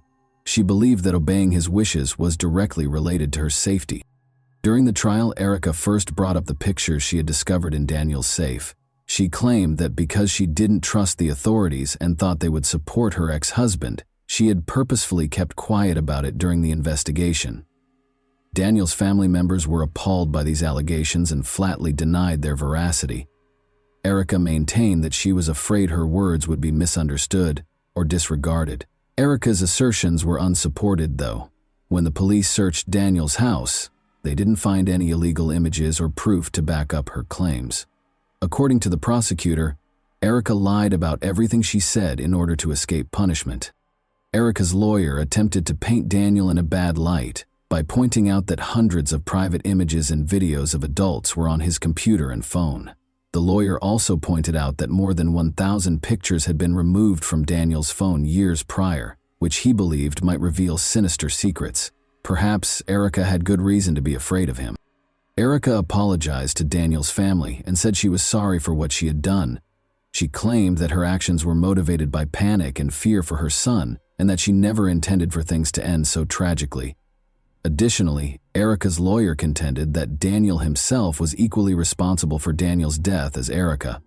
Both of them were unable to break free from the traumatic relationship they were in, and it appeared that their fate was doomed to end tragically. A mistrial resulted from the jury's inability to reach a unanimous verdict after nearly 4 days of deliberation. Since it gave them a chance to review the case and create a fresh defense plan, Erica's lawyer saw this as a success. In spite of this, Daniel's brother Matthew Green and his wife adopted Aiden, and Erica lost her parental rights. A new trial was planned for 2020, but the pandemic caused it to be repeatedly postponed. Although a final decision has not yet been made, the most recent hearing was held in December 2022. As of right now, Erica Sanville is being held pending trial. If convicted, she could be executed. The next stage of the trial, which could be pivotal in this intricate case, is still being prepared for by the lawyers on both sides. Many people learned from this tragedy, which served as a reminder of the extent to which personal demons and jealousy can lead if assistance is not sought, and toxic relationships are not ended promptly. Too many lives were lost, too much suffering was endured, and too many words remained unsaid. Nevertheless, despite this gloom, some people persisted in fighting for a better future and made every effort to ensure little Aiden's happiness. Even though the story is over, its reverberations will last for a very long time, serving as a constant reminder of what can occasionally be concealed behind the closed doors of homes that appear to be ideal. And that wraps up today's chilling story. If you enjoyed this video, don't forget to like and subscribe so you never miss a new upload. Also, let me know in the comments what part of this story shocked you the most. Thank you for watching, and I'll see you in the next video.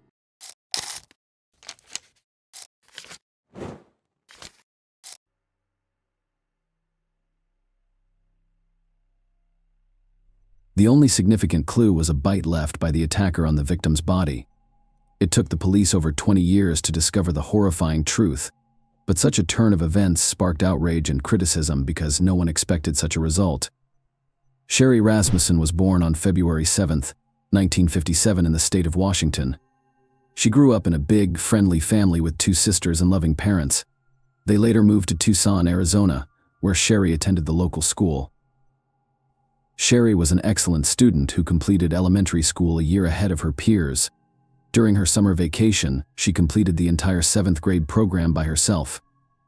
After graduating from high school in 1973, she enrolled at a California college where her older sister was already a first-year student. Sherry decided to pursue a medical education and become a nurse, which required her to complete additional courses at another institution.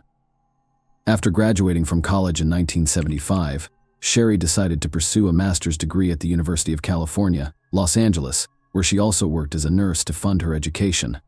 She received her master's degree at the age of 23. Her father purchased an apartment in the Los Angeles suburbs for her, but Sherry refused to live on her parents' income, so she wrote her father a check every month for the full amount of the mortgage payments.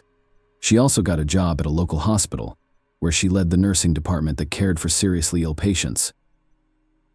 In May 1984, Sherry met John Ruthin, a computer engineer with a good education and intelligence. They started dating and married a year later. John moved in to share their apartment. They spent their honeymoon in Jamaica and returned home to celebrate Christmas with Sherry's family. Closer to 10 a.m.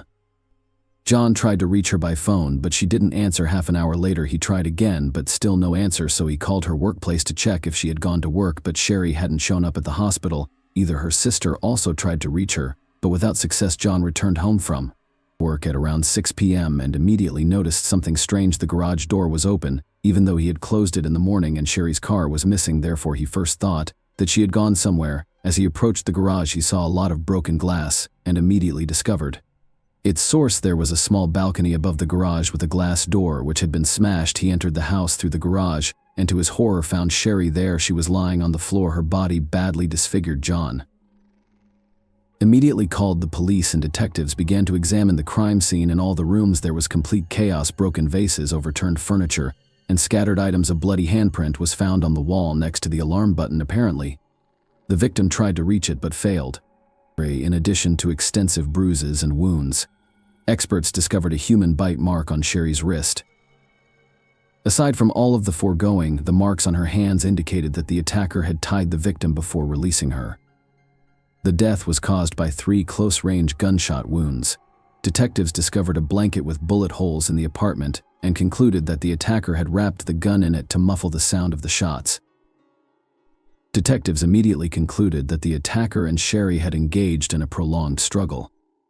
This was demonstrated by the number of scattered and broken items throughout the apartment, as well as a bloody near the alarm button. The lead investigator quickly stated that they were dealing with a failed robbery. In his opinion, at least 2 criminals broke into Sherry's apartment, but they didn't expect her to be there. A struggle ensued between them, and Sherry fought for her life until the end. Several facts supported the robbery version, the first of which was the disappearance of Sherry's car from the garage. Second, someone had placed the stereo equipment and player near the staircase leading to the 2nd floor. According to police, the robbers intended to take them and leave, but after the scuffle and murder, they fled the scene. However, there were some questionable scenes in this version. First, the police found no evidence of forced entry, implying that either Sherry let the criminals in herself or they had a key. Second, the perpetrators did not touch all of the valuable items, including the jewelry box that was in plain sight. Detectives interviewed all of Sherry's neighbors but found no new leads. Residents reported hearing a struggle but no gunshots, and no one entered the woman's apartment. Experts collected blood samples and fingerprints, but DNA analysis was not possible in 1985. The lead investigators soaked a piece of cotton in the trace of the bite on Sherry's body, hoping that the attacker's saliva could be left behind as a clue to catch the killer. Furthermore, he informed the police about the disappearance of the document. Detectives were unable to find an explanation for this unusual occurrence. After a week and a half, they discovered Sherry's car in a parking lot 4 kilometers from her apartment. It was unlocked. with the keys in the ignition. Forensic experts attempted to locate fingerprints, but were unsuccessful. Either the criminals only touched it while wearing gloves, or they removed all fingerprints. A robbery occurred 2 months after the murder, which took place just a few hundred meters from Sherry's home. Detectives immediately discovered numerous parallels. 2 criminals broke into a stranger's apartment through the garage, threatened the owner with a gun, and took stereo equipment. The lead investigator suspected that these 2 were responsible for the woman's murder, so the police searched for them through witness accounts. They made approximate composite sketches of the suspects and discovered that both men were Latino, but they were never found. However, investigators showed little interest in finding out the truth, which irritated Sherry's parents. Her father visited the police station on a regular basis, inquired about the investigation's status, and requested that the detectives consider various versions. He even asked them to look closer at John's ex-girlfriend Stephanie Lazarus, who was also a police officer. Sharia repeatedly told her father that she was obsessed with John, but the investigators laughed it off and told him to watch fewer detective shows. Stephanie couldn't accept John's departure after learning he was going to marry another woman. Stephanie came to Sherry's workplace and told her that their marriage was doomed and that she and John would get back together sooner or later. In addition, she claimed that John had already slept with her after getting engaged to Sherry. Of course, Sherry was very upset after this visit. When she returned home, she told John what had happened, and he admitted that he had slept with Stephanie. After learning of his engagement, the young woman begged him to come over, spoke of her love, and urged him to return to her. But he refused, saying he loved Sherry and planned to marry her. Stephanie then offered to sleep with him one last time, and John accepted. He apologized to Sherry and admitted it was a huge mistake on his part. The woman eventually forgave him and the incident with Stephanie faded away. However, Stephanie continued to visit their home without warning under various pretexts. One time, she came with a set of skis and announced that John promised to wax them for her the next time she entered their apartment when the man was not present. Sherry was surprised to see Stephanie in her living room when asked what she was doing. Apparently, the woman used her police badge and the security letter to enter Stephanie's apartment otherwise. A duplicate key was required otherwise. She could not have entered without breaking the log. Sherry also noticed that someone was following her while she and John were sitting in a restaurant, and the woman saw someone staring at them intently. When she looked at this person, he immediately left. Sherry couldn't see his face because it was covered with a hood. Unknown calls also frequently arrived on their home phone, and Sherry suspected it could be Stephanie. The victim's father told detectives about all of these incidents, but they ignored his words because they were certain that the murder was committed by the 2 Mexicans who robbed an apartment near Sherry's house. 3 months after the murder, some documents from Sherry's case disappeared from the police station, including detectives' records of the investigation progress. The police were unable to locate the journals, but there were no significant leads. The case has remained unsolved for years. 7 years later, the lead investigator on the case retired, and the victim's father decided to meet with his replacement, hoping that he would take his job more seriously. Furthermore, it was 1993, and police were already actively using DNA analysis technology to solve crimes. Sherry's father requested a DNA analysis and offered to pay for it, but the detective declined due to the lack of a single suspect to compare the obtained profile to. Meanwhile, John started a new family and reunited with Stephanie. They planned to go to Hawaii together, but something unusual happened before that. The man called the detective and asked if they had any new evidence. Stephanie was a rising star in the police department, earning higher ranks, twice becoming Detective of the Year, and maintaining an impeccable reputation. Despite her marriage to another officer, she continued to sleep with John. In 2001, a separate unit was formed in Los Angeles to work on unsolved murders.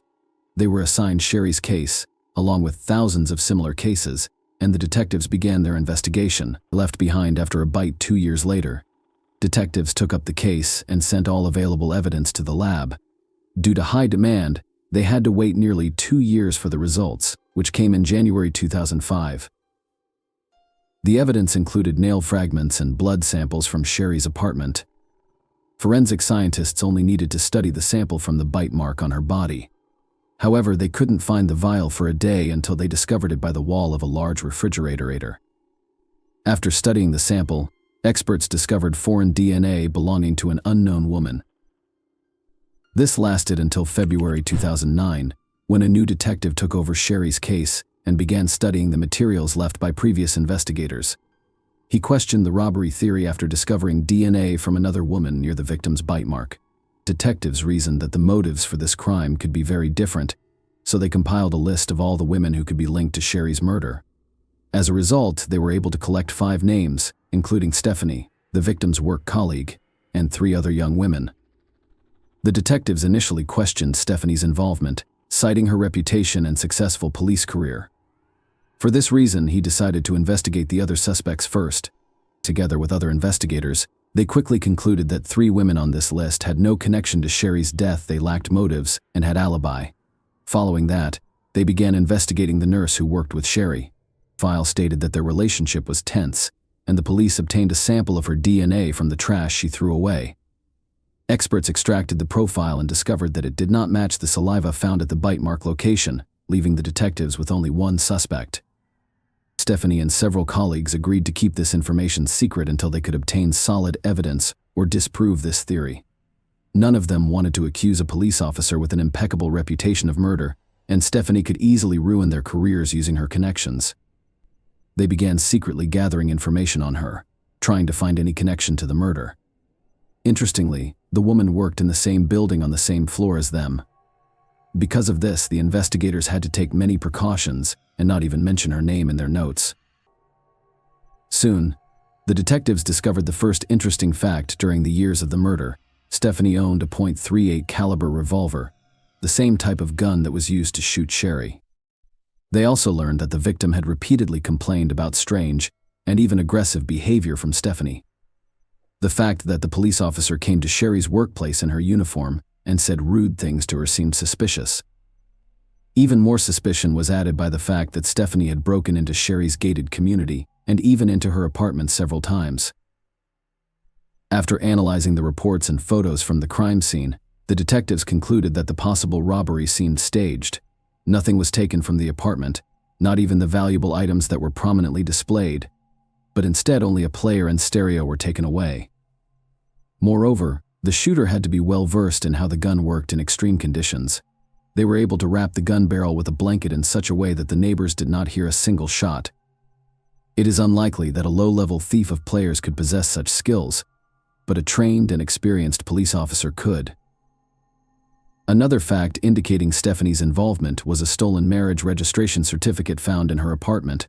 Why would some random burglars look for this document and take it with them, leaving a whole box of jewelry behind? But for Stephanie, it could have had significant symbolic value. Perhaps killing Sherry was not enough for her, or she had planned to break into her apartment only for this document, but the woman caught her in the act. In the end, the detectives learned that 2 weeks after the murder, Stephanie came to the police station and filed a report of theft. According to this information, someone had broken into her car, which was left near the pier, and stolen several items, including a sports bag, clothes, videotapes, and a .38 caliber revolver. Given all the facts presented, the moment with the gun seemed very suspicious. Detectives suspected that she intentionally got rid of the weapon, disguising it as a theft.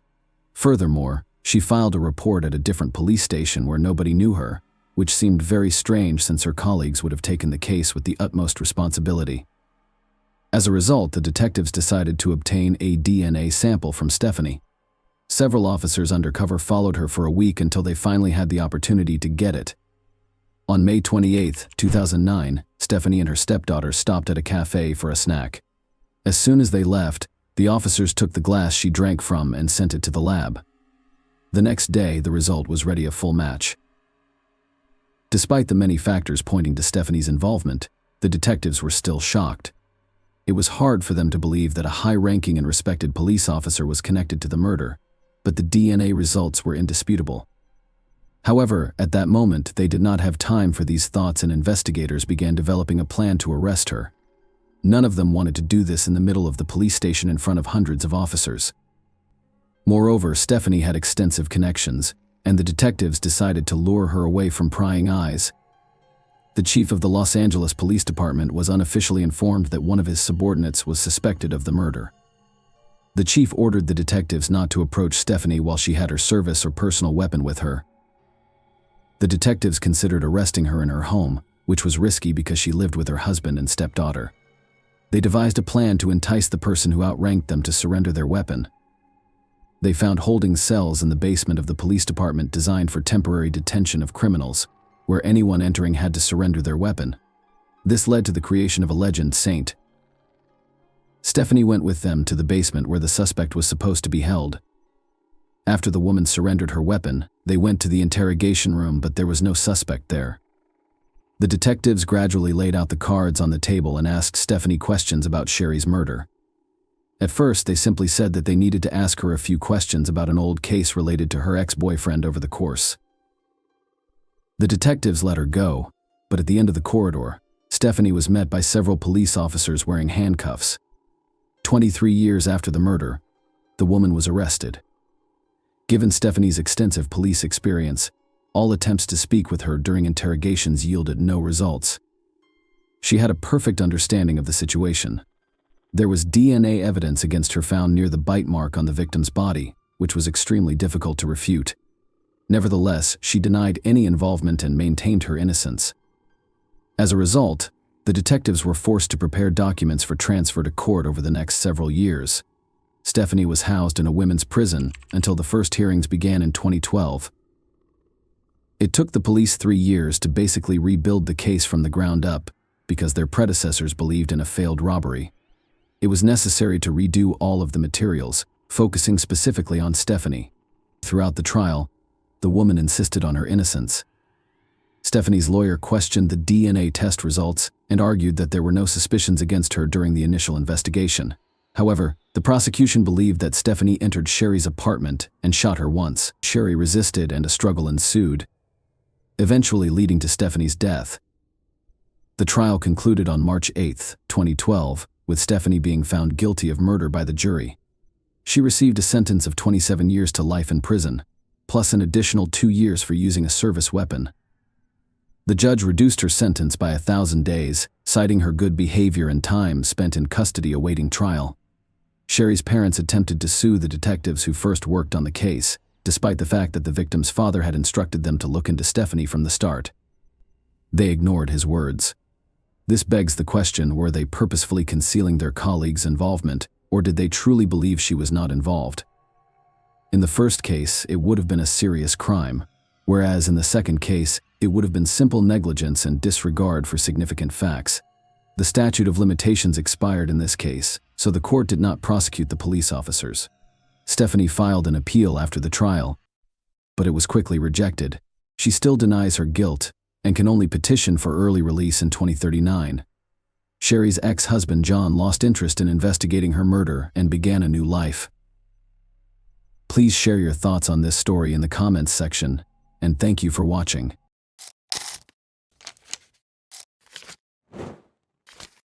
Hey guys, welcome to my channel, and today we're going to take a look at another horrible case with you.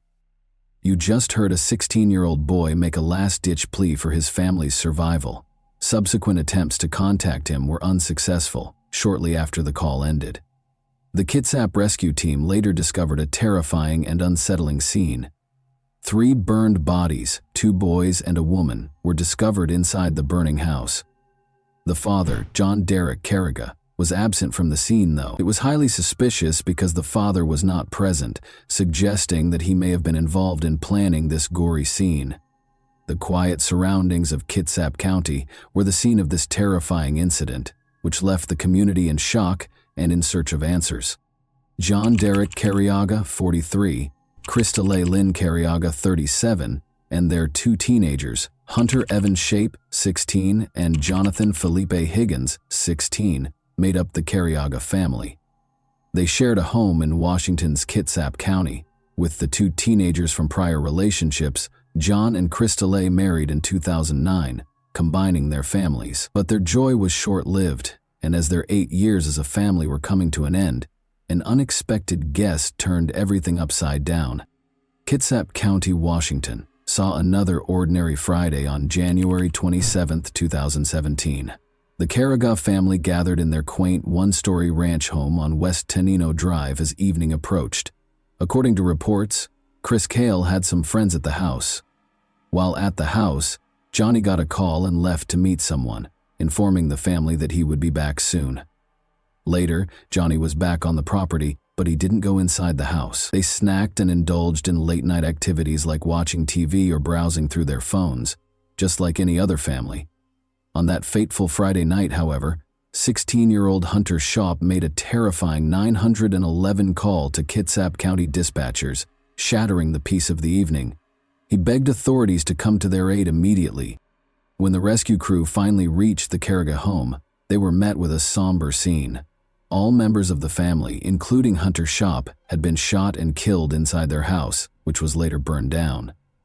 The community was shocked to learn of the tragedy that had occurred when they woke up on Sunday morning, January 29, 2017, to the terrifying headline, "3 people found dead in Kitsap County home after fire." The headline in the newspapers was incorrect. "Homeowner missing." This made the already unsettling situation even more concerning and uncertain. Initial reports stated that the victims, a woman and 2 teenagers, had been found inside a burning house. The community was left reeling from the shock of such a violent and senseless crime after authorities confirmed that the deaths were classified as homicides. John Carriga, the homeowner, was nowhere to be found, and it was confirmed that the crime had occurred the Friday before. Authorities asked people to be on the lookout for Carriga and his truck, a brown 2005 Ford F-150, and to report any sightings.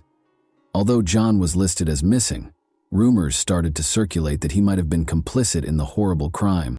Public opinion was greatly influenced by the press, with headlines stoking conjecture and doubt.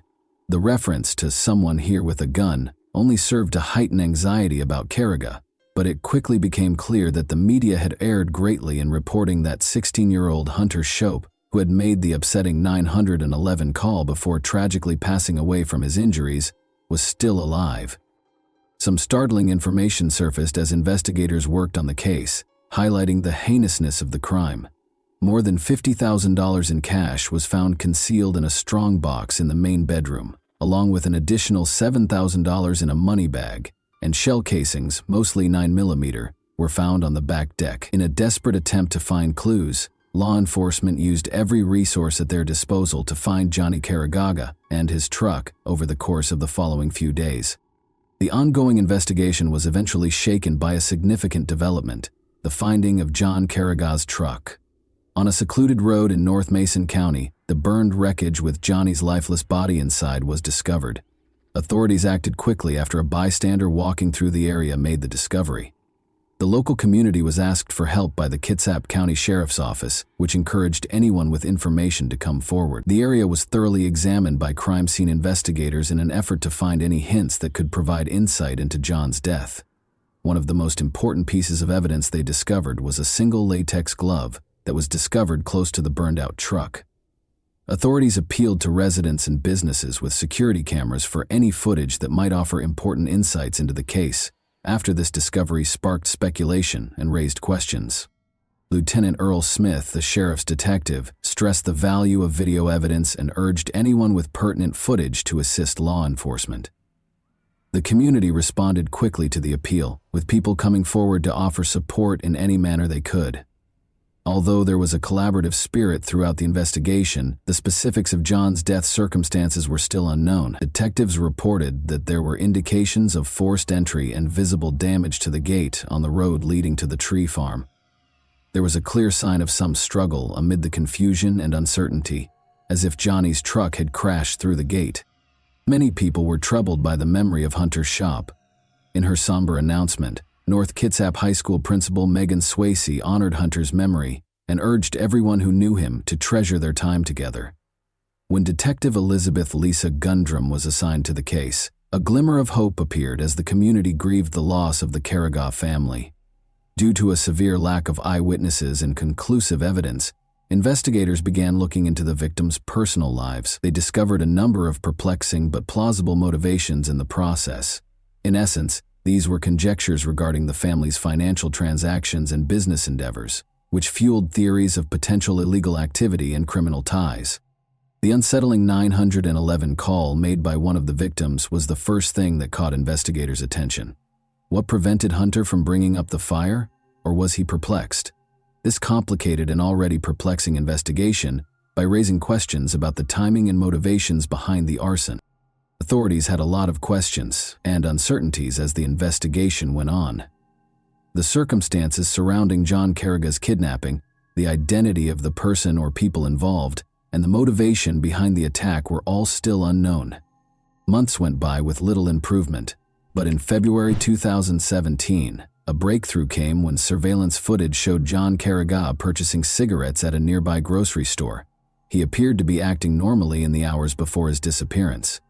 Although this shed some light on his whereabouts, it produced no noteworthy leads. Then, a picture of a person of interest that was taken from surveillance footage at a Target store just days prior to the killings was made public by authorities in June 2017. Suspicions regarding their possible involvement in the crime were raised by the image, which showed a person entering the store. This demonstrated the urgency of the investigation and was the first official communication in months. Sheriff Gary Simpson confirmed that multiple people were involved in the painstakingly planned killings and underlined the need for public assistance. This made the case more complicated and led to clues regarding the suspects' intentions and relationships to the victims. Questions concerning their potential purchases and connection to the crime were raised by the request for information on the unidentified suspect who was spotted at Target 12 days prior to the killings. Could materials discovered at the crime scene or firearms purchased at the store be connected to the killings? The investigation advanced in September 2017 when Danny Kelly Jr. was identified as a person of interest. Danny had been Johnny's best man at his wedding and had been a longtime friend. According to reports, Danny and his estranged mother had a troubling encounter during which she accused him of misbehavior. According to the case report, he was arrested after repeatedly groping and approaching his mother. Authorities explained that he had not been formally charged in relation to the killings, despite his suspected involvement in the Carraga case, which caused some concern. The murders of the Carraga family were the year's most important local news story, as 2017 came to an end. An anonymous donor who gave $16,000 to Crime Stoppers, boosting the reward fund to $20,000, further stoked the community's long-standing sentiments. Investigators were determined to follow leads in the case even after Danny J. Kelly Jr.'s assault charges against his mother were dropped. Authorities published a longer version of Hunter Shop's terrifying 911 call on January 11, 2018. As they worked, investigators discovered that Danny was dressed in Bandito's motorcycle club gear in the video. Members of the motorcycle club were urged to provide information by investigators. This was an important step because investigators made Danny Kelly Jr.'s affiliation with the Bandito's motorcycle club public and named him as a person of interest. For those who don't know, law enforcement and intelligence organizations in several nations have identified the Bandito's motorcycle club as a motorcycle gang. Despite the club's denials of being a criminal organization, a number of its members have been found guilty of committing crimes. Over the years, the club has been the focus of numerous law enforcement operations and has a significant presence in Washington state. The Department of Justice claims that Bandito's members have been actively involved in violent crimes and methamphetamine trafficking in Washington. Surveillance footage that showed Johnny Carraga meeting someone at a nearby grocery store just before the killings drew more attention. Authorities reiterated their conviction that Bandito's motorcycle club members were directly responsible for the Carraga family killings in January 2020. The biker community was urged to provide any information that could help with the investigation. Since then, though, the case had made little to no headway and had stalled for almost 5 years. After more investigation, it was discovered that Johnny had a lengthy history of transporting and distributing drugs. During his frequent visits to California, he allegedly obtained kilograms of cocaine to distribute in Kitsap County. One of Johnny's close friends, Danny, started selling drugs directly to Robert James Watson, the head of the local Banditos chapter, as a result of his involvement with the Banditos motorcycle club. Indeed, despite their close relationship, the first suspects, Danny J. Kelly Jr., had a falling out with Johnny prior to the murders, allegedly over money that Danny had stolen. Other Banditos motorcycle club members who were considering joining the club were contacted by Johnny as he grew his distribution network in Kitsap County. The locations of Carragher and the suspects prior to, during, and following the murders were displayed by detectives using cell phone tracking. In the 10 days preceding the murders, Danny Kelly Jr. made extensive use of a prepaid mobile burner phone that he had purchased at the Silverdale Target to communicate with John Carragher. Despite the fact that the phone didn't expire until April 2017, communication ceased thereafter. When members of the Bandidos were suspected of being involved in the killings, detectives in January 2020 obtained a search warrant for Robert Watson's cell phone. One of the recovered texts between Duneen and Robert Watson, dated January 23, 2020, included a comment from Duneen about the weather. "A little humid today." The Carragher family had guests over the night of the killings, but Johnny left right away after getting a call. He briefly parked next to another car in a nearby grocery store parking lot before leaving, according to surveillance footage. The friends left the Carragher residence in the meantime. 3 men showed up and started shooting before Johnny could get back. According to reports, Johnny's wife Christielle was shot in the driveway first, then her son Jonathan Higgins, and finally Johnny's son Hunter Shape. Jonathan Higgins was shot after he came out of his room to see how the disturbance was going, and Christelle was shot in the head. At least one shooter ambushed Hunter Shape as he was bringing a pizza inside the house. The evidence suggested that he caught the murderer off guard. He was hit by 2 more shots after the first one missed. Sheep was still alive when he called 911, but he was presumed dead. The call ended abruptly, indicating that the shooter may have damaged or tampered with the phone before shooting Hunter to death. The attackers then used accelerants and fire starter logs to start fires at various points throughout the house, and they threw rocks through the windows to feed the flames. The suspects later displayed questionable conduct, and this evidence connected them to the crime. A witness saw Danny driving Johnny's truck away from the scene of the crime. Days prior to the killings, Danny reportedly bought a prepaid phone from a nearby Target, which he used to speak with Johnny frequently, a common tactic in criminal activity, according to surveillance footage. Only during the 12 days before Johnny's murder was that burner phone used for communication. Interestingly, the phone stopped working just before the murders. Watson claimed to have gotten into a fight with a homeless black man while at a club member's house without his pants. Later that night, Watson called 911 to report that a loaded Glock handgun and another loaded magazine had been stolen from his truck, which had been broken into a few days prior. Watson was fired from Kitsap County Public Works after he stopped showing up for work. Detectives discovered in September 2017 that approximately $303,000 had been deposited into his accounts that year, including multiple cash deposits that were untraceable. According to reports, Johnny Carragher concealed $200,000 beneath his house, but it was never discovered. On the night of the murder, a neighbor also saw Carragher's truck speeding down Tonino Drive and heard gunshots. The driver was recognized by the neighbor as Donnie, whom he had known when Donnie's family shared a home. Nearly bumper to bumper, a silver car followed the truck. Because Donnie and John Carragher disliked each other so much, detectives found it suspicious that Donnie would be at Carragher's house or drive his truck. Robert's brother Johnny Watson's 2006 Mercedes was discovered stripped and abandoned in the Puyallup River less than a week after investigators made public footage of Carragher's truck and the unidentified vehicle at the Camp Union supermarket. The car had not been reported stolen, but its license plates were missing. Later on, though, Robert and his brother paid $1,500 to have the car returned. Why he only thought to report it then, the day after a quadruple murder nearby, was the question that emerged. The second car that was spotted in the grocery store parking lot the night of the killings was thought to be driven by Johnny Watson, the third person. Additionally, his DNA and that of one of the rocks found at the crime scene matched exactly. The community was finally rocked by a major development on June 6, 2022, when 3 men were officially charged with the Carragher family's quadruple murder. In the lengthy investigation that had engulfed the area for years, this was a pivotal point.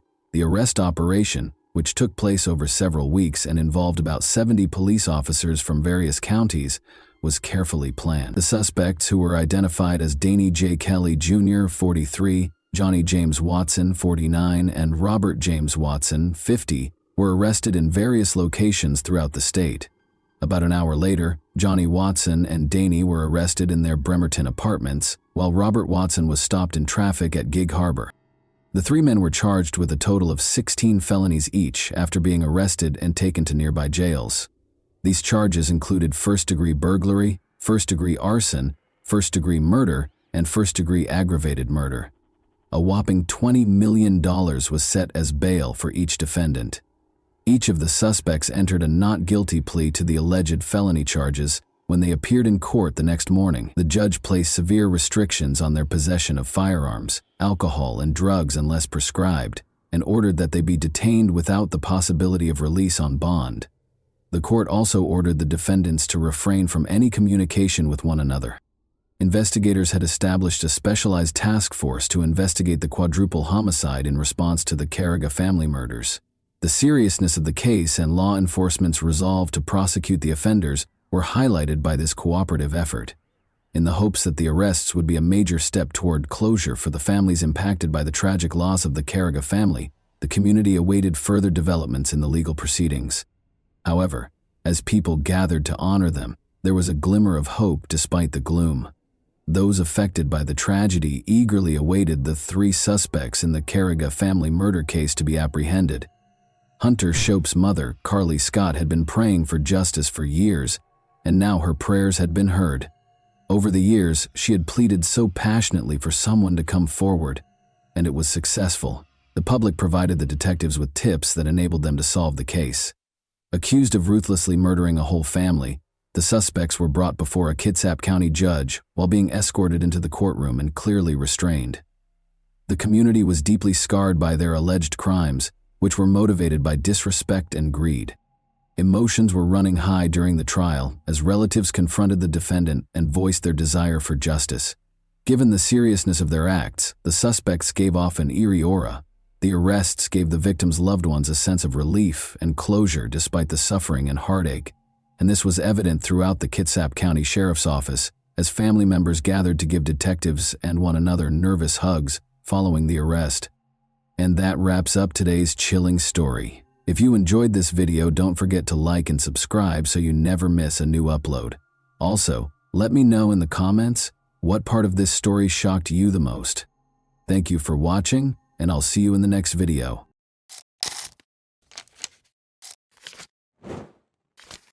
Hey guys, welcome to my channel, and today we're going to take a look at another horrible case with you. Many people can get to the point where they suspect a loved one of betraying them. Others may give in to the influence of fantasies of retaliation against the betrayer, while others may decide to end the relationship due to such suspicions. However, what if a katana were to make these fantasies come true? The setting for this story was Camas, Washington, in 2018. The topic of discussion was a woman who lived in a nice home in a quiet neighborhood. Alex Lovell was the man's name. For 29-year-old Alex, playing video games was his main passion. He was in front of the computer for about 12 or 13 hours every day. Alex took his pastimes so seriously that he routinely performed shoulder, wrist, and hand exercises. He even worked on a unique mouse control method to improve his efficiency as a gamer or player. At the age of 30, Alex's girlfriend Emily Javier was not pleased with his obsession. After 2 years of dating, the young couple noticed that Alex was spending more and more time playing games and having less time for her. Emily, of course, did not like this situation. When Alex made the decision to pursue a career in professional gaming, her patience reached a breaking point. Emily struggled to accept a gaming rival, even though she was somewhat comfortable sharing her boyfriend's gaming habits. When she found the Tinder dating app on Alex's phone, her resentment reached new heights. She became very suspicious of this. She therefore realized that Alex had found another girl when she saw red hairs in the shower and scratches on his back, even though her hair was then dyed green.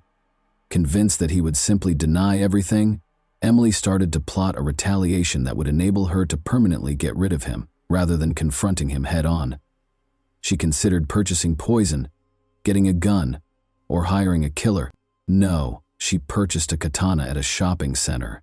That was the only thing she could think of right now, driven by anger. She therefore made the decision to give herself an additional week to polish her strategy. She entered the question, how to kill someone with a sword, into a search engine while she was at home with the katana. Not surprisingly, Her question was answered in a rather direct manner. In order to start their last journey to the Hawaiian Islands with Alex, the girl bought plane tickets at the same time. She confessed that she was tired of life in 2 notes, one to her mother and the other to a close friend. She also wrote Alex a note, though it's unclear what it said and when he was meant to read it. At first, it seemed as though she wanted to do something to herself while on vacation. However, how did she intend to exact revenge on Alex? Kill him too?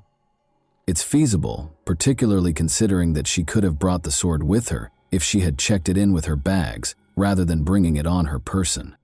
One evening, though, Alex came home at about 9. He wanted to go to bed and hardly gave his girlfriend any attention. Emily became emotionally unstable as a result of this. She taped 2 additional knives to her side of the bed in case her sword plan didn't work, and she concealed the katana there because she felt she could no longer stand such treatment. She went back to her boyfriend after completing her preparations and offered him a drink to help him fall asleep more quickly while intoxicated. Emily hid the man's phone, which he would need to call for assistance after he fell asleep quickly. She illuminated his neck with the light from her own phone so she could see better and aim more precisely. Her hand went to the katana, but just as she was about to attack, she unintentionally struck Alex in the head with the katana's back, waking him up. An adrenaline rush helped Alex quickly regain his sense of direction and start using his hands and feet to block Emily's next blows. At last, he was able to hold her tightly. He exclaimed in his final moments that he loved her and was shocked that she was attempting to murder him. Alex was on the verge of fainting and begged her to call for assistance or he would perish. Emily, oddly enough, listened. A dispatcher received a call from a girl who was hysterical at 1:54 a.m. on March 3rd. She was yelling that her boyfriend had been hurt. When she inquired as to where the girl had hurt her boyfriend, Emily exclaimed, "Everywhere! Everywhere!" The dispatcher wanted to know where the knife was. The girl responded, shocked, that she had used a samurai sword to attack her boyfriend. The dispatcher advised her to bandage her boyfriend's wounds and asked her to go back to the bedroom where he was to see if he was still breathing. Emily, however, insisted that she couldn't go there because there was too much blood. She snapped back to reality and saw that her boyfriend was actually dying. She even considered the possibility that he was already dead. Officers soon showed up on the scene. Alex was curled up, covered in blood when they entered the bedroom. He had deep gashes on the left side of his head, neck, and torso, among other potentially fatal injuries. Emily had nearly severed 3 fingers on his hand, cut his legs, and broken his wrist. Emily was taken into custody without protest and with tears in her eyes. While Alex was taken to the hospital, she let the legal system take care of her. A $350,000 bail was set for her. Alex's body had 26 wounds, according to the doctors. 6 major surgeries were required for him. 45 of the 150 staples they applied to him were on his head alone. However, the medical staff miraculously succeeded in reattaching his fingers. He would undoubtedly need to see a physical therapist for a while, but the fact that he lived was more significant. Because of Emily's weapon choice, the ferocity with which she executed the attack, and Alex's incredible fortitude, this attack garnered a lot of attention in the US and made headlines in numerous media outlets. Even though he had a long recovery ahead of him, he maintained an exceptionally optimistic outlook. He amusingly posted a question on the internet a day after the attack, asking if anyone could split a picture of him and Emily together. Some of his remarks were repeated by the media, though it's unclear how he was able to take the attack so lightly. One example would be, "I'm really proud that I was beaten with a sword and by a girl, man. I must sacrifice it for her. I certainly took a lesson from this. There's no comparing the feeling of when I overpowered her," he continues. "I've participated in sports, taken first place in major competitions, and more. I've performed snowboard tricks. This is superior. I believed it was right to defeat someone who was determined to do me harm. I had spent my entire life anticipating this." Alex credits his love of kung fu movies and his habit of competing against other gamers with helping him win. He says he never cheated on Emily, but acknowledges that he likely spent too much time in front of the monitor. He remarked, "I hardly had time for one girl, much less another. He simply was too worn out to give her the affection she so richly deserved." Tinder was on his phone, he clarified. but he hadn't used it since it became apparent that he and Emily were seriously dating. Alex even acknowledged that the exhaustion from playing video games all day was the reason for his low libido. This might have persuaded Emily that he no longer wanted her, but he says that numerous times before, even when another girl merely liked his picture on social media, she had falsely accused him of cheating. All of this is denied by Emily. Regarding the red hairs, they might have come from his dog's fur or his own beard. Emily found it challenging to defend herself in court. Everyone could see that this was a carefully considered and planned crime. Emily told police that she wanted to kill him for cheating. That was my objective. She was convicted of attempting first-degree murder. Her sentence was lowered from a potential 20-year term to 19 years because of Alex's survival, her lack of prior convictions, and her own decision to call 911 for assistance. This result did not sit well with Alex's family. They felt that because she tried to kill their son, she should be punished more severely. Emily countered that because of her history of childhood trauma, which hindered her ability to form relationships, her sentence should be shortened. Although her psychologist acknowledged that she had PTSD, he said it had no bearing on the case. The judge ultimately decided that she should receive almost the maximum sentence because of the severity of the attack. She must also receive treatment for her aggression and mental health issues. She must pay $30,000 in reparations and is forbidden from getting in touch with Alex or his family. To help Alex recover, his gaming friends set up a crowdfunding page and raised thousands of dollars. He is presently recuperating and has largely resumed his regular activities. He says he hasn't spoken to Emily since the attack. When asked how he feels about her, he admits that she saved his life by calling 911, which is significant. But it's difficult to sum up his feelings for his ex-girlfriend in just 2 words. In any case, he thinks she needs significant assistance. "I didn't expect this, but something like this had to happen," he continues in his characteristically lighthearted tone. "She reached for the samurai sword because she obviously didn't want me to end up in the wrong hands." And that wraps up today's chilling story. If you enjoyed this video, don't forget to like and subscribe so you never miss a new upload. Also, let me know in the comments, what part of this story shocked you the most? Thank you for watching, and I'll see you in the next video.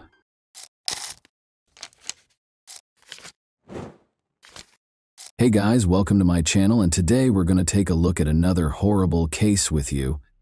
On February 27, 2017, the 1-year-old Valerie Arrow was found dead in her home.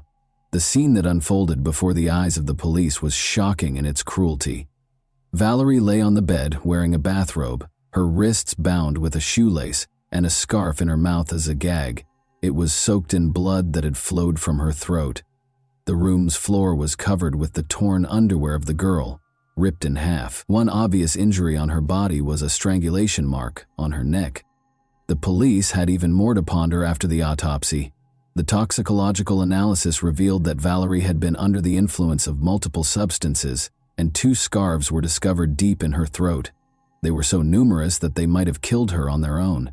In addition, Valerie's backpack was discovered in the trash a few days prior by a building worker where the girl resided. Her papers, an ashtray, cigarette butts, a glass, shoes, apartment keys, and a blood-stained bedside lamp were all found inside. After compiling this data, the investigators came to the conclusion that the girl had committed suicide on her own volition. The matter was resolved. Naturally, Valerie's family was not pleased with this conclusion and made vain attempts to convince the police to look into the case as a murder. A girl named Law Martin's wallet and documents were discovered by hikers on the Fenway Trail 11 months later. The same day, they found the dead body of a 19-year-old girl in Bon Roppers Roquette in a canal about 20 kilometers away. She had taken off her socks and was completely nude. Law, who had been absent for 2 days, was there.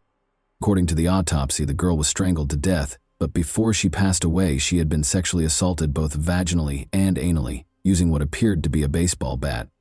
The forensic specialist also discovered a torn spleen, which suggests a very powerful abdominal blow, like a kick. Despite starting an investigation, the police were unable to find any solid leads. Furthermore, nobody ever thought to link the 2 cases together, of course. After 7 years, the morning of February 11, 1997, arrived. In Toulouse, Firefighters broke into a fourth-floor apartment in a multi-story building at 9 in the morning.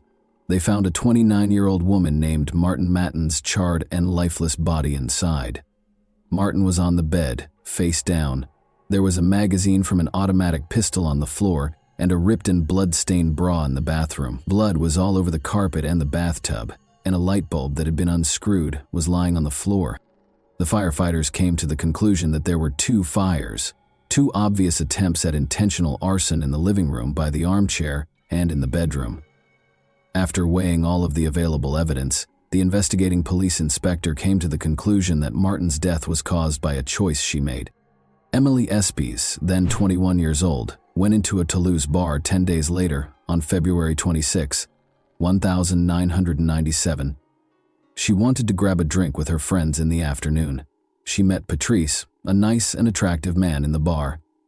Because he gave Emily and her friends illegal drugs, he had his own method of luring girls. The rest of the day and the next morning were spent with Patrice and Emily. The young man asked Emily to accompany him to a concert that he was planning to attend that evening. He invited her and she accepted. They did, however, meet up with Patrice's friend Eve, whom he had been living with for a while prior to the concert. The young people in the group shared a meal and some beverages. After that, Patrice and Emily headed to the concert in Patrice's car, arriving at around 1:30 a.m. While Patrice spent more time drinking beer at the bar, Emily danced a lot.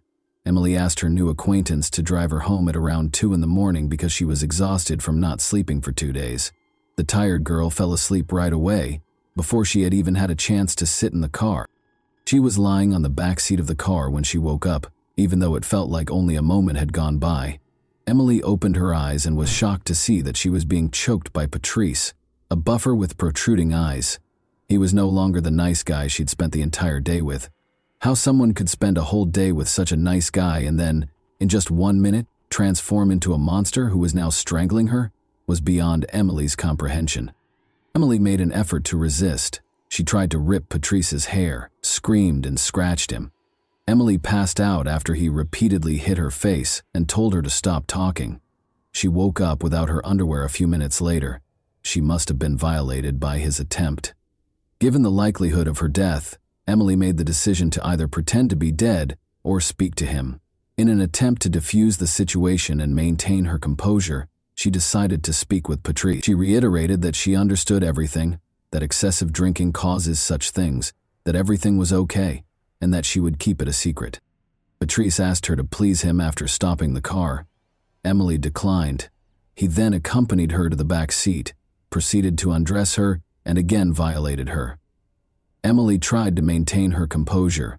She kept conversing with him, downplaying the damage he had done to her. Patrice suddenly started crying and expressed regret for his actions. "You have 10 years of my life in your hands," he told Emily. He must have been sincere, because Emily didn't think he was such a great actor. She felt hope once more. Emily soothed her tormentor and attacker. Her only concern was to survive this nightmare, so she spoke softly to him. She asked him to drive her home after she was able to calm Patrice down. When he refused, they went to Patrice's friend Eve's place. Patrice stopped touching Emily as they lay down to sleep in the same bed. A sense of expectation developed. Despite going through hell, Emily is still alive. Even though the assailant was only a few centimeters away from her, she felt a little safer because she knew Eve was in the adjacent room. For several hours, the girl was able to sleep until she heard his girlfriend Eve awaken. They were in the kitchen when Emily got up. When Eve and his girlfriend Nora noticed Emily's facial bruises, they were appalled. She told them that a guy at the concert had attacked her. His face was hidden by a hood so she couldn't see it. Emily lied, primarily to protect herself but also to protect Patrice. She had been severely shaken and was still in shock after all. She might not have been completely conscious of what was going on, as though her soul had separated from her body. This is a typical defense mechanism used by traumatized individuals. Since Eve knew that his ex-girlfriend had thrown him out following a heated argument and didn't fully trust him, she discreetly pulled her aside and inquired as to whether Patrice had anything to do with it, even though she was staying with him. Nora is adamant that it was a guy from the concert and that Patrice had nothing to do with it. Patrice went to the kitchen as well after waking up. Emily was right when he said, "Yes, it was a guy in a hood." Unfortunately, there was no chance of catching him. Anyway, Emily was taken to the hospital by Nora. The girl's neck had evidence of strangulation, according to the doctors. She also had a number of facial injuries. She would need to stay in the hospital for a few days while being monitored by doctors. Emily felt at last more secure in the hospital. She made the decision to come clean and admit that Patrice had actually attacked her. But he had already vanished because he thought Emily might confess everything. Now that one of Patrice's victims was alive, the police began looking for him. He would spend 3 months evading capture. Patrice, now known as Frank, met Marie Norman at a country festival on June 14, $1,997. Murray lived in a chalet in a small town below Foix and was 35 years old. When the young man complained about having nowhere to stay, Murray felt sorry for him and offered to let him live with her in return for some housework. In addition, Murray decided that Frank would take care of the house while she visited her parents on the 20th. For a few days, Murray and Frank lived together in this manner. He fixed things and worked in the garden during the day, and they ate dinner, chatted, and smoked together in the evening. Murray and Frank had a terrific time on June 19th. She organized a dinner to celebrate Murray's new position at a wolf sanctuary in Orlu. They smoked cannabis and drank a lot. Clearly in a positive mood, Frank, that is Patrice, tried to plant a kiss on Murray. To avoid an unpleasant situation, she went into the bedroom, but it was obvious that she wasn't prepared for it. But then the man hit her against the wall, grabbed her by the head, and followed her into the room. Despite feeling lightheaded, Murray was able to escape his hold. Patrice then grabbed a chair and struck his victim, who had collapsed on the bed and was no longer conscious. He repeatedly attacked her viciously. He began choking her with his bare hands. After this brought her back to consciousness. However, Murray was still breathing when he let go of her throat. Patrice then gagged her and tied her wrists and ankles. He then carried Murray's body to the first floor and started cleaning up to get rid of any remaining blood. To hide the bloodstains, he applied blue paint to the blue carpet. The top layer of blood-stained wooden furniture was removed with an angled grinder. The murderer washed his own clothes in the washing machine and set fire to sheets and clothing in the garden. He then buried Murray in her own garden after digging a hole in the garden and covering the victim's body with a blanket. He stole some valuable items that could be sold, such as the angle grinder, and 5,000 francs in cash the next evening before departing the chalet. He left the following note on the table to try to dispel suspicion. Murray, I don't know where you are. I finished my work and am leaving. Patrice was traveling to Spain in Murray's vehicle on June 20, 1997. In addition, it was his 29th birthday. Patrice arrived in the southern Spanish city of Alicante a few days later. He met Isabelle and Valerie, 2 French girls there. The young people soon became friends and spent days together, going for walks, eating meals, and tanning on the beach. The girls' holiday came to an end, and it was time for them to head back to Paris. They exchanged phone numbers and agreed to get together again in the future, if only they were aware. Patrice proceeded with his travels, stopping in Belgium and Germany before reaching Paris on September 1, 1997. He called Isabelle and Valerie, of course, and they decided to go out to dinner that same evening. Patrice told the girls that his car and all of his money had been stolen, but they were still glad to see their new friend again. He was very good at making himself look like a victim. Before leaving, he asked one of the girls if he could spend 2 days with them. Valerie was unable to take him because she was going on a business trip the following day, but Isabelle let him sleep on her sofa as long as it didn't last longer than 4 days. A loud explosion woke up the residents of the apartment building where Isabelle Chouchari, then 31 years old, lived on September 4, 1997. As it happened, the girl's apartment had been the scene of a fire before the explosion. Her body was discovered on the bed, partially burned. The fire started close to the restroom after the kitchen's gas burners were turned on. Isabelle's death was clearly not a coincidence. 3 glasses, a bottle of pink wine, and champagne were on the table, and the front door was left open. The killer's extreme cruelty was demonstrated by the wounds on the victim's body. Blood was dripping from her mouth, nose, and anus, and there was blood in the toilet. Isabelle's body, however, showed no signs of semen. Rather, a carrot that was stained with blood was discovered close to the mattress. It would be confirmed by the autopsy that the girl was tortured by the perpetrator. In addition, she had been badly beaten. Her face was primarily struck, but other parts of her body were also hit. The cause of death was asphyxia. Because of the testimony of Emily Espy, who survived Patrice Allegre's attack at the end of February, investigators were immediately alerted to the fact that Isabel had provided shelter to a man named Patrice. This was because the police had been looking for a particular Patrice for a while. Then, Mireille Norman's relatives, who were expecting her as a guest, started to worry after she vanished. But her body wasn't discovered until 3 weeks later, when it was bound and buried in the garden. However, even though he gave a false name, many witnesses had seen his face and recognized him from the investigators' photos. So after the body was found, gendarmes' suspicions were strongly connected to Patrice. He was already being actively sought when he returned to Paris in early September. His search warrant made the rounds of France. The police reached out to his friends and family and offered a reward for helping to apprehend him. Patrice then got in touch with a friend and asked him if he could spend the night in Paris. At that point, the investigators saw a chance to capture him. They requested that this man give Patrice a call back and point him in the direction of a prime capture site in Châtenay-Malabry.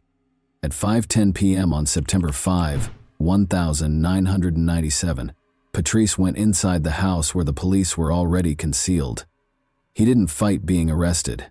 He even appeared relieved to be arrested, as if he were sick of hiding, according to some witnesses. Unexpectedly, the public paid little attention to the serial killer's arrest. Since the investigators were initially unable to connect the various cases, it could be that the media failed to report that a serial killer was on the loose. However, it was also because the car accident and Princess Diana's death in Paris on August 31, 1997, took center stage in the news. Consequently, there was little media coverage of Patrice's arrest. It didn't garner much media attention. Patrice voluntarily cooperated when he was being questioned. He gave a detailed account of his crimes and admitted to them. He described them in the present tense as though reliving them, but with a totally detached expression, which made it terrifying. Patrice was taken into custody in connection with the assault on Emily Espy and the killings of Isabelle Ciccari and Mireille Norman. But he used a different name when Patrice mentioned Mireille Norman, the girl who let him stay in her chalet in return for helping out in the garden. The investigators wondered why he had given her the name Martine. They gradually came to understand that he was mistakenly thinking she was another of his victims. Investigators offered Patrice champagne, oysters, foie gras, and more outdoor walks in exchange for disclosing information about his other victims, because they knew he had a penchant for luxuries. In fact, Patrice later admitted to the murders of Valérie Thériault, Martine Mathias, and Laure Martin. Only after the pieces of the puzzle began to fit together as evidence that the detectives were already aware of. As is already well known, investigators came to the conclusion that Valérie Thériault and Martin Mathias had committed suicide, but as it happened, Patrice knew each of the women personally. He was co-workers with Valérie Thériault, who was a waiter at the same Toulouse cafe. She recognized Laure Martin, who lived with him in the same area of Toulouse, and got into his car. She was Patrice's neighbor, Martin Mathias. They shared apartments across from one another. To put it another way, investigators were unaware of numerous hints that suggested Patrice Allegre was a potential suspect for a long time. For a serial killer, that was unusual. Even if they were only acquainted for a few days, as was the case with Emily, Patrice knew each of his victims by name. However, his approach was always the same. We hang out, spend time together, make friends, and then the attack happens. Investigators and later psychiatrists observed that Patrice found it much more difficult to explain the murders when they discussed them, even though he readily confessed to the killings and helped the investigation during interrogations. Every time, he described the incident as follows. He attempted to kiss the victim, but she refused, so he got angry and strangled her. The man claimed that he did everything by himself, but in certain instances he assaulted the victims with objects. This suggests that his account of the killings and assaults is not accurate. Does he have a bad memory of what happened, or is it a lie?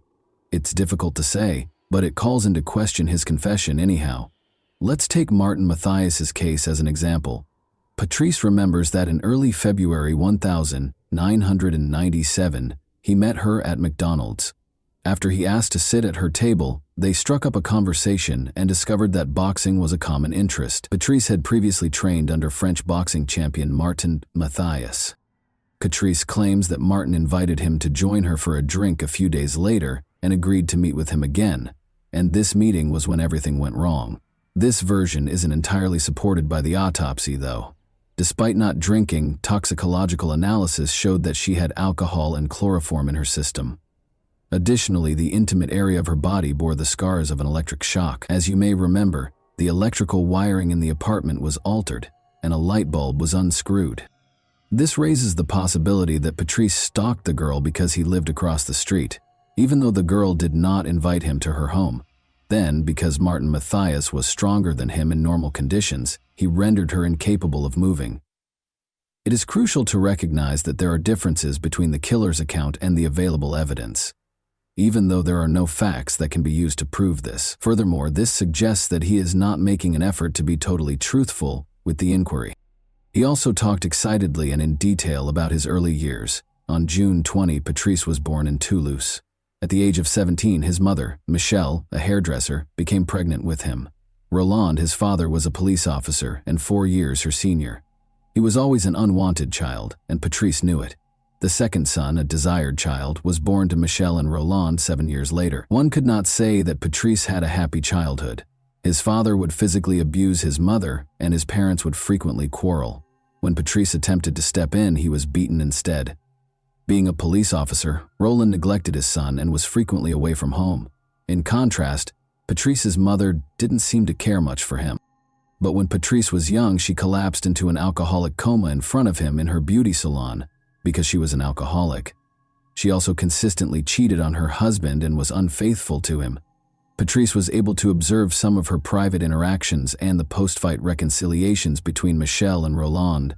He would frequently try to sleep in his room by covering his head with a pillow to block out the sounds of his mother's groans coming from the room next door. Another time, when Patrice, then 6, was sitting in the back seat and watching everything, she got pleasure from one of her friends in the car.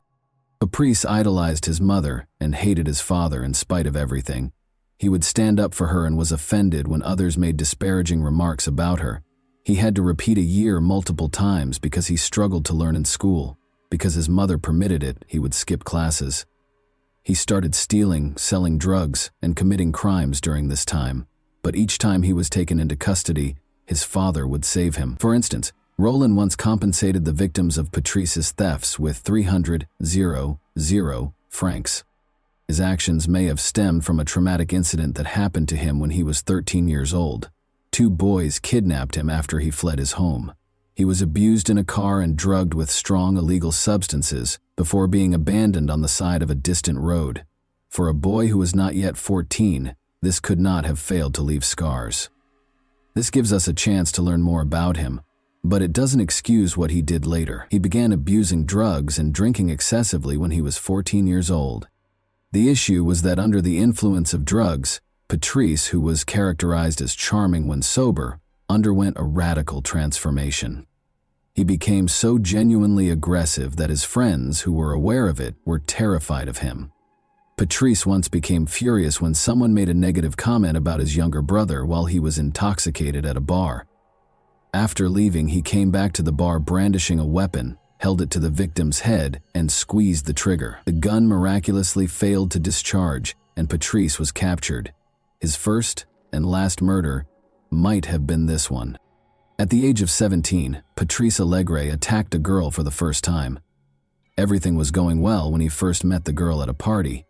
They went to a park, where the girl pushed Patrice away when he tried to approach her. It should be clear to you by now that rejections made him furious. He apologized, took the girl home, and immediately stopped choking her. But his strategy was already starting to take shape. It's interesting that Patrice never had issues with girls. Rather, the issue was that he had 2 sides. He was charming as long as the girl agreed, but if she didn't, he had to coerce her into giving him what he wanted. Patrice had 2 committed romantic relationships in his life. Cécile was the subject of the first.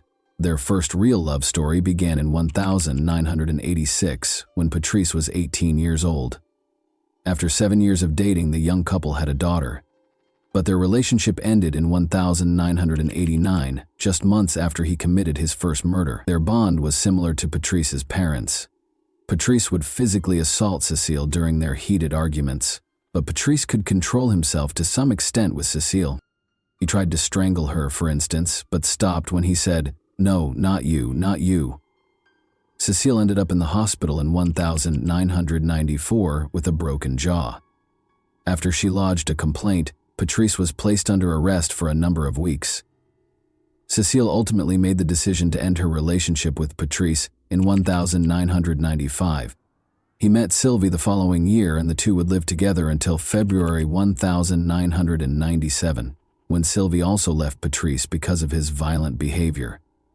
At that exact moment, Patrice attacked Émilie after moving into his friend Yves's home. On February 11, 2002, Patrice's trial got underway in Toulouse. He was charged with 5 murders, 1 attempted murder, and 6 violent crimes. Numerous errors made by the police during Valérie Thériault and Martin Mathias's investigation, which led them to conclude it was a suicide, were brought up during the trial. Given that his father was one of them, there were even rumors that the police were shielding Patrice. It was only a conspiracy theory, though. Psychiatrists examined Patrice's case, which was uncommon for criminal cases in France. His divergent views on his father and mother were among the most intriguing features. He vilified his father while exalting his mother. He even told his mother that they ought to murder his father when he was 13 years old. In spite of this, Patrice's father, Roland Allegre, showed up in court, took the witness stand, and looked his son in the eyes while declaring his love for him, in spite of everything he had done. He compared his crimes to those of his father, and Patrice's response was, "Well, I don't love you, I hate you. I should have killed you, as I told Mom, then I wouldn't have caused so much harm." But he never once put the blame for anything on his mother. Psychiatrists think that the trauma from his mother's private adventures had a big impact on him. As a child, he was terrified by his mother's groans, but as an adult, he developed into a powerful man who tormented women by stifling their groans, the very essence of these women. It's interesting to note that he never attacked while his victims were unconscious.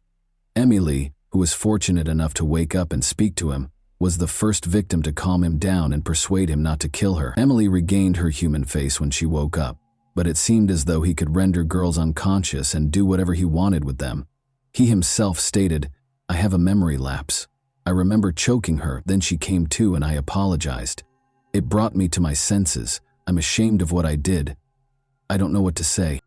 It's also intriguing why, despite the apparent attraction between the young people, girls abruptly turned him down.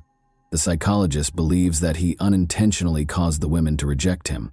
As is typical of killers who have personally experienced violence as children, he desired control over the victim. It was his strange method of taking charge of the circumstance again. Given that he violated each and every one of his victims, it would appear that the motive is simple to determine. It's not that easy, though. He acknowledged that he did not enjoy the attacks, despite the fact that this explanation seems the most obvious. For someone who occasionally has normal relationships and at other times commits horrible murders, he is more than just a sexual maniac. According to a U.S. psychiatrist who examined him, it was far more important to have control over the situation.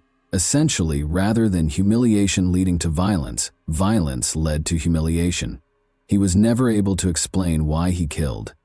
He spoke enthusiastically with psychiatrists during the trial, hoping they would answer this question for him. Another crucial query was whether Patrice had any additional victims, particularly during the period between 1990 and 1997. That is quite possible, because some of his known victims were not properly investigated.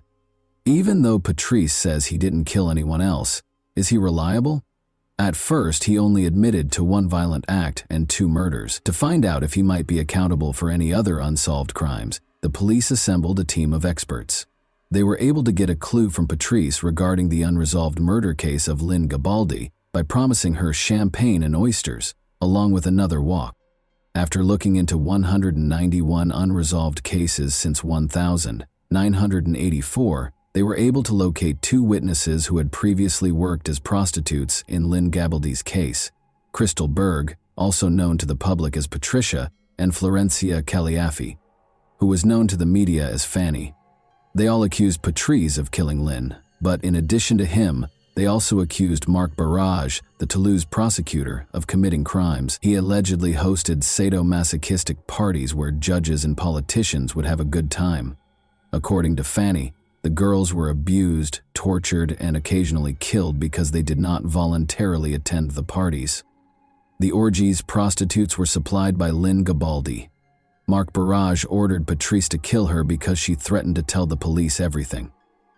The name of Dominique Baudis was mentioned once. He was the former mayor of Toulouse and is said to have been with Barrage when Lynn was murdered.